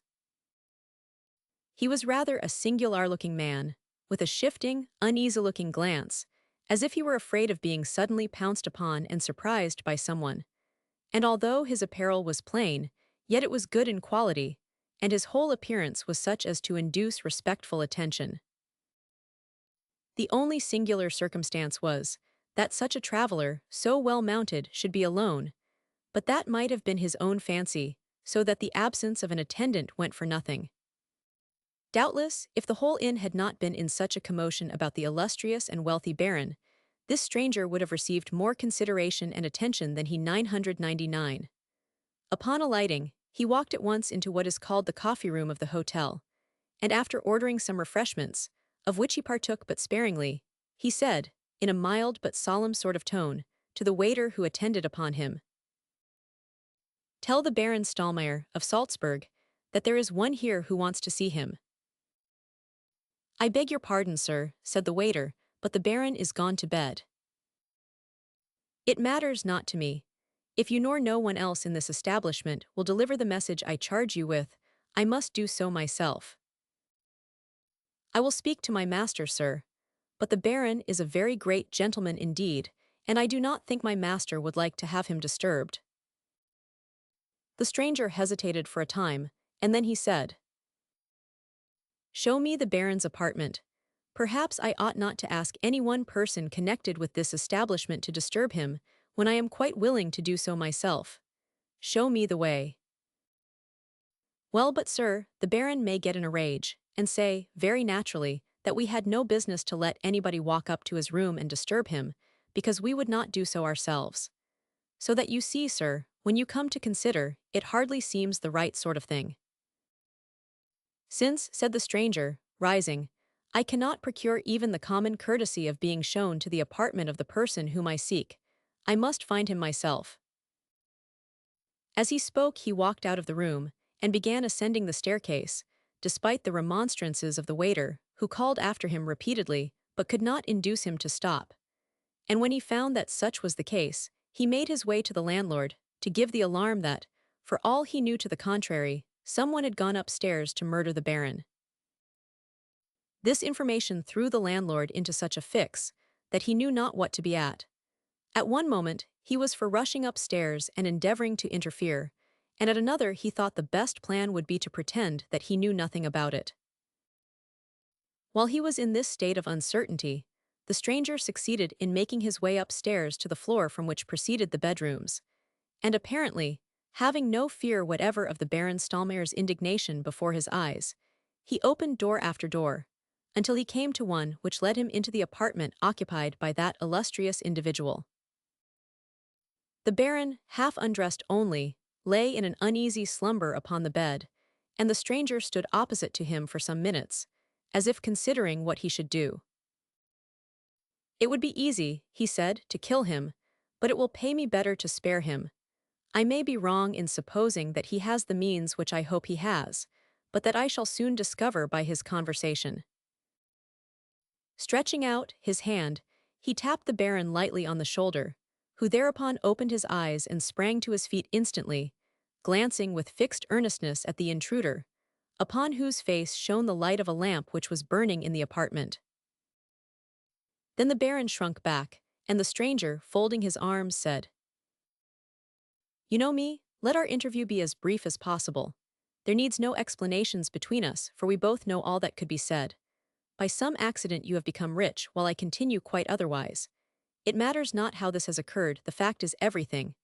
I do not know the amount of your possessions, but from your style of living they must be great, and therefore it is that I make no hesitation in asking of you, as a price for not exposing who and what you are, a moderate sum." "I thought that you were dead." "I know you did, but you behold me here, and consequently, that delusion vanishes." "What sum do you require, and what assurance can I have that, when you get it, the demand will not be repeated on the first opportunity?" "I can give you no such assurance, perhaps, that would satisfy you entirely, but, for more reasons than I choose to enter into, I am extremely anxious to leave England at once and forever. Give me the power to do so that I require, and you will never hear of me again." PNG. The Baron hesitated for some few seconds, during which he looked scrutinizingly at his companion, and then he said, in a tone of voice that seemed as if he were making the remark to himself rather than to the other, "You look no older than you did when last we parted, and that was years ago." "Why should I look older? You know as well as I that I need not.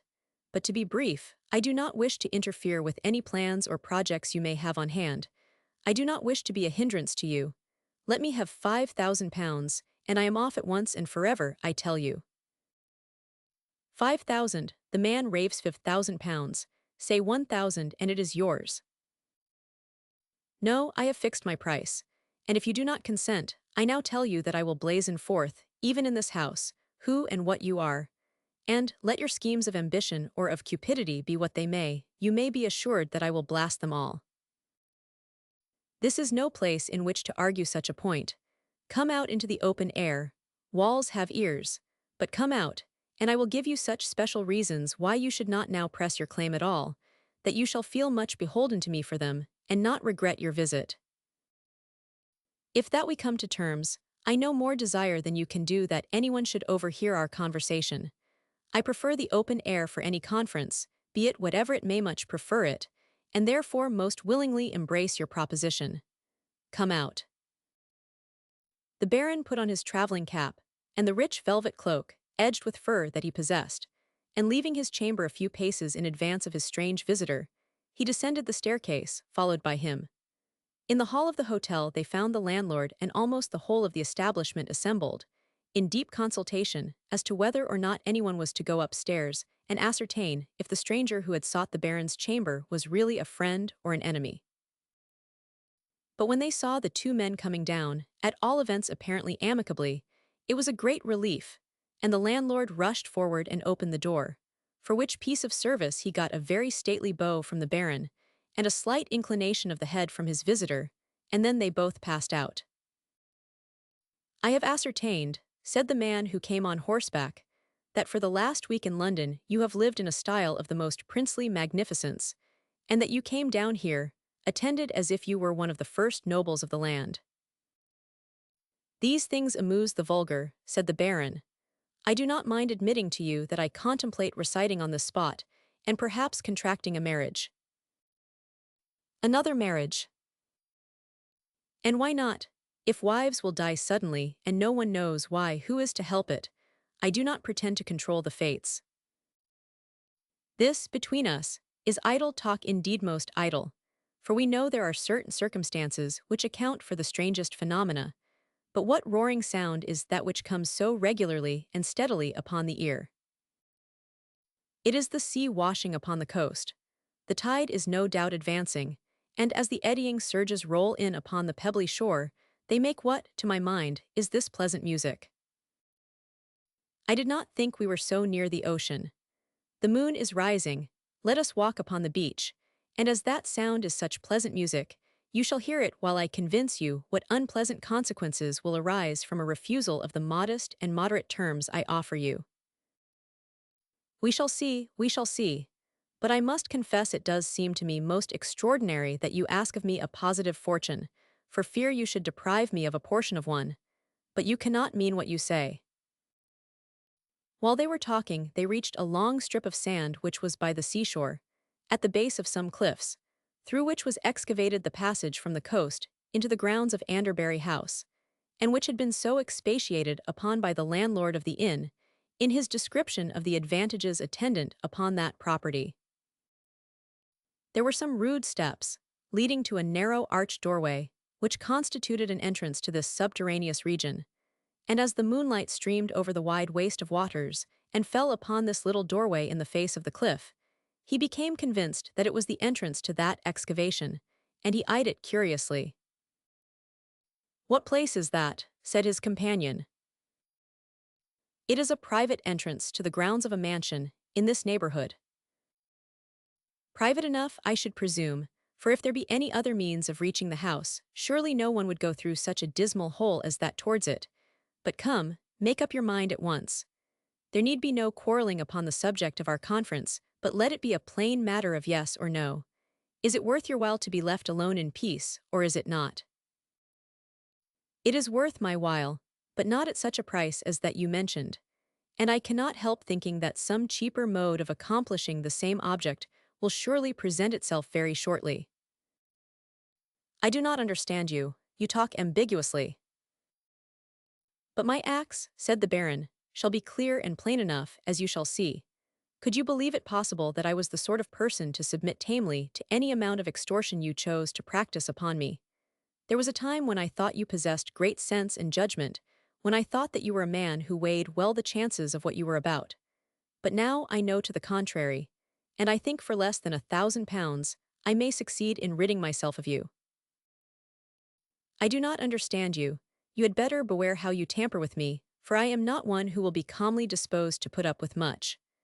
The sense, tact, and worldly knowledge which you say you have before, from time to time, given me credit for, belongs to me still, and I am not likely easily to commit myself." "Indeed, Do you think you bear such a charmed life that nothing can shake it? I think nothing of the sort, but I know what I can do. I am armed. And since it comes to this, take the reward of your villainy, for it was you who made me what I am, and would now seek to destroy my every hope of satisfaction. As the Baron spoke, he drew from his breast a small pistol, which, with the quickness of thought, he held full in the face of his companion, and pulled the trigger. There can be no doubt on earth that his intention was to commit the murder, but the pistol missed fire, and he was defeated in his intention at that moment. Then the stranger laughed scornfully, and drawing a pistol from his pocket, he presented it at the Baron's head, saying, "Do I not bear a charmed life? If I had not, should I have escaped death from you now? No, I could not. But you perceive that even a weapon that might not fail you upon another occasion is harmless against me, and can you expect that I will hesitate now to take full and ample revenge upon you for this dastardly attempt?" These words were spoken with great volubility, so much so, indeed, that they only occupied a few very brief seconds in delivering. And then, perhaps, the Baron's career might have ended, for it seemed to be fully the intention of the other to conclude what he said by firing the pistol in his face, but the wily aspect of the Baron's countenance was, after all, but a fair index of the mind, and just as the last words passed the lips of his irritated companion, he suddenly dropped in a crouching position to the ground, and seizing his legs, threw him over his head in an instant.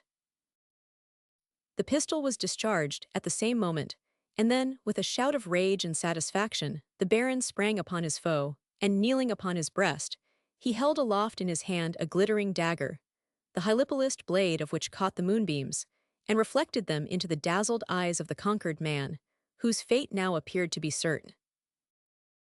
"Fool," said the Baron, "you must needs, then, try conclusions with me, and not content with the safety of insignificance, you must be absurd enough to think it possible you could extort from me whatever sums your fancy dictated, or with any effect threaten me, if I complied not with your desires.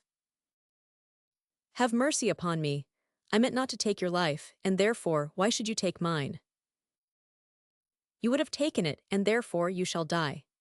Know, too, as this is your last moment, that, vampire as you are, and as I of all men best know you to be, I will take especial care that you shall be placed in some position after death where the revivifying moonbeams may not touch you, so that this shall truly be your end, and you shall rot away, leaving no trace behind of your existence, sufficient to contain the vital principle.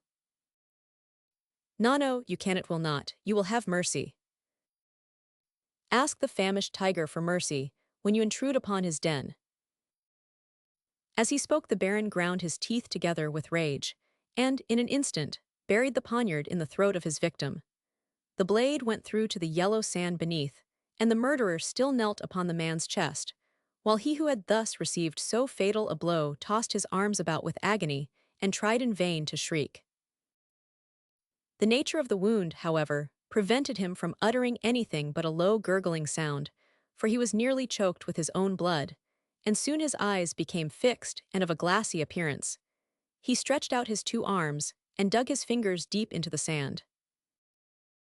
The Baron drew forth the poniard, and a gush of blood immediately followed it, and then one deep groan testified to the fact that the spirit, if there be a spirit, had left its mortal habitation, and winged its flight to other realms, if there be other realms for it to wing its flight to. "He is dead," said the Baron, and at the same moment, a roll of the advancing tide swept over the body, drenching the living, as well as the dead, with the brine of the ocean.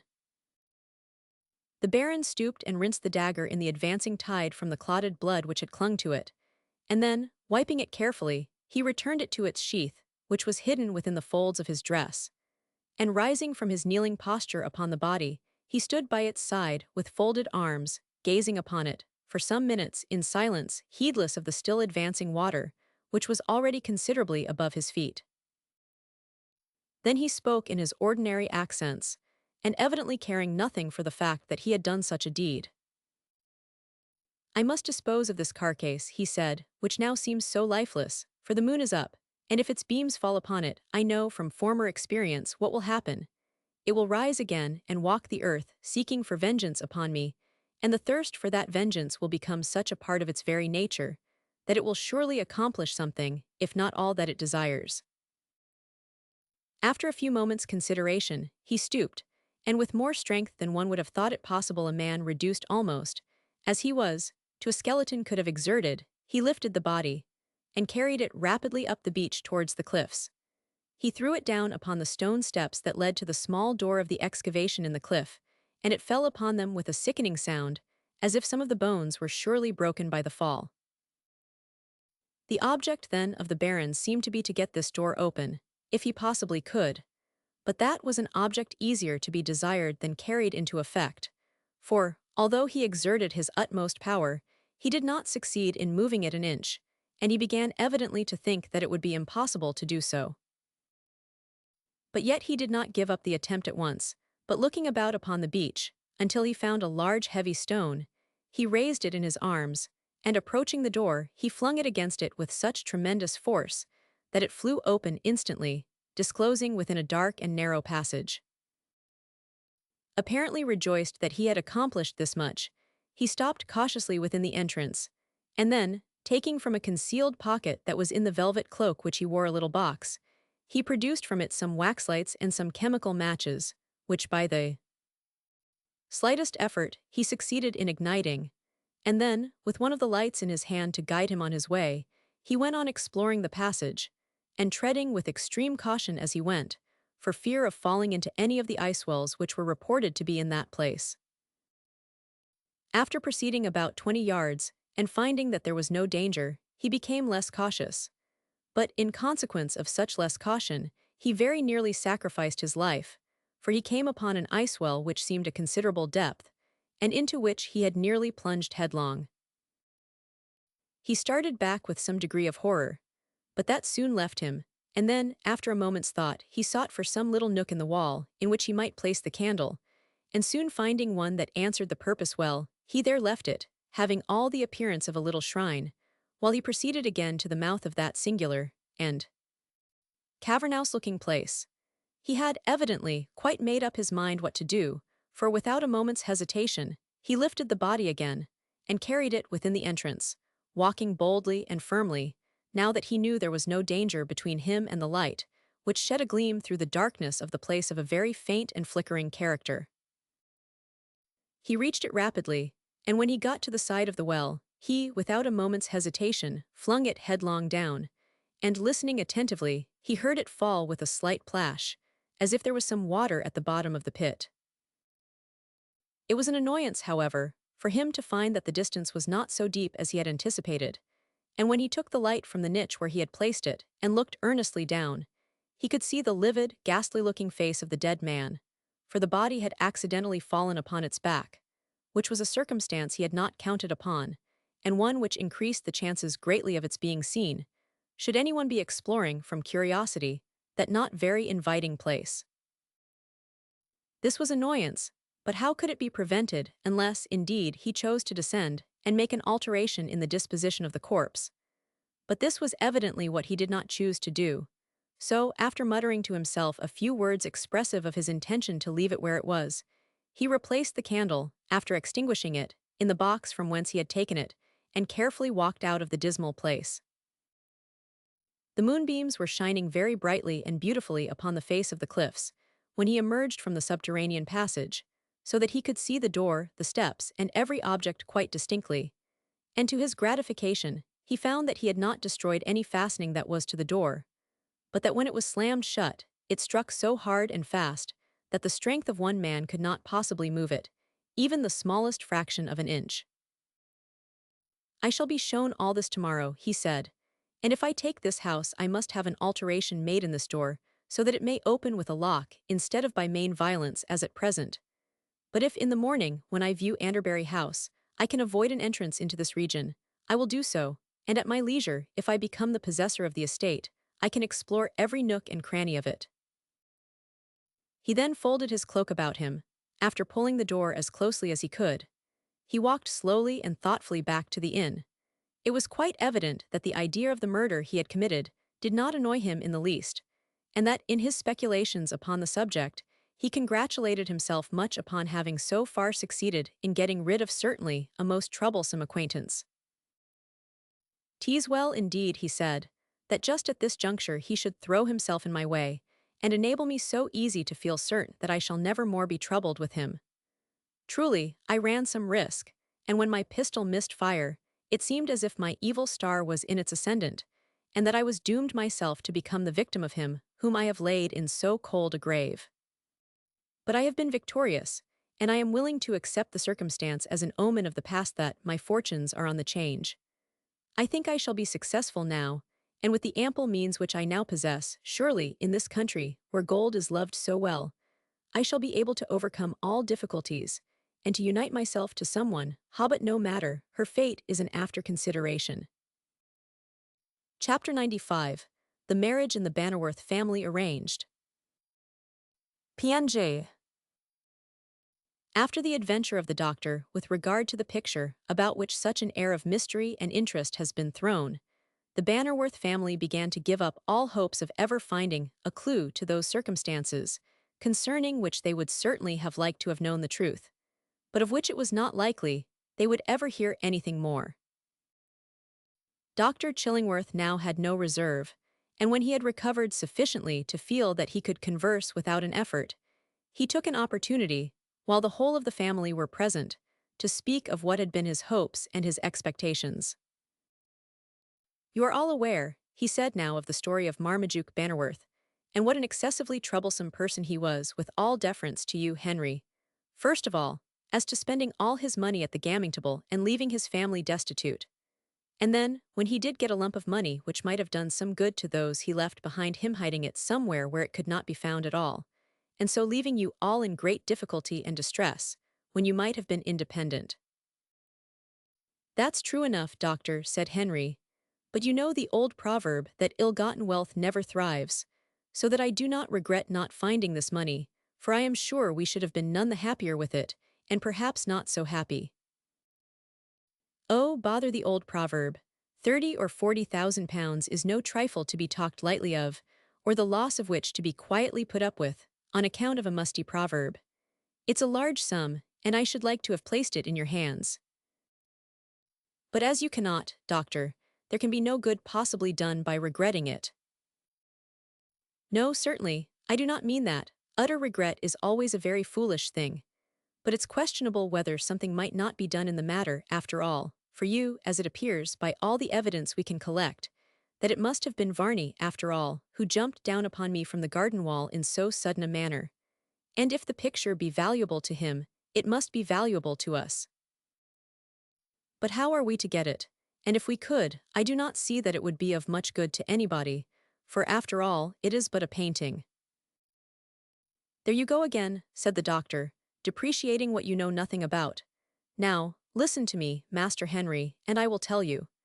That picture evidently had some sort of lining at the back, over the original canvas. And do you think I would have taken such pains to bring it away with me if that lining had not made me suspect that between it and the original picture the money, in banknotes, was deposited? Had you any special reason for supposing such was the case?" "Yes, most unquestionably I had, for when I got the picture fairly down, I found various inequalities in the surface of the back, which led me to believe that rolls of notes were deposited, and that the great mistake we had all along made was in looking behind the picture, instead of at the picture itself. I meant immediately to have cut it to pieces when I reached here with it, but now it has got into the hands of somebody else, who knows, I suspect, as much I do. It is rather provoking." "Rather provoking? Is that the way to talk of the loss of heaven knows how many thousands of pounds? I am quite aggravated myself at the idea of the thing, and it puts me in a perfect fever to think of it, I can assure you. But what can we do?" "Oh, I propose an immediate crusade against Varney, the vampire, for who but he could have made such an attack upon me, and force me to deliver up such a valuable treasure?" "Never heed it, doctor," said Flora. "Let it go. We have never had or enjoyed that money, so it cannot matter, and it is not to be considered as the loss of an actual possession, because we never did actually possess it." "Yes," chimed in the Admiral, "bother the money. What do we care about it? And besides, Charlie Holland is going to be very busy. Busy, said the doctor, how do you mean? Why is not he going to be married directly to Flora here, and am not I going to settle the whole of my property upon him on condition that he takes the name of Bell instead of Holland? For you see, his mother was my sister, and of course her name was Bell. As for his father Holland, it cannot matter to him now what Charlie is called, and if he do not take the name of Bell I shall be the last in the family, for I am not likely to marry, and have any little bells about me. No, said the doctor, I should say not, and that's the reason why you want to ring the changes upon Charles Holland's name. Do you see the joke, Admiral? I cannot say I doubt her, is it? It's all very well to talk of jokes, but if I was like Charles, going to be married, I should not be in any joking humor, I can tell you, but quite the reverse. And as for you and your picture, if you want it, doctor, just run after Varney yourself for it. Or stay, I have a better idea than that, get your wife to go and ask him for it, and if she makes half such a clamor about his ears that she did about ours, he will give it her in a minute, to get rid of her. My wife, you do not mean to say she has been here?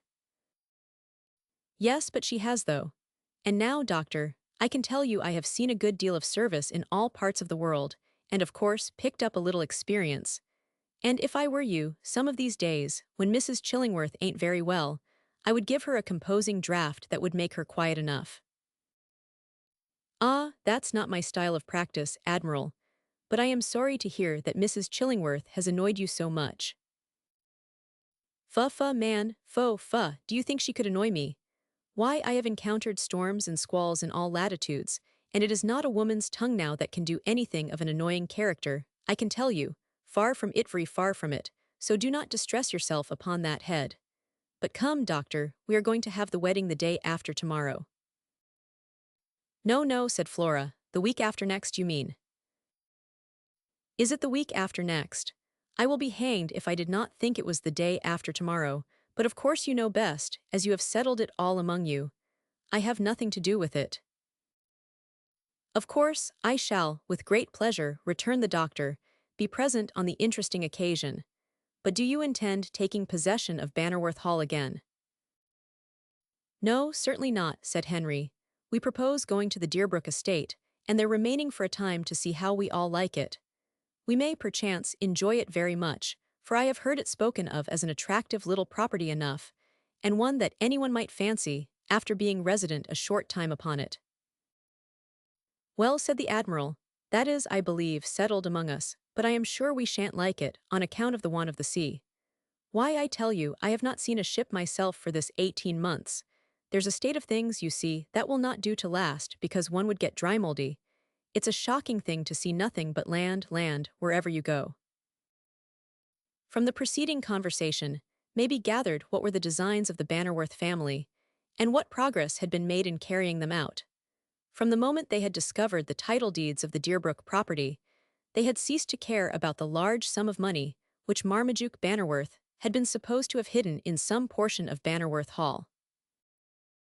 They had already passed through quite enough of the busy turmoils of existence to be grateful for anything that promised ease and competence, and that serenity of mind which is the dearest possession which anyone can compass.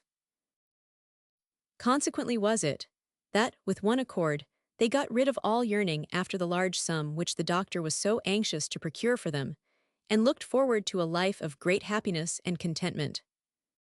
On the whole, too, when they came to talk the matter over quietly among themselves, they were not sorry that Varney had taken himself off in the way he had, for really it was a great release, and as he had couched his farewell in words which signified it was a final one, they were inclined to think that he must have left England, and that it was not likely they should ever again encounter him, under any circumstances whatever.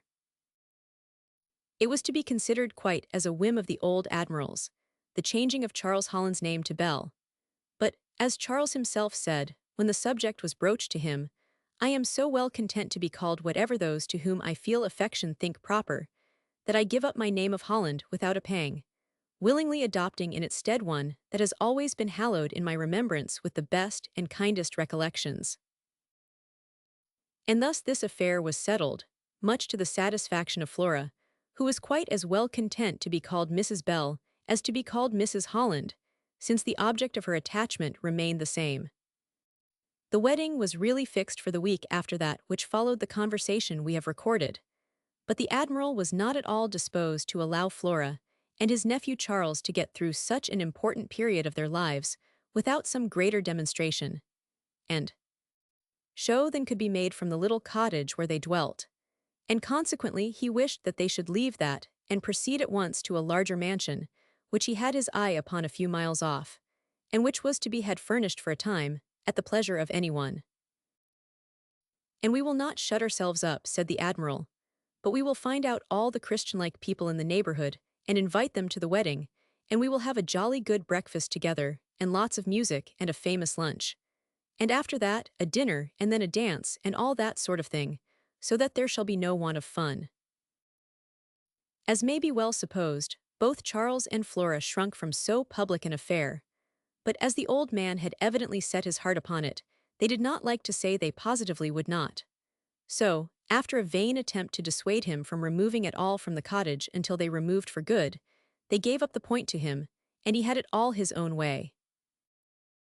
He took the house for 1 month, which had so taken his fancy, and certainly a pretty enough place it was, although they found out afterwards that why it was he was so charmed with it consisted in the fact that it bore the name of a vessel which he had once commanded. But this they did not know until a long time afterwards, when it slipped out by mere accident. They stipulated with the Admiral that there should not be more than 20 guests at the breakfast which was to succeed the marriage ceremony, and to that he acceded, but Henry whispered to Charles Holland, "I know this public wedding to be distasteful to you, and most particularly do I know it is distasteful to Flora. So, if you do not mind playing a trick upon the old man, I can very easily put you in the way of cheating him entirely. Indeed, I should like to hear, and, what is more, I should like to practice, if you think it will not so entirely offend him as to make him implacable." "Not at all, not at all. He will laugh himself, when he comes to know it, as much as any of us. The present difficulty will be to procure Flora's connivance, but that we must do the best way we can by persuasion.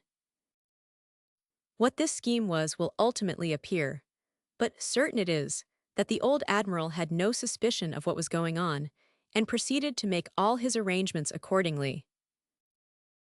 From his first arrival in the market townen, the neighborhood of which was Bannerworth Hallett, will be recollected that he had taken a great fancy to the lawyer, in whose name a forged letter had been sent him, informing him of the fact that his nephew, Charles Holland, intended marrying into a family of vampires. It was this letter, as the reader is aware, which brought the old Admiral and Jack Pringle into the neighborhood of the hall, and although it was a maneuver to get rid of Charles Holland, which failed most signally, there can be no doubt but that such a letter was the production of Sir Francis Varney, and that he wrote it for the express purpose of getting rid of Charles from the hall, who had begun materially to interfere with his plans and projects there. After some conversation with himself, the Admiral thought that this lawyer would be just the man to recommend the proper sort of people to be invited to the wedding of Charles and Flora.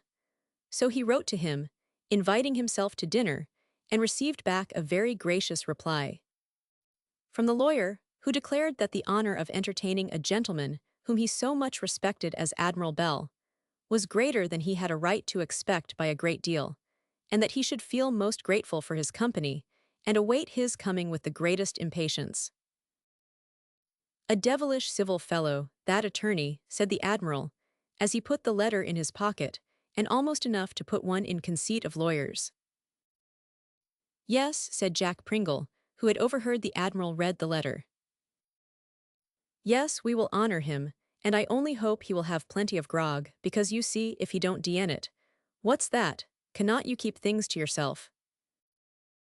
This latter exclamation arose from the fact that the Admiral was so indignant at Jack for listening to what he had been saying, as to throw a leaden inkstand, that happened to be upon the table, at his head. "You mutinous swab," he said, "cannot a gentleman ask me to dinner, or cannot I ask myself, without you putting your spoke in the windlass, you vagabond?" "Oh, well," said Jack, "if you are out of temper about it, I had better send my mark to the lawyer, and tell him that we will not come, as it has made some family differences." Family, you thief, said the admiral. What do you mean? What family do you think would own you? DN me, if I do not think you came over in some strange ship. But I tell you what it is, if you interfere in this matter, I will be hanged if I do not blow your brains out.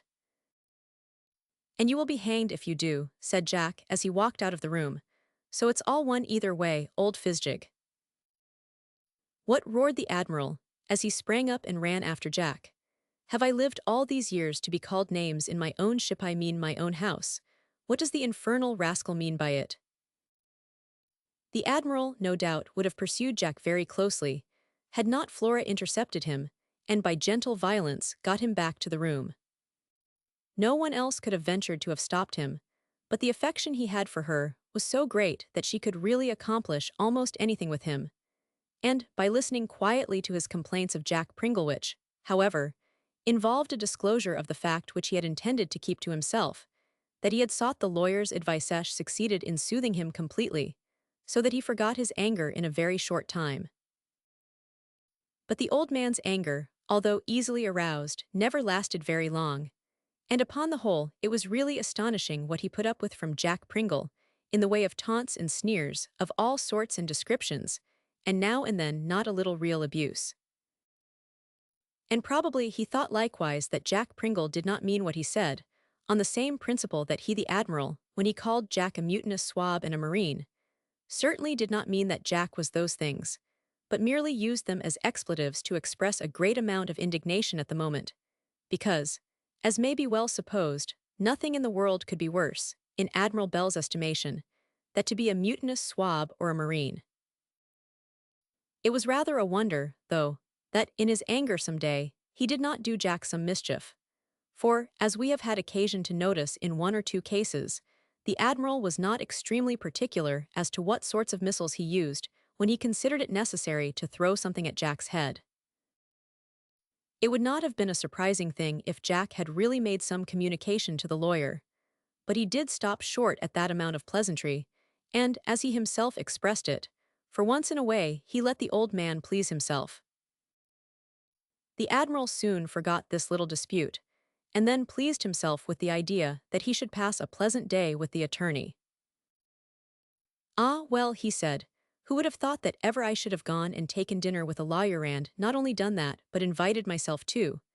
It shows us all that there may be some good in all sorts of men, lawyers included, and I am sure, after this, I ought to begin to think what I never thought before, and that is, that a marine may actually be a useful person. It shows that, as one gets older, one gets wiser. PNJ. It was an immense piece of liberality for a man brought up, as Admiral Bell had been, in decidedly one of the most prejudiced branches of the public service, to make any such admissions as these. A very great thing it was, and showed a liberality of mind such as, even at the present time, is not readily found. It is astonishing, as well as amusing, to find how the mind assimilates itself to the circumstances in which it is placed, and how society, being cut up into small sections, imagines different things merely as a consequence of their peculiar application. We shall find that even people, living at different ends of a city, will look with a sort of pity and contempt upon each other, and it is much to be regretted that public writers are found who use what little ability they may possess in pandering to their feelings. It was as contemptible and silly as it was reprehensible for a late celebrated novelist to pretend that he believed there was a place called Bloomsbury Square, but he really did not know, because that was merely done for the purpose of raising a silly laugh among persons who were neither respectable on account of their abilities or their conduct. But to return from this digression, the admiral, attired in his best suit, which always consisted of a blue coat, the exact color of the navy uniform, an immense pale primrose-colored waistcoat, and white kerseymere continuations, went to the lawyers as had been arranged. If anything at all could flatter the old man's vanity successfully, it certainly would be the manner in which he was received at the lawyer's house, where everything was done that could give him satisfaction. A very handsome repast was laid before him, and when the cloth was removed, the admiral broached the subject upon which he wished to ask the advice of his professional friend. After telling him of the wedding that was to come off, he said, Now, I have bargained to invite 20 people. And of course, as that is exclusive of any of the family, and as I do not know any people about this neighborhood except yourself, I want you and your family to come to start with, and then I want you to find me out some more decent people to make up the party. I feel highly flattered, said the attorney, that, in such a case as this, you should have come to me, and my only great fear is that I should not be able to give you satisfaction. Oh, you needn't be afraid of that. There is no fear on that head, so I shall leave it all to you to invite the folks that you think proper. I will endeavor, certainly, Admiral, to do my best. Of course, living in the town, as I have for many years, I know some very nice people as well as some very queer ones. Oh, we do not want any of the queer ones. But let those who are invited be frank, hearty, good-tempered people. Such as one will be glad to meet over and over again, without any ceremonion of your simpering people, who are afraid to laugh for fear of opening their mouths too wide, but who are so mighty genteel that they are afraid to enjoy anything for fear it should be vulgar. I understand you, Admiral, perfectly, and shall endeavor to obey your instructions to the very letter. But, if I should unfortunately invite anybody you do not like, you must excuse me for making such a mistake. Oh, of course, yeah, of course. Never mind that, and if any disagreeable fellow comes, we will smother him in some way. It would serve him right, for no one ought to make himself disagreeable, after being honored with an invitation from you. But I will be most especially careful, and I hope that such a circumstance will not occur. Never mind. If it should, I will tell you what I will do. I will set Jack Pringle upon him, and if he do not worry his life out, it will be a strange thing to me. Oh, said the lawyer, I am glad you have mentioned him, for it gives me an opportunity of saying that I have done all in my power to make him comfortable. All in your power to make him comfortable? What do you mean? I mean that I have placed such a dinner before him as will please him. I told him to ask for just whatever he likes. The Admiral looked at the lawyer with amazement, for a few moments in silence, and then he said, "D.N. it, why you do not mean to tell me that that rascal is here?" "Oh yes, he came about 10 minutes before you arrived, and said you were coming, and he has been downstairs feasting all the while since." "Stop a bit, do you happen to have any loaded firearms in the house?" "We have got an old blunderbuss, but what for, Admiral?" "To shoot that scoundrel, Pringle. I will blow his brains out, as sure as fate. The impudence of his coming here directly against my orders, too." "My dear sir, calm yourself and think nothing of it. It's of no consequence whatever." "No consequence? Where is that blunderbuss of yours? Do you mean to tell me that mutiny is of no consequence? Give me the blunderbuss." "But my clear sir, we only keep it in terrorum and have no bullets." "Never mind that. We can cram in a handful of nails, or brass buttons, or hammer up a few halfpence. Anything of that sort will do to settle his business with." "How do you get on, old Tarbarrel?" said Jack, putting his head in at the door. "Are you making yourself comfortable? I will be hanged if I do not think you have a drop too much already. You look so precious red about the gills. I have been getting on famous, and I thought I would just hop up for a minute to make your mind easy about me, and tell you so." It was quite evident that Jack had done justice to the good cheer of the lawyer, for he was rather unsteady, and had to hold by the doorpost to support himself, while there was such a look of contentment upon his countenance, as contrasted with the indignation that was manifest upon the Admiral's face, that, as the saying is, it would have made a cat laugh to see them. "Be off with ye, Jack," said the lawyer, "be off with ye. Go downstairs again and enjoy yourself. Do not you see that the Admiral is angry with you?" "Oh, he be bothered," said Jack. "I will soon settle him if he comes any of his nonsense. And mind, Mr. Lawyer, whatever you do not you give him too much to drink." The lawyer ran to the door, and pushed Jack out, for he rightly enough suspected that the quietness of the Admiral was only that calm which precedes a storm of more than usual amount and magnitude, so he was anxious to part them at once. He then set about appeasing, as well as he could, the Admiral's anger, by attributing the perseverance of Jack, in following him wherever he went, to his great affection for him, which, combined with his ignorance, might make him often troublesome when he had really no intention of being so. This was certainly the best way of appeasing the old man, and indeed the only way in which it could be done successfully, and the proof that it was so, consisted in the fact that the admiral did consent, at the suggestion of the attorney, to forgive Jack once more for the offense he had committed. Chapter 96. The Baron takes Anderbury House and decides upon giving a grand entertainment. It was not considered anything extraordinary that, although the Baron Stallmeyer of Salzburg went out with the mysterious stranger who had arrived at the Anderbury Arms to see him, he should return without him, for certainly he was not bound to bring him back, by any means whatever.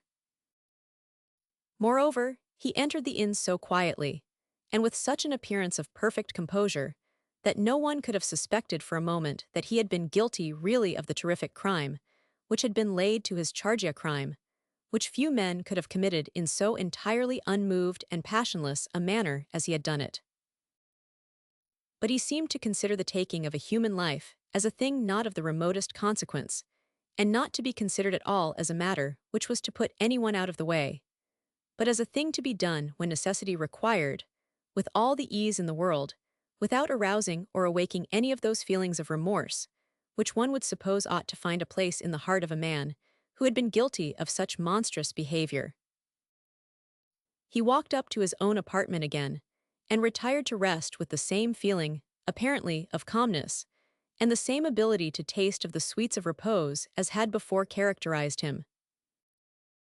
The stranger's horse, which was a valuable and beautiful animal, remained in the stable of the inn, and as of course that was considered a guarantee for his return, the landlord, when he himself retired to rest, left one of his establishment sitting up to let in the man who now lay so motionless and so frightful in appearance in one of the ice wells of the mysterious passage leading from the base of the cliff to the grounds of Anderbury House. But the night wore on, and the man who had been left to let the stranger in, after making many efforts to keep himself awake, dropped into sound repose, which he might just as well have done in the first instance, inasmuch as, although he knew it not, he was engaged in the vain task of waiting for the dead. The morning was fresh and beautiful, and at a far earlier hour than a person of his quality was expected to make his appearance, the Baron descended from his chamber. For somehow or other, by common consent, it seems to be agreed that great personages must be late in rising, and equally late in going to bed. But the Baron was evidently not so disposed to turn night into day, and the landlord congratulated himself not a little upon the fact that he was ready for his illustrious guest when he descended so unexpectedly from his chamber, as he 999. An ample breakfast was disposed of, that is to say, it was placed upon the table and charged to the Baron, who selected from it what he pleased, and when the meal was over the landlord ventured to enter the apartment and said to him, with all due humility, "If you please, sir, Mr. Leek, who has the letting of Anderbury Mount, that is, Anderbury House, as it is usually called, is here, sir, and would be happy to take your orders as to when you would be pleased to look at those premises." "I shall be ready to go in half an hour," said the Baron, "and, as the distance is not great, I will walk from here to the mansion." This message was duly communicated to Mr. Leek, who thereupon determined upon waiting until the Baron should announce his readiness to depart upon the expedition, and he was as good as his word, for in about half an hour afterwards he descended to the hall, and then Mr. Leek was summoned, who came out of the bar with such a grand rush that he fell over a mat that was before him, and saluted the Baron by digging his head into his stomach, and then falling sprawling at his feet and laying hold of his ankle. This little incident was duly apologized for and explained, after which Mr. Leek walked on through the town, towards Anderbury Mount, followed by the illustrious personage whom he sincerely hoped he should be able to induce to take it. It was a curious thing to see how they traversed the streets together, for while the Baron walked right on, and with a solemn and measured step, Mr. Leek managed to get along a few paces in front of him, sideways, so that he could keep up a sort of conversation upon the merits of Anderbury House, and the neighborhood in general, without much effort, to which remarks the Baron made such suitable and dignified replies as a baron would be supposed to make. "You will find, sir," said Mr. Leake, "that everything about Anderbury is extremely select and amazingly correct, and I am sure a more delightful place to live in could not be found." "Ah," said the baron, "very likely." "It's lively, too," continued Mr. Leake. "Very lively, and there are 2 chapels of ease besides the church." "That's a drawback," said the baron. "A drawback, sir? Well, I am sorry I mentioned it, but perhaps you are a Roman Catholic, sir, and in that case the chapels of ease have no interest for you." "Not the slightest. But do not, sir, run away with any assumption concerning my religious opinions, for I am not a Roman Catholic." No, sir, nor more am I. And as far as I think and my opinion goes, I say, why should not a gentleman with a large fortune be what he likes or nothing if he likes that better? But here we are, sir, close to one of the entrances of Anderbury House.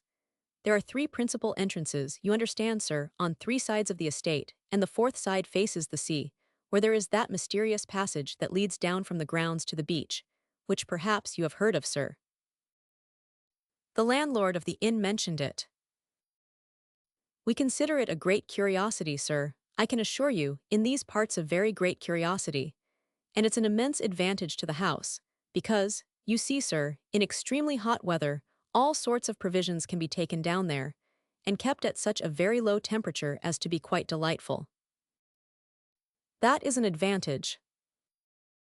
Mr. Leake rang the bell that hung over one of the entrances, and his summons for admission was speedily answered by the old couple who had charge of the premises, and then, with a view of impressing them with a notion of the importance of the personage whom he had brought to look at the place, he said, aloud, "The Baron Stoltmare, of Salt Something, has come to look at the premises." This announcement was received with all due deference and respect, and the task of showing the Baron the premises at once fairly commenced. "Here you have," said Mr. Leake, assuming an oratorical attitude at her, "you have the umbrageous trees stooping down to dip their leaves in the purling waters. Here you have the sweet foliage lending a delicious perfume to the balmy air. Here you have the murmuring waterfalls playing music of the spheres to the listening birds, who sit responsive upon the dancing boughs. Here you have all the fragrance of the briny ocean, mingling with the scent of a bank of violets, and wrapping the senses in Elysium. Here you may never tire of an existence that presents never-ending charms, and that, in the full enjoyment of which, you may live far beyond the allotted span of man." Enough, said the Baron. "Here you have the choicest exotics taking kindly to a soil gifted by nature with the most extraordinary powers of production, and all that can pamper the appetite or yield delight to the senses is scattered around by nature with a liberal hand. It is quite impossible that royalty should come near the favored spot without visiting it as a thing of course, and I forgot to mention that a revenue is derived from some cottages, which, although small, is yet sufficient to pay the tithe on the whole estate. There that will do. Here you have purling rills and cascades, and fish ponds so redundant with the finny tribe that you have but to wish for sport, and it is yours. Here you have in the mansion chambers that vie with the accommodation of a palais-sample dormitories and halls of ancient grandeur. Here you have—" "Stop," said the Baron, "stop. I cannot be pestered in this way with your description. I have no patience to listen to such mere words. Show me the house at once, and let me judge for myself." "Certainly, sir. Oh, certainly. Only I thought it right to give you a slight description of the place as it really was. And now, sir, that we have reached the house, I may remark that here we have—" "Silence," said the Baron. "If you begin with here we have, I know not when you will leave off.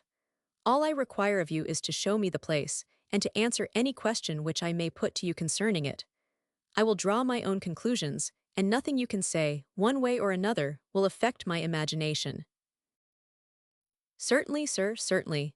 I shall only be too happy to answer any questions that may be put to me by a person of your lordship's great intelligence, and all I can remark is, that when you reach the drawing-room floor, any person may truly say, 'Here you have.' I really beg your pardon, sir, I had not the slightest intention of saying 'here you have,' I assure you, but the words came out quite unawares, I assure you." Peace," cried again the Baron, you disturb me by this incessant clatter." Thus admonished, Mr. Leek was now quiet, and allowed the Baron in his own way to make what investigation he pleased concerning Anderbury House. The investigation was not one that could be gone over in 10 minutes, for the house was extremely extensive, and the estate altogether presented so many features of beauty and interest that it was impossible not to linger over it for a considerable period of time. The grounds were most extensive, and planted with such a regard to order and regularity, everything being in its proper place, that it was a pleasure to see an estate so well kept. And although the Baron was not a man who said much, it was quite evident, by what little he did utter, that he was very well pleased with Anderbury Mount. "And now," said Mr. Leek, "I will do myself the pleasure, sir, of showing your grace the subterranean passage." At this moment, a loud ring at one of the entrance gates was heard, and upon the man who had charge of the house answering the summons for admission, he found that it was a gentleman, who gave a card on which was the name of Sir John Westlake, and who desired to see the premises. "Sir John Westlake," said Mr. Leek. "Oh, I recollect he did call at my office, and say that he thought of taking Anderbury Mount. A gentleman of great and taste is Sir John, but I must tell him, Baron, that you have the preference if you choose to embrace it." At this moment the stranger advanced, and when he saw the Baron, he bowed courteously, upon which Mr. Leek said, "I regret, Sir John, that if you should take a fancy to the place, I am compelled first of all to give this gentleman the refusal of it." "Certainly," said Sir John Westlake, "do not let me interfere with anyone. I have nearly made up my mind and came to look over the property again, but of course, if this gentleman is beforehand with me, I must be content. I wish particularly to go down to the subterranean passage to the beach, if it is not too much trouble." "Trouble, certainly not, sir. Here, Davis, get some links, and we can go at once. And as this gentleman likewise has seen everything but that strange excavation, he will probably descend with us." "Certainly," said the Baron. "I shall have great pleasure." And he said it with so free and unembarrassed an air that no one could have believed for a moment in the possibility that such a subject of fearful interest to him was there to be found.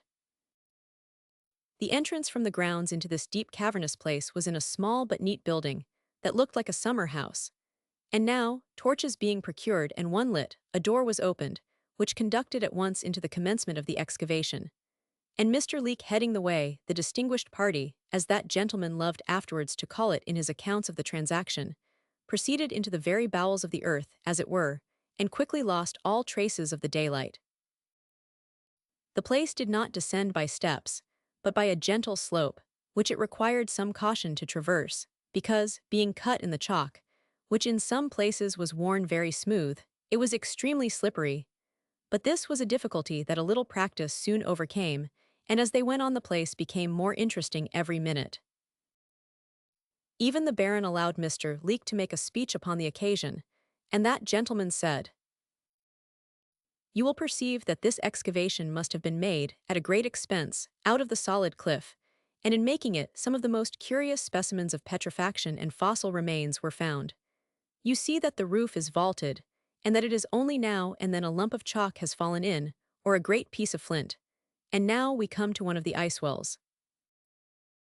They came to a deep excavation, down which they looked, and when the man held the torch beneath its surface, they could dimly see the bottom of it, where there was a number of large pieces of flint stone, and apparently likewise the remains of broken bottles.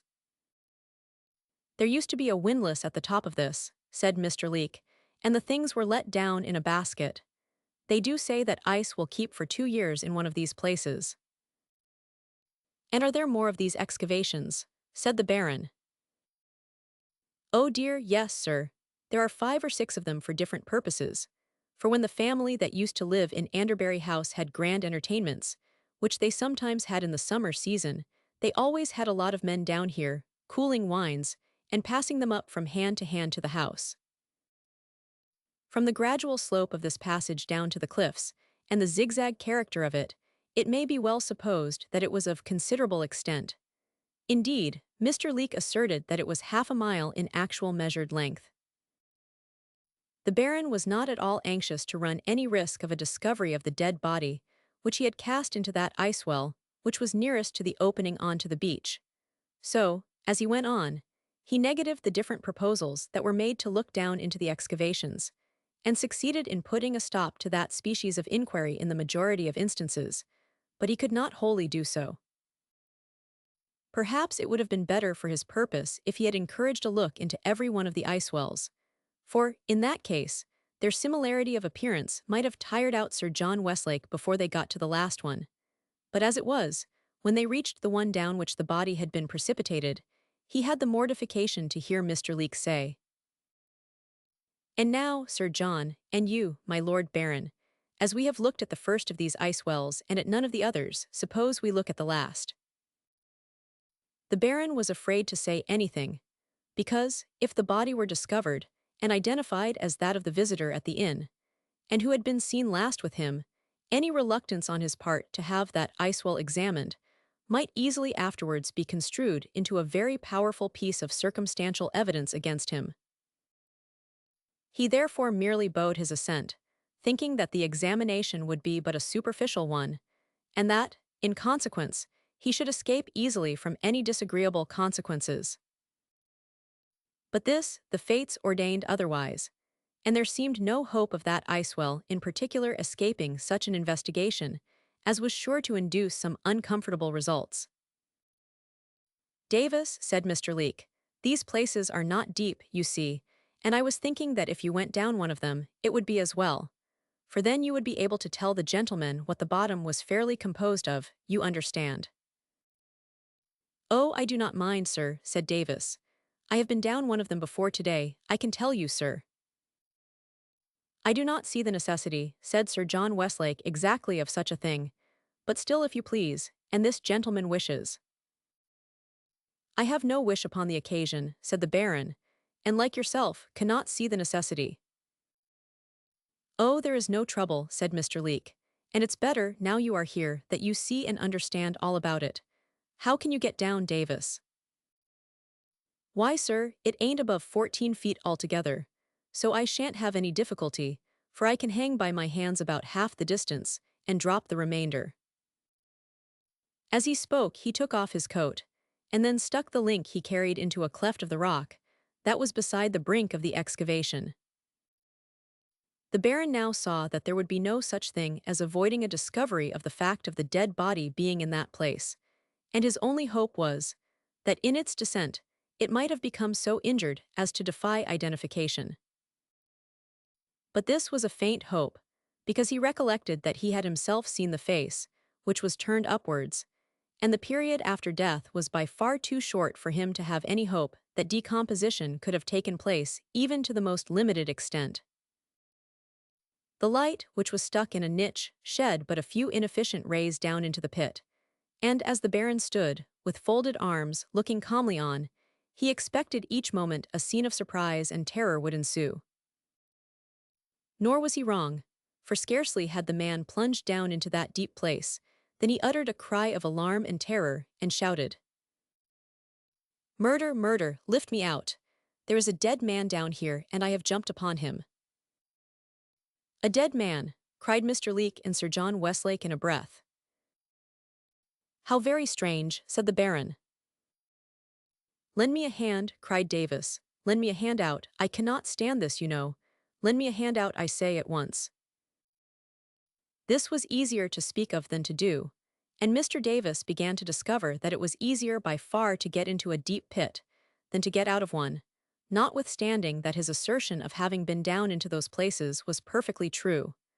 But then he had met with nothing alarming, and had been able perfectly at his leisure to scramble out the best way he could.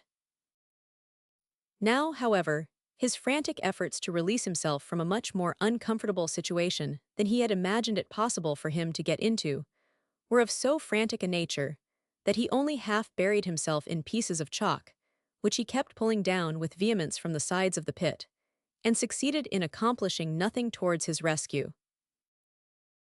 "Oh, the fellow is only joking," said the Baron, "and amusing himself at our expense." But the manner in which the man cried for help, and the marked terror which was in every tone, was quite sufficient to prove that he was not acting. For if he were, a more accomplished mimic could not have been found on the stage than he was.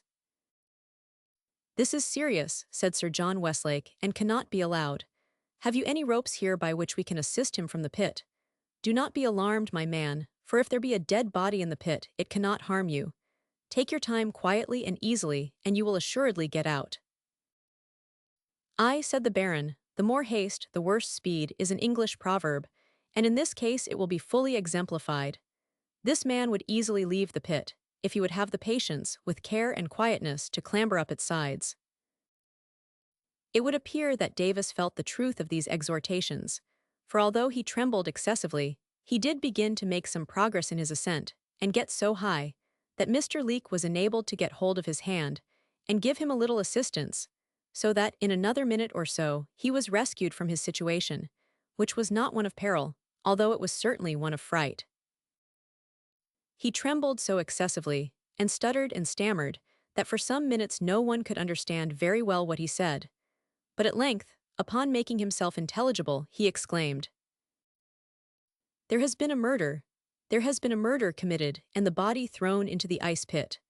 I felt that I jumped down upon something soft, and when I put down my hand to feel what it was, it came across a dead man's face, and then, of course, I called out."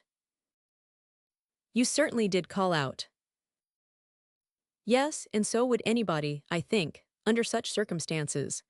I suppose I shall be hung now, because I had charge of the house."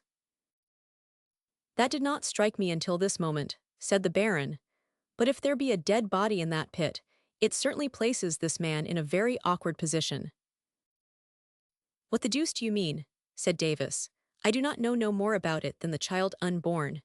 There is a dead man in the ice-well, and that is all I know about it. But whether he has been there a long time or a short time, I do not know any more than the moon, so it's no use bothering me about it." "My good man," said the Baron, "it would be very wrong indeed to impute to you any amount of criminality in this business, since you may be entirely innocent. And I, for one, believe that you are so, for I cannot think that any guilty man would venture into the place where he had put the body of his victim in the way that you ventured into that pit. I say I cannot believe it possible, and therefore I think you innocent, and will take care to see that no injustice is done you. But at the same time I cannot help adding that I think, of course, you will find yourself suspected in some way." "I am very much obliged to you, sir," said Davis, "but as I happen to be quite innocent, I am very easy about it, and do not care one straw what people say. I have not been in this excavation for heaven knows how long." "But what's to be done?" said Mr. Leake. "I suppose it's our duty to do something, under such circumstances." "Unquestionably," said the Baron, "and the first thing to be done is to inform the police of what has happened, so that the body may be got up. And as I have now seen enough of the estate to satisfy me as regards its capabilities, I decide at once upon taking it, if I can agree upon the conditions of the tenancy, and I will purchase it, if the price be such as I think suitable." "Well," said Mr. Leake, "if anything could reconcile me to the extraordinary circumstance that has just occurred, it certainly is, Baron, the having so desirable a tenant for Anderbarionth Mount as yourself. But we need not traverse all this passage again, for it is much nearer now to get out upon the sea-coast at once, as we are so close to the other opening upon the beach. It seems to me that we ought to proceed at once to the town, and give information to the authorities of the discovery which we have made." "It is absolutely necessary," said the Baron, "so to do, so come along at once. I shall proceed to my inn, and as of course I have seen nothing more than yourselves, and consequently could only repeat your evidence, I do not see that my presence is called for. Nevertheless, of course, if the justices think it absolutely necessary that I should appear, I can have no possible objection to so do." This was as straightforward as anything that could be desired, and moreover, it was rather artfully put together, for it seemed to imply that he, Mr. Leake, would be slighted if his evidence was not considered sufficient. "Of course," said Mr. Leake, "I do not see at all why, as you, sir, have only the same thing to say as myself, I should not be sufficient." "Do not call upon me on any account," said Sir John Westlake. "Oh, no, no," cried Mr. Leake, "there is no occasion. I will not, you may depend, if it can be helped. Sir John, in rather a nervous and excited manner, bade them good day before they got quite into the town and hurried off, while the Baron, with a dignified bow when he reached the door of his hotel, said to Mr. Leake, "Of course, I do not like the trouble of judicial investigations more than anybody else, and therefore, unless it is imperatively necessary that I should appear, I shall take it as a favor to be released from such a trouble." "My Lord Baron," said Mr. Leake, "you may depend that I shall mention that to the magistrates and the coroner and all those sort of people." And then Mr. Leake walked away, but he muttered to himself, as he did so, "They will have him, as sure as fate, just because he is a baron, and his name will look well in the county chronicle." Mr. Leake then repaired immediately to the house of one of the principal magistrates, and related what had occurred, to the great surprise of that gentleman, who suggested immediately the propriety of making the fact known to the coroner of the district, as it was more his business than a magistrate's, in the first instance, since nobody was accused of the offense. This suggestion was immediately followed, and that functionary directed that the body should be removed from where it was to the nearest public house, and immediately issued his precept for an inquiry into the case. By this time, the matter had begun to get bruited about in the town, and of course it went from mouth to mouth with many exaggerations, and although it by no means did follow that a murder had been committed because a dead body had been found, yet such was the universal impression, and the matter began to be talked about as the murder in the subterranean passage leading to Anderbury House, with all the gusto which the full particulars of some deed of blood was calculated to inspire. And how it spread about was thus. The fact was that Mr. Leake was so anxious to let Anderbury mount to the rich Baron Stallmeyer of Salzburg that he got a friend of his to come and personate Sir John Westlake, while he, the Baron, was looking at the premises, in order to drive him at once to a conclusion upon the matter. So that what made Sir John so very anxious that he should not be called forward in the matter consisted in the simple fact that he was nothing else than plain Mr. Brown, who kept a hatter's shop in the town, but he could not keep his own counsel, and instead of holding his tongue, as he ought to have done, about the matter, he told it to everyone he met, so that in a short time it was generally known that something serious and startling had occurred in the subterranean passage to Anderbury House, and a great mob of persons thronged the beach in anxious expectation of getting more information on the matter. The men, likewise, who had been ordered by the coroner to remove the body, soon reached the spot, and they gave an increased impetus to the proceedings, by opening the door of the subterranean passage, and then looking earnestly along the beach, as if in expectation of something or somebody of importance. When eagerly questioned by the mob, for the throng of persons now assembled quite amounted to a mob, to know what they waited for, one of them said, "A coffin was to have been brought down to take the body in."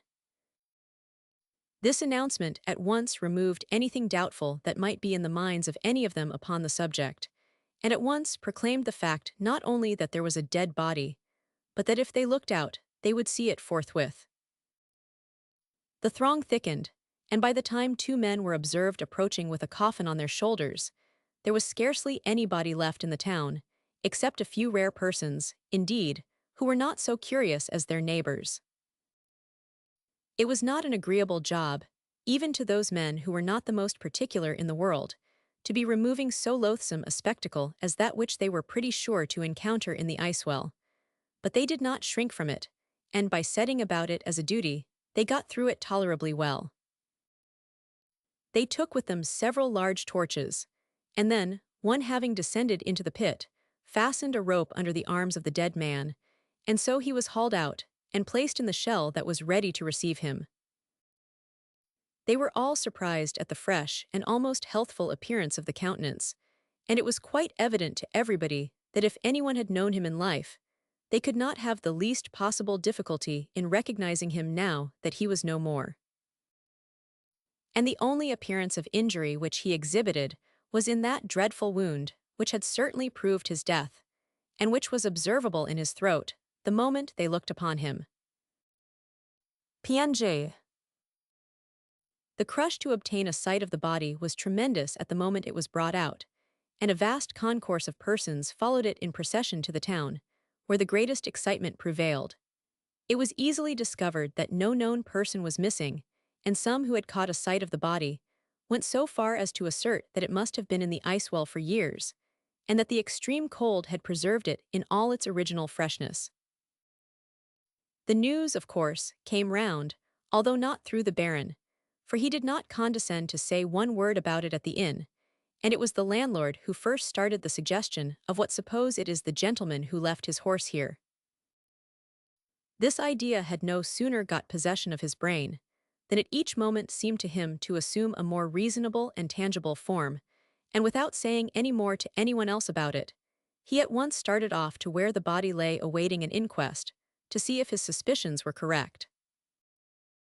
When he arrived at the public house and asked to see the body, he was at once permitted to do so, for the landlord knew him, and was as curious as he could be upon the subject by any possibility. One glance, of course, was sufficient, and the landlord at once said, "Yes, I have seen him before, though I do not know his name. He came to my house last night and left his horse there, and although I only saw him for a moment as he passed through the hall, I am certain I am not mistaken.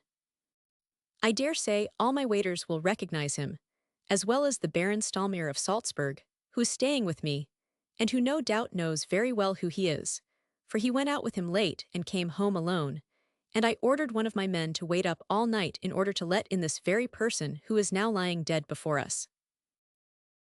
"The deuce you did, but you do not suppose the Baron murdered him, do you?" "It's a mystery to me, Alto, they're quite a profound mystery. It's very unlikely, certainly, and what's the most extraordinary part of the whole affair is, how the deuce could he come into one of the ice wells belonging to Anderbury House? That's what puzzles me altogether." "Well, it will all come out, I hope, at the inquest, which is to be held at 4 o'clock today. There must have been foul play somewhere, but the mystery is where, and that heaven only knows, perhaps." "I shall attend," said the landlord, of course, to identify him, "and I suppose, unless anybody claims the horse, I may as well keep possession of it." "Do not you flatter yourself that you will get the horse out of the transaction. Do not you know quite well that the government takes possession of everything as do not belong to nobody?" "Yes, but I have got him, and possession, you know, is 9 points of the law." "It may be so, but their 10th point will get the better of you for all that. You take my word for it, the horse will be claimed of you, but I do not mind, as an old acquaintance, putting you up to a dodge."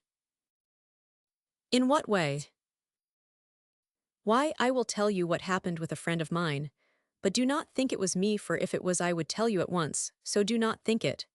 He kept a country public house, and one day an elderly gentleman came in and appeared to be unwell. He just uttered a word or two and then dropped down dead. He happened to have in his fob a gold repeater that was worth at least 100 guineas, and my friend, before anybody came, took it out and popped in its stead an old watch that he had, which was not worth a couple of pounds.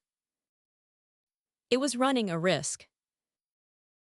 It was, but it turned out very well because the old gentleman happened to be a very eccentric person and was living alone, so that his friends really did not know what he had, or what he had not, but took it for granted that any watch produced belonged to him. So, if I were you in this case, when the gentleman's horse is claimed, I would get the d-dest old screw I could, and let them have that." "You would?" "Indeed would I, and glory in it too, as the very best thing that could be done.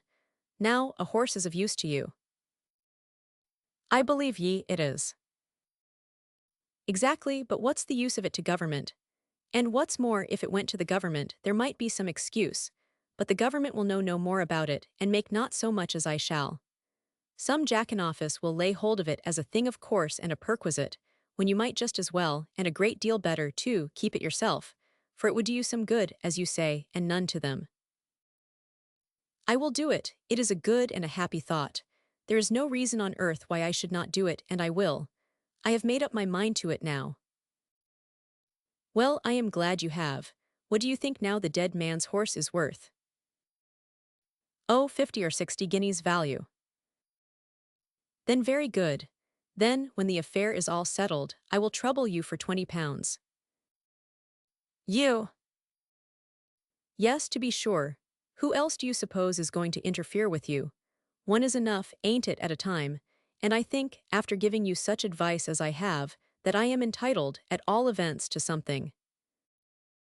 I tell you what, said the landlord of the hotel, taking all things into consideration, I have altered my mind rather, and will not do it.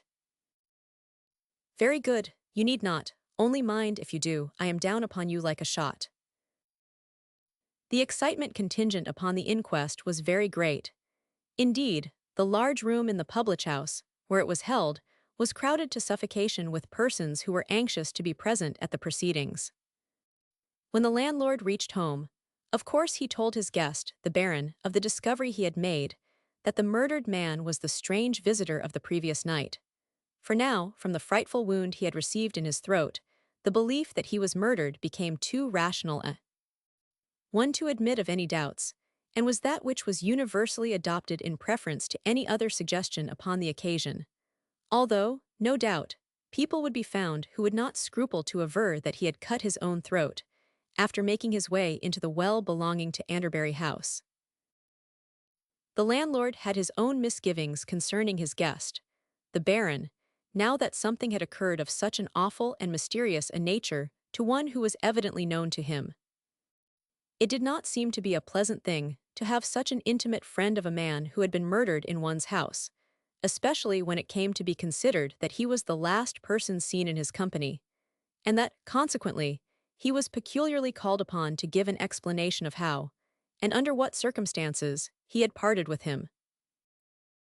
The Baron was sitting smoking in the most unconcerned manner in the world, when the landlord came to bring him this intelligence, and when he had heard him to an end, the remark he made was, "Really, you very much surprise me, but perhaps, as you are better acquainted with the town than I am, you can tell me who he was."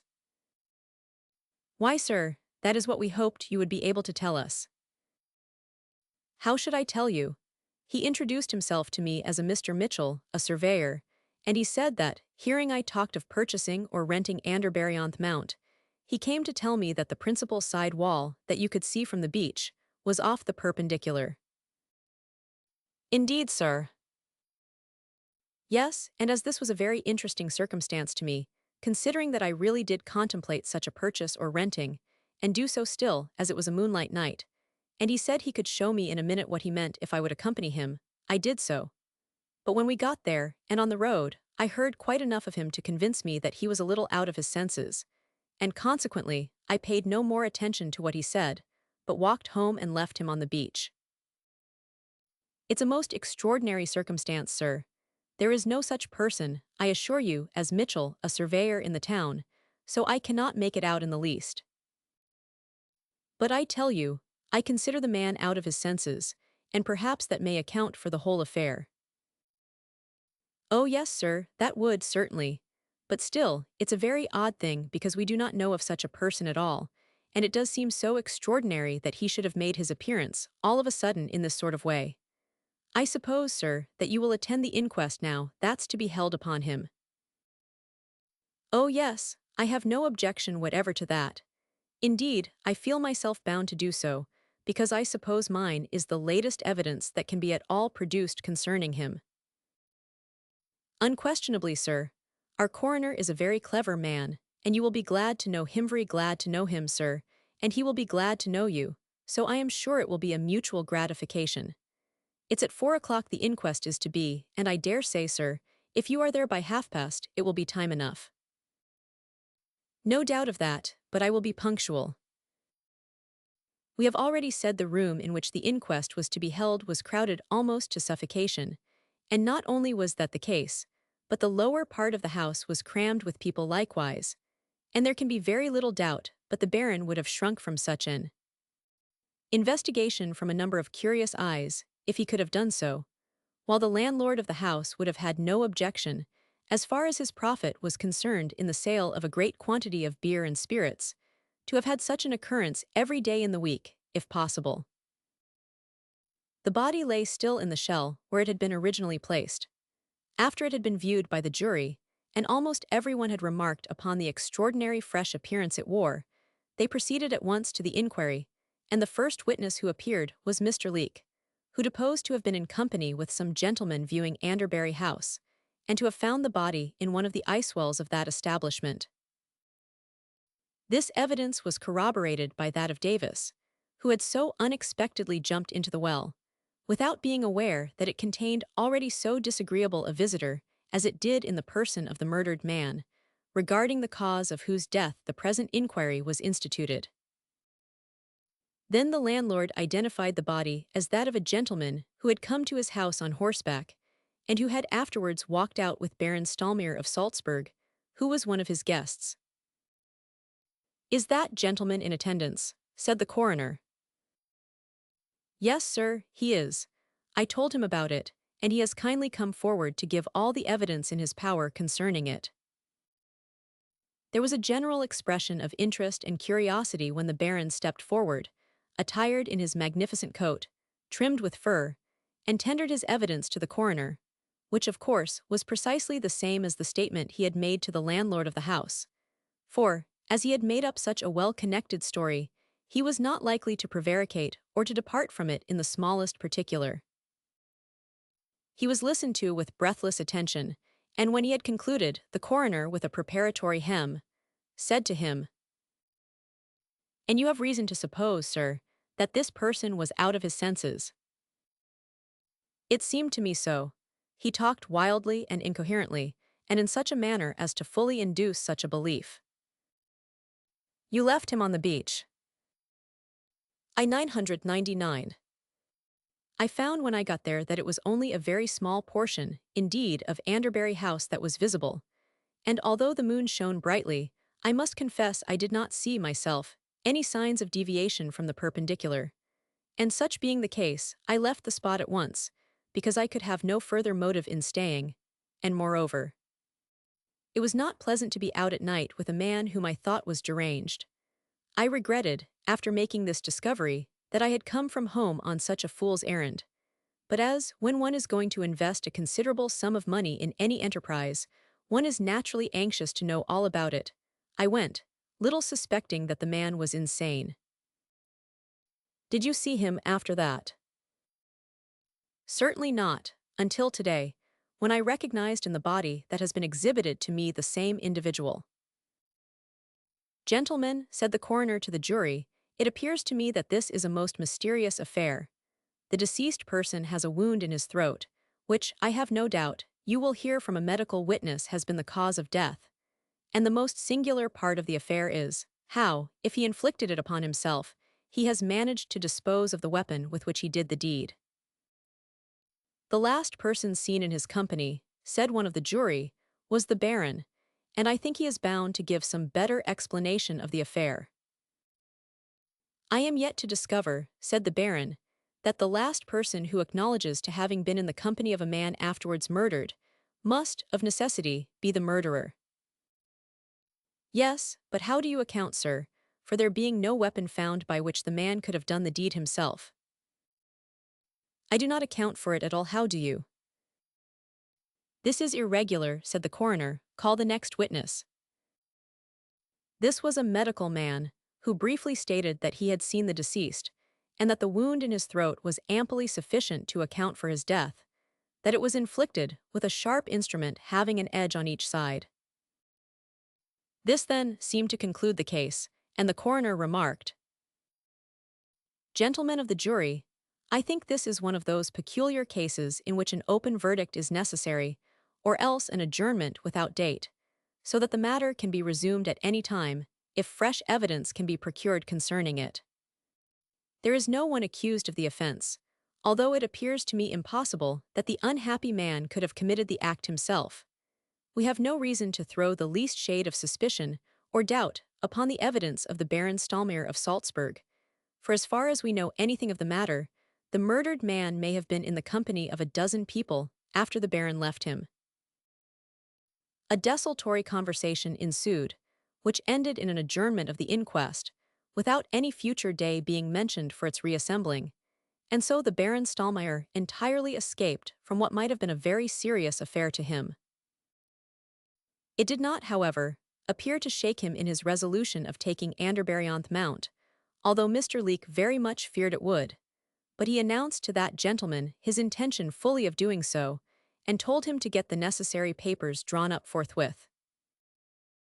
"I hope," he said, "within a few weeks' time to be fairly installed in that mansion, and then I will trouble you, Mr. Leake, to give me a list of the names of all the best families in the neighborhood, for I intend giving an entertainment on a grand scale in the mansion and grounds." "Sir," said Mr. Leake, "I shall, with the greatest pleasure, attend upon you in every possible way in this affair. This is a very excellent neighborhood, and you will have no difficulty, I assure you, sir, in getting together an extremely capital and creditable assemblage of persons. There could not be a better plan devised for at once introducing all the people who are worth knowing to you." "I thank you," said the Baron. "I think the place will suit me well. And as the Baroness Stallmere of Salzburg is dead, I have some idea of marrying again, and therefore it becomes necessary and desirable that I should be well acquainted with the surrounding families of distinction in this neighborhood." This was a hint not at all likely to be thrown away upon Mr. Leake, who was the grand gossip-monger of the place, and he treasured it up in order to see if he could not make something of it which would be advantageous to himself. He knew quite enough of the select and fashionable families in that neighborhood to be fully aware that neither the Baron's age nor his ugliness would be any bar to his forming a matrimonial alliance. "There is not one of them," he said to himself, "who would not marry the very devil himself and be called the Countess Lucifer, or any name of the kind, always provided there was plenty of money, and that the Baron has without doubt, so it is equally without doubt he may pick and choose where he pleases." This was quite correct of Mr. Leake, and showed his great knowledge of human nature, and we entertain with him a candid opinion that if the Baron Stallmere of Salzburg had been 10 times as ugly as he was, and heaven knows that was needless, he might pick and choose a wife almost when he pleased. This is a general rule, and as of course to all general rules there are exceptions, this one cannot be supposed to be free from them. Under all circumstances, and in all classes of society, there are single-minded beings who consult the pure dictates of their own hearts, and who, disdaining those things which make up the amount of the ambition of meaner spirits, stand aloof as bright and memorable examples to the rest of human nature. Such a being was Flora Bannerworth. She would never have been found to sacrifice herself to the fancied advantages of wealth and station, but would have given her heart and hand to the true object of her affection, although a sovereign prince had made the endeavor to wean her from it.